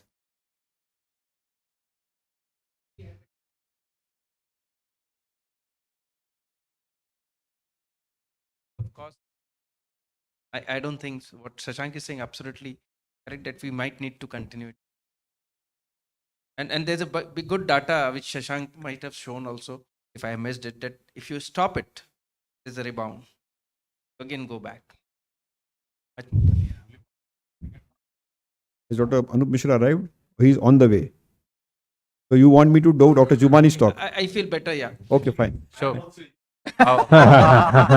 Bansi has come on time.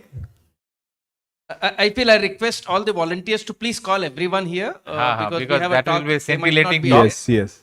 If they're waiting for Dr. Jumani, please join. Yes. Anyway, so can I start the talk? Now, I will request my co-chairperson, Dr. Sinjan Patra, to... Yes, sir. You can introduce Dr. Jumani. I am doing his talk on his behalf. So I just welcome sir you again to talk on the issue of obesity and sexual dysfunction. Mission impossible, but I'm hopeful that the mission is definitely possible, and Joshi sir will enlighten us with that. So this is Deepak's talk. Normally he keeps all the lights down and all that. I am going to do it with lights on. I can see Nita is smiling with Nitin at the back. But huh? No, I don't have. I'm not having the attire for that. I wish I knew. So this is a live. It is live. Yeah. So we have to be. I request Dr. Suresh Gaikwad, who is a senior physician, to please join, because there will require 3 chairperson for this. So yeah, please join us. So that the mission does not become let me give you two more disclosures. impossible. Let me give you 2 disclosures. Okay, I have just had a rapid glance on Dr. Jumani's slide, and Dr. Jumani is a senior sexual health physician and counselor at JJ Group of Hospitals and Grand Medical College. He runs a fellowship program. Good evening. Welcome, Amit. Okay, see, Dr. Bansi, everybody has come. Okay, and he's attached to police hospital also. Okay, so Dr. Jumani is a good friend of ours. He started his career in ophthalmology. Just 30 seconds. Yeah. They will invite the chairpersons have arrived, who were supposed to chair the session of Dr. Jumani. So can you just invite chairperson?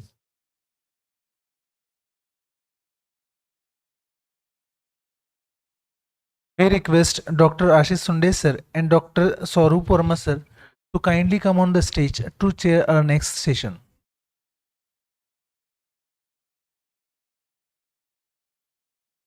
Dr. Ashish Sunde sir is senior diabetologist and consultant physician working at Nagpur, and Dr. Swarup Verma sir is consultant physician and critical care expert working in Nagpur. Now over to the chairpersons.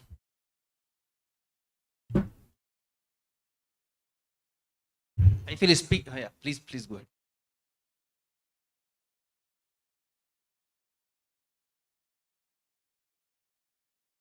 Sir, doesn't need any, again, knows him very well.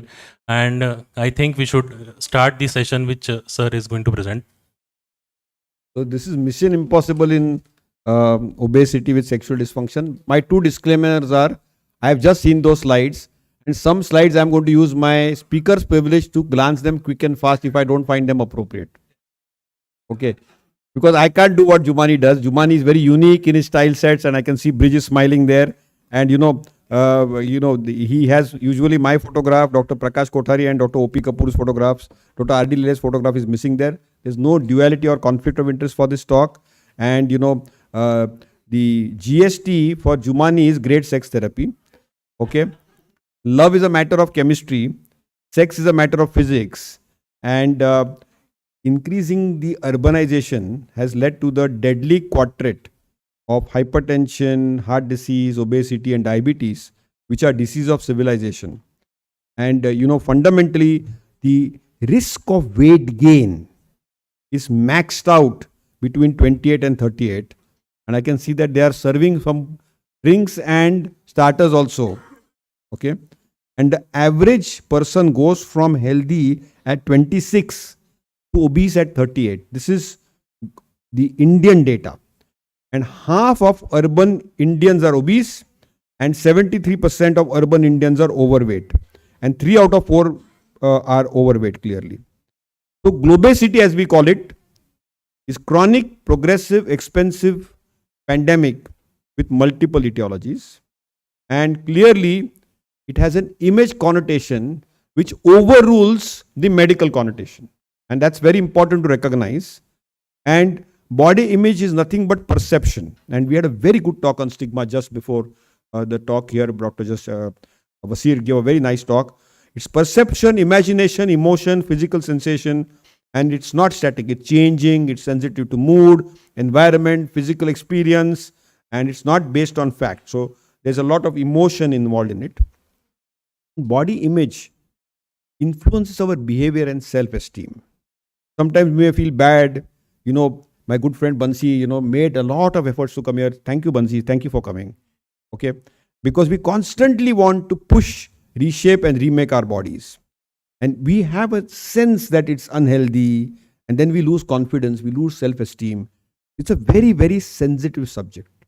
And it's gender independent. So though there's woman gender, there's no offense to the woman gender. It's a biologically superior gender. I recognize that fact. And clearly, thinness represents attractiveness, and that's the shaming part of it, and that's something which we need to shun. Okay, so that's something which we need to recognize that globally and particularly in the Western concept, attractiveness, success, self-control had a little bit of thinness in the feminine body shape, and that's not true. If you see Mona Lisa, probably she might fit in the definition of obese. She may look very beautiful, but you need to recognize that very, very categorically. So culturally, there is a social identity of thin being ideal. So, there was a very provocative term. Is obesity a socially sanctioned suicide? I did make a mention in my previous talk that if you come for weight loss therapies, image becomes a challenge. And people living with obesity have the 3 M's: the mental health issue, the metabolic issue, and the mechanical issue. And it's the mechanical issue leads to sexual dysfunction. It's a mental health issue which leads to sexual dysfunction. So the 2 causes of sexual dysfunction in obesity are linked to the mind and the mechanical issue. Not so much of the metabolic issue, but if you have type 2 diabetes, 50% of men will have erectile dysfunction and can also have women with hypoactive sexual disorder. There's an entity in women called hypoactive sexual disorder, and both of them have a 50% prevalence, and therefore obesity, probably extreme obesity, has direct relationship in adults on population-based sampling, and this is an April 23 study, okay, on suicidal behavior and suicidal attempts in adults with extreme obesity. And clearly we know it's linked to eating disorders, obesity, and weight image concerns. So we need to recognize a very serious component that obesity can be a socially sanctioned suicide, and suicide is anorexia nervosa and bulimia is also very, very common. Dropping belt levels are very important. It's a sign of erectile dysfunction. We know obesity leads to a lot of sex hormone imbalance, fatty acids, mechanical stress, mortality and disability, through metabolic syndrome, through endocrine dependent tumors and cancers, cardiovascular disease. shortness of breath and sleep apnea, osteoarthritis and low back pain, and ultimately a low desire and ED both. And there are multiplicity of factors in the obesity pandemic. And if you see this obesity system map with multiple stakeholders, it's societal influence, it's individual psychology, it's individual activity, it's the activity and environment, it's the biology and the food behavior and food consumption, and a huge impact on the family they live in. So all these factors are very, very important. And of course, Professor Dhurandhar, son, Nikhil, added the viral etiology to it also. Recurrent, viral infections and so on and so forth. We all know diabetes is a cardiometabolic disorder. I just talked about this and I don't want to go into details of that. And fundamentally, mother of all problems is obesity. And we know all this data very, very well. In the metabolic complications of obesity, ED very much is there. And how does obesity affect sexual function? Clearly, it impacts sexual quality of life. It's impaired both the male and the female sexual response.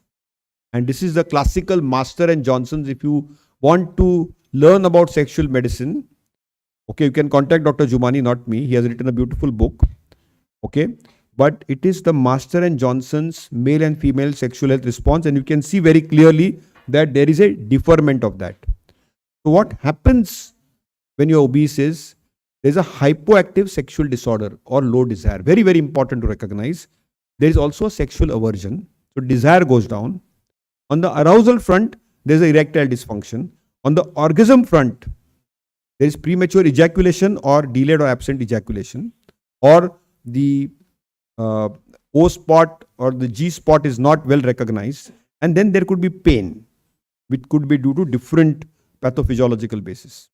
And we all know that adiposity will have cytokines which are released, which would eventually release a lot of disruption on the endothelium of the vasculature, both of the clitoris and the penis.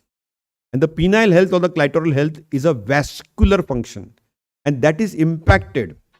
And the androgen deficiency makes it worse. If you look at the andrology clinics in obese non-diabetic young men, you can clearly see that there is an ED and there's a linkage with the visceral adiposity index, and ED is very common also in androgen deficiency and is very, very common in obesity and overweight people. So clearly, the most valid indicator of sexual arousal is penile erection, and it should be a direct stress test. If you have a normal erection, it's a stress test. Now, if it is a sexual context, the arousal has to be normal, the erection has to be normal, the ejaculation has to be normal. So there are 3 steps of that process, and we need to recognize it. All of them are biologically dependent and metabolically dependent and biochemically dependent.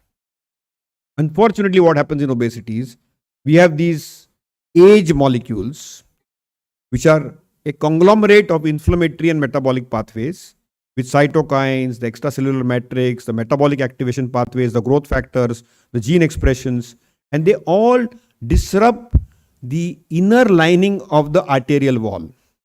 And they cause endothelial dysfunction, collagen formation, vascular inflammation, and so on and so forth. And fundamentally, the erectogenic mechanism is blunted. The O2 tension, which is needed for the corpus cavernosum structure and for nitric oxide production and normal endothelial function inside the corpus cavernosum is impacted, and that is documented. Men with vascular disease have a lower penile corporal SpO2. So just like we were measuring the pulse oximeters, okay, you can see that you can have a penile corporal S2 which is down. And clearly, when there is a systemic hypoxia, the ICP, which is the erectile hardness, goes down. So hypoxia hits penis as well. And fundamentally, what drugs like PDE5 inhibitors do is they overcome the systemic hypoxia-induced ED. So fundamentally, they deliver oxygen and they reconstruct. So as I told you, in the physiological arousal, you have desire, excitement, orgasm, and resolution. And remember, that there is one fact that as we age, all men which are diabetic are testosterone deficient. And that's something which we need to recognize. And clearly we recognize there's a bi-directional link between testosterone and obesity. And we clearly recognize, and Paresh Dandona, who's an Indian scientist in New York, has done some upstate New York, has done some very elegant work on obesity and testosterone dysfunction. So clearly aging and metabolic syndrome is associated with androgen deficiency and testosterone deficiency. And clearly this has also been described in many of our Ayurvedic scriptures. You know, if you go to Khajuraho, you will see a lot of inscriptions, and many of these sexual dysfunctions have been described linked to obesity in Stula. Very clearly there, and clearly we recognize that this has all been mapped in various patients and has been shown that if you lose weight, it will make an impact. Also, type 1 diabetes is a different disease. There's a sexual dysfunction in women with type 1 diabetes, which is hypoactive sexual disorder. And again, as I said, dyslipidemia can affect the desire and erections, and there's a linkage with the LDL factors. And clearly, sometimes people ask a common question, can you give statins? And will statins blunt erectile dysfunction? And clearly we have data to show that some of these statins, there are some polymorphisms. And clearly we recognize that statins can be used. And particularly there has been data on statins with sildenafil citrate combined that it does not impact sexual function. A lot of people, when you get ED, it is equal to a heart attack because it's an endothelial dysfunction. You do a coronary arteriogram and then they will tend to stop the statin because there's a myth prevalent in the lay people world that stop the statin because it will cause ED. That may not be true. You can continue the statin, optimize the blood pressure, and under medical supervision give some sildenafil citrate.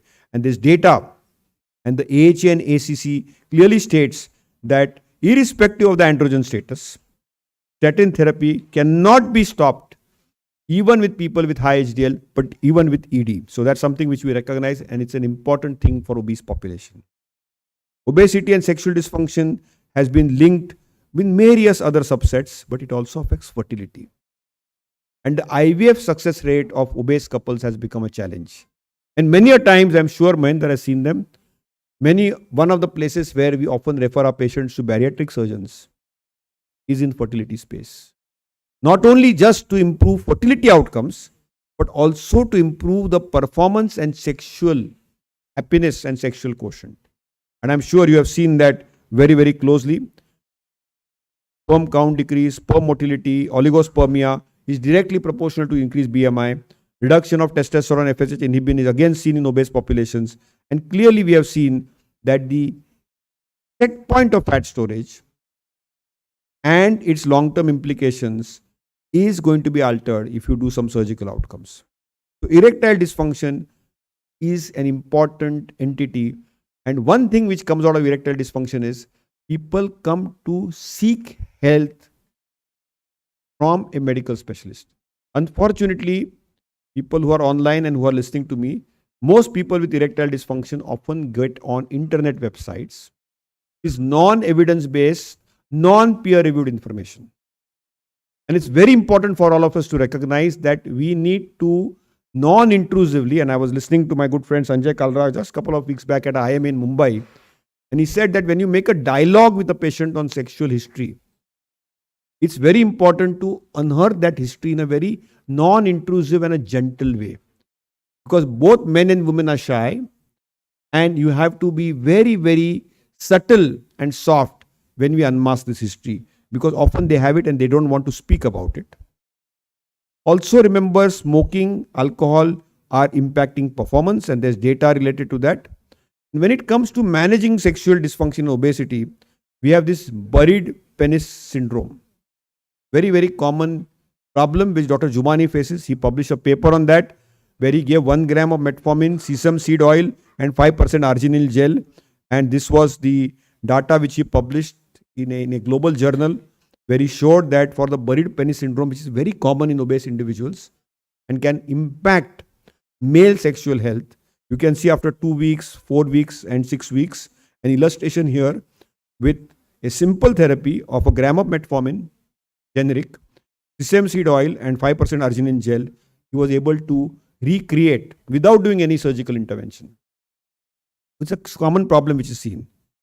Of course, surgical procedures, I'm sure Mahendra will be happy to see this slide, make a difference.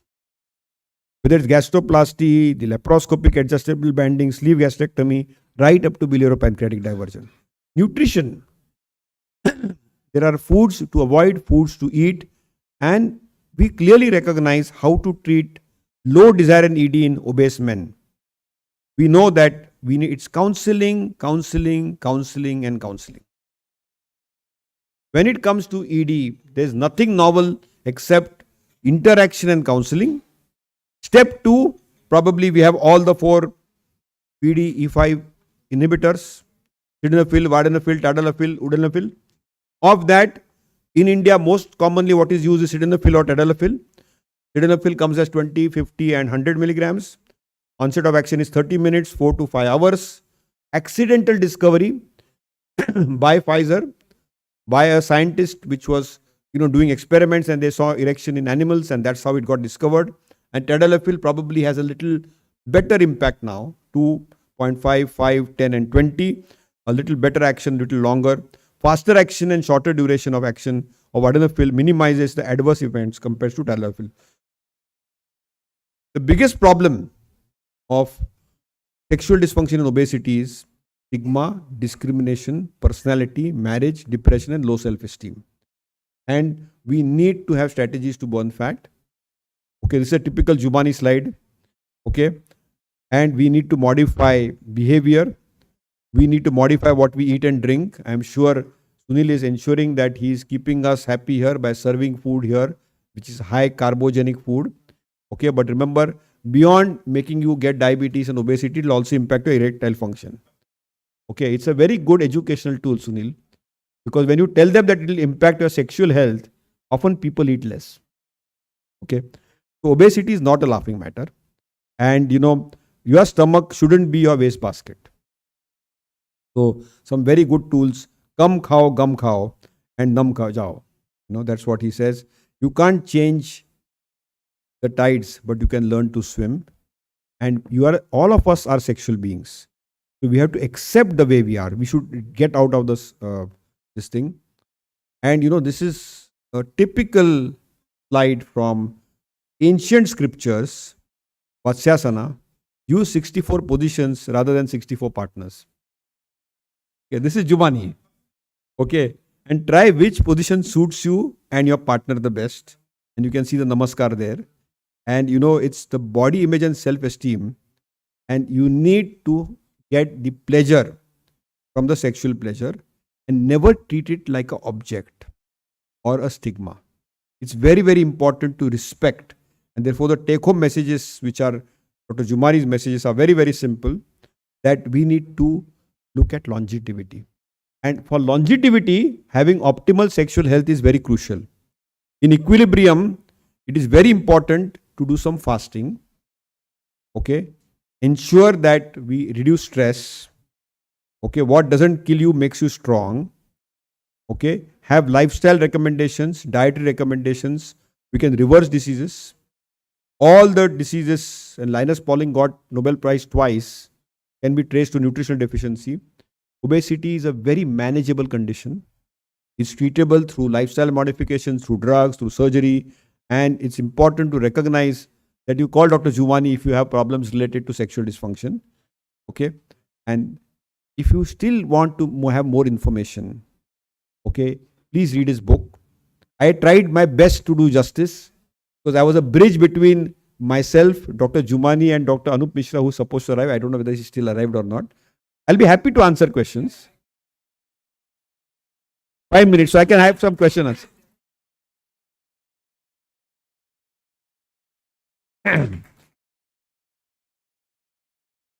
Thank you. Anyway, if there are any questions, we'll be happy to dialogue. No, you can't call me Shashank Jumani. I only did it because his mother had heart failure and I pray for her quick recovery. And as I said, many of the slides, Jyoti is smiling at me from behind. Okay, actually Jyoti there was more apt, or Bansi was more apt to give this oration than me. And Jumani, you all are really more qualified. okay, to do this. But having said that, I think if there are any questions, it's a very sensitive area. And my only take-home message. Yeah.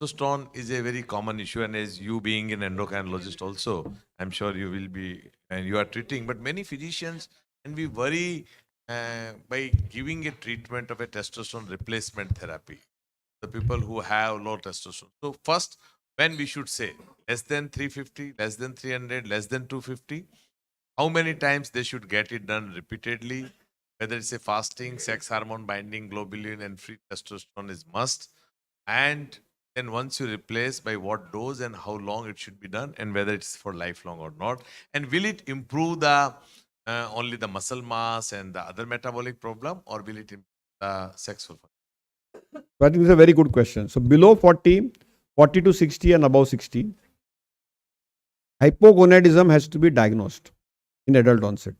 If your pre-pubertal question doesn't arise, once you achieve puberty, between pubertal onset, and Rakesh is here, he's an endocrinologist, to 40 years of age, if you have documented hypogonadism, which means low testosterone, either LHFSH is normal, or it is high, or it is low. It is central or peripheral, replace with testosterone, no question asked. Okay, so that part is clear cut. Between 40 to 60, okay, if there is documented hypogonadism again, documented, because of say orchidectomy and so on and so forth, or any other cause, okay, you ideally should replace. What is the trade-off? The trade-off is the prostate. See, replacing estrogen in a woman, the trade-off is estrogen and breast cancer. Replacing testosterone above 40 in a man, the trade-off is prostate cancer. So you need to trade it off. If there's family history of prostate cancer, I would avoid a generalized recommendation after 40 on the testosterone replacement. Andropause technically occurs at 45 to 55. We don't know the exact age. We don't even know the existence of this entity. So between 40 and 60, androgen is an individualized decision. But if it is needed for sexual dysfunction, short courses like we have estrogen therapy can be given for 6 months. And you can give it a break. So that's the second part of it. Dr. Dandana has done RCTs. And in fact, the Endocrine Society has a guideline, again by a person from Boston University, Professor Shailendra Bhasin. He's an endocrinologist. He comes to our Endocrine Society meetings very often. They have laid down guidelines between 40 to 60, how to use testosterone. So if you are documented hypogonadism, again you can give testosterone. Is there any role for DHES? Probably not. But people have tried various other alternative measures. After 60, 65, okay, replacing testosterone for sexual health is not recommended. But between 40 and 65, there is an open case where we have to individualize and decide testosterone replacement. So below pre-pubertal, no question. Pubertal to 40, 45, replace.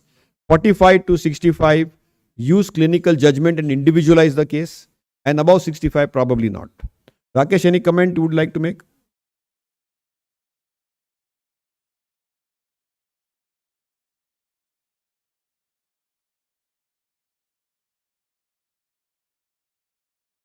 Testosterone level, free or?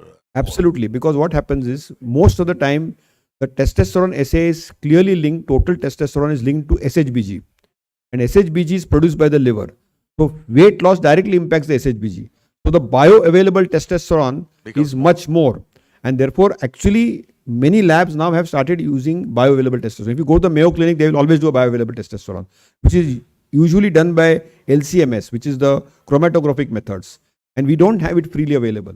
Free testosterone is not a good assay. Endocrinologists don't really like free testosterone as an assay. Normally, we do a total testosterone with SHBG, and that's all what you need. The other take-home tip is, a lot of men have balding. And when they have balding, they use drugs like finasteride, which directly impacts the androgen axis and can cause some rare syndromes and can be very tardy and difficult to treat. So it's very important to recognize that when you use agents like finasteride, minoxidil, the balding agents, you have to be very cautious and careful. Yeah. For testosterone is best given injectably or by a cream or by an ointment. Oral testosterone bioavailability is a challenge for a very, very long time. We have it available in India, but it's expensive, it's not easy to give. And traditionally, if you see, all the endocrinologists will always give it injectably. We even have injections now available up to 1000 milligrams once in 3 months also. So testosterone is usually given injectably and or given as a patch or an ointment or a cream, and the last resort is orally. So we normally don't recommend it orally. Sir, can I say something? Yeah, sure. Yeah. You would like you to keep talking because Dr. Mishra is yet to arrive. Yeah, actually, one of the theory which we have read, and you also can confirm it, that in obesity there is increased aromatization of testosterone in the adipose tissues, which convert it to estrogen, and in females there is a reduction in sex hormone binding globulin. So there is free hormones which are washed out easily. Maybe that is the reason for all these possibilities. So obesity is a reservoir of aromatase. Yes. And therefore what happens is that whatever is the testosterone inbuilt gets aromatized into estrogen. That's very correct. Yes. And that is why a lot of obese and morbidly obese people appear feminine, including get gynecomastia. So that's the cause. So that's a very, very correct observation. Similarly, in obese women, sometimes they get androgenized also. And that's the exact explanation is because obesity or obese or adipose tissue is an excellent harbor of aromatase enzyme. And you are absolutely right that in men and women, there is a pathway which makes it androgenic or estrogenic. So, sir, means there can be a possibility that if there is weight reduction or when the patient is obese and if it is reducing the weight, so all these changes might. So there is normalization of the milieu. Yeah. And because of normalization of the milieu, what will happen is there will be not only improvement in the endocrine health, but also sexual health. Sexual.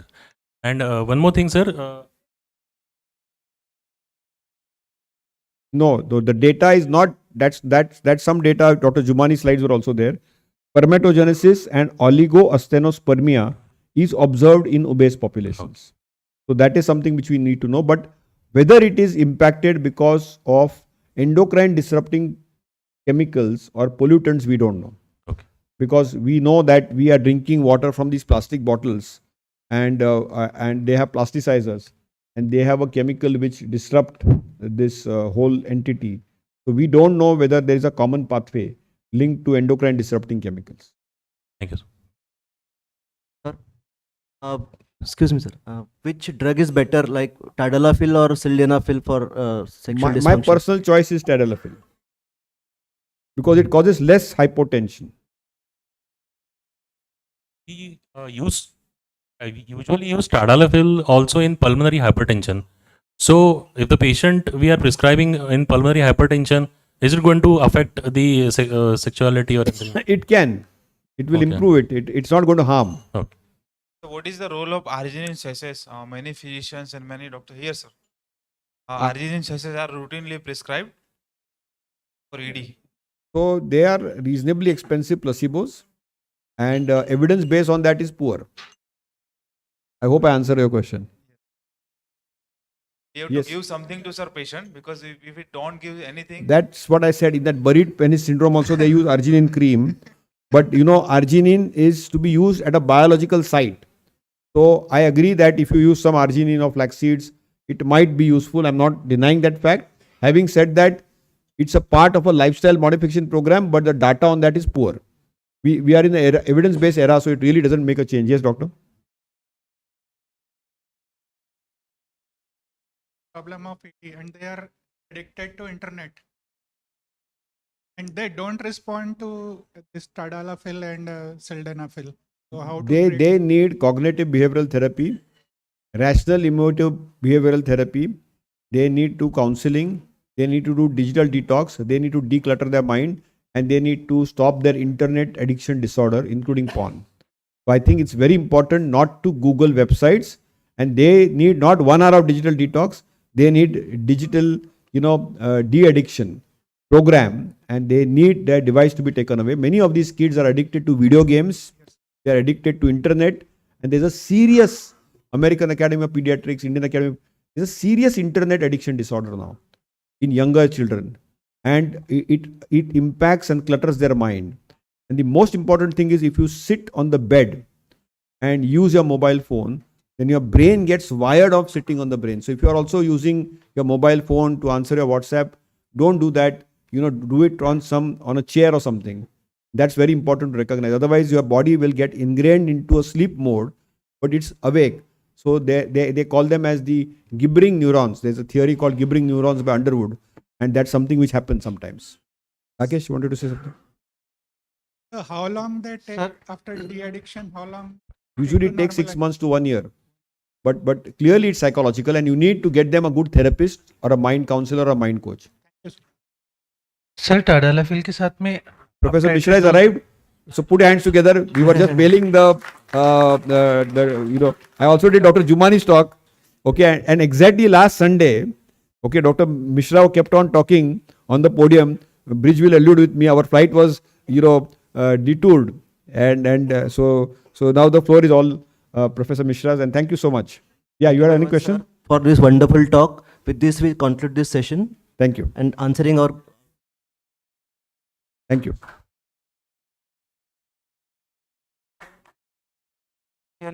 We are really honored and thankful to Padma Shri Dr. Shashank Joshi sir for such a wonderful insight. Thank you so much, sir. I request our organizing chairman Dr. Sunil Gupta sir to felicitate our chairpersons, today's chairperson. I also request Dr. Shinjan Patra, whose felicitation is remaining, to join on the dais. I request Dr. B.M. Makkar sir to please join the felicitation.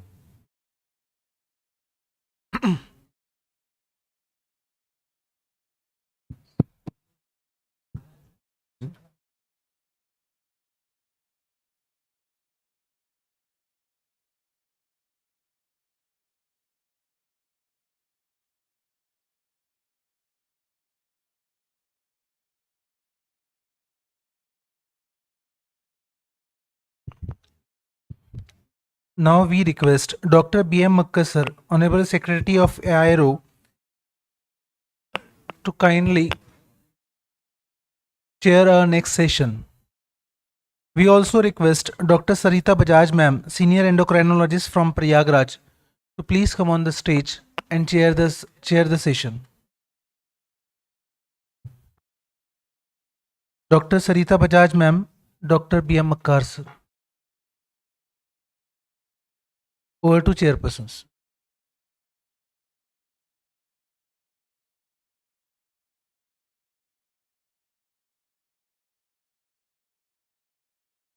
Good evening, friends. I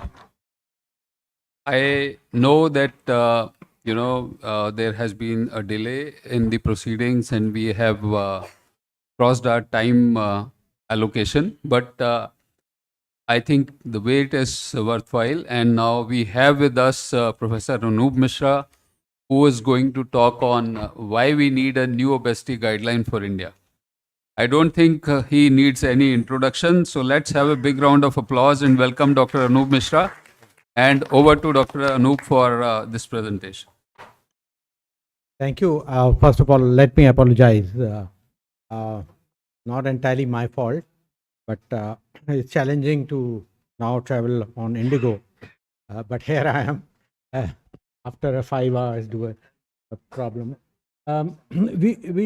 We have this session because what we are going to do in next couple of months is what I'm going to talk about. This is something which has been developed but not published as yet. But this is something that we all should think about. It's something that we all should adopt for the future. Here are the new guidelines being developed not only by us, but by Lancet. So this is the Lancet Obesity Commission, and there are 57 commissioners in this, and I'm one of them. And I must say that over last 1 year, we had close to 30 to 40 hours of meetings, and we have developed some ideas. They discuss something, I imbibe something, and thought that our population will benefit from it. So, the first guideline for obesity were developed in 2009. 14 years later, we thought that this is the time to develop another. A long time has gone by, and there are number of studies which have appeared, and also the thought process has evolved. So I acknowledge that current proposed obesity guideline for India is a cross-fertilization of ideas from Lancet Obesity Commission. Both are embargoed. So whenever I talk, I was talking in Delhi, there were press around. So I said, no, please don't publish anything unless we have a valid publication. Look, Lancet Obesity Guidelines are going to be published in January. And at the same time, it will be released for worldwide press distribution. Right at that time, we will be publishing our guidelines and we'll be releasing for Indian distribution. So worldwide distribution, Lancet, Indian distribution, our guidelines. This is published in Lancet, going to be published in Lancet, and is going to be published in Diabetes and Metabolic Syndrome, Clinical Research and Reviews. So this is the overall background and the story of development of these guidelines. A little bit of preamble before I unveil the guideline. We know about Indian phenotype. It has been often talked about. Just to recap a little bit here, because this has a connotation to the previous guideline, it has connotation to the present guideline. So as compared to the non-Hispanic whites, we have a lower BMI, higher abdominal adiposity, both subcutaneous and intra-abdominal visceral, truncal visceral, both. Higher liver fat, higher magnitude of insulin resistance, and lower beta cell secretory capacity. Most important was lower age and BMI for onset of diabetes. I'll show you one slide about this. And rapid conversion from pre-diabetes to diabetes. So this is one basis why the 2009 guidelines were made. Then higher inflammatory markers. This is particularly important, that fat is rather sick, and our adipose tissue produces a high load of inflammatory markers, and hence any fat which makes this is actually pathological fat. And we have other complications as well. So, number one fact, the Asian Indians develop morbidities at lower BMI and waist circumference, and mainly diabetes. Hence, these limits need to be lower than for whites, and this was basis for 2009 guideline. And then now we have more thought process development. Body fat in Asian Indians induces more inflammation and insulin resistance. That is also something which has been demonstrated by various people, various workers, and this phenotype may be more in those with abdominal adiposity. So there is a fat which is excess, which produces more inflammation, and there is abdominal adiposity which adds to it. So this phenotype needs to be basis for new guideline. Now this is something which I want to show you. This is a 20-year-old slide which just goes to show that we have for a given BMI a higher fat. Now we have these are all Indian population, rural, urban slums, urban, and the migrant population. Here are Chinese, Mexican Americans, and Caucasians, white, non-Hispanic whites, and the blacks. Now their BMI is something like this. So we don't have that magnitude of BMI that the other population have, but we have the fat which is high. So we have for lower fat BMI a higher fat. And look at the Chinese, for a lower BMI, they don't have that much of fat. But if you look at the black population, at a higher BMI, they have lower fat. So this is something that to be remembered, that at the given BMI, so you may not look obese, but you may have higher fat. And this has been demonstrated, this particular fact which I'm going to tell you has been demonstrated by various workers. Now here are 4 populations which have been taken. Again, Indian population, Chinese, whites and blacks and whites. And if you look at the development of diabetes at the level of BMI, so the South Asians develop diabetes at 24 BMI, and then Chinese at 25, and then 26, blacks, and whites at 30 BMI. So what whites have at 30, we already have at 24. So this was well established as a basis for formulation of the guidelines in 2009, where Dr. Makkar was one of the prime movers along with others. And at that time, it made perfect sense. And subsequently, number of studies on South Asians worldwide and our studies in India showed that the intra-abdominal fat, which is depicted by white here, and the subcutaneous fat both are higher as far as Asian Indians are concerned. This is the number of studies which have been done by our group, and this is from one such study from our group. The subcutaneous fat is further divided into superficial and deep subcutaneous fat, and both are important, but deep subcutaneous fat, which is plenty in amount, almost twice as superficial, is more important as far as metabolism is concerned. And of course, the intra-abdominal fat is also important. Here is the software which is we employed, which is selectively giving the deep subcutaneous adipose tissue.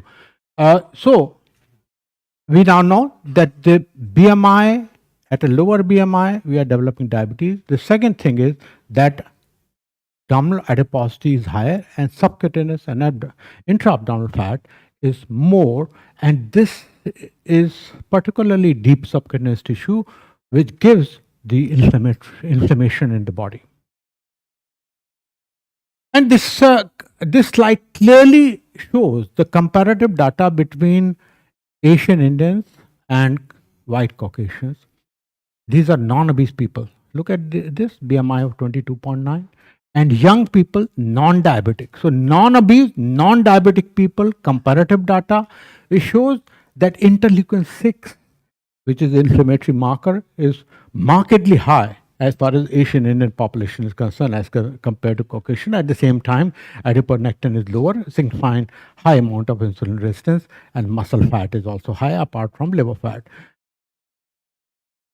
So there are a couple of nuts and bolts. Having told you the importance of these adipose tissue depots and basis for our 2009 guidelines, so there are a couple of nuts and bolts here. This is our original guideline. You can see Dr. Makkar right here, along with Nawal and others. Highly cited. Since 2009, when it came out, it has been cited on this 24th, 1268 times. And the publication led to worldwide rethinking about definition of BMI in Asian Indians, South Asians. So UK thought about it, and US thought about it, and everybody thought that lowering it to 23 will make sense, and or at least a screening for diabetes at 23 BMI will make sense. So this was the cutoff, which was at that time we thought of 23 for overweight as opposed to 25, 25 for obese as opposed to 30. So these were the limits. Limits were lowered, and also for waist circumference, limits were lowered from 102 to 90 in men, and 88 to 80 in women. But the basis for calling a person obese was BMI alone, and waist circumference was only optional measure which could be done. Then they were, right at the point that we published using BMI as a criteria and lowering it, the others were already publishing something else.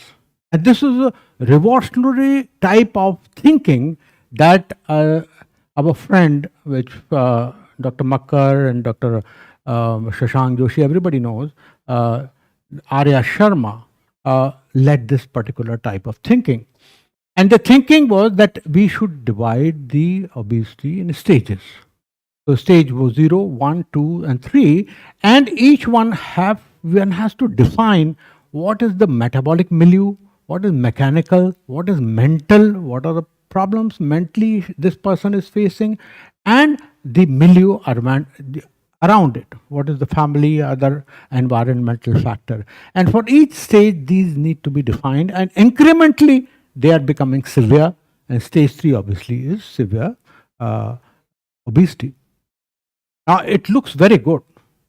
It makes sense also. But it's very complex. And something that I, sitting in a clinic in 2 minutes, where I have to see patient in 15 minutes, I have to initially see BMI or whether this person is obese or not. I cannot determine using all this unless we have everything present in front of us, which makes this as a costly affair, because you have to do a number of investigations to actually arrive at this particular staging. We have repeatedly talked to Arya Sharma. He sticks to his guns and I stick to mine. I do not essentially agree that this could be worldwide applied. But then something like this could be done. So what are needed to make any guideline for India, or for that matter globally? It should be simple. Now, in Lancet meetings, I have been repeatedly telling them it should be simplified. Somebody sitting in sub-Saharan Africa should be able to make a diagnosis of obesity using just a weight or simple inch tape and a couple of questions. This is what it is. Widely applicable in all settings, reproducible, based on generally reliable evidence, based on general consensus, should be ethnic specific. So, all this should be there for any guideline, any consensus guideline. So, Lancet Obesity Commission actually started like this only. But there were divergent opinions, and people were saying, somebody was saying tissue biopsy has to be done, somebody saying C-reactive protein has to be done, and things like that. And we had a subcommittee of ethnic limits for BMI and waist circumference headed by myself, along with Dr. Louis Barr, who inaugurated this conference, and others like Takashi from Japan and so on. So we started the process at the same time that Lancet started the process. To establish a consensus diagnosis management of obesity in Asian Indians living in India, our approach involved soliciting opinions from experts in the field. They are close to about 83 experts, 5 steering committee members, each specializing in one of the 4 relevant areas of obesity in clinical practice. And we formulated relevant questions based on comprehensive literature search and our own clinical experience.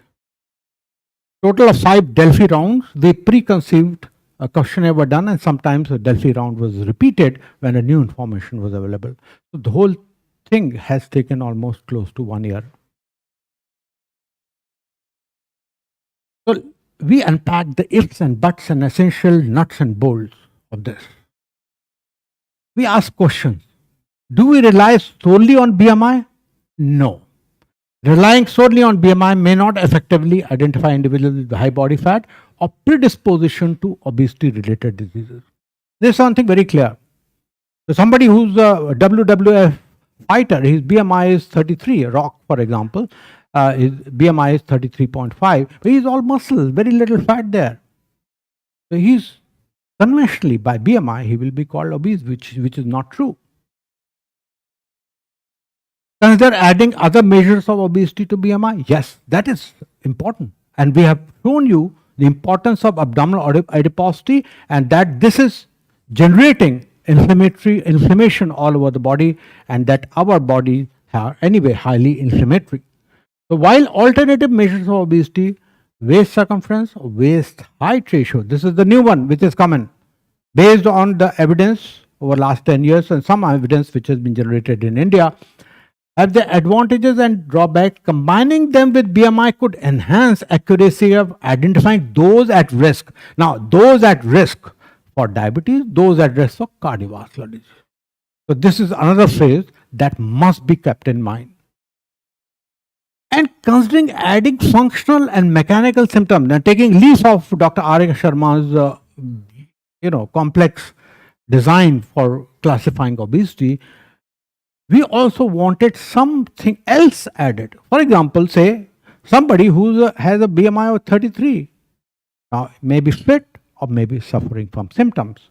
So we should add some functional and mechanical symptoms to enhance our prediction for those at risk. So these are the essential nuts and bolts.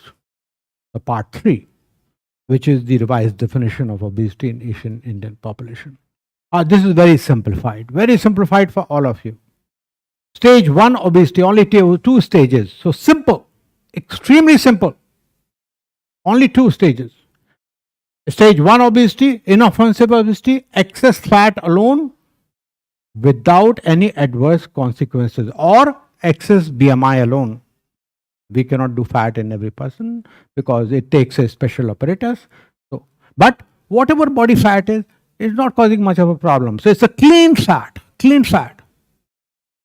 Stage 2 obesity is problematic. Here, along with excess fat or excess BMI, there is excess abdominal fat, and there may be excess inflammation and adverse consequences. This is what we should seek. This is what we should watch. This is pathophysiological approach, totally different from what we thought in 2009. Stage 1 obesity. BMI should be taken to define generalized obesity. Person having BMI more than 23. So there is nothing like overweight, there is nothing like obesity stages. There is only 23 and above that obesity.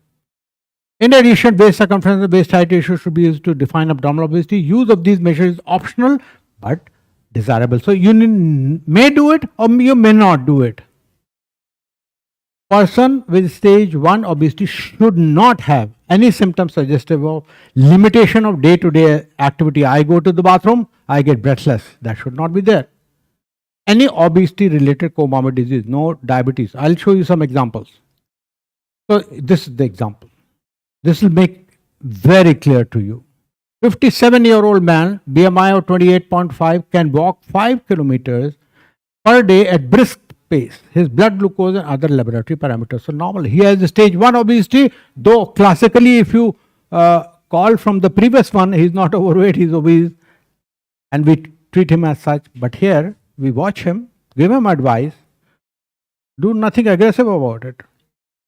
A 62-year-old lady, BMI 30.5 kg per meter square, waist circumference of 90 centimeter, body fat, this is high by 10 centimeter, body fat 38, approximate upper limit of normal, asymptomatic, does 30 minutes of aerobic and strength training daily, blood parameters, cardiology test are normal. Stage 1 obesity at 30 BMI. So we tell them, well, you should go on doing your exercise, you go on doing your diet. If you lose weight, it's good enough. In future, you will prevent diseases. But right now, we are not going to do anything aggressive about it. We are not going to give you a pharmacological treatment for obesity. Stage 2 obesity. This pertains to increase in adiposity, both generalized and abdominal, affecting physical and organ function, causing functional limitations during day-to-day activities and resulting in comorbid diseases. So, 2 of the following 3 criteria are required to diagnose stage 2 obesity. 2 measures of obesity. BMI is mandatory, and 1 more. Either you choose waist circumference or waist height ratio. And one of these 2. Symptoms suggestive of limitation of day-to-day activity. 1 or more set of symptoms are required. Very clearly outlined. If patients are already diagnosed having obesity-related comorbid diseases, it should be recorded. 1 or more such diseases required for consideration. If resources permit, diagnosis of these diseases could be initiated. So let's look at some obesity associated limitation of day-to-day activity, shortness of breath, palpitation, indicating obesity related impairment of lungs and heart. I mean, there could be several reasons for this, but at least in obese patient, we should simply ask them. Musculoskeletal symptom like pain in the joints of lower limb, obesity related impairment of weight bearing joint. Comorbid diseases, of course, you know about type 2 diabetes, cardiovascular disease, obstructive sleep apnea, NFLD, mental health disorders, osteoarthritis, etc., etc. So, one of this or one of this could be present. So, example, a 65-year-old lady, BMI of 32 kg per meter square with osteoarthritis of knee, posing difficulty in walking, has stage 2 obesity. At this time, you may offer her pharmacological management. A 50-year-old man having BMI of 39 with a diabetes, hypertension, nephropathy, and edema of feet, apart from diet and exercise, pharmacological management can be applied here. So aggressive management here, a 45-year-old man with a BMI of 31 kg per meter having dyspnea and palpitation on day-to-day activity, he cannot do much. He has to rely on somebody else, and so this guy needs further aggressive management. I hope I'm making everything clear till now, because next is the final slide. So the India Obesity Commission consensus guidelines to be unveiled in January. Obesity is anything above a BMI of 23 kg per meter square. If you have something to determine body fat, you can do that. And for that, the upper limit of body fat is 25% for men and 38% for women. Stage 1 obesity or stage 2 obesity. BMI more than 23, which is already there, mandatory, optional, waist circumference, waist height ratio, or body fat. No symptoms suggestive of limitations of day-to-day activity due to obesity. No obesity-related comorbid diseases. So again, I'm harping this because it will make you absolutely clear. In 2 minutes, you will be able to diagnose a person as stage 1 and stage 2. Just asking a simple question and having a BMI and waist circumference or waist height ratio. Once you have waist circumference, you can calculate waist height ratio because you anyway calculated BMI and you have height in front of you. Stage 2 obesity, BMI more than 23, and as opposed to here, one or of the following. So here it's not mandatory to have waist circumference. Here mandatory to have one more, either waist circumference or waist height ratio. Body fat preferable, but optional. Plus, obesity related limitation of day-to-day activities, one or more. So we have already told you what are these. Or obesity related comorbid diseases, one or more. So here we are. This is unveiling the new definition of obesity for Asian Indian. Makes perfect sense. Pathological sense. This is pathological. That was sort of without much of a thought, what can say, and whatever was available, we did with all that. But here we thought multiple times what needs to be done. Something new has to be done. Something which will bifurcate your growing armamentarium of anti-obesity drugs and anti-obesity measures, and you can usefully and gainfully employ those with stage 2 obesity and wait for stage 1 obesity. If it progresses further, well and good, you apply that. Otherwise, you give existing lifestyle choices to them and permit them to lose weight. So with that, I thank Sunil for having a faith on me. I was almost lost on the flight, so he had faith of me that I will come back here. And thanks, Dr. Makkar, Dr. Sarita, and I have in front of me the doyens sitting here, Joshi, Dr. Banshi Sabu, Dr. Sahai, everybody. Thank you for giving me opportunity, and thank all of you for waiting for me.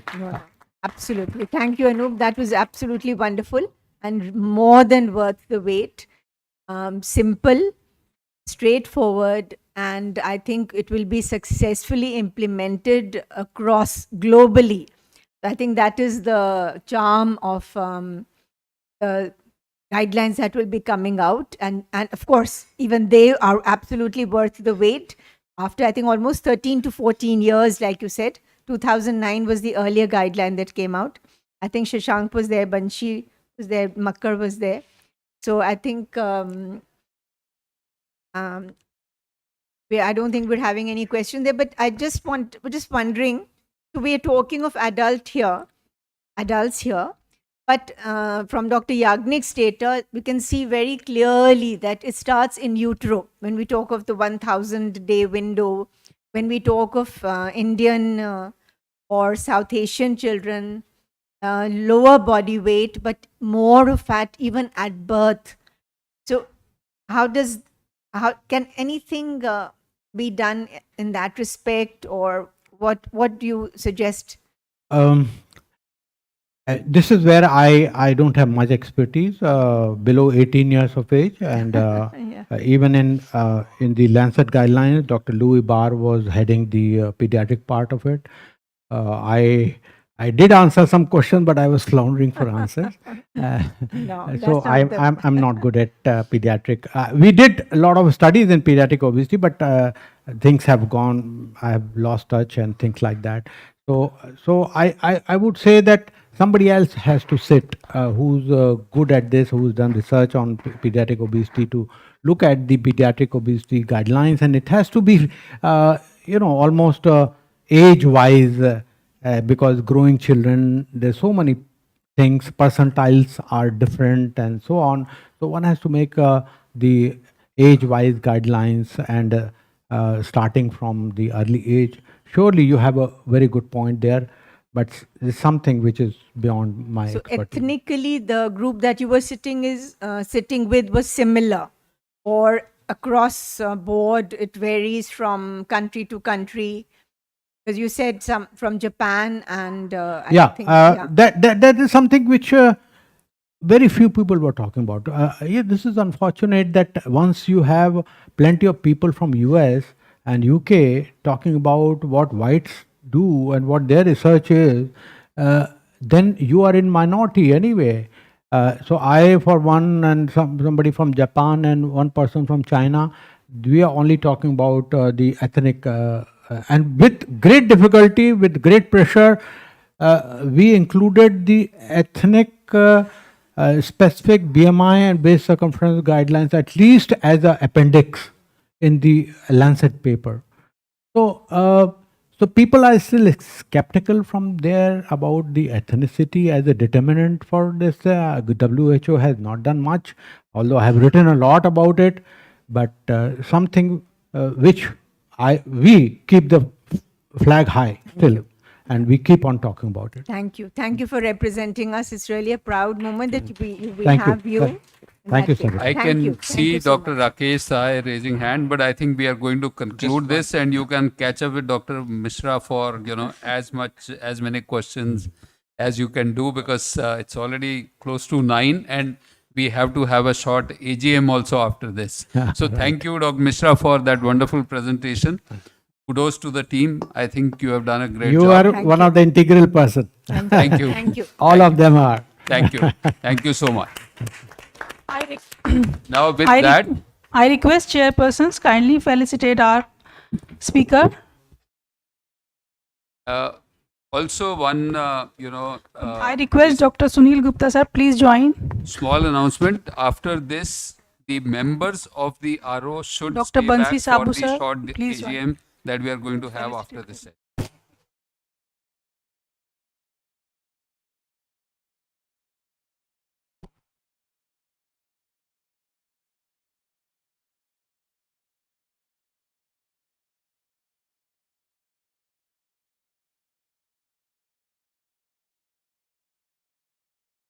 Just Shashank Joshi sir, Rakesh Shah sir, to please join for the felicitation. It will be like a group photo, so Soumitra Ghosh sir.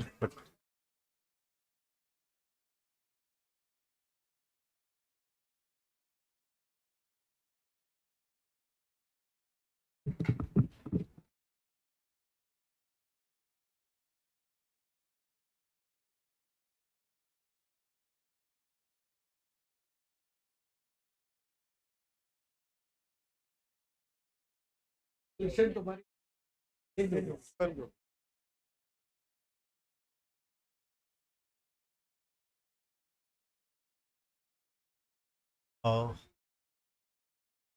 uh, so this is a today's conclusion. So delegate requested to join for a dinner. All those who are members of Aero, please join for annual general body meeting because that's very important. AGM. It will be only for few minutes. And those who are not the members, please become the member also. That's again a request. But they may join for the dinner just now. Only RO members should stay inside for the meeting. The rest are requested to, go out for dinner. We will tell you after dinner. The dinner. Dr. Wazir, are you member or not? If you are not member, you have to become today member also. But till that, you please join for the dinner. Neeta, Shilpa, please come. आगे आ जाओ. नहीं?